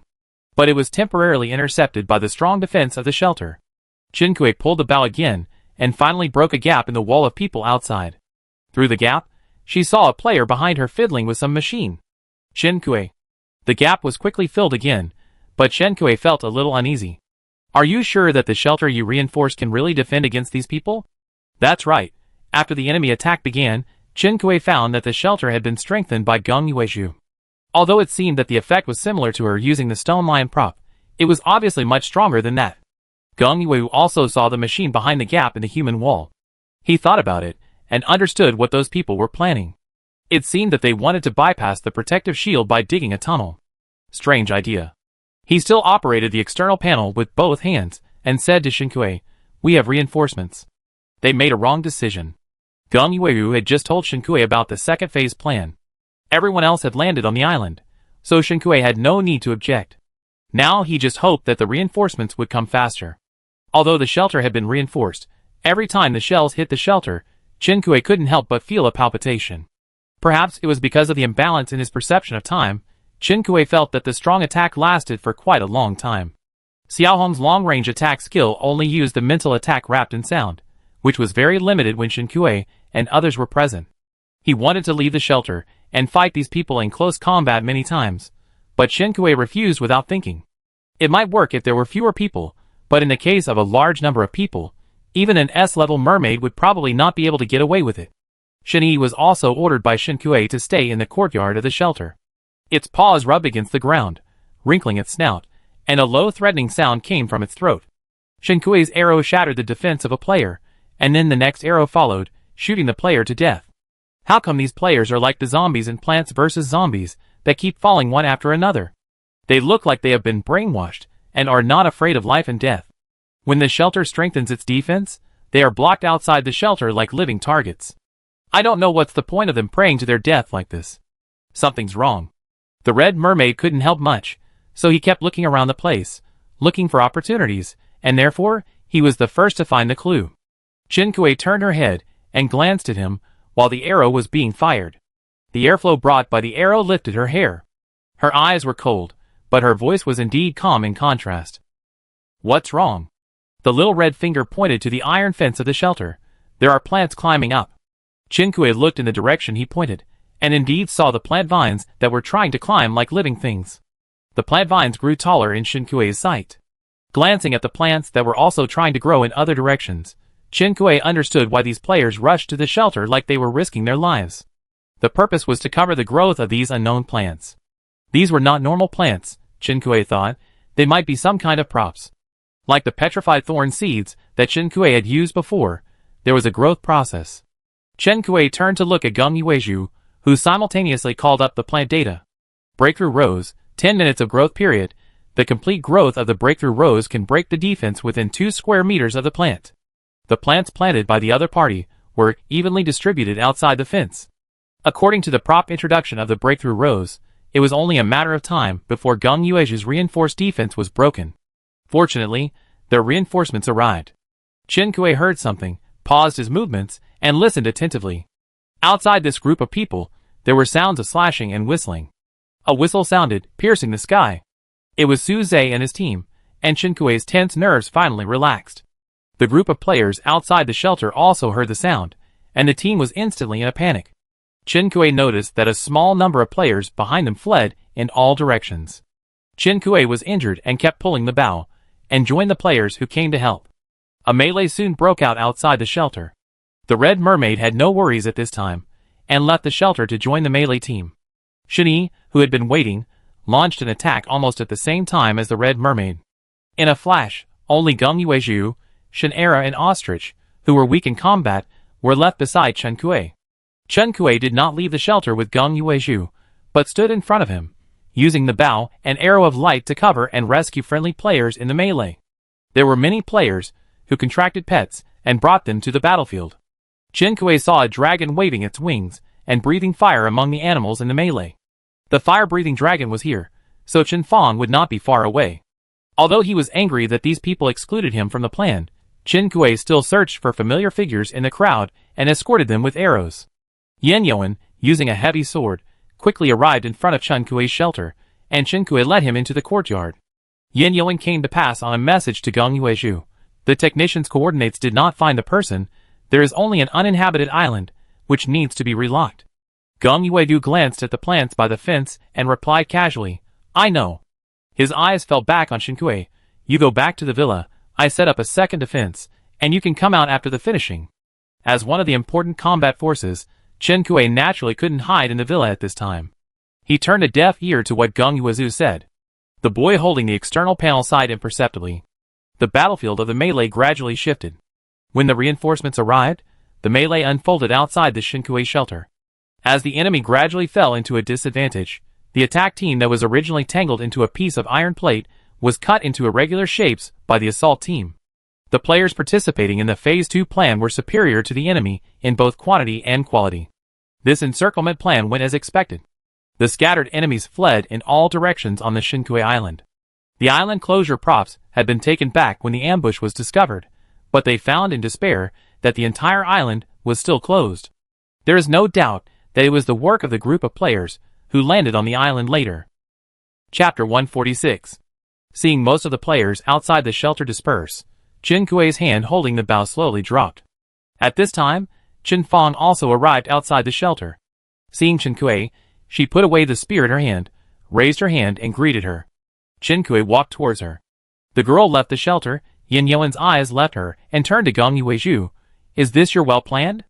According to the original plan, Chen Kui should have been sent away at this time. When Yan Yuan saw her outside the shelter, he immediately labeled Gung Yueju as unreliable. Tags. Gung Yueju did not react to his sarcastic tone. Admittedly, he was already reflecting, but there was no need to discuss the direction of reflection with someone he did not like. Gung Yueju gave him a look and asked, Do you have anything else to do? The implication was that if there was nothing to do, don't stay here and get in the way. The two looked at each other. Their eyes were full of disdain for each other. Chen Fong held Chen Kui's hand. Her eyes swept up and down her body, and her words were full of surprise. Akui, why are you here? Chen Kui raised an eyebrow. This is my island. If I'm not here, where else would I be? Chen Fong scratched her face, called back the fire-breathing dragon, and slowly stroked its back, with a stiff smile on her face. Haha, that's right. My long outline was so majestic just now. Do you want to touch it? Shen Kui did not comment on Chen Fong's behavior of taking out her pet for people to touch out of guilt. Tell me the truth. When did you formulate this encirclement plan? She moved her eyes from the double-winged dragon, which was squinting and enjoying itself, to Chen Fong's face, and looked at Chen Fong with her arms folded and her chin raised. Chen Fong's shoulders slumped, and she let go of the fire-breathing dragon. Well, actually, after that meeting on your island, President Su notified us to stand by for the second meeting as soon as we got back. Gung Yueju's existence was hidden, and those players who knew about his existence were asked to keep it secret, while the information obtained by those who didn't know blurred the previous situation of the encirclement and suppression. Chen Fong hugged Chen Kui flatteringly, rubbing against her like a puppy.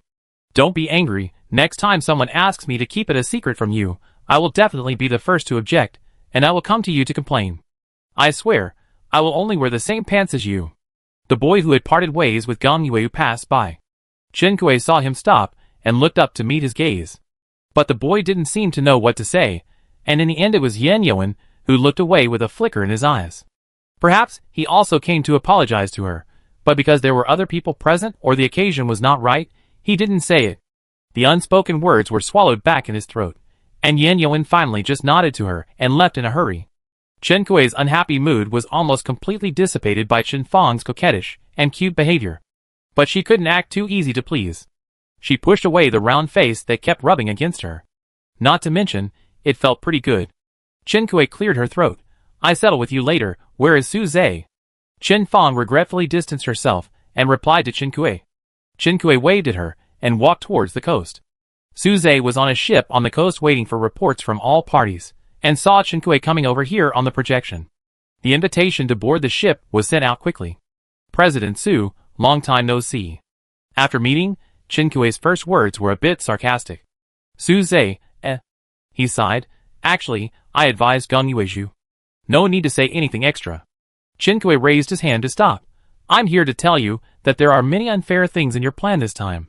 Although I didn't know about it before, I provided military support and a place for you to toss around. With the help of that idiot Gong Yuezhu, it's not too much to ask for some action rewards, right?" "Not too much, it's what I should do." Su Zhe accepted this well. Every player who participated in the operation will receive an action reward after the settlement. Although they are fighting against the participants of the Federal Fortress project together, they are speaking for the majority of civilian players. But as the leader of the operation, even if the operation did not seize the spoils, Su Zhe cannot let these players suffer. Chen Kui and Gong Yuezhu are crucial in this operation. If Chen Kui does not mention it, he will not treat them badly. Chen Kui nodded. "If I understand correctly, Gong Yuezhu participated in the operation as a bait this time. I need to confirm the results of the operation and be mentally prepared for the encounter later. I think this is a reasonable request." She certainly came here not just to ask for compensation. The fact that Gong Yuezhu was a bait in this operation was successful shows that Gong Yuezhu is a very feared existence in the Federation. Su Zhe nodded gently. "Very reasonable. It is true that some of the heads of the Federation plan are still alive. We will complete the finishing work as soon as possible." Gong Yuezhu has linked and bound his coordinates as bait and made them public, so it is meaningless for him to move. There will be other protection arrangements later. He made his own suggestion. "Before the cleanup work is completed, you can go to another player's island to hide." Chen Kui frowned. No wonder Gong Yuezhu wanted to get rid of her. She no longer asked Gong Yuezhu why he exposed his coordinates. "You can't catch fish if you leave an island without bait." "I won't leave the island. I won't let Gong Yuezhu out of my sight until I'm sure he's really safe." Chen Kui rejected Su Zhe's suggestion. Su Zhe paused between her eyebrows and didn't see any hesitation. He sighed inexplicably and with regret. Chen Kui got the necessary information and got off the boat to return to the shelter. The enemy's main force had been wiped out, and there were still some players who fled in all directions. Chen Kui occasionally encountered them and dealt with them. While chasing a player, Chen Kui met Yan Yuan. He was also doing the clearing work. Chen Kui's target was chopped into a light spot by his sword, and his cold eyes met the gaze of the girl with a high ponytail after the light spot dissipated. The coldness was like ice and snow melting. Yan Yuan supported the ground with his heavy sword and stood up. Chen Kui asked first, "Have you recovered from your injury?" Although he was seen swinging the heavy sword with agility and without any hindrance, his injury was not a minor one. "It's fine. I used the healing medicine." Chen Kui had used the healing medicine before and knew the effect. The injury would heal, but the powerful healing effect would also affect the spirit. She would be exhausted after using it. Chen Kui carefully looked at Yan Yuan's expression and did not see that he was in a state of mental depression. She guessed that maybe he had rested well. "It's good to be healed." Chen Kui nodded. "Some of the people you knew before may be from the Federal Inspection Group, so be careful." This was not Chen Kui's attempt to sow discord. The reason why Yan Yuan was injured was because of someone backstabbing him. Yan Yuan's expression was slightly gloomy. In fact, in addition to his senior brother, one of his friends was also an enemy. Although it has been resolved now, it is not a good mood to think about it. "Don't worry about me, those people have been cleared out. But your island will be in danger later. Do you want to go to my island to hide? Chen Kuei smiled and shook her head to reject his kindness, still for the same reason. I will stay on my island until the finishing work is completed. Geng Yuezhu was silent for a while, and the tall and long-legged man looked a little lost at this time. Just when Chen Kuei thought the topic was over, Yin Yuan suddenly asked, Do you mind if I stay on your island during this period? Chen Kuei was speechless for a moment. It will be unsafe on my island for a while. I know. This is what he just said. I am always worried on my own island, so I might as well stay on your island. As for the object of the worry, everyone has their own opinions. Having just learned that the person who attacked him had been dealt with, Chen Kuei would naturally not be so ignorant as to think that the object was his own safety. Chen Kuei was somewhat moved.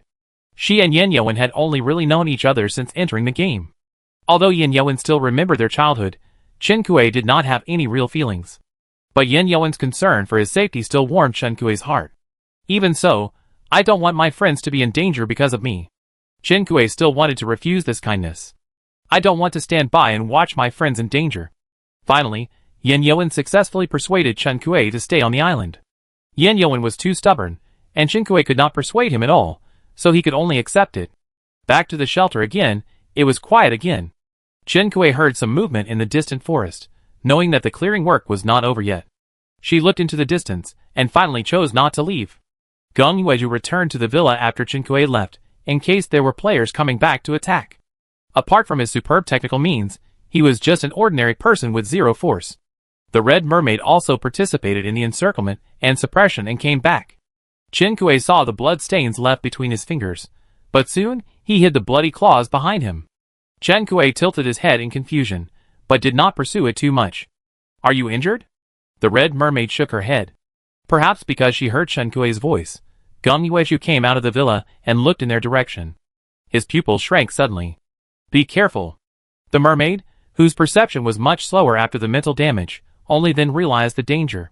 He turned his sight, and saw a player crawling out of the ground outside the shelter, and the weapon in his hand. A shell attacked the shelter, aiming directly at Chen Kuei and the others. Chen Kuei completed the action of pulling the bowstring in response to the pressure, and the arrow shot through the man's heart with the wind. The player turned into a point of light and disappeared. The weapon in his hand fell to the ground, making a dull sound, but no one cared, because the shell had been fired. At the critical moment, the Red Mermaid opened the space field again and took the shell into the space. Chen Kuei heard a muffled groan. The space closed, and the mermaid knelt on the ground. Everything happened in the blink of an eye. Chen Kuei was alert outside the shelter, and helped the mermaid into the villa. Almost at the moment they entered the villa, the sound of shells rang again. This time it hit the villa's defense. Chen Kuei checked the Red Mermaid's condition. The other party seemed to be in great pain. The veins on the back of his hands were bulging, his forehead was covered with cold sweat, and even his pupils were switching between focusing and distracting. Chen Kuei was extremely anxious. The mermaid had no external injuries, and the medical box was thrown aside. Chen Kuei didn't care to check the drug introduction carefully at this time, and stuffed all the treatment drugs into the mermaid's mouth. Geng Yuezhu paid attention to the situation outside, while paying attention to Chen Kuei and the others. Look at his panel description, he reminded. Chen Kuei's tangled thoughts finally found their way. She opened the system panel and checked the mermaid's condition. The original mental damage debuff has now turned into a dark red flashing severe mental damage. The medicines and props she just fed him are useless. Open a hole in the island barrier so that I can take him to find Yuan. Geng Yuezhu was silent. I know you can do it.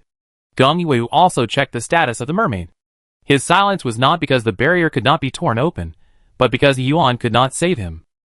Hearing this, Chen Kuei quickly returned his gaze to him, his expression calm, but with a hidden turmoil. You said Yuan had acquired the skill to heal mental damage. That was a lie.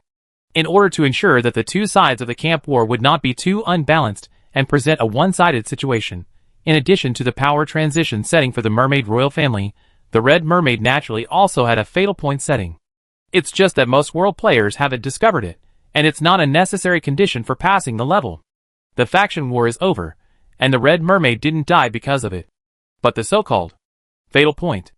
Geng Yuezhu's eyes fell on the Red Mermaid, and he didn't continue. Chen Kuei, who had contacted Yuan, had to accept this fact.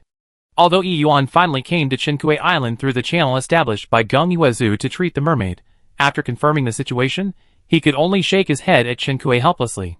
The players who heard the noise from the shelter had already rushed back to support. The sound of the shells gradually became sparse until it disappeared completely. Those players came out from the ground, making it hard to guard against them. Before the attack began, the strange behavior of those players was not to drill holes, to bypass the defense and enter the shelter. It was a backup plan for the attack. Maybe they also had a plan to pretend to evacuate if the attack failed. Qinkui didn't know. She could only let her thoughts diverge now. After this sneak attack, the enemies who landed on the island were finally cleared. Qinkui thought that maybe the mermaid would feel better in the water, but the mermaid didn't want to go back. He was at the edge of the pond, and the sharp nails on his fingers were retracted, but when Qinkui wanted to pull his hand, he retracted it. This simple action seemed to consume all his remaining energy. The mermaid focused her pupils with difficulty, and the face of the girl with the high ponytail was reflected in her eyes. Geng Yuezhu looked at it for a while, took some wet wipes, and walked forward to wipe the mermaid's hands clean. Before turning into a light point and disappearing, he held her hand. Qinkui clearly felt the emptiness in his palm. Xiaohong is dead. A certain coldness flashed across her face, like the crispness of a red pearl falling on the ground. After Qinkui sorted out her emotions, she picked up the red pearl and wrapped it in her palm. She stood up and stared at the pond for a while before looking back. Not far behind her, Yin Yuan and the others had been watching quietly without interrupting. Yi Yuan sighed and comforted, "My condolences." Qinkui nodded, forced a smile, and asked Su Zhe, "Why are you here?"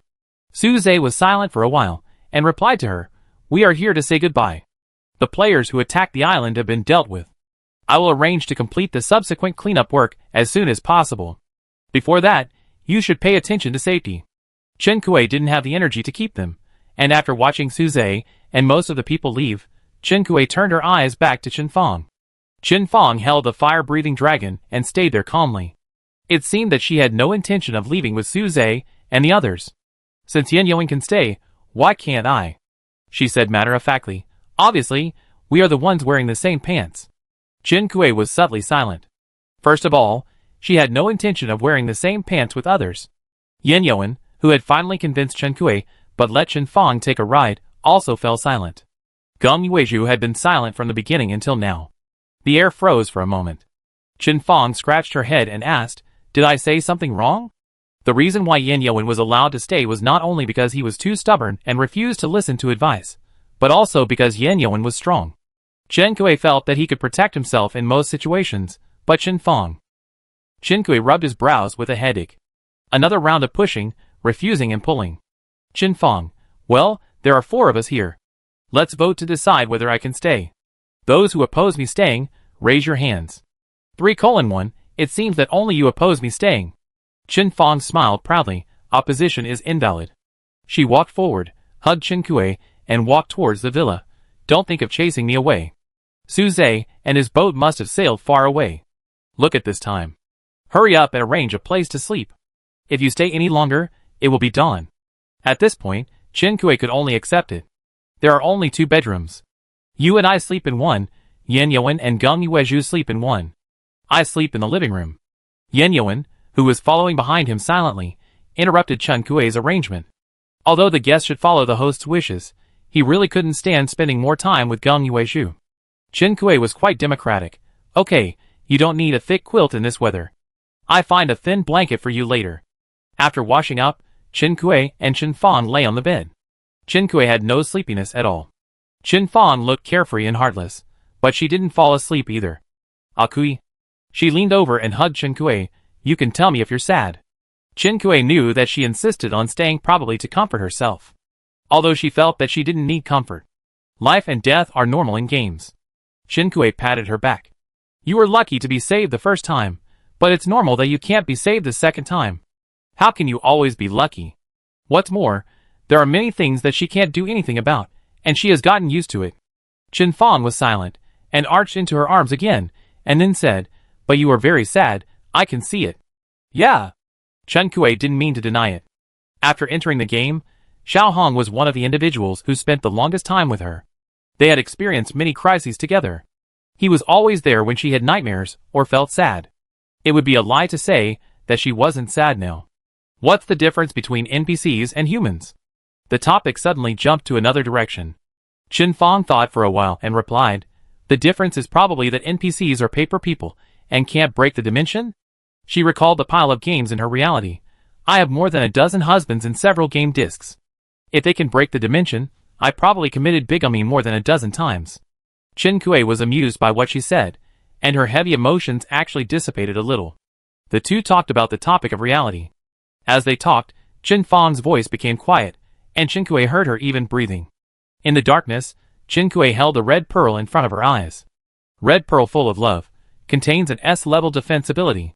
When you are in danger, use this item to gain immunity to damage for 10 seconds and move to a safe area. Note, disposable item. She sighed silently. Chapter 147. Because she stayed up too late the night before, when Chen Kuei woke up the next day, it was already past the usual broadcast time. It was not her biological clock or Chen Fang who slept with her that woke her up from her sleep, but the island warning that sounded again. Having just experienced a large-scale cleanup and bait operation last night, those who were anxious to take action today could not wait. Fortunately, there would be no large-scale invasion like last night.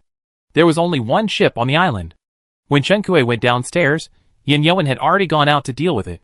Chen Kuei was a little worried, but she ran into Yan Yuan, who had returned before she reached the beach. Chen Fang and Chen Kuei woke up at about the same time, and now they followed her to check the situation. Applause rang out, and Chen Kuei turned her sight, and saw Chen Fang clapping like a seal. The atmosphere suddenly became cheerful, and Chen Kuei hesitated to look at Chen Fang and Yan Yuan, and then clapped like a seal. This was not the first wave of players to land and attack the island today. It was only at this time that Chen Kuei realized that Su Zhe had left some people outside her island, and the wave that Yan Yuan had just dealt with was accidentally leaked in from the periphery. Even after yesterday's large-scale operation, Geng Yuezhu is still a fairly effective trap. The island alarm occasionally sounds, and the 4 people in the shelter have to take out their weapons and go out to fight from time to time. This situation is very annoying no matter what serious work they do. The 4 people completed today's resource acquisition and order processing in an intermittent working state. When they sat down, everyone's brows were a little tired. Chen Fang sighed. It's really not easy today. Chen Kuei felt the same way. After dinner, it was still early, but because of the experience of putting down the bowl halfway through the meal to deal with the enemy attack, no one wanted to continue working. On an isolated island with few entertainment facilities, sitting there and staring at each other was obviously not a good choice. Chen Kuei found mahjong from the storage room, and the 4 of them played mahjong in the living room to pass the time. There must be a prize when playing mahjong. Geng Yuezhu did not have player privileges, and Yan Yuan was a poor guy after upgrading the shelter. The proposal to lose island coins was rejected. Chen Kuei proposed that the familiar people drink, but was rejected by Chen Fang. I object. You're drunk and your mind is not clear. You don't even know how to win. Chen Kuei thought the same and looked at the other 2 people present with an inquiring look. Geng Yuezhu half supported his face, turned the dice on the table with his fingertips, and shrugged.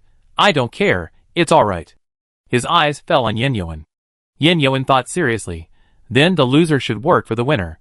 Chen Fang clapped her hands. That's a good idea. Finally, the rules were detailed, and the 4 of them started to play. Chen Kuei was not actually very good at playing cards, but I don't know if it was because of good luck or something else. After a few rounds, Chen Kuei won more and lost less. The 4 of them added and subtracted from each other, and Chen Fang owed her more than 10 hours. Yan Yuan owed the most, and except for sleeping time, he had to work for Chen Kuei for 3 or 4 consecutive days. Has the radio announced what the weather will be like tomorrow? Chen Kuei was thinking about what kind of work he should ask them to do tomorrow, and asked about the weather. Geng Yuezhu. Sunny to cloudy, any job is suitable. Chen Kuei had an idea immediately after hearing this. As for this job, Yan Yuan and Chen Fang accepted it well, and even provided Chen Kuei with some reference opinions on the work. Geng Yuezhu was the only one among the 4 who almost never lost or won. The reason why I say almost is because he owed Chen Kuei half an hour after the settlement. It was almost time to go to bed after the game. Chen Kuei saw Geng Yuezhu calmly put his hands in his pockets and went upstairs to wash up, and couldn't help but doubt the water of playing mahjong this time. The next day, Chen Kuei took them to the part of the human ruins. There is also an ancient tomb that has not been fully developed here. This is the group's goal today. This part of the island of the human ruins was merged later, and it is almost across half of the island from the shelter. Worried that Geng Yuezhu would not be safe alone in the shelter, Geng Yuezhu was also pulled by Chen Kuei to participate in the action. Today's broadcast was also listened to here. Chen Kui brought the radio over, and several people gathered around the radio and listened carefully. Recently, there has been a lot of unrest, and some listeners are in a huge sense of security imbalance. I hope that all listeners will pay attention to their own safety, but don't be too anxious. Some listeners who participated in the turmoil left messages to explain that they only target the person in charge of the plan, and will not attack ordinary people, and sincerely invite more ordinary people to join them. In response, he left the following declaration: "We are the same kind, this is a fight for fairness." Chen Kui commented lightly, "Don't say, it's quite passionate." Due to the continuous unrest, and the high number of deaths caused by recent natural disasters, some content will be adjusted in the near future. Please stay tuned. The people sitting around looked at each other, and made a guess. Finally, tomorrow's weather forecast. Tomorrow will usher in a long-lost cloudy day. The broadcast ended, and the four people discussed on the spot. Chen Fong, part of the content adjustment, is it what I think it means? It's possible. Chen Kui opened the panel to look at the number of survivors. It is estimated that it is close to the standard line of surviving players set by the Federation. What do you think the adjustment is about? Chen Fong asked the others with her chin on one hand. Chen Kui and Yen Yuan looked at Gong Yuezhu first. Gong Yuezhu, do you know? Chen Kui called Gong Yuezhu and asked him. That's right, there were only 3 of them who were actually listening to the radio seriously this time, and Gong Yuezhu was just sitting aside to make up the numbers. Gong Yuezhu thought for a while. At present, the only thing that can be adjusted is probably the team function. I don't know how to adjust it specifically. Chen Kui had lost interest after hearing this. All her function areas were unlocked. Gong Yuezhu was now on her island. She didn't care whether she formed a team or not. Or, it could be said that Chen Kui would rather be alone than forming a team with unfamiliar players. The impact on her probably lies in whether she can sell the extra team cards for a good price. According to the information she had obtained before, after the screening, the surviving players officially entered the Human Fortress plan. It was unknown whether the groups in the isolated island game would be brought into the Human Fortress plan together. If not, it would be meaningless to worry about who to team up with at this time. If she brings someone, she thinks forming a team is something that needs to be carefully considered. Chen Fong held her face with both hands. She was always enthusiastic and proactive, but she did not immediately invite people to form a team, because she was very lucky that her relatives survived. If she formed a team, it would most likely be with her relatives. Yen Yuan first glanced at Chen Kui, and then stayed on Gong Yuezhu for a moment, not knowing what he was thinking. Gong Yuezhu naturally noticed the reactions of several people, and contrary to his usual behavior, he took the initiative to ask Yen Yuan, "Who do you want to form a team with? Are your relatives still alive?" Yen Yuan looked at the boy with a long ponytail in surprise, and invited Chen Kui, "Would you like to team up with me?" It didn't sound like an invitation to team up. Gong Yuezhu's mouth twitched, but he held back from making a mockery. Hearing this, Chen Kui's first reaction was to look at Gong Yuezhu. There were 7 places in the team, and Chen Kui was sure that she and Gong Yuezhu were tied together, and the joining of others must refer to each other's opinions. Yen Yuan was her friend, but had nothing to do with Gong Yuezhu. Gong Yuezhu looked at Yen Yuan with a little pride, and then asked Yen Yuan, "Are you going to team up with your parents and aunts?" Yen Yuan lowered his eyelids and shook his head. "They have someone to team up with. If I hadn't teamed up with you, I would probably be alone." Gong Yuezhu looked at him for a while, nodded modestly, "Okay, if you can meet the team conditions, I will accept you to join our team." As for whether Chen Kui would accept it or not, he thought it was clear when her first reaction was not to oppose but to look at him. After listening to the broadcast, several people started to work. In the underground tomb, Chen Fong and the others put the items into their backpacks one by one, and then transported them outside. On the wide and flat yellow grass, Gong Yuezhu sat cross-legged on the ground with an external panel in front of him, immersed in his work. "Why are there so many of these gray gold ornaments, and each one takes up a space in the backpack?" Chen Fong looked around with disdain, holding the hairpin in her hand, and threw it into the backpack. Chen Kui looked over when he heard the sound, and finally understood why she always ran out so frequently. She didn't think of preparing more wooden boxes as containers in advance. There was no need to return to the shelter to make a container for all these scattered gold ornaments. Chen Kui thought about it, and took out 2 wooden boxes in his backpack to store these scattered items. It was already afternoon when the whole tomb was emptied. They took a break and had lunch together. After dinner, Chen Fong lay on the picnic blanket, and sighed with satisfaction. "Akui, your place is delicious and fun, I just don't want to leave." Chen Kui ruthlessly poked her face. If the content of the team function is adjusted, you have to go back and prepare early. There are players who have completed the team conditions in front. For the sake of fairness, the possibility of lowering the team conditions is not high. After hearing today's broadcast, the players who attacked the island should have stopped, so you don't have to worry about me. Chen Fong sighed. Okay, then I sleep with you for another night, and go back tomorrow. Chen Kui looked at Yin Yuan, who nodded. I go back tonight after confirming the dynamics of those players. Chen Fong felt subtly that she was backstabbed. You still owe Akue many hours, and you're running away now? Yin Yuan was not angry at all, but his mood brightened up after hearing this. I pay you back slowly in the future. There is still time. Chen Fong gritted her teeth in dissatisfaction. When she turned around, she saw Geng Yuezhu's eyes, and was stunned. Geng Yuezhu quickly noticed her gaze, and returned to her lazy and careless state. Chen Fong's eyes passed over the three of them several times without leaving a trace, as if thinking about something. After counting the harvest from the ancient tomb, Chen Kui divided the spoils on the spot, and gave part of the results to Chen Fong and Yin Yuan, who had worked hard to carry them. The two refused together. It was agreed that it was a card game punishment. We are willing to accept the loss and abide by the rules of the game. Chen Fong put her hands on her hips and waved. Chen Kui, you said you were working for me, but you didn't work for free. If I lose, can you let me work for free? Of course not. After the two received their labor remuneration and sent Chen Kui and his group back to the shelter, Yin Yuan returned to his island through the visit function. Chen Fong stayed until the next day after breakfast before saying goodbye to Chen Kui and leaving. Her friendship with Chen Kui had nothing to do with Yin Yuan, so there was no need for her to leave when Yin Yuan left. Chen Kui now had an oversupply of chickens, ducks, and geese, and the eggs they laid every day could not be eaten, so he gave each of them a chicken before they left. To unlock all functional areas, breeding must be one of them. Chen Kui has raised the chickens to lay eggs, so he can eat eggs every day by taking them back, which is very considerate. Chapter 148. The radio sounded again. Yesterday, it was said that some content would be adjusted. Today, there was a follow-up. The system mall will put up blueprints for each functional area.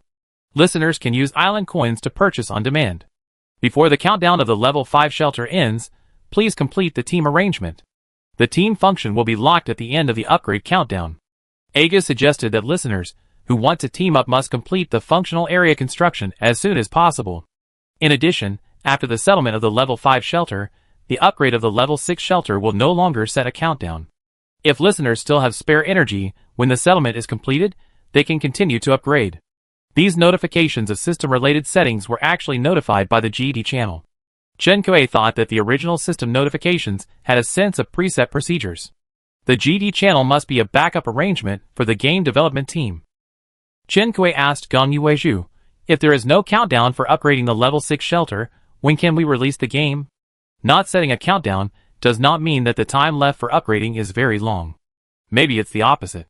Chen Kui, in other words, upgrading the level 6 shelter depends not only on strength, but also on luck. If you are slow, you will lose. It depends on luck and hand speed? Chen Kui's mouth twitched. It's better to set a countdown. Geng Yuezhu was mentally prepared for this. The Federation lacks resources and cannot allow every player to grow to level 6. It is a good method to prevent most people from reaching level 6. Chen Kui asked Chen Fong and Yin Yuan in the friend chat if they needed any help in unlocking the function area. Yin Yuan was short of island currency to buy blueprints, and Chen Fong needed some flowers. It happened that Chen Kui had bought a lot of flower seeds before, and now it is difficult to buy them. Players who have not reached level 5 are still making the final sprint, and those who have reached level 5 are busy unlocking the function area. Most players can't resist the temptation of teaming up. At this time, the target group of the submarine is still the group of players who have not upgraded, but Chen Kui has given up this production line. Because time is running out, those who haven't bought a submarine yet probably can't afford it anymore. The situation after the broadcast is unknown, and no one wants to spend a large amount of island currency to buy something that they don't know whether they can use in the future. However, Chen Kui had earned island currency through submarines some time ago. Although it feels a little bit regretful to give up now, it's not painful. After the broadcast, the island of Chen Kui was quiet for a day. Chen Kui thought it was peaceful, but he was slapped in the face soon. The doorbell rang, and the two people who were having lunch looked at each other. The island warning did not respond, and no player had initiated a visit application before. The last time this happened was when Tian Yuan's employees landed on the island. Oh yes, Tian Yuan's snail grocery store transaction initiation button is still in her hand. It was used once, and then thrown into the corner to collect dust. The problem is, she didn't use the snail grocery store transaction button to summon their guys this time. Chen Kuei, sit here and don't move. I go and take a look first. Gong Yuezhu, Chen Kuei did not summon, but the person who came was indeed related to Tianluo grocery store. It was Tian Yuan. Chen Kuei was a little confused, walked to the door of the shelter, and asked through the iron gate, "Boss, what are you doing here?" The girl in green showed a relieved smile, and replied to Chen Kuei, "Tianluo grocery store is giving back to old customers. I brought my assistant here specially. See if there is anything you want to buy." As she said, she handed the list of goods in her hand to Chen Kuei through the fence door. Chen Kuei took the product catalog and looked at her suspiciously. "Why is your friend gone?" It's not that Chen Kuei is suspicious, Tian Yuan's appearance at a very sensitive time. He came uninvited at this time, and he had bad intentions. Tian Yuan looked to the side, and Chen Kuei followed her line of sight, and saw that there was a tear in the space where there was no one beside her, and a man's figure was exposed. No, it's more like the effect of the invisibility cloak being pulled open than the tear in the space. After Chen Kuei saw the man's face clearly, his eyes flashed slightly. The other party seemed to have caught her instant reaction and greeted her with a smile. "Miss Shen, I have heard of you for a long time. I am Xia Tan. It seems that Miss Shen knows me?"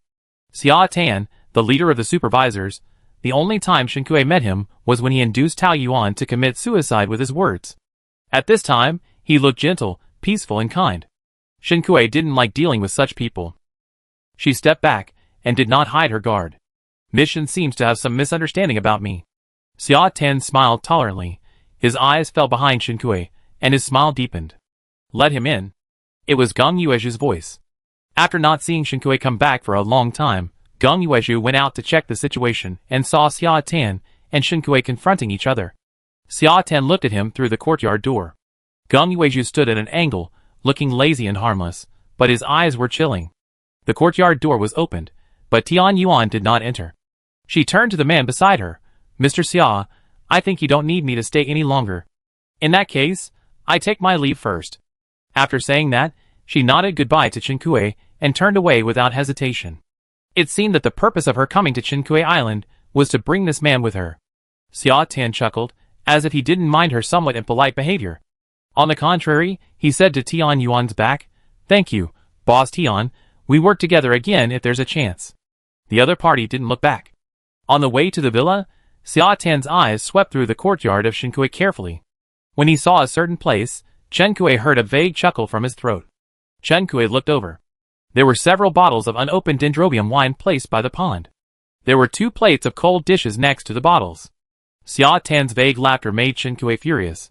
What made him even more furious was that Gong Yuezhu stopped Chen Kuei outside the door on the pretext that he wanted to talk to Xia Tan alone. Chen Kuei gritted his teeth and gave Gong Yuezhu a look. "You wait." When Gong Yuezhu opened the door again, Chen Kuei was sitting on the swing chair in the courtyard, swinging from side to side. Hearing Gong Yuezhu's footsteps coming over, he was indifferent. The swing chair was gently pushed by someone, and the lazy force was so strong that you could tell who it was without looking back. Even though he showed weakness, Gong Yuezhu did not give an explanation. Chen Kuei thought of the bait plan that excluded her, and new and old hatred surged in her heart.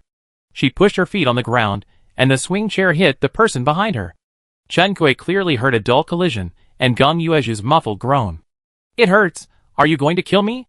Gong Yuezhu bared his teeth, gasped, and muttered that Chen Kuei was too much. Chen Kuei rolled her eyes. The fact that he had the energy to harass Lai Lai just showed that he was fine. Based on her understanding of Gong Yuezhu, he would be as silent as a mute when he was really hiding something. So much so that most of the time, even though the positioning was wrong, Chen Kuei still had a feeling that the child was quiet and must be making trouble. Sure enough, seeing that Chen Kuei didn't take the bait, Gong Yuezhu gave up his dry howling and even stopped pushing the swing lazily. He walked around to the front, motioned Chen Kuei to make some room, and squeezed himself into the swing chair. Lying down against the backrest, he enjoyed squinting at the sky. But there was no sun today. "You are using cold violence on me," he shamelessly accused. Chen Kuei squinted at him. "Unhappy?" Gong Yuezhu nodded calmly. "Unhappy." Chen Kuei stood up, walked in front of him, leaned over and grabbed his collar. Gong Yueyu half raised her eyelids to look at her, without resistance, and even controlled the swing chair to not move, so that Chen Kuei could move more easily. She looked like she would accept being beaten and scolded, but would never repent. Chen Kuei suddenly lost her temper. She pushed the other person's hand that was holding his collar forward fiercely. The swing chair shook slightly due to the force, but soon stabilized. Chen Kuei ignored him, and turned to go into the villa. Xia Ten had already used the visiting function to leave the island after the conversation, so he was naturally not in the villa. The long-haired boy watched Chen Kuei's back disappear, lowered his head, and stared at his messy collar. After a while, as if he felt it was difficult, he said to himself, "Are you really angry?" No one answered. Gong Yueju's eyes fell on the unopened wine bottles by the pond. The location where they were was exactly where the red mermaid disappeared. It was not difficult to know who the wine was prepared for. But Chen Fong, Yan Yuan and others all ignored it tacitly. There was a rumor that Chen Kuei had built a tomb for the mermaid. This time, the mermaid was really dead. It was not surprising that Xia Tan could associate the mermaid with a few bottles of wine. Xia Tan was a person. Cooperating with him was like seeking the skin of a tiger. Before the selection of the Lonely Island game was over, he could not be dealt with. Although keeping him would definitely be a disaster, he still had some uses. Yin Yuan's team building privileges were unlocked very quickly, faster than Chen Kuei expected. On the evening of the third day after returning to his island, he had completed the collection of all materials, thanks to the reference materials that Chen Kuei had provided him before. Gong Yueju had no objection, so when Yan Yuan initiated the team building application, Chen Kuei clicked to agree. Congratulations to player Chen Kuei, Yan Yuan has completed the team building, and the island is being merged. 9 hours 59 minutes and 59 seconds the system prompt popped up. Chen Kuei felt a little strange, and she didn't care about the unpleasantness between her and Gong Yueju, and turned to ask Gong Yueju, "Why is your name not in the system notification?" Logically speaking, aren't they a team of 3? Gong Yueju shrugged, "I'm a pendant, the system thinks I'm not important." Gong Yueju's situation is indeed special. Chen Kuei didn't know whether this report should be normal or abnormal, but seeing Gong Yueju's indifference, she could only put that worry aside for the time being. It takes 10 hours to form a team to merge the islands, which means the countdown will be over when she wakes up tomorrow morning. To be honest, Chen Kuei was quite curious about the process of merging the main islands, but it was obviously not worth it for her to stay up all night to wait. Chen Kuei opened the friend page and asked about Chen Fong's unlocking progress. Chen Fong's speed was slower than Yin Yuan's, but she could definitely unlock it. She was busy collecting materials for her relatives. Friends teaming up was a two-way requirement. Only one party fulfilled the unlocking conditions, and the teaming could not be completed. There were other people who wanted to team up with Chen Kuei, such as Bai He and Yi Yuan, who sent messages to Chen Kuei, but Chen Kuei did not agree. The reason for rejecting Bai He was that Gong Yueju disagreed, and the reason for rejecting Yi Yuan was that he teamed up with Su Zhe. The two of them had 5 team members plus themselves. If they wanted to team up with him, they would have to give up one player. Chen Fong's situation was similar. Chen Kuei didn't want to be forced to break up. After fishing for today's treasure chest, Chen Kuei opened it directly outside the shelter. She had nothing to do these 2 days, and there were few forging orders, so she simply buried her head in mining in various mines. Leo was hired by her to mine on the island every day, and he almost lived on the island. Chen Kuei said goodbye to Aol on the beach and returned to the shelter with today's spoils. The screening was about to end, and now Chen Kuei was stockpiling supplies. According to Gong Yueju, after leaving the island game, the supplies that players retain at the end may become the player's initial resources, so even if Chen Kuei is so tired that he doesn't want to move his fingers, he still works as hard as a little bee every day. The next day, the team completed the island merging. A large area of forest appeared on the west side of Chen Kuei Island. After the island merging is completed, the team gets a chance to move the shelter. Chapter 149. The loud roar woke Chen Kuei from her sleep. Lying on the bed, she felt that even the bed board was shaking. Gong Yueju was probably also awakened by the movement of Hidao, and the two looked at each other in front of each other's bedroom door. Chen Kuei had already sorted out the situation, and made an appointment with Yan Yuan for him to come over and discuss the relocation of the shelter. Chen Kuei suggested moving to the location of her previous shelter, which was the grass platform. She was very satisfied with the location of her shelter before, and if it weren't for the battle with Shui Yuan, she would never move back. Although the island that Yan Yuan brought was large, Chen Kuei couldn't find a more suitable one. That's right, after the island was merged, Chen Kui used the item Forging Master's notebook again after a long time. The island that Yan Yuan had not explored in a week before was easily deconstructed in front of Chen Kui. Chen Kui also sent a new map to Yan Yuan. Although he had also experienced the process of exploring materials on Chen Kui's island 2 days ago. However, a more detailed map can improve efficiency a lot. After the shelter was moved, Chen Kui rolled up his sleeves and harvested the vegetables and fruits in the greenhouse. This time, he replanted root crops such as sweet potatoes and potatoes. The baobab trees planted before will take a long time to grow, and they will definitely not be able to harvest fruits before the game screening is completed, but the lychees, apples, and other fruits planted before have already borne fruit, and Chen Kui has a sufficient supply of fruits every day. In addition to fruits, the walnut trees planted before have bloomed, and it won't be long before we can eat walnuts again. The batch of peeled walnut kernels from before has not been eaten yet. Chen Kui thought of Xiaohong, who was soaking in the water and concentrating on peeling walnut kernels for him, and sighed again. 13 eggs were found in the poultry house today. Chen Kui had not eaten all the eggs she had found before, so she put all the eggs in the incubator. Many people unlock poultry houses, but they certainly don't have animals to raise. When the chicks hatch, they will definitely sell for a good price. Thinking of this, Chen Kui looked at the livestock shed again. Speaking of which, the piglets born by the sow before have been raised in her livestock shed, and now they are half-grown pigs. It took Chen Kui a lot of food to raise them. If it weren't for the greenhouses that Chen Kui opened up behind her, and the greenhouses and seed converters were used to grow a lot of vegetables, she wouldn't be able to feed the animals in the livestock shed. If they only rely on the grass they collected before, they would have run out of food. If they want to sell the half-grown pigs now, they have to take into account the cost of raising them before, so the selling price will not be too low. There are piglets for sale in the market, and the price is much lower than Chen Kui's half-grown pigs. These buyers have no idea how much pigs can eat. Chen Kui's half-grown pigs were not well received. Chen Kui saw that they could not sell them, so he continued to raise them and wait for them to grow up and sell them as pork and piglets. The remaining cattle and sheep in the livestock shed are kept for milk production. Chen Kui does not plan to sell them, nor does he plan to raise more. After the weather was not so hot, the bees in the beehive began to move around, and the flowers in Chen Kui's courtyard were blooming vigorously. After Chen Kui checked the beehive, he saw that it was almost time, so he went to the kitchen to prepare lunch. The yam harvested today was good.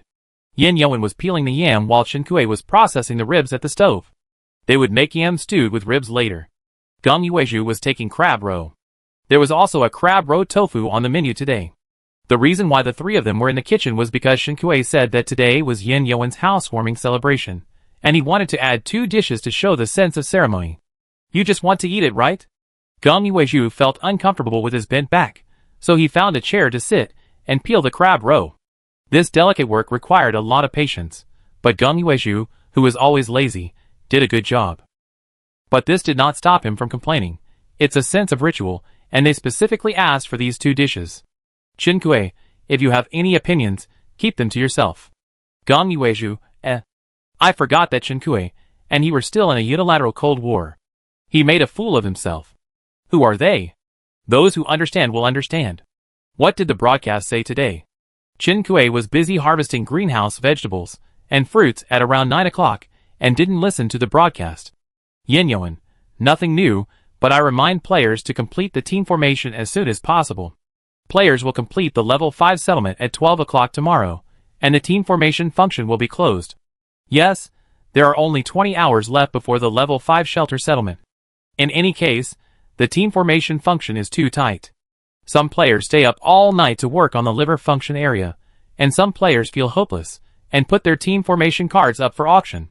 The original 03 world players were rewarded with the highest number of survivors, and each player had a team card. However, only the top players in other worlds had team cards. It was not surprising that the sellers of team cards in the market came from the original 03 world. Among all the functional areas, the leisure area was the most difficult to collect materials. Even though Chen Kui provided help, Yan Yuan also bought 2 materials from Ma Shuang. Ma Shuang? Chen Kui took a few seconds to remember who it was after hearing the name. After all, the other party had been very low-key since the faction war. Chen Fong mentioned that he was busy forging every day and could not be contacted. Chen Kui, he doesn't forge anymore.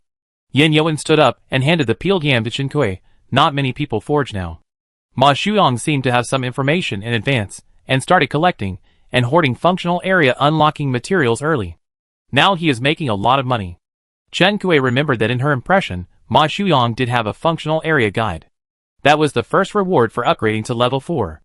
It seems that whether Ma Shuyong was a craftsman in the forging boom or switched to being a hoarder, he was a model of making a fortune in silence. Chen Kui covered the pot and gave a thumbs up. We should do this. Geng Yuezhu lazily lifted his eyelids to look at her, with a slight smile on his face. Making a fortune quietly and doing great things quietly are the same thing. After lunch, inspired by Ma Shuyong's money-making, Chen Kui decided to make money like crazy before the countdown ended. With only 20 hours left in the countdown, Chen Kui searched the place where she usually put coffee beans, but found nothing. Someone passed by with a cup in hand behind her. She smelled the aroma of coffee, paused, and turned her head slowly. Geng Yuezhu, this guy, actually consumed all her coffee. The plan to stay up all night tonight failed. Chen Kui twitched her mouth and pulled Geng Yuezhu out of the shelter and headed for the bayberry forest. Yan Yoan didn't know whether he didn't want to be isolated or wanted to take the opportunity to make a fortune, and finally became a three-way group. Before, many flowers and trees were dug up on the bayberry forest island. Now there are still many harvests. The excavator is back, and Chen Kui uses the excavator to start the flower tree just found. The two people who watched her operation quietly not far away, Yan Yoan looked in a good mood, while the long-haired young man beside him was the opposite, standing with his arms folded, looking depressed.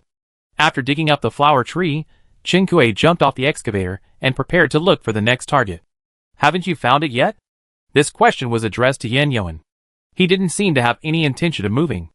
Does that mean you need an excavator? Yan Yoan upgraded relatively late, and Chen Kui was not sure if he would get an excavator reward when he upgraded. She looked around and didn't see any flower trees or large shrubs that needed an excavator. Yan Yoan shook his head. I want to see if there will be wild animals coming out when the weather cools down. Chen Kui advised him to dig some plants to exchange for island currency. The reward for killing wild animals is not high now. Since we are here, it's easy to do.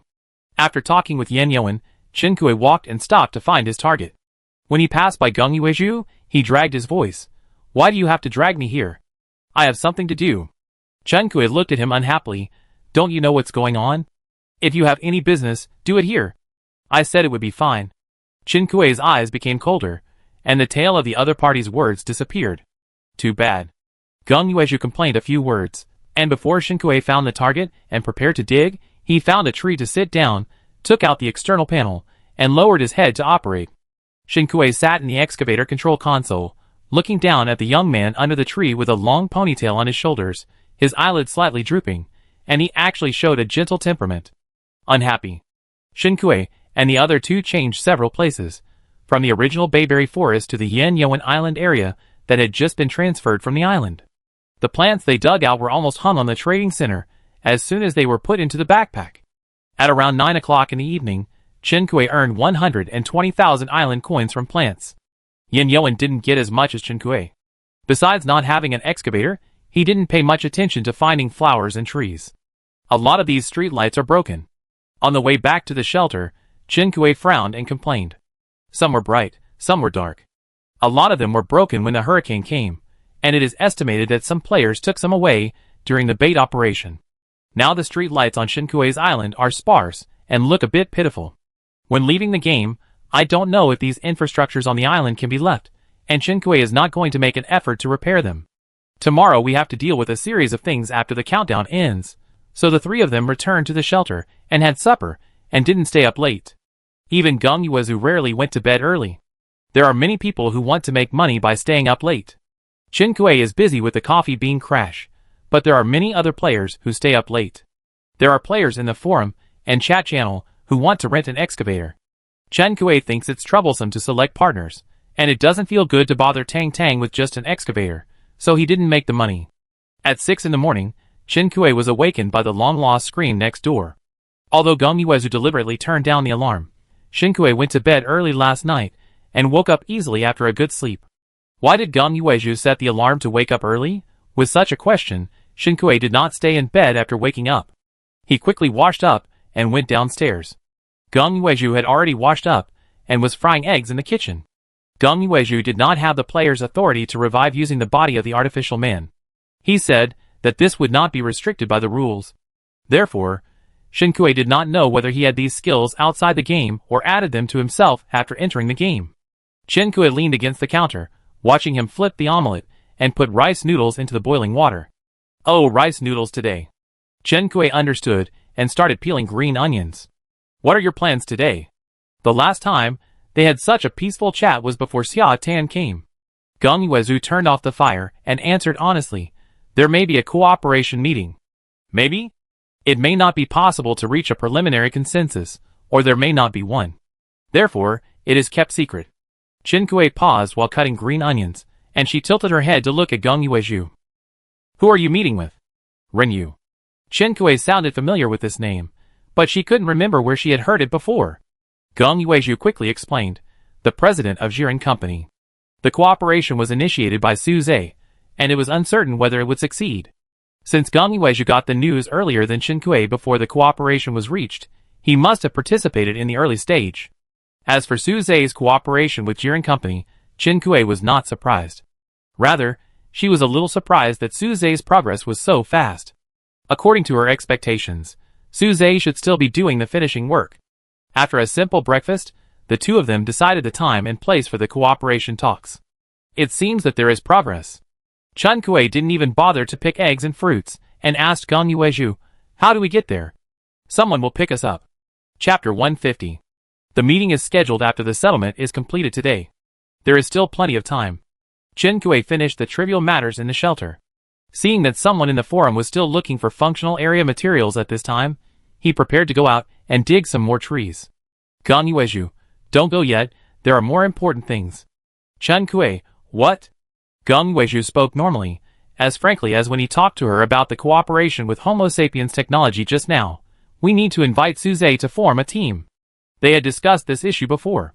Su Zhe's team had 5 people, and Chen Kui's team had 3 people. They were overstaffed and inappropriate. Geng Yuezhu, I found a loophole in the system. I am now bound to you, and not included in the system team. Therefore, strictly speaking, your team only has 2 people. Chen Kui was skeptical, but when he thought about the team content reported by the system yesterday, Geng Yuezhu was indeed not included in the team list. To be safe, Chen Kui was worried about something going wrong, so he would rather leave a quota than have no quota. Geng Yuezhu held the opposite opinion.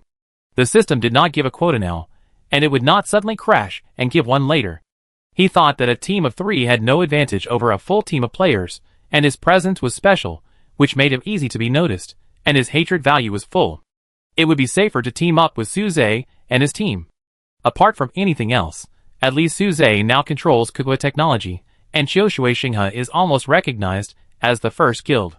As the guild leader, the convenience and protection he can bring are impeccable. Chen Kui.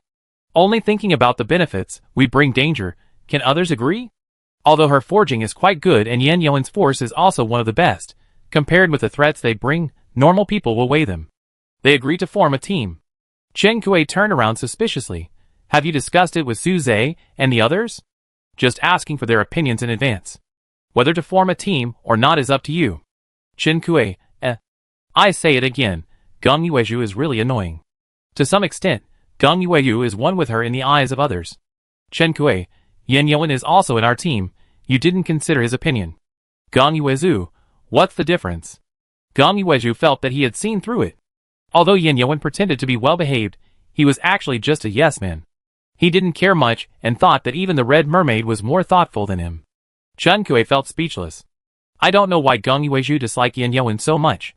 Chen Kui went to Yan Yuan's shelter and asked him in person what he thought about teaming up with Su Zhe and others. I don't care, just make your decision. Chen Kui noticed that he glanced at Geng Yuezhu first. Could it be that he also did some ideological work with Yan Yuan in advance? Geng Yuezhu, who came with Chen Kui, crossed his arms and raised his eyebrows, smiling at her smugly.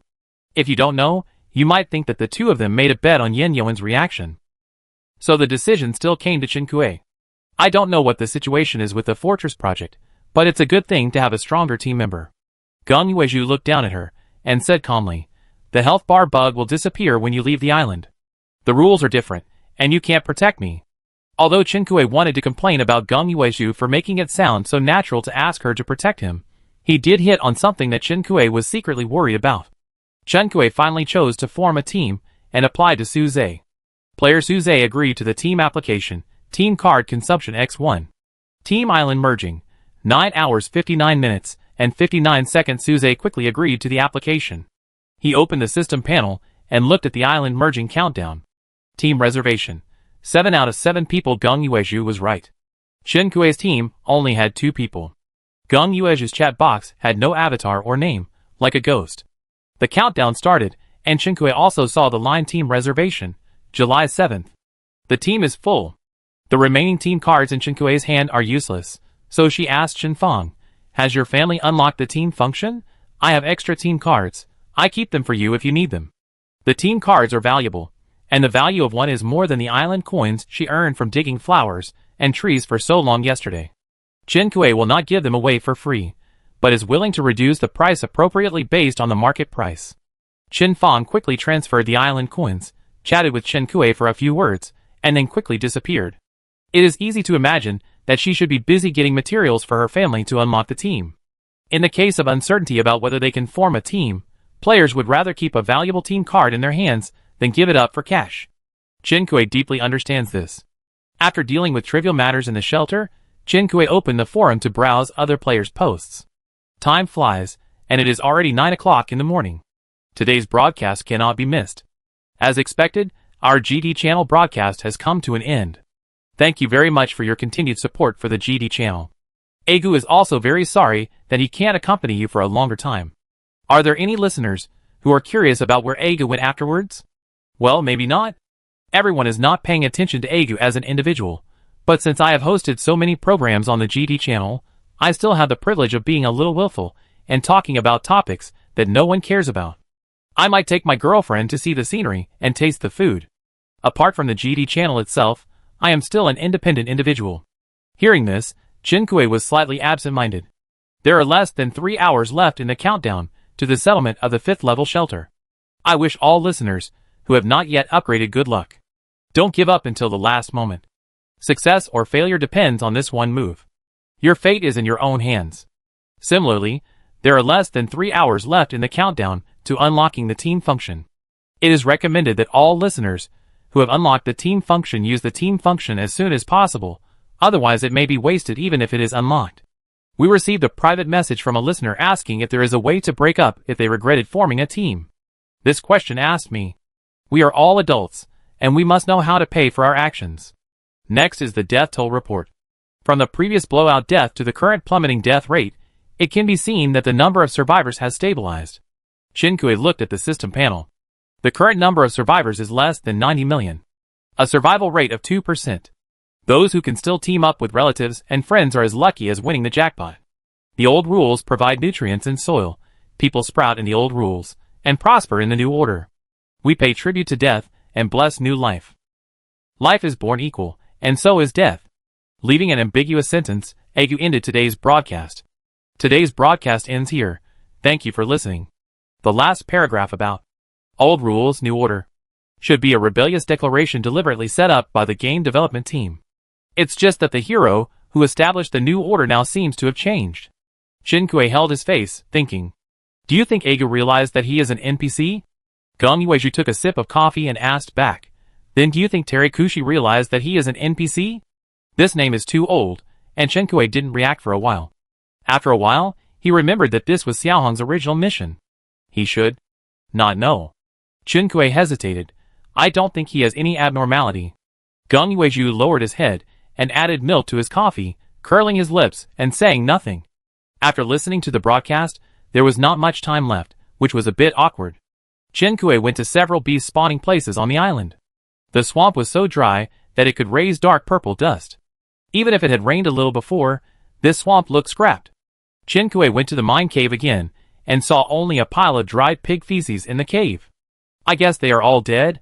I don't know if they died of starvation or heat. There is a reason why the price of materials rises in summer when there is a shortage of food. The brown bear den is similar to the previous 2 refresh points. Maybe after the system determines that the environmental conditions are not suitable for survival, these animals will stop refreshing and releasing. After walking around and digging a few more trees, when I returned to the shelter, the countdown finally reached the end. The countdown ends, The number of survivors in the world is 80.364 million. Reward the surviving players with disposable land +1 and credit points +10. The materials within the player's shelter will be retained, and the remaining island coins will be automatically converted into credit points. 1 credit point equals 100,000 island coins. Team formation permission expires. Currently 6.711 million people have completed team formation. Level 6 shelter upgrade channel is open. 0/20. Filtering conditions completed. Remaining time until the island game copy is closed. 9 hours 59 minutes and 59 seconds. Chen Kui didn't have time to look at the upgrade conditions for the level 6 shelter, and immediately clicked upgrade after the system page popped up. Insufficient pearwood. 5812/6000. Should I use island coins to make up for it? Note: 1 pearwood equals 10,000 island coins. Maybe the upgrade limit has changed. This time, I can actually use island coins to exchange materials, but the conversion price is too outrageous. It's just a waste of money. With the pile of supplies that Tao Yuan left for her, it's not difficult to upgrade to level 6. Of course, not all materials are sufficient. Luckily, Chen Kui only lacks 1 material, and fortunately, she has enough island coins to make up for the insufficient materials.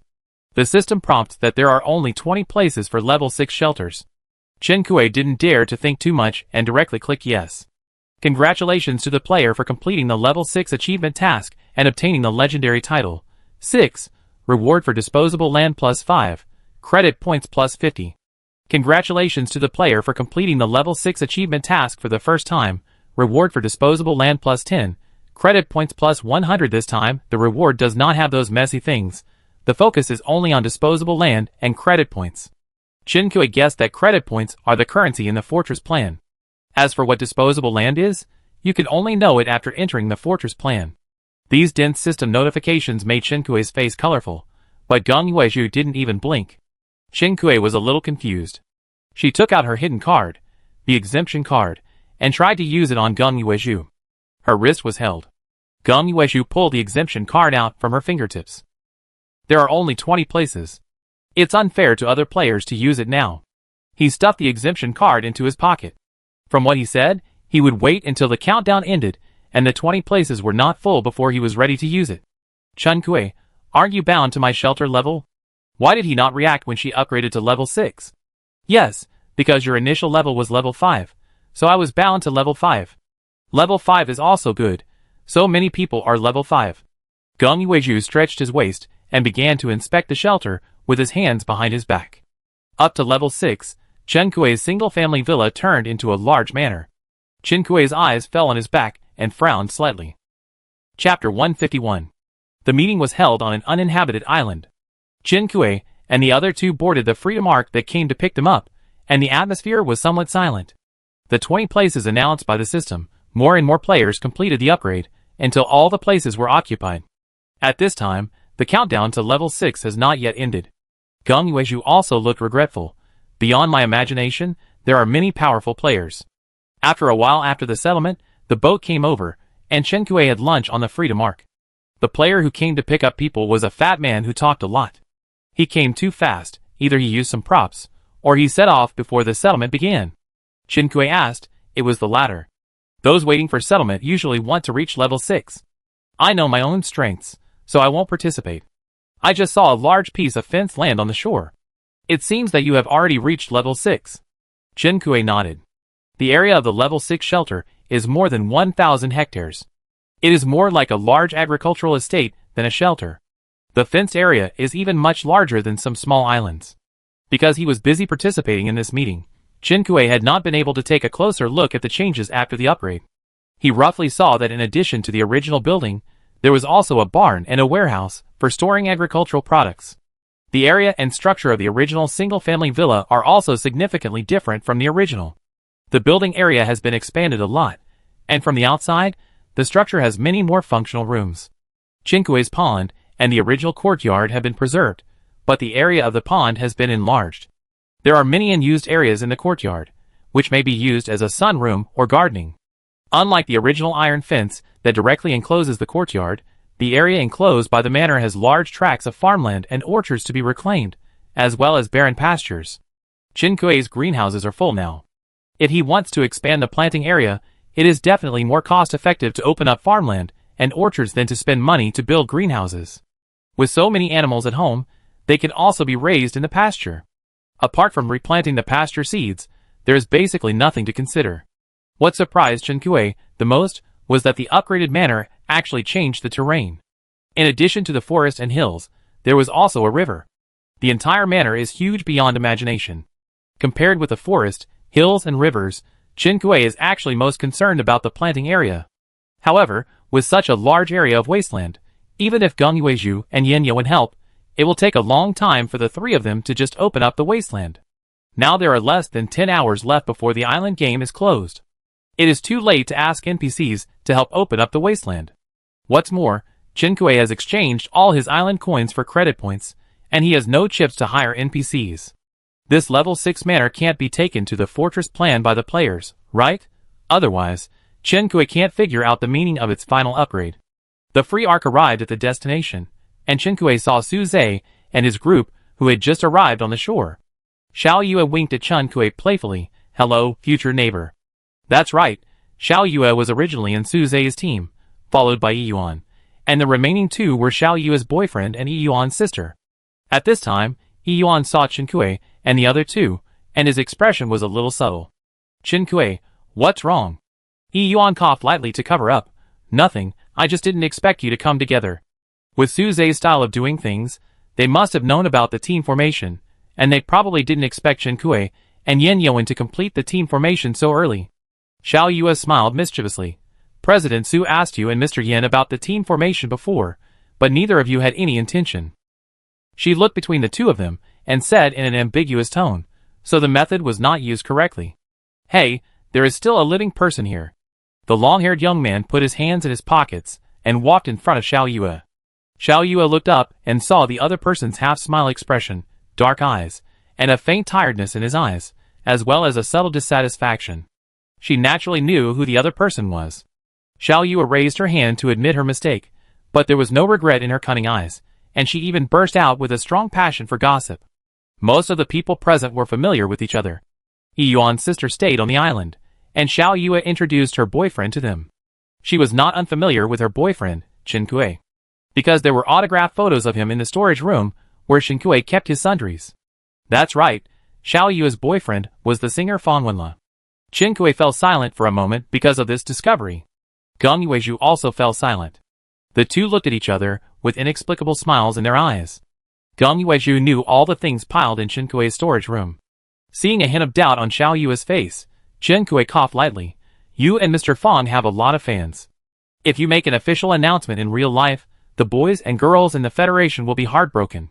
Being teased by Chen Kuei, Xiao Yue and Fan Wenle looked at each other, unable to hide their sweetness. The atmosphere was still very good until Chen Kuei found that there was someone who was not a stranger participating in the talks. Xia Tan. Chen Kuei's smile slowly faded. Why is he here too? Geng Yuezhu and Yan Yuan had just walked away, and Xiao Yue, who heard her words, looked in the direction of her sight. "You mean Xia Tan? He seems to have been recommended by Geng Yuezhu, and many of the recent cleanup operations were based on the information he provided." Chen Kuei was a little puzzled. He is a senior executive of the GD channel, right? "Oh, is that so?" Xiao Yue looked surprised. "Yes, there should be few people who know." Chen Kuei propped up his chin and thought, this Xia Tan seems to be in a similar situation to a Dao. Both are NPCs, but Xia Tan has a clear understanding after entering the game, and has the leadership of the supervisor, which is very different from a Dao. The reason why he went to Geng Yuezhu was because of the current situation. He wanted to sell out the minions of the Federation as a senior supervisor, abandon the Federation's position, and join Su Zhe and others. If that's the case, why did Geng Yuezhu hide it from me? There's nothing worth hiding. Now it's a special period, time is tight. Everyone tacitly didn't waste time, and the meeting started soon. The content of the meeting really included the topic of Xia Tan's abandoning darkness and joining light. Everyone claps tacitly, and at the same time marvels at the amount of information Xia Tan has in his hands. Chen Kuei glanced at Geng Yuezhu. He seemed to have no interest in these topics. The faint dark circles under his eyes made him seem like he was going to fall asleep in the next second, but he didn't actually doze off during the meeting, and even noticed Chen Kuei's gaze and looked back. What surprised Chen Kuei during this meeting was that, in addition to the existence of Xiatan, there was also Jiren Technology. Their guild in the game was Ping Guild. No wonder Chen Kui felt that the rhythm of the forum was strange for a while, and there was a sense of déjà vu that public opinion was being manipulated. From this point of view, it was similar to the marketing efforts when the androids came out in reality. Chen Kui. After all this time, they were all old acquaintances. Jiren Technology's participation in the meeting was to discuss a plan to use androids to revive after the game. Chen Kui had seen this plan in the forum. From a technical perspective, the consciousness data of players who died in the island game still exist, so they can be resurrected through artificial human bodies. The direction of discussion now is the resource allocation problem caused by the scarcity of artificial humans. If more artificial humans are needed, part of the resources of the Fortress project must be invested in artificial human production. In this regard, the voice of opposition almost accounts for the majority. The scarce talents who died in the island game can be resurrected with artificial humans. As for the issue of artificial human reproduction, we don't need to waste the already scarce resources. Rin Yu, the president of Jiren Technology, sat in her seat with empty eyes, seemingly not caring about the outcome of the debate, or perhaps she had already anticipated the outcome. In the end, the proposal to reproduce the androids was rejected. The discussion began with the allocation and use of existing androids. Chen Kui listened to their arguments, which were actually meaningless. A guild that participated in the encirclement proposed to exclude the androids that had a share of scarce talents, and then take out a portion to distribute according to contribution. The people present looked at each other, and no one objected. After all, there are people who want to be resurrected. According to contribution, Chen Kui got 2. Generally, the entire guild only gets 1, and Chen Kui as an individual got more than the guild. Chen Kui herself was a little surprised. But the reason for her surprise was more because it was Xia Tan who made this request. Xia Tan initially proposed that 3 artificial people should be allocated to Chen Kui. Some people thought that it was too much and inappropriate. Xia Tan took out the data he had obtained as a senior supervisor before, and justified Chen Kui, and said how much Chen Kui contributed. Finally, it was reduced to 2 people. Although it was still more than the average guild, no one objected. Chen Kui was not flattered by Xia Tan's sudden warm-heartedness, but was full of vigilance. She didn't think Xia Tan would be so kind. But before Chen Kui made a speech, Geng Yuezhu quietly held her wrist. The law-haired young man glanced at everyone present, smiled calmly. After the distribution of the artificial people was dealt with, the next thing was to finish the cleanup and establish a new order. The former was basically completed, and Suze made a summary statement. The latter had little to do with Chen Kui. As the leader of the new order that everyone expected, Suze made rough arrangements after leaving the game. Chen Kui had no desire for power. Her manor was such a large piece of wasteland, and she estimated that she would spend her time on agricultural production such as planting and breeding. What was obtained in the island game was only the initial resources and means of production. After leaving the island game, humans would need a long period of transition. The role played by agricultural production is of utmost importance. Those who have not yet unlocked the planting and breeding functional areas will have to work for food for a long time after leaving the game. But that is all for later. The content of the meeting was quite a lot, but it was not long. After all, everyone wanted to finish the meeting quickly and return to the island to get some more resources. After the meeting, Chen Kui and his friends went to the shore to board the ship and prepare to leave. Chen Kui saw from a distance that Xia Tan had not left yet and was talking to Suze and others. Although he was standing slightly sideways, his eyes were always on Chen Kui and the others. When he saw Chen Kui looking back, he was slightly stunned, then smiled and nodded at Chen Kui. He looked gentle and cultured. Chen Kui frowned, not knowing what he was planning, but before she could figure it out, Geng Yuezhu had already pulled her on board. Let's go, aren't there a lot of wild animals on the island that Yin Yuan brought over? Let him do more in the end, see if he can get a yak baby to raise. Chen Kui looked at the time. There were less than 5 hours left to leave the game. What Geng Yuezhu said made sense. The fish in her pond were too monotonous. It would be better if she could add some other types of fish in the last bit of time. Chapter 152. Even if it is the top priority to take advantage of the last bit of time to obtain resources, it still cannot be changed. Geng Yuezhu is trying to change the subject.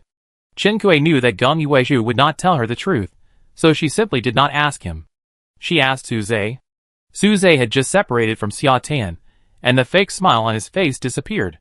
When he opened the system panel, he received a message from Chen Kui, and he was stunned. Yi Yuan and his team have completed the island merger, and are now preparing to take a boat together. You want to kill Xia Tan, why do you send him back? Yuan looked puzzled. Hearing this, Suze stopped and sighed. I was so obvious. Not really, but after all, we have known each other for so many years, so we still understand each other a little bit. Suze acquiesced to Yuan's question and then asked him, can you tell who among the people present today wants to kill him the most? Yuan thought about all the people present in his mind and asked, is it Yin Yuan? He was almost killed by Xia Tan's people before, but there is someone else who wants Xia Tan to die the most. Who? Suze thought about how to reply to Shen Kuei and answered casually, Geng Yuezhu. Yuan thought of the long-haired young man who looked tired and listened to the meeting in a disjointed manner and raised his eyebrows. It was completely unexpected. The question that Shen Kuei asked Suze was quickly answered. Suze, Geng Yuezhu didn't tell you because he was afraid that you would worry, because we really can't help with the current situation. We can only follow his plan. Suze actually knew. For a moment, Shen Kuei felt that Geng Yuezhu deserved a beating even more. Shen Kuei, what plan? Suze hesitated for a moment, and chose to reveal a little. He and Xia Tan are now in a mutually restraining relationship. Now he is using Xia Tan to pay off the Federal Monitor and Executioner system. As for Xia Tan's plan, I guess it is related to artificial humans. Shen Kuei made a lot of associations in an instant, and all the previous details were connected into a line at this time. Shen Kuei, Suze, do you know what Xia Tan is like in reality? Xia Tan is very low-key in reality. I have never seen him, but I have only heard of his name vaguely. At Shen Kuei's request, he sorted out the trivial clues in his memory. Xia Tan became the director of the Federal Comptroller's office a long time ago, but their department is very secretive. The reason why I heard of him is because he has funds from 3 technology companies. Shen Kuei, isn't this illegal? No one reported the corruption or bribery scandal. Suze, it is legal. These funds are voluntary donations from 3 technology companies that have made significant contributions to him for different reasons. Shen Kuei, okay, I don't understand this. Shen Kuei admitted generously. Suze chuckled and continued, it doesn't matter, it's not the point anyway. I was actually quite surprised when I saw him in person. Huh? What do you mean? He received the fund donation from Kugwa Group more than 20 years ago. As far as I know, he was already in his 50s at that time. That's really surprising. Yin Yuan was sitting on the deck fishing, while Geng Yuezhu was lying on a lounge chair squinting in the sun. Shen Kuei integrated the clues in her hand, and vaguely guessed what Geng Yuezhu wanted to do. However, as Suze said, she could not help much. At least before leaving the game, all she could do was focus on doing the task at hand. Shen Kuei began to look through the list of 20 players who completed the upgrade today. Suze was on the list. It didn't seem too surprising. In addition to Suze, Xiao Yue, who Shen Kuei was familiar with, was also there.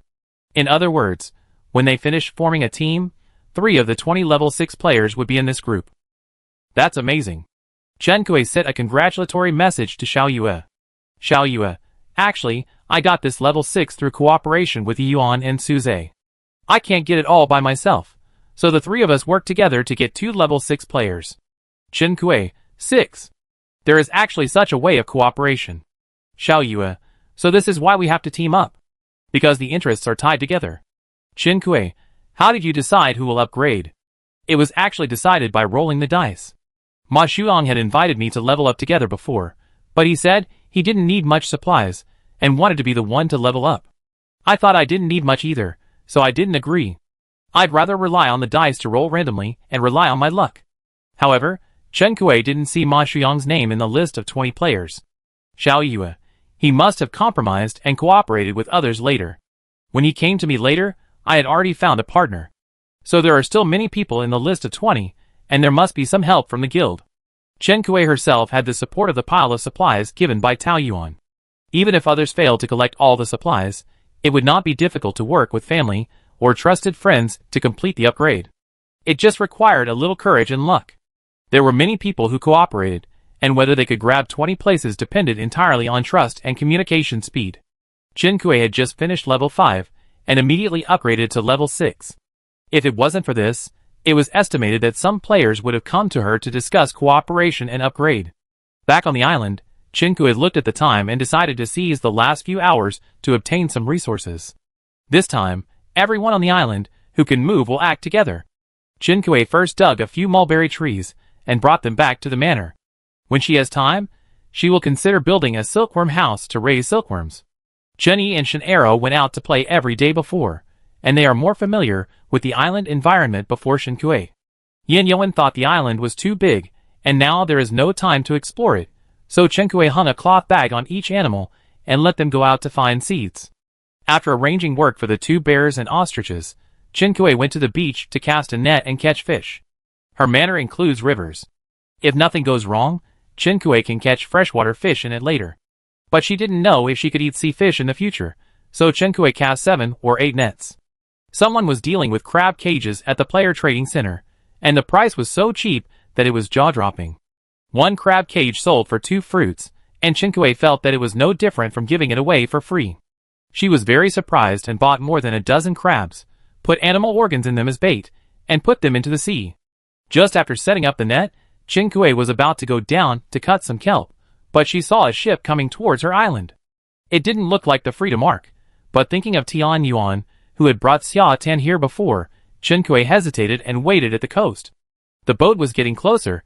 Shinkue saw the people on the boat clearly, and called her in surprise. "Wang Ma, why are you here?" Yes, the people who came were Wang Ma, who Shinkue had hired before, and Aol. Shinkue had thought about hiring people before, but she had to give up this idea because she didn't have island coins. Unexpectedly, Wang Ma and Aol came by themselves. Wang Ma looked at Shinkue with a smile. "We are here to give you a parting gift." Parting gift? Shinkue supported Wang Ma and helped her down from the boat. Wang Ma looked in the direction of Chinkue's shelter, but could only see the periphery of the manor from afar. She sighed softly. "You are leaving in a blink of an eye, and I am a little reluctant. Aol and I are here to send you some gifts on behalf of everyone." Shinkue didn't expect this to happen. She hurriedly wanted to welcome the 2 into her shelter, but unexpectedly, the 2 were really just here to give gifts. Wang Ma waved her hand. "No, you must be busy now, so I won't bother you anymore. These gifts are from your Uncle Zhang, mine, and Aol's." She took several gifts from Aol, and handed them to Shinkue one by one. "Aol and I have something else to do, so we leave soon. Take good care of yourself in the future." Aol, who looked fierce, softened his face for once and said a blessing. "I wish my employer all the best." Shinkue was very moved.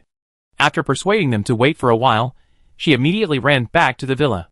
She didn't even bother to appreciate her functional area, but ran straight to the storage room and found something that she felt was suitable as a gift to give back to them. The 2 got on the boat and waved goodbye to Shinkue Island. Shinkue dived into the sea and began to harvest kelp. Large pieces of kelp were put into boxes. When they were free, they could be dried or salted to preserve them for a longer time. After harvesting the kelp, Shinkue retrieved the net he had just cast. The net was full of lively sea fish.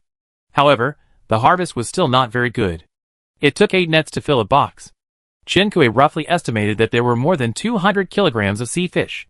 There was no net in this sea area, so it was a surprise to have so much harvest. Those sea areas that were often fished probably had even less harvest. After clearing out all the fish, Shinkue continued to cast the net. There was almost nothing in the crab cages, probably because they were kept there for too short a time. Only 2 small silver fish were caught in more than a dozen crab cages. Shinkue finally understood why the seller wanted to sell these crab cages at such a low price. It's okay.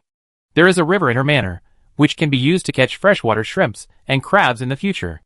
The crab cages were put back into the sea. Shinkue dealt with more important things first, recycling the seawater desalination device. The system said that the affairs within the manor belonged to her. If these things outside the manor were left here, they would probably be useless.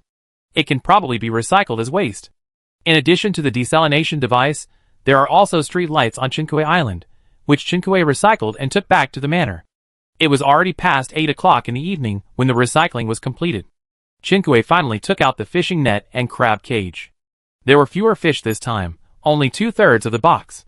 But there were 3 more crabs and 2 shrimps in the crab cage this time. Shinkue put away the tools and returned to the manor. Chinny and the others had returned. Shinkue found some pine nuts, dirty acorns, hazelnuts, some pecans and almonds in 3 cloth bags. "I don't know which squirrel's nest I have disturbed again." Gang Yueju was cooking. Shinkue put the fish box into the warehouse and hung the fishing net outside the villa. He went upstairs to take a quick shower to wash off the fishy smell on his body. When he went downstairs, the food was not ready yet. Shinkue began to open the gift sent by Wang Ma and others. Gang Yueju asked casually, "What did you do when you hurried back and went out again just now?" Chen Kui showed him a few boxes at hand. Wang Ma and others sent parting gifts, and I gave them gifts in return. Gong Yuezhu thought about it and said, yes, that's what happened. He explained, all hired NPCs will give a gift to the player before leaving the island game. Chen Kui, is this a setting? Seeing the person opposite nod, Chen Kui gently dropped the box on the table. Ah. I thought my personality charm infected them, but I didn't expect it to be a setting, so they left in a hurry to give gifts to the next person? Whose good person setting is that workers have to give gifts to their bosses? Do you have any conscience? Gong Yuezhu shook his head. Charm is not a virus. How can it infect NPCs? It was the client who made the setting requirements. This is clearly a surprise reserved by the boss for himself. It has nothing to do with us. We have a conscience. Chen Kui looked at him sadly. Gong Yuezhu, He shut up and pointed at several gift boxes, asking Chen Kui, are you going to open them? Open them. The things in the gift boxes are actually quite practical. Uncle Jean gave them all grass seeds, but he made detailed distinctions between the grass seeds and put labels on the bags. Chen Kui took out bags of grass seeds. Folktail grass, zoysia, clover, Sudan. The labels not only marked the names of the grass seeds, but also detailed the applicable environments of each type of grass seeds. Ornamental, ecological restoration, and forage types are all covered, which gave Chen Kui some ideas for manner transformation. And Wang gave spice seeds, which are used in cooking. A small part of the spices Chen Kui uses now are caught by himself, and most of them are given by Baihe. The stock will eventually run out, and it is indeed reassuring to have seeds to plant. Aulay gave a prop-related tour. Burying it in the mountains may improve the quality of your or breed new ore veins, but the probability is not high. It depends entirely on your luck. I already said. It is possible, you can't blame me if there is no ore. I won't give it to you with a 100% probability. There is also a disclaimer, which shows that it is not a serious prop. The gift box has not been opened yet, and the food is ready. Chen Kui moved them all aside, and started to eat. The two finished their meal at 9:30 in the evening, and there was still half an hour before the island game was closed. Gong Yuezhu cleaned the kitchen in silence, and Chen Kui looked at him. Neither of them spoke, waiting for the countdown to end. Chapter 153. The island is complete. Congratulations to the player team of 7 for successfully assembling. As the countdown ended, there was not only the roar of the island completion, but also the system notification sound. But Chen Kui was in no mood to meet up with Su Zhe and the others, nor was she in the mood to visit the manor of her new teammates.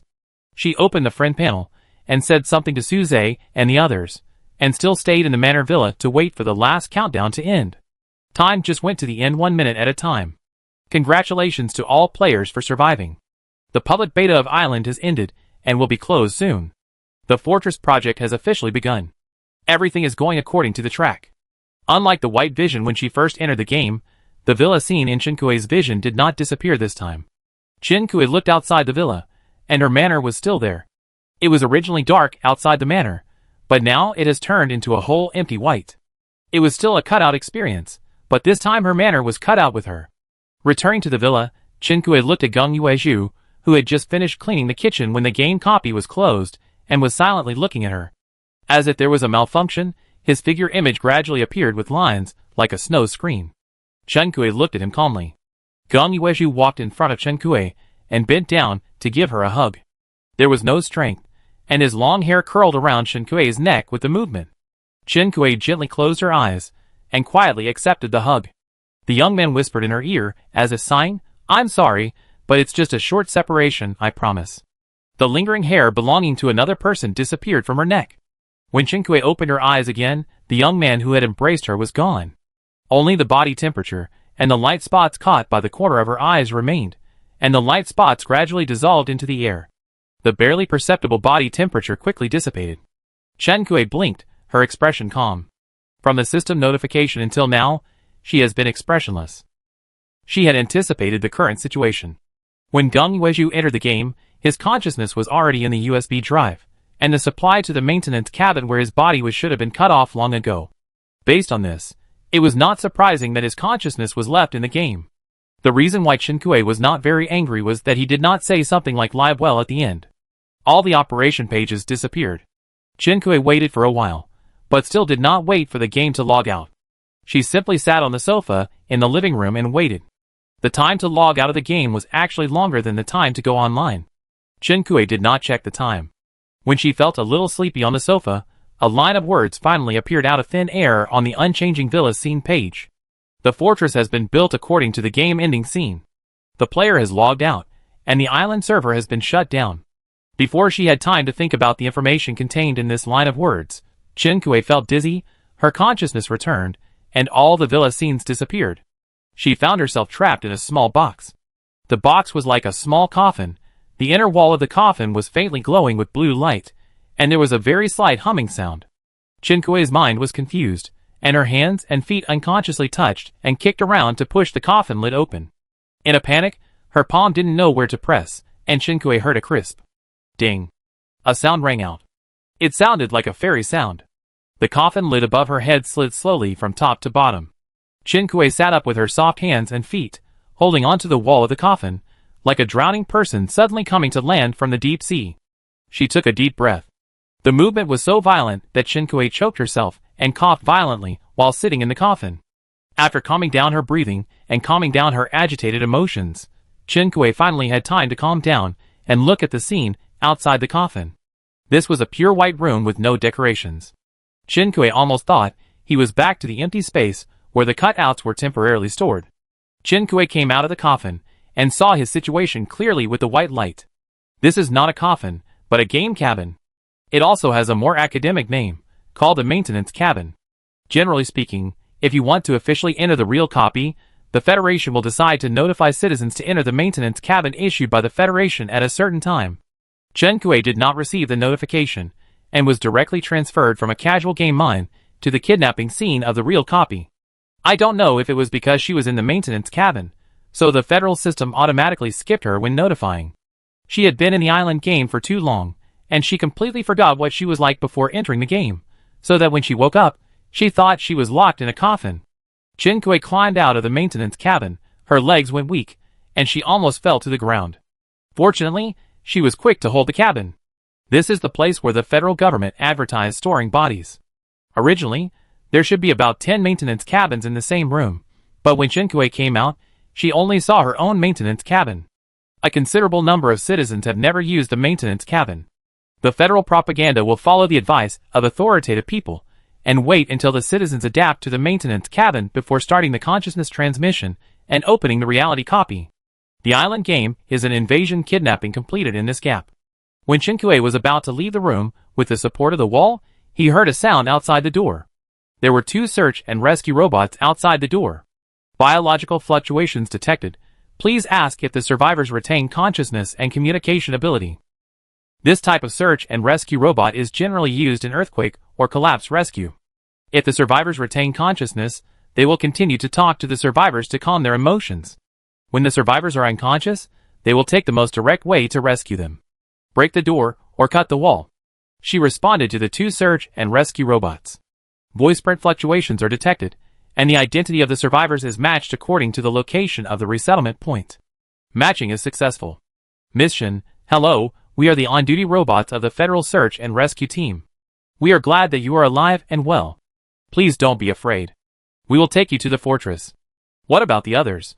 If you are asking about other survivors, the rescue team is actively searching and rescuing. According to the set procedures, all survivors will be sent to the underground fortress. Chen-Kuei followed them, and saw other rescue robots searching for survivors along the way. Similarly, Chen-Kuei saw some maintenance pods crowded together in open rooms, and there were messy tangled power cords on the ground. Some that couldn't be placed were even piled up. Chen-Kuei asked them, "Where are the people in the maintenance pods?" The rescue robot said in a serious tone, "Except for the survivors who were sent to the fortress, the dead humans are currently under the care of the logistics team. Don't worry, their bodies have been properly handled and buried." Chen-Kuei asked when the rescue robot started the rescue work, and learned that the rescue started almost at the same time as the player quit the game. But those empty maintenance cabins showed that the logistics team of the Federal Search and Rescue Team should have been activated from the beginning. The order was probably to clean up the humans who had lost vital signs in the maintenance cabins, and the empty maintenance cabins were placed together. At this time, Chen-Kuei was not sure whether this was the intention of the Federation or the intention of the game development team. It seems that there is no difference. On the way, Chen-Kuei met several survivors rescued by the search and rescue robot. Everyone was happy and scared after escaping death. The body storage point, and the real fortress plan were also underground. The search and rescue robot took them to the real destination by elevator. The inner wall of the elevator played the ground environment in real time. The ground was no longer suitable for human survival. Strange beasts roamed in the ruins. In the fleeting scene, black liquid rolled on the ground. Most of the visible areas were cracked by the scorch and lifeless. The elevator went deeper for more than 10 minutes, and the disaster-like scene disappeared from the inner wall of the elevator, and the elevator door opened, matching the fortress according to biological information. The people who had just taken the same elevator were sent to different directions. It was at this time that Chinkue knew what the sentence in the system prompt, "The fortress has been built according to the game-ending scene," means. The Human Fortress project brought the final form of the player's shelter in the game here. Trees, rivers, clean soil. The contrast between these ordinary affairs in the old times, and the scenes on the inner wall of the elevator can make everyone bow down. The underground fortress simulates the lighting, weather, temperature and humidity of the old times. It is past midnight. Chinkue suddenly shifted from the dull and serious federal lighting scene to the almost pitch-black environment of the manor except for the villa. He closed his eyes several times to adapt before he finally saw the manor scene clearly. Roar. Two half-grown brown bears ran towards Chinkue, and Chinkue's original retreat stopped in their almost whimpering sounds. "Chun-Yi Chin-air?" Chinkue called out twice uncertainly. Ah. It was the two brown bears that had been with her for almost 2 months. However, Chinkue observed the size of the two brown bears.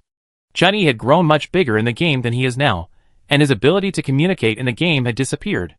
Chin Dong, who came over slowly, bit Chinkue's trouser leg to say hello. Perhaps it had been a long time since he bit anyone, and Chinkue, who was wearing thin clothes, was bitten in the flesh and was in pain. Ah! The tiredness in her body never dissipated. Chinkue returned to the villa, and found some food in the kitchen refrigerator to fill her stomach. The feeling of being so tired that she wanted to fall down and die finally dissipated a little. Chinkue then noticed that the manor in the game did not seem to be moved one-to-one. At least, there had never been such things as terminals and networks in her manor before.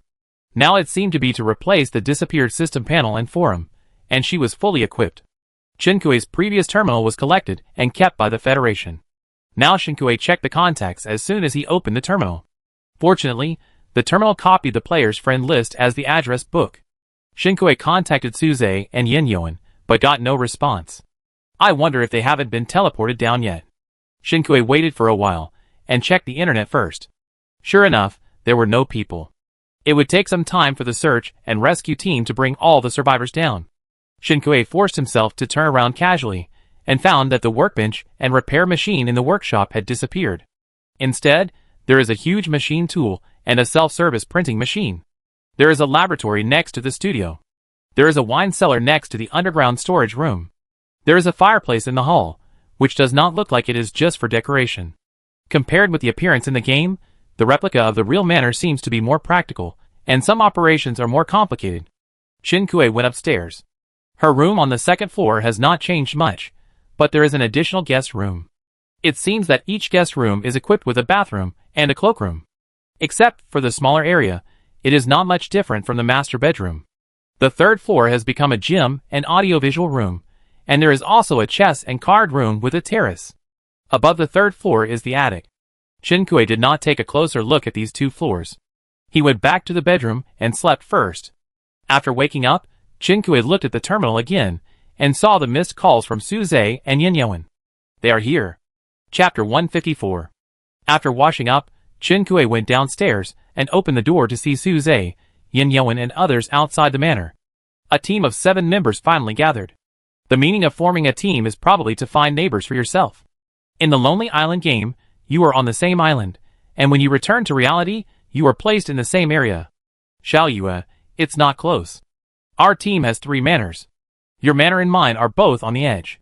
Fortunately, there is a shuttle bus outside the manor, otherwise we have to cross mountains and ridges to get here. During the time when Chinkue was sleeping, they actually found out the situation of the fortress. Chinkue, didn't you feel uncomfortable when you came out of the maintenance cabin yesterday? Yin-Yoan looked worried and looked at Chinkue. Everything is normal. We couldn't contact you, so we came to check. Yi-Yuan helped Chinkue feel the pulse. There was no big problem, just lack of energy, excessive physical exertion, and malnutrition. When the diagnosis came out, Everyone was unbelievable. Your maintenance cabin is unqualified? This is the explanation Xiao Yue came up with a frown.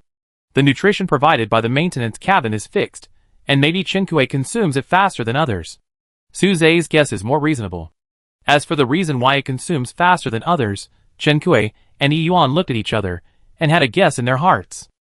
Although the purpose of coming here is to confirm Chen Kuei's situation, everyone is here, so they must chat about the arrangements later.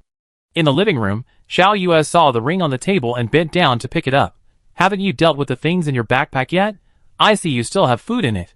Space rings can only store food, they can't keep food fresh like a backpack. Chen Kuei didn't notice the small ring on the table when he came back yesterday. Space rings have always been a science fiction concept. It took more than 300 years for people to study and develop them into a real storage function. Even in the post-era, space rings are still a luxury. Citizens from ordinary middle-class families can't afford them, and wealthy families will treat them as heirlooms if they buy them. But now it is distributed for free. Chen Kuei truly felt the difference in resource allocation before and after entering the island game. Her backpack was full of things, and this space ring could barely fit the original supplies. Chen Kuei was worried that the food would go bad, so she hurriedly arranged and processed the things inside. The food was placed in the agricultural product warehouse by Chen Kuei. In fact, after entering the agricultural product warehouse, she found that there was actually a cold storage in the warehouse.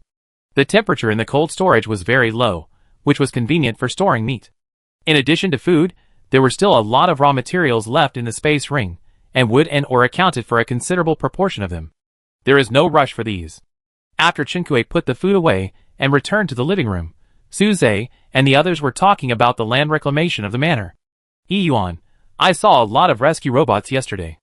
Now that the humans in the maintenance cabin have been transferred, how about trying to transform them into planting robots? Su Zhe shook his head. The manor is private property, but the rescue robots are not. They have other uses. Su Zhe is responsible for resource allocation and management. It seems that he attaches great importance to distinguishing between public and private. After hearing Su Zhe's denial, Xiao Yue couldn't hide the disappointment on her face. What use? Yin Yuan, the transformation will be towards exploration robots, responsible for ground environmental monitoring and soil sampling. We also need them to bring back samples of the alien beasts that appear on the ground to study the evolution direction and means of resistance. He added the uses of robots on the side. Indeed, these things require robots to participate more than agricultural farming. Chen Kuei rarely saw Yin Yuan helping to explain, and curiously asked him, "Do you also study scientific research?" Su Zhe smiled gently on his face and explained, "Actually, it's my reason. I want to form an exploration team to kill the alien beasts. But first of all, we have to ensure that humans can survive normally in the outside environment, so preliminary investigation and research are necessary." Chen Kuei, you mean the exploration team? Her eyes naturally turned to Yin Yuan. Yes, I talked to Mr. Yin about exploration. If we form an exploration team to fight against the alien beasts in the future, we will definitely need Mr. Yin's help. It's just that forming a team is just an idea for now, and many conditions are needed for its actual implementation. Indeed, before the citizens entered the maintenance cabin, there were not so many alien beasts on the ground. In just 2 months or so, they almost became the overlords on the ground. For the survival and development of mankind in the future, we must not lose our understanding of the ground situation even in the fortress. Chen Kuei thinks that the original intention of opening the combat system in the island game has a lot to do with the ground situation. If robots don't work, you can hire citizens. The credit point unit for the final settlement of the game is too small. I feel that it is not convenient to use it as a universal currency. Let's see if we can re-establish the currency system. Su Zhe nodded. It will take a few days to build a rough market order and price system, and it will take time to improve it. In general, everything is going to be revived. But Chen Kuei is not interested in these things. She only likes the kind of work that does not require much brain power. For example, planting and breeding. At this point in time, Su Zhe and his friends should be very busy, and they must have something important to do if they take time out to see me. Su Zhe, the artificial man of Homo sapiens technology will be delivered to you tomorrow. The situation in the fortress is not like in the island game now, so you should pay attention to safety. Su Zhe's words are not aimless. When the artificial man is in her hands, the enemies and conspiracies hidden in the dark will also surface. This is part of the Xiaotan plan, and should also be part of Geng Yuezhi's plan. Because there are still many things that need to be dealt with by Su Zhe and Xiao Yue, they did not stay in Shinkui Manor for long. Su Zhe gave Shinkui a thick book of fortress rules and left with Xiao Yue and others. Yin Yuan chose to stay, and Shinkui did not object. There is no health bar bug. Knowing that danger is always around, Shinkui feels that there is no need to insist on the so-called independence. In order to maintain vested interests, the project team has put a lot of effort in the safety of the fortress design. But it is better to be safe than sorry. Shinkui is a big tree that attracts the wind. Even if she just wants to stay in the manor for the rest of her life, there are people willing to take the risk of hacking into the manor's security system. What's more, Shinkui also wants to get Geng Yueju's consciousness data out. There is no escape. After breakfast, I want to recruit some people to help with the work. I don't know how many credit points are appropriate as wages. Shinkui flipped through the fortress rules to study. There are no prices in the rules, but Shinkui learned about the composition of the fortress area and the management system that has not yet been fully improved through the rules. Using food as wages, Shinkui recruited many people to help open up the wasteland. With Yin Yuan here, he didn't need to worry too much about the mixed people he recruited. Shinkui, I just left the island game, and I didn't expect to recruit so many people. Yin Yuan had learned about the situation here before, and was not surprised. After entering the human fortress, there are no work arrangements such as mining, logging, and killing monsters, so people have a lot of free time. Shinkui glanced at the workers, who were digging ditches to divert water for irrigation, opened the rules to check the terrain distribution of the fortress, and saw the distribution of water bodies in the public area. Are there fish in the public water bodies established by the Federation? Yes. Yin Yuan gave a positive answer. However, in order to avoid overexploitation of resources, strict restrictions have been imposed on fisheries. Shinkui talked to Yin Yuan about many other topics in the fortress and supplemented information. There is strength in numbers, and Shinkui borrowed several excavators from Su Zhe and his team. In one day, more than 20 workers mined more than 50 acres of arable land. You can't eat hot tofu in a hurry. At present, only half of the plantation has been opened up. But Shinkui's manor still has orchards and pastures that need to be opened up and sown, and these will be left for later. After Shinkui opened up the land, the biggest worry was the problem of insufficient crop seeds. If you can buy seeds from players in the game, the possibility of buying seeds from citizens after leaving the game is close to zero. The Federation has made arrangements for this in advance. You can use credit points to buy seeds at the Federal Public Affairs Office. Shinkui looked at the price and variety. They are still restricting purchases. The purchase limit is based on the player's disposable land area. When the game is settled, Shinkui adds the disposable land rewarded by the system to the manor area. The area of a disposable land is about 3 square meters. Shinkui finally got a total of 16 pieces, but this area is not worth mentioning for her huge manor territory. Shinkui bought all the seeds she could buy, spending 5 credit points. These seeds are more than enough to plant Shinkui's manor farm. In the evening, Shinkui paid the workers' wages, sent them away, and then Shinkui cooked, and the two had dinner outside. Yin Yuan hadn't returned yet, and Shinkui was squatting by the pond, selecting wood to prepare for making fences. After leaving the game, many steps on the workbench cannot be omitted. When there is no shortage of resources, it is quite interesting to do handicrafts by yourself. Yin Yuan sat aside, and wiped his heavy sword. Those unscientific concepts of magic disappeared, but the weapons forged after leaving the game were retained, and the skills they bought in the game were also retained. Although the degree of retention varies, there are indeed some changes in the body. Perhaps it was another unknown experiment of a technology company. I have to say that the game development team is really talented. It's a pity that the experiment was not so successful, and the concept was realized a little late, otherwise humans would have become Supermen long ago. If cyber ascension could really be achieved, there would be nothing to be afraid of in the end of the world. Shinkui selected the wood for the fence and put it aside, looking at Yin Yuan. Take a rest today, I will trouble you again tomorrow. Don't be so polite. Yin Yuan seemed to have done a mental rehearsal for a long time, and after the topic was over, he was silent for a while before speaking. Geng Yue and you. He pursed his lips, and continued under Shinkui's questioning gaze. Are you friends or lovers? Ah? Shinkui was stunned for a moment by this sudden question. Shinkui felt that Geng Yueju's meaning to Shinkui was more complicated than friend or lover. It can't be simply described as family without blood relationship. The two of them have a desire to protect each other, as if they were family members. In addition to the desire to protect, Geng Yueju also has a frightening possessiveness towards her. If Geng Yueju liked her, she didn't feel that way.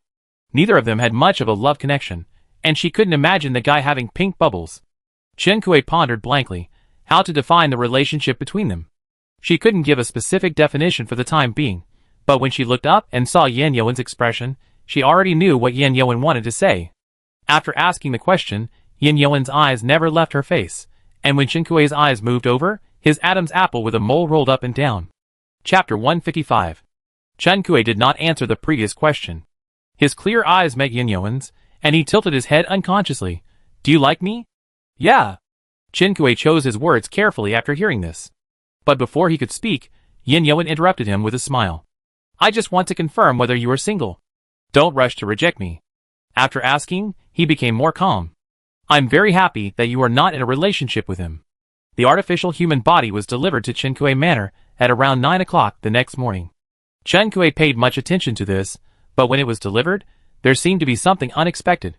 Chen Kui saw the 3 boxes being taken down and scratched her face. She turned to ask Yan Yuan next to her. I remember that you said you would give me 2 data transmission quotas, right?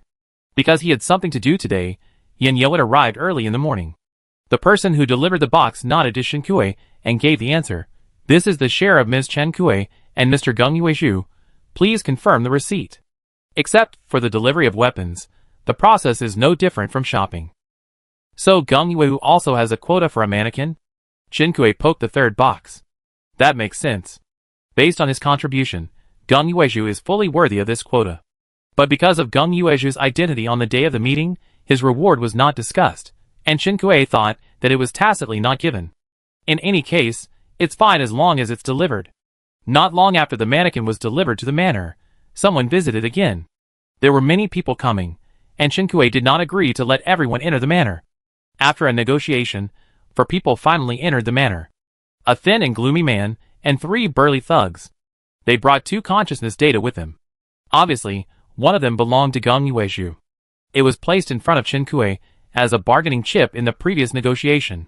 Chen Kui did not ask why Geng Yuezhu's consciousness data was in their hands. After entering the manor, 2 thugs showed their particle beam guns and pointed them at Chen Kui, and the remaining one aimed at Yan Yuan. Yan Yuan silently blocked in front of Chen Kui. The 3 guns were aimed at the same point.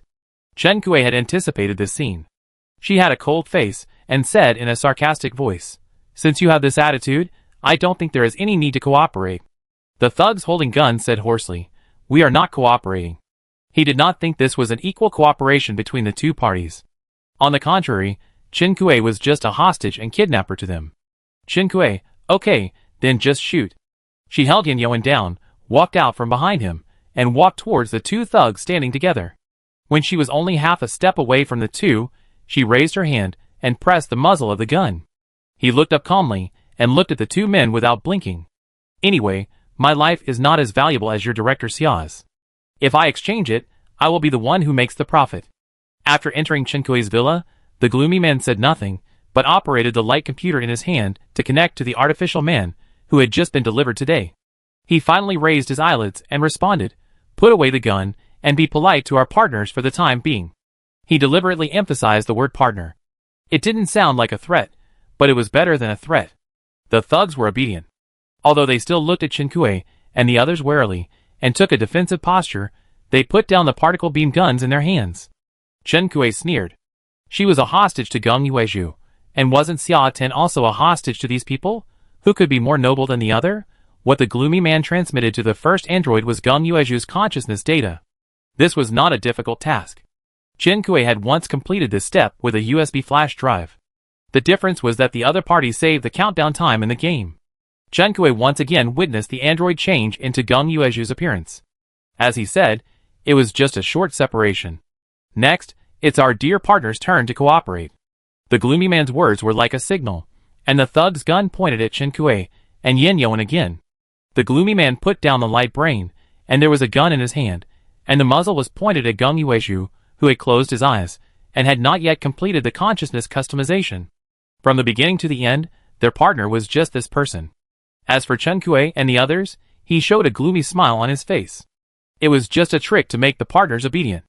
The pale and tired young man, with long hair slowly opened his eyes, under the gaze of 5 people.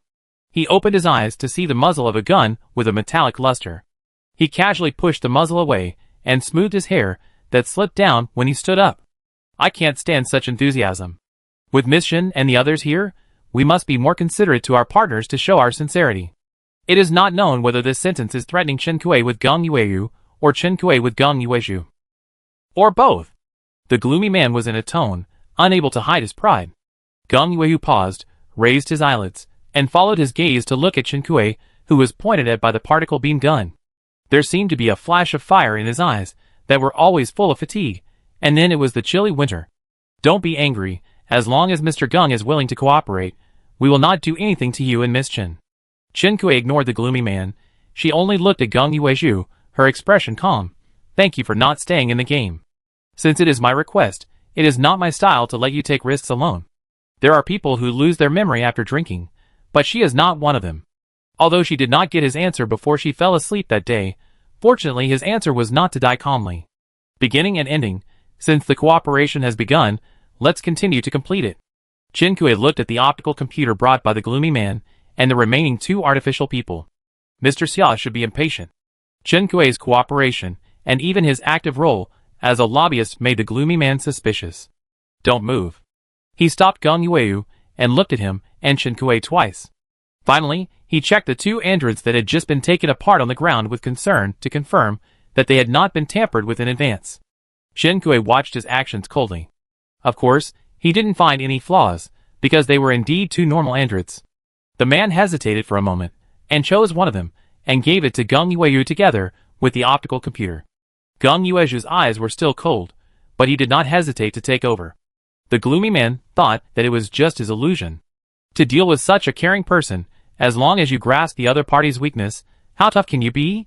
Gong Yueju quickly edited and processed Xia Tan's consciousness data according to the requirements in the optical computer.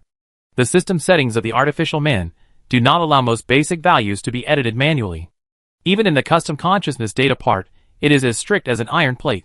And what Gong Yueju has to do, in simple terms, is to pull the internet cable for a person who went to the mountains and forests alone to quit internet addiction. This is not an easy job. Otherwise, artificial humans would not have a legal history. So no one, whether in the villa or outside the manor, urged them. Even when Gong Yueju asked to fill his stomach halfway, they did not object.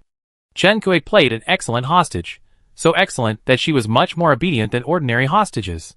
She washed rice and prepared vegetables with all her heart, with a calm expression, ignoring the thugs with guns behind her. Chen Kuei skillfully fried 2 dishes. Under the gaze of so many eyes, Gong Yueju ate calmly and filled his stomach. At least on the surface, the kidnappers were like the party A and all the party B's dreams, giving the party B complete trust and freedom, and not even urging the progress. Instead, it was Chen Kuei, who was also a hostage, who urged. How long will it take to finish? Soon. Why? I hired someone to open up the wasteland for me. The gloomy man sneered at this. Chen Kuei knew why he reacted like this, but didn't give him a look. Because they didn't intend to keep Chen Kuei alive until the network cable was connected. Who wouldn't love a ready-made manor? But Gong Yueju really sped up his work after dinner. Okay. Another long wait of nearly 2 hours. Gong Yueju stopped what he was doing and looked at the gloomy man. In an instant, Chen Kuei saw a bald worker who made a plan and waited for the client to review it. It matched perfectly with the dark blue under his eyes, that could not be covered up even if he changed into 2 artificial human bodies. The gloomy man took the optical computer from him, and after carefully checking the code, a look of joy flashed in his eyes. He picked another android and started to repeat the data input process. He was familiar with this step, but something unexpected happened during the operation. Yin Yoan, who had been silent and had little presence, attacked one of the thugs. The other 2 thugs reacted quickly and attacked the moment the other party moved. Only Chen Kuei immediately aimed at Xia Tan, who had just completed the consciousness transmission and had not yet woken up. The old man who had worked hard to set up a plan to change his body closed his eyes at this time, lying peacefully in the center of the storm with the posture of a young man. The dagger in Chen Kuei's hand was against the other's neck artery. You? The gloomy man was shocked and angry, but the next second, the only sound he heard was the 2 thugs pulling the trigger. Click. Everyone's eyes were focused on the particle beam gun in their hands. Unfortunately, the weapon failed. The gloomy man quickly recalled everything that had happened before, and when he looked at Chen Kuei again, anger surged in his eyes. You did it. Except that Chen Kuei had been close to the 2 thugs and the guns in their hands, he could not find any other explanation. Chen Kuei put the dagger closer to the flesh. In an instant, the situation was reversed. Xiao Tian opened his eyes, and his first reaction was to feel the coolness of the dagger on his neck. He looked around and understood the current situation. He smiled. Miss Chen, I didn't expect you to join our cooperation plan. Welcome. Chen Kui's hand strength did not change, and his expression was still cold. Since your so-called cooperation plan includes my role, of course, I have to come to support it. Yin Yuan had already dealt with the thug with a gun, snatched the gun from his hand, and aimed at the gloomy man.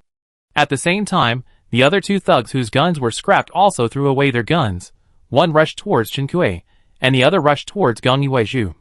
The one who rushed towards Chen Kui was kicked in the popliteal fossa by Yin Yuan. He groaned and knelt on the ground. The other man pulled Gong Yuezhu, used him as a shield, and strangled his neck with his palm without restraint. Gong Yuezhu raised his head. His face began to turn red due to suffocation. Let Mr. Xiao go. The thug's voice was hoarse, and his hand exerted force again. Chen Kui responded. Red blood flowed from Xiao Tian's neck. Chen Kui acted without hesitation, cruel and ruthless, but there was still no extra expression on his face. He just stared at the thug without dodging. The thug's strength was a little loose, and Gong Yuezhu was able to get fresh air into his lungs. As soon as he opened his mouth, he coughed heartbreakingly. Miss Chen, things have come to this point. Why not continue the cooperation? He tried to put his palm on Chen Kui's wrist holding the knife. In return, Chen Kui's cold warning, don't move. The force of the dagger increased a little. Xiao Tian smiled tolerantly. Okay, don't be nervous. This stalemate is not a solution, Miss Chen. You have a deep friendship with Mr. Xiao Gung, and he holds an extraordinary position in your heart. Now he and I are both hostages. You should not mind exchanging hostages. Yin Yuan raised his gun and moved to Chen Kui's side, still pointing the gun at the gloomy man. Chen Kui did not immediately agree to his proposal, but Xiao Tian was still gentle and tolerant. He turned his eyes along the gun to the gloomy man, and added leisurely, how about exchanging the data of the Red Mermaid for my useless subordinate? That was originally a surprise plan for you, in the content of my cooperation with Mr. Xiao Gung. Xiao Hong is not a player, but a native NPC in the game. Chen Kui knows that he will not be in the database of players' consciousness after the game is closed. Xiao Tian couldn't believe what she said, but she still looked moved. Okay, but just in case, let's exchange before leaving the manor. Chen Kui gestured to the gloomy man to open the door.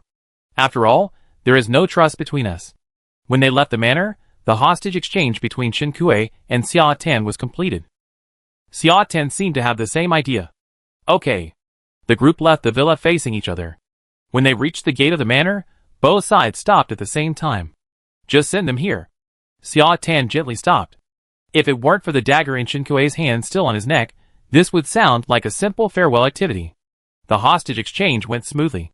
Gong Yuezhu rubbed the red and swollen part of his neck and walked towards Chen Kui. Chen Kui pulled Gong Yuezhu aside. Bang! A gunshot rang out, breaking the false calm. Outside the manor, Xiao Tian's subordinates took action, but were stopped by someone, so that only the gunshots were heard, and no casualties were caused. Knowing that they would come today, how could Chen Kui not make arrangements in advance? Xiao Tian put her on the chessboard, so he should be prepared for her to overturn the chessboard. It's hard for her, a law-abiding citizen, to rack her brains to memorize the types of guns. After many encirclement and suppression activities, Xiao Tian's power has shrunk greatly, and leaving the game is just a grasshopper in autumn. Xiao Tian's followers were very loyal. Seeing that they could not escape, they fought to the death to make a way for Xiao Tian. Chen Kui settled Gong Yuezhu, who had no fighting power, and turned to join the battle. Xiao Yue joked, following you, every day is a big scene. Chen Kui took the time to make a face at her. The battle ended faster than Chen Kui expected. Xiao Tian, who failed to escape, was kicked to the ground by Yin Yuan, and Chen Kui heard a clear sound of click. When he was tied up, he looked at Chen Kui with extremely cold eyes. A life of glory, but ended in such an embarrassing way. Su Zhe was too busy, but he also found time to come here for this operation. Welcome back. This sentence was said to Gong Yuezhu. Thank you. Gong Yuezhu looked at Chen Kui. According to our plan, I thought she would not be involved this time. Su Zhe followed his gaze, and saw Chen Kui putting away the long sword and chatting with Xiao Yue. The cameras in my villa can be removed. I feel uncomfortable eating in it these 2 days. Xiao Yue waved her hand. Okay, I asked the technicians to come over. That was originally the case, but she's too sharp. Su Zhe sighed. She came up with this plan. After knowing that the android was safely delivered to her manor, the prelude prepared for Xia Tan and his team officially kicked off. According to the steps originally prepared by Geng Weiyu and Xia Tan, the android would be intercepted on the way here. The reason for the current situation, in addition to Chen Kuei and Su Zai's strengthening of transportation security, is also one of the reasons why Xia Tan is greedy and wants to ensure that nothing goes wrong by taking Chen Kuei as a hostage. Xia Tan's Plan B is exactly what Chen Kuei is trying to achieve as Plan A. In order to lower their guard, Chen Kuei also deliberately let a lot of people in to investigate the situation in the name of employment. Although she does need to open up new land, under normal circumstances, she will choose to do it when the currency rules and market order are perfect. Chen Kuei has a rough idea of how Xia Tan will be dealt with after being caught. Resources are limited now, and if there is no need, it should not be wasted to keep them in captivity. Xiao Yue looked at Xia Tan, who was tied up tightly, and shrugged. Fortunately, he looks like this, otherwise I would not be able to do it, lest people say I bully the elderly. Tang Tang on the side said, after dealing with Xia Tan, the president will definitely pay attention to the security management of the fortress, alas. Probably only Su Zai's secretary and assistant know how much of a workaholic he is. Chen Kuei walked toward Su Zai and Geng Yuezhu. What are you talking about? There was a faint smile on her face, but her eyes were as calm as a deep pool, which made people feel a little scared for some reason. Su Zai avoided the red flag and smiled gently and reservedly. We said that after we are done with this, we will have a meal together or go fishing in the public reservoir. Geng Yuezhu nodded in agreement. Chen Kuei snorted and let it go. She asked Su Zai, did you bring out the oil from the island? Su Zai seemed to be in a good mood. Yes, the mining equipment you bought before was also brought out. This means that Chen Kuei can still enjoy the oil profit. The cameras in the villa were finally dismantled, and Su Zai led others to leave Chen Kuei Manor. Chen Kuei stretched and looked at the time and decided to recruit people to continue to open up the manor after lunch. Chapter 156. The people hired yesterday have already completed the reclamation of half of the planting area. It would be inharmonious to leave the other half alone. They need to complete the reclamation together so that they can start planting. The network program construction team of the human fortress needs Geng Yuezhu's help. After Xia Tan and his group were taken away, Geng Yuezhu left with Su Zai. For a moment, it seemed that everyone was working overtime. Except Yin Yuan. Although the ground exploration team is visible to the naked eye, and will be put on the daily routine later, all the focus is still on establishing order in the fortress. Because he was temporarily relaxed, Yin Yuan stayed to help Chen Kuei open up the wasteland. Before leaving, Geng Yuezhu looked at him with a half-smile, but finally said nothing. Chen Kuei also hired some people today, and found a familiar person as a supervisor, and he took Yin Yuan to explore the manor. 2 brown bears and ostriches followed behind. They went to the manor forest first. To be more precise, in fact, according to the scale and ecosystem structure, it can only be described as a forest. It's just that its scale is much larger than that of ordinary forests. The good news is that because of the previous fusion with Yin Yuan's island, when Chen Kuei upgraded the shelter from a single-family villa to a manor, the manor included a lot more tree species. Chen Kuei felt that his previous behavior of digging mulberry trees seemed a bit silly. Maybe he could find mulberry trees in some unknown corner by searching in this hundreds of hectares of woods. But before finding the mulberry trees, Chen Kuei heard the sound of a river passing by. The river in the woods was gurgling, and Chen Kuei felt the coolness just by hearing the sound. There are some river shrimps and crabs in the river. In the light leaking from the branches, Chen Kuei also saw some grass carp swimming flexibly. It can be seen that the ecology is very good. It is probably as good as before humans became the overlord of the planet. No wonder there are so few places for the last level 6. These should be made by the Federation at a great cost. Chen Kuei has not eaten all the fish he caught before, so he only caught a few pounds of river crabs. When he goes back, he can have some steamed crabs or fried crabs to satisfy his appetite. Crabs in this season are very plump. Yin Yuan moved a stone from the river, and a huge crab was exposed in the water. Yin Yuan saw it waving its claws, full of energy. He curled his lips slightly, pinched the 2 sides of the crab shell, stood up, and handed it to Chen Kuei. Chen Kuei pulled some vines, and tied the crab legs to the wooden stick he had just picked up. The space ring is a vacuum environment, so it is not suitable to hold living things. How are you going to eat these crabs? Yin Yuan was pulled ashore by Chen Kuei. He put down his sleeves leisurely, sat on the stone to wait for his feet to dry, and discussed with Chen Kuei how to eat crabs. Chen Kuei only caught some crabs at first, and then she was busy tying crabs. She asked casually, how do you want to eat it? Yin Yuan thought for a while, How about steaming? These crabs are yellow and plump, very suitable for steaming. Chen Kuei, okay, let's eat steamed hairy crabs tonight. Yeah. Yin Yuan also looked a little excited. I have a few bottles of unopened white wine, which is perfect with crabs. The two hit it off. After discussing how to eat crabs, Yin Yuan put on his shoes, picked up the crabs that Chen Kuei had tied and hung on the wooden stick, and asked her, "Are you going home?" Chen Kuei, let's go for a walk. Seeing Chen Kuei and his group preparing to leave, one of the brown bears caught up with the group, holding a fish in his mouth. Chen Kuei carefully distinguished that the one who caught up should be Chen Yi. After the two brown bears became similar in size and appearance, it became difficult to identify them. Shen Era and Shen Dongnong were still greedy for the river, and had fun on their own. There were no large predators nearby, so Chen Kuei was not worried and let them stay. Yin Yuan was still cutting grass in front, helping Chen Kuei drive away the snakes that might be hiding there. After leaving the river, they walked for nearly half an hour. The heat came over them. Following the steam and sulfur smell, they found the hot spring in the jungle. There was a green bird resting by the hot spring. Chen Yi ran towards the bird, splashing water on the edge of the hot spring. The bird was startled and flew away. The brown bear chased it without looking back. Chen Kuei looked at the hot spring, her expression dazed. Yin Yuan noticed that she was a little emotionally amiss, and turned to look at her. What's wrong? Chen Kuei sighed. I just recalled the things in the game.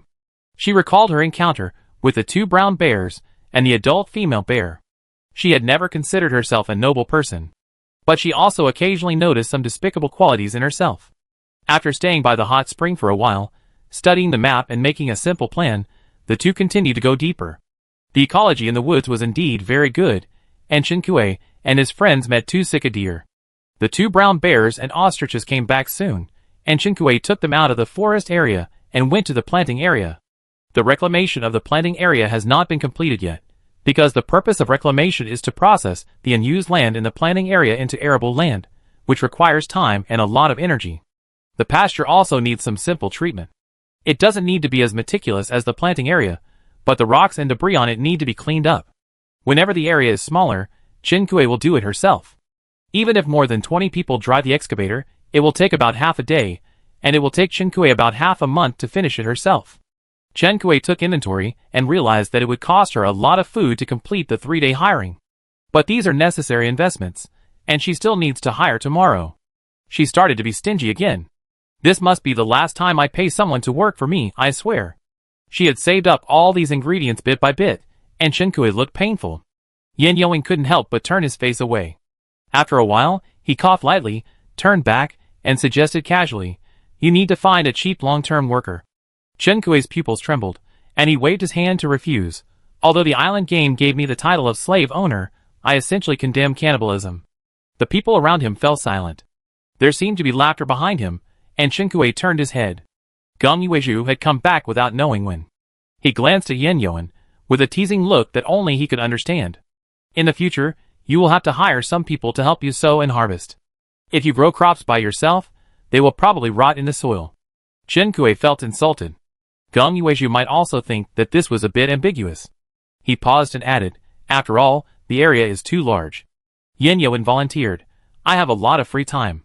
If you need help, you can find me. Chen Kuei turned his head and met Yin Yuan's gaze. There was a faint smile in his beautiful dark eyes, which looked a bit confusing. Chen Kuei coughed uncomfortably, looked away, and responded randomly. The subtle atmosphere made Gong Yuezhu narrow his eyes, and he looked around at the two of them, thinking. According to the lighting simulated by the fortress, it was late now. Chen Kuei raised his wrist and looked at the terminal to confirm the time, and asked the hired people to finish their work. It's time to prepare dinner. Yin Yuan helped carry the crabs, looked at Gong Yuezhu again, and followed Chen Kuei to the villa. Gong Yuezhu, He had a bad feeling, and stopped walking slowly. He followed the two people in front of him. Want to treat us to a meal? This question was asked to Chen Kuei, who was a little confused. I didn't ask others in advance today. It may be too late to ask now. I don't know if they have time. Everyone is busy, and may not be free. Hearing this, Gong Yuezhu looked at Yin Yuan, and the meaning was very clear. Chen Kuei, we agreed to eat crabs together today. Yin Yuan turned to look at her, his eyebrows and eyes were calm, and asked Gong Yuezhu, I brought white wine, do you want to drink some together? Gong Yuezhu looked at him unhappily for a long time before replying, Okay. After dinner, they drank in the pavilion by the pond. The simulated lighting in the fortress during the day was no different from that on the ground, and it was no less beautiful at night. Chen Kuei's alcohol tolerance was average, but in this familiar scene, it was inevitable that he drank a little more. Or maybe he felt dizzy after dinner, so he ate 2 crabs in the pavilion and fell asleep. Yin Yuan took off his coat and put it on her lightly. Geng Yuezhu, holding a cup of warm water, saw this scene outside the pavilion and stopped. Yin Yuan stood up and saw a figure outside the pavilion from the corner of his eye. The two walked away at the same time. Stay away from her. Geng Yuezhu held the water cup in one hand and put the other hand in his pocket, with a look of pride. Yin Yuan stared at him, his face calm, and he didn't look angry or ashamed. He said, "Who are you to say this to me? Even if he is a brother or relative, he can't interfere with her normal social activities. Because Chen Kuei is already an adult, and has his own cognition and judgment. What's more, they are not in this kind of relationship." Geng Yuezhu sneered, "I have no obligation to explain to you." Yin Yuan looked indifferent. Because of his cold white skin, he looked cold and unapproachable in the night. He glanced at the pavilion. Similarly, "You have no right to ask me to keep a distance from her." He retracted his gaze and looked at the long-haired young man opposite. "Chen Kuei and I are both single. You are neither relatives nor boyfriends and girlfriends. As a friend, you have no right to interfere with her love." He had seen Chen Kuei and Geng Yuezhu get along when they were young. At that time, Geng Yuezhu had a natural desire to control, and now it seems to be more serious. Yin Yuan looked at Geng Yuezhu with more inquiry in his eyes. Geng Yuezhu's face was as gloomy as frost, his eyelashes drooped, and his eyes fell on the water cup in his hand, but it seemed that he was just staring at it meaninglessly. He thought, no wonder he felt that this person was an eyesore when they first met. The warm water in the water cup had become cold, and the person who was shouting for water could not drink it. Geng Yuezhu collected his scattered thoughts, and a sarcastic smile appeared on his lips. "Are you in love?" Yin Yuan, "Not yet."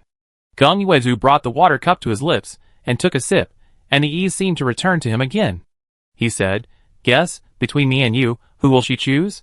After saying that, he raised the corner of his mouth, like a general who has won the victory, turned around and walked towards the pavilion, and no longer talked to Yin Yuan. Yin Yuan, eh? He followed Geng Yuezhu to the pavilion, and saw him put the water cup on the table, and bent down to pick up the already asleep Chen Kuei.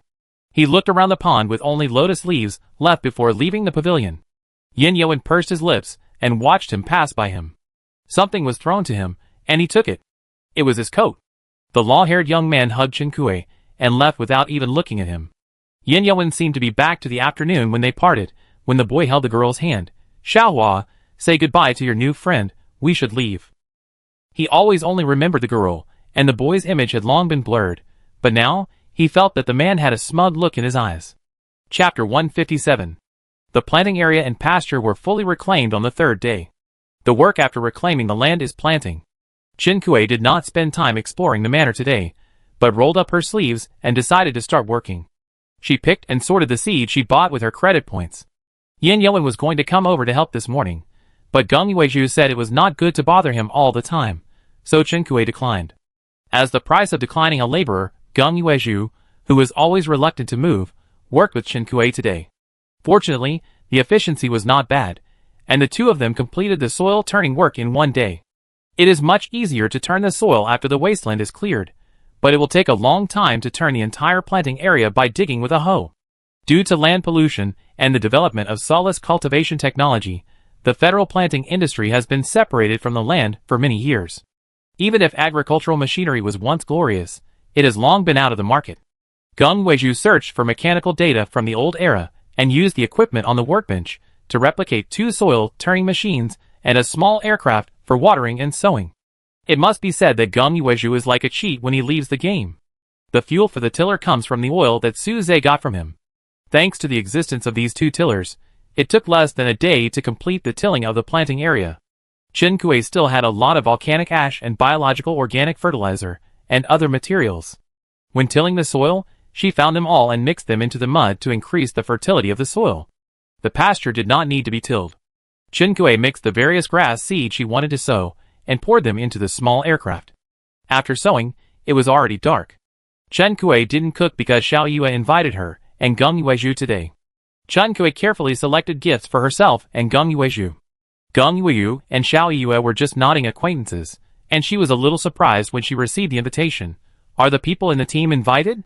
Although the people in the team will have a meal together sooner or later, Chen Kui thinks it's not this time. Chen Kui shook her head. She bought a lot of vegetables and fruits from me today. Judging from the amount, there must be more than just us.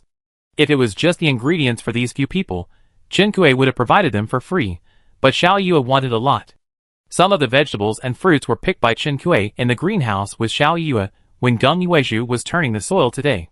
It was normal that Geng Yuezhu didn't know. When the two of them were ready to leave the manor, the shuttle bus that Chen Kui had booked in advance had already stopped at the entrance of the manor. This is a common means of transportation for the fortress now. The shuttle bus started leisurely and floated toward Xiao Yue's manor. It was much more convenient than the free arc in the game. In less than 20 minutes, Chen Kui saw the manor decorated with ribbons and balloons. Geng Yuezhu hesitated. Are we attending a wedding today?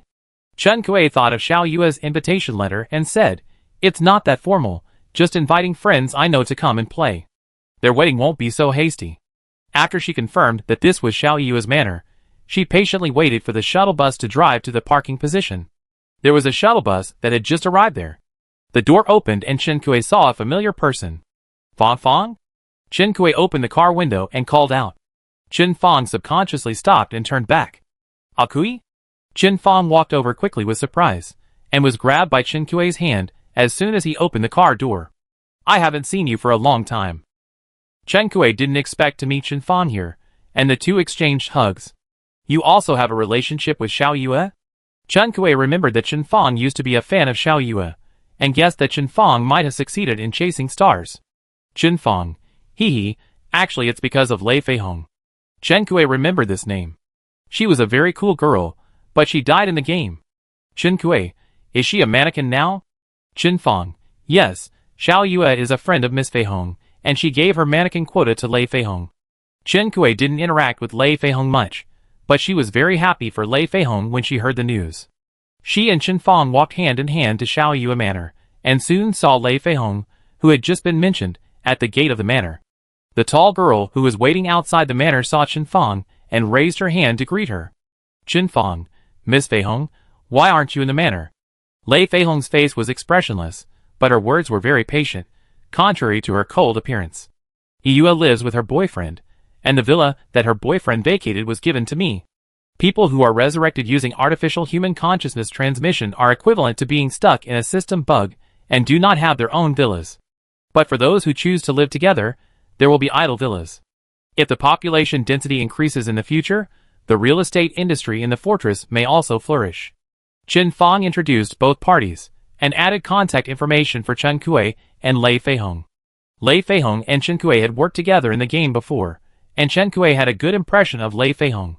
The two hit it off, and had a great time talking.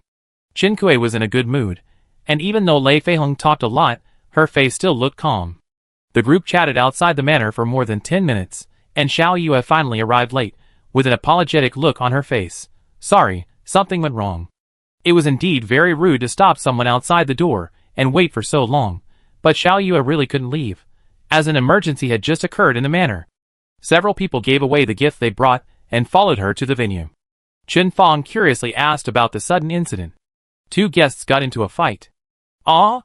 Chen Fang exclaimed, and looked at Chen Kui, and saw the shape of the 8 diagrams in each other's eyes. What happened? Chen Fang probably wanted to take out the melon seeds, but couldn't take them out for a long time, and finally handed Chen Kui a small bag of orchid beans. Chen Kui was very touched that he could still think of himself at this time. Although most people would be a little unhappy if this happened in their own venue, Xiao Yue didn't seem to be affected at all, and even had a strong desire to share. She reached out to take the orchid beans from Chen Kui's hand, and stuffed 2 into her mouth. Gogo looked around furtively before speaking. I have a friend who almost confirmed a relationship with someone before entering the game, and then started dating someone after entering the game. What a coincidence that they are both here today. The one who confirmed the relationship provoked the other in person, and the two ended up fighting, and no one could stop them. Xiao Yue vividly added the atmosphere of thunder and lightning when the two met, and the heroine was trembling with anger after seeing the one with a formal relationship was injured. Gossip is human nature. Several people listened with great interest, and even Lei Feihong slowed down her pace. The one before entering the game had no status, So it's not appropriate to be jealous of others, right? Chen Fong smacked her lips. Xiao Yue shook her head. That's right.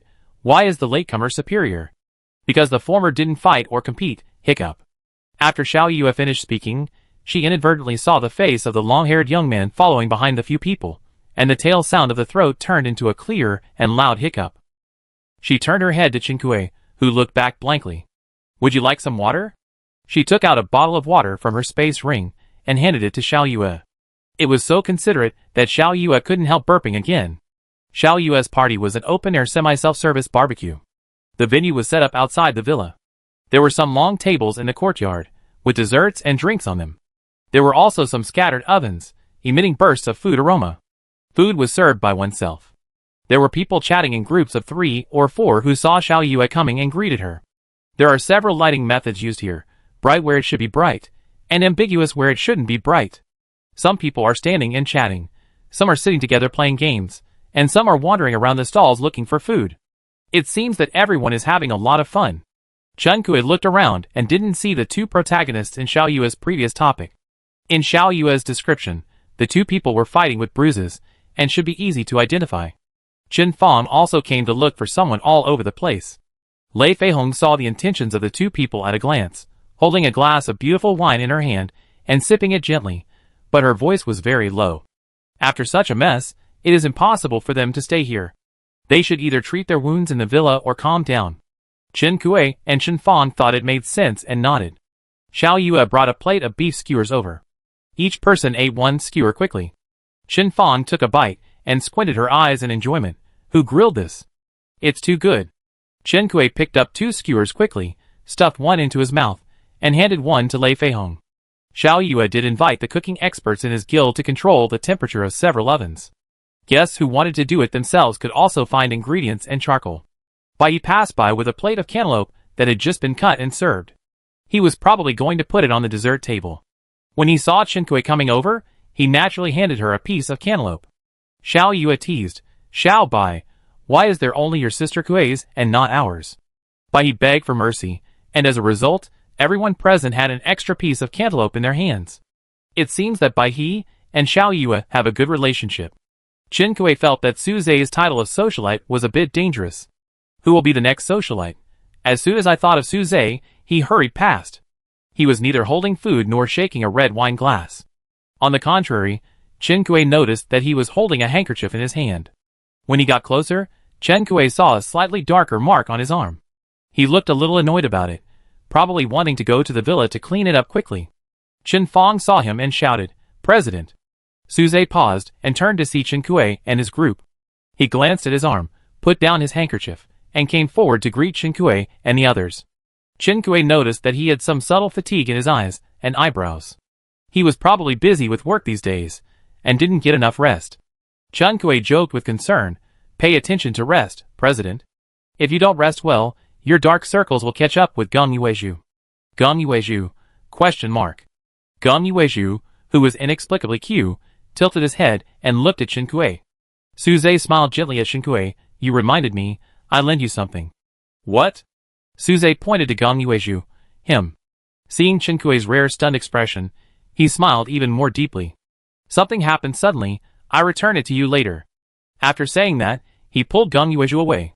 If you want my help, at least ask for my opinion. After entering the villa, the long-haired young man put one hand in his pocket and complained unhappily. Everyone was outside, and the villa was a little deserted at this time. While cleaning the stain on his sleeve, Su Zhe replied casually, Excuse me, I thought you wouldn't mind if I said borrow. The long-haired young man looked around the villa and asked, What do you want to talk to me about? He didn't deny what Su Zhe had just said. Even though Su Zhe had expected it, he felt a little complicated at this moment. The villa of Xia Tan's group needs to be recovered, and the system defense needs to be broken. Their team has a manner. After Gong Yuezhu separated from them, Chen Kui looked around again and saw Yuan sitting in a dark corner. Chen Kui pinched a grape and put it in her mouth. The slightly sour taste made her squint. She declined Chen Fong's invitation to play cards and went to the dark corner. Why are you staying here alone? Yuan heard her footsteps, but didn't turn around.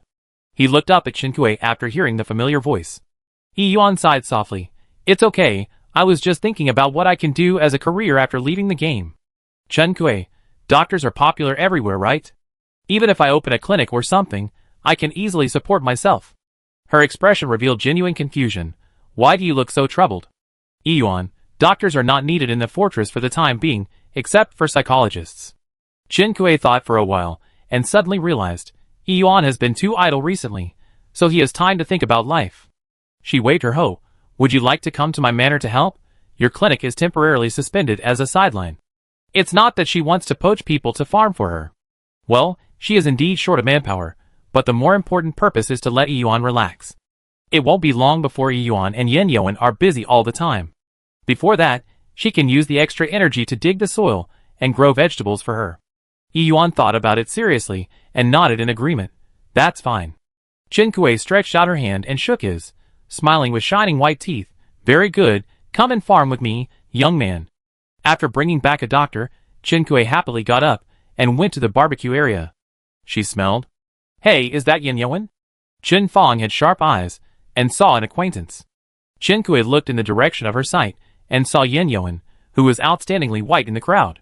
He walked through the crowd and walked towards Chen Kui with a determined goal.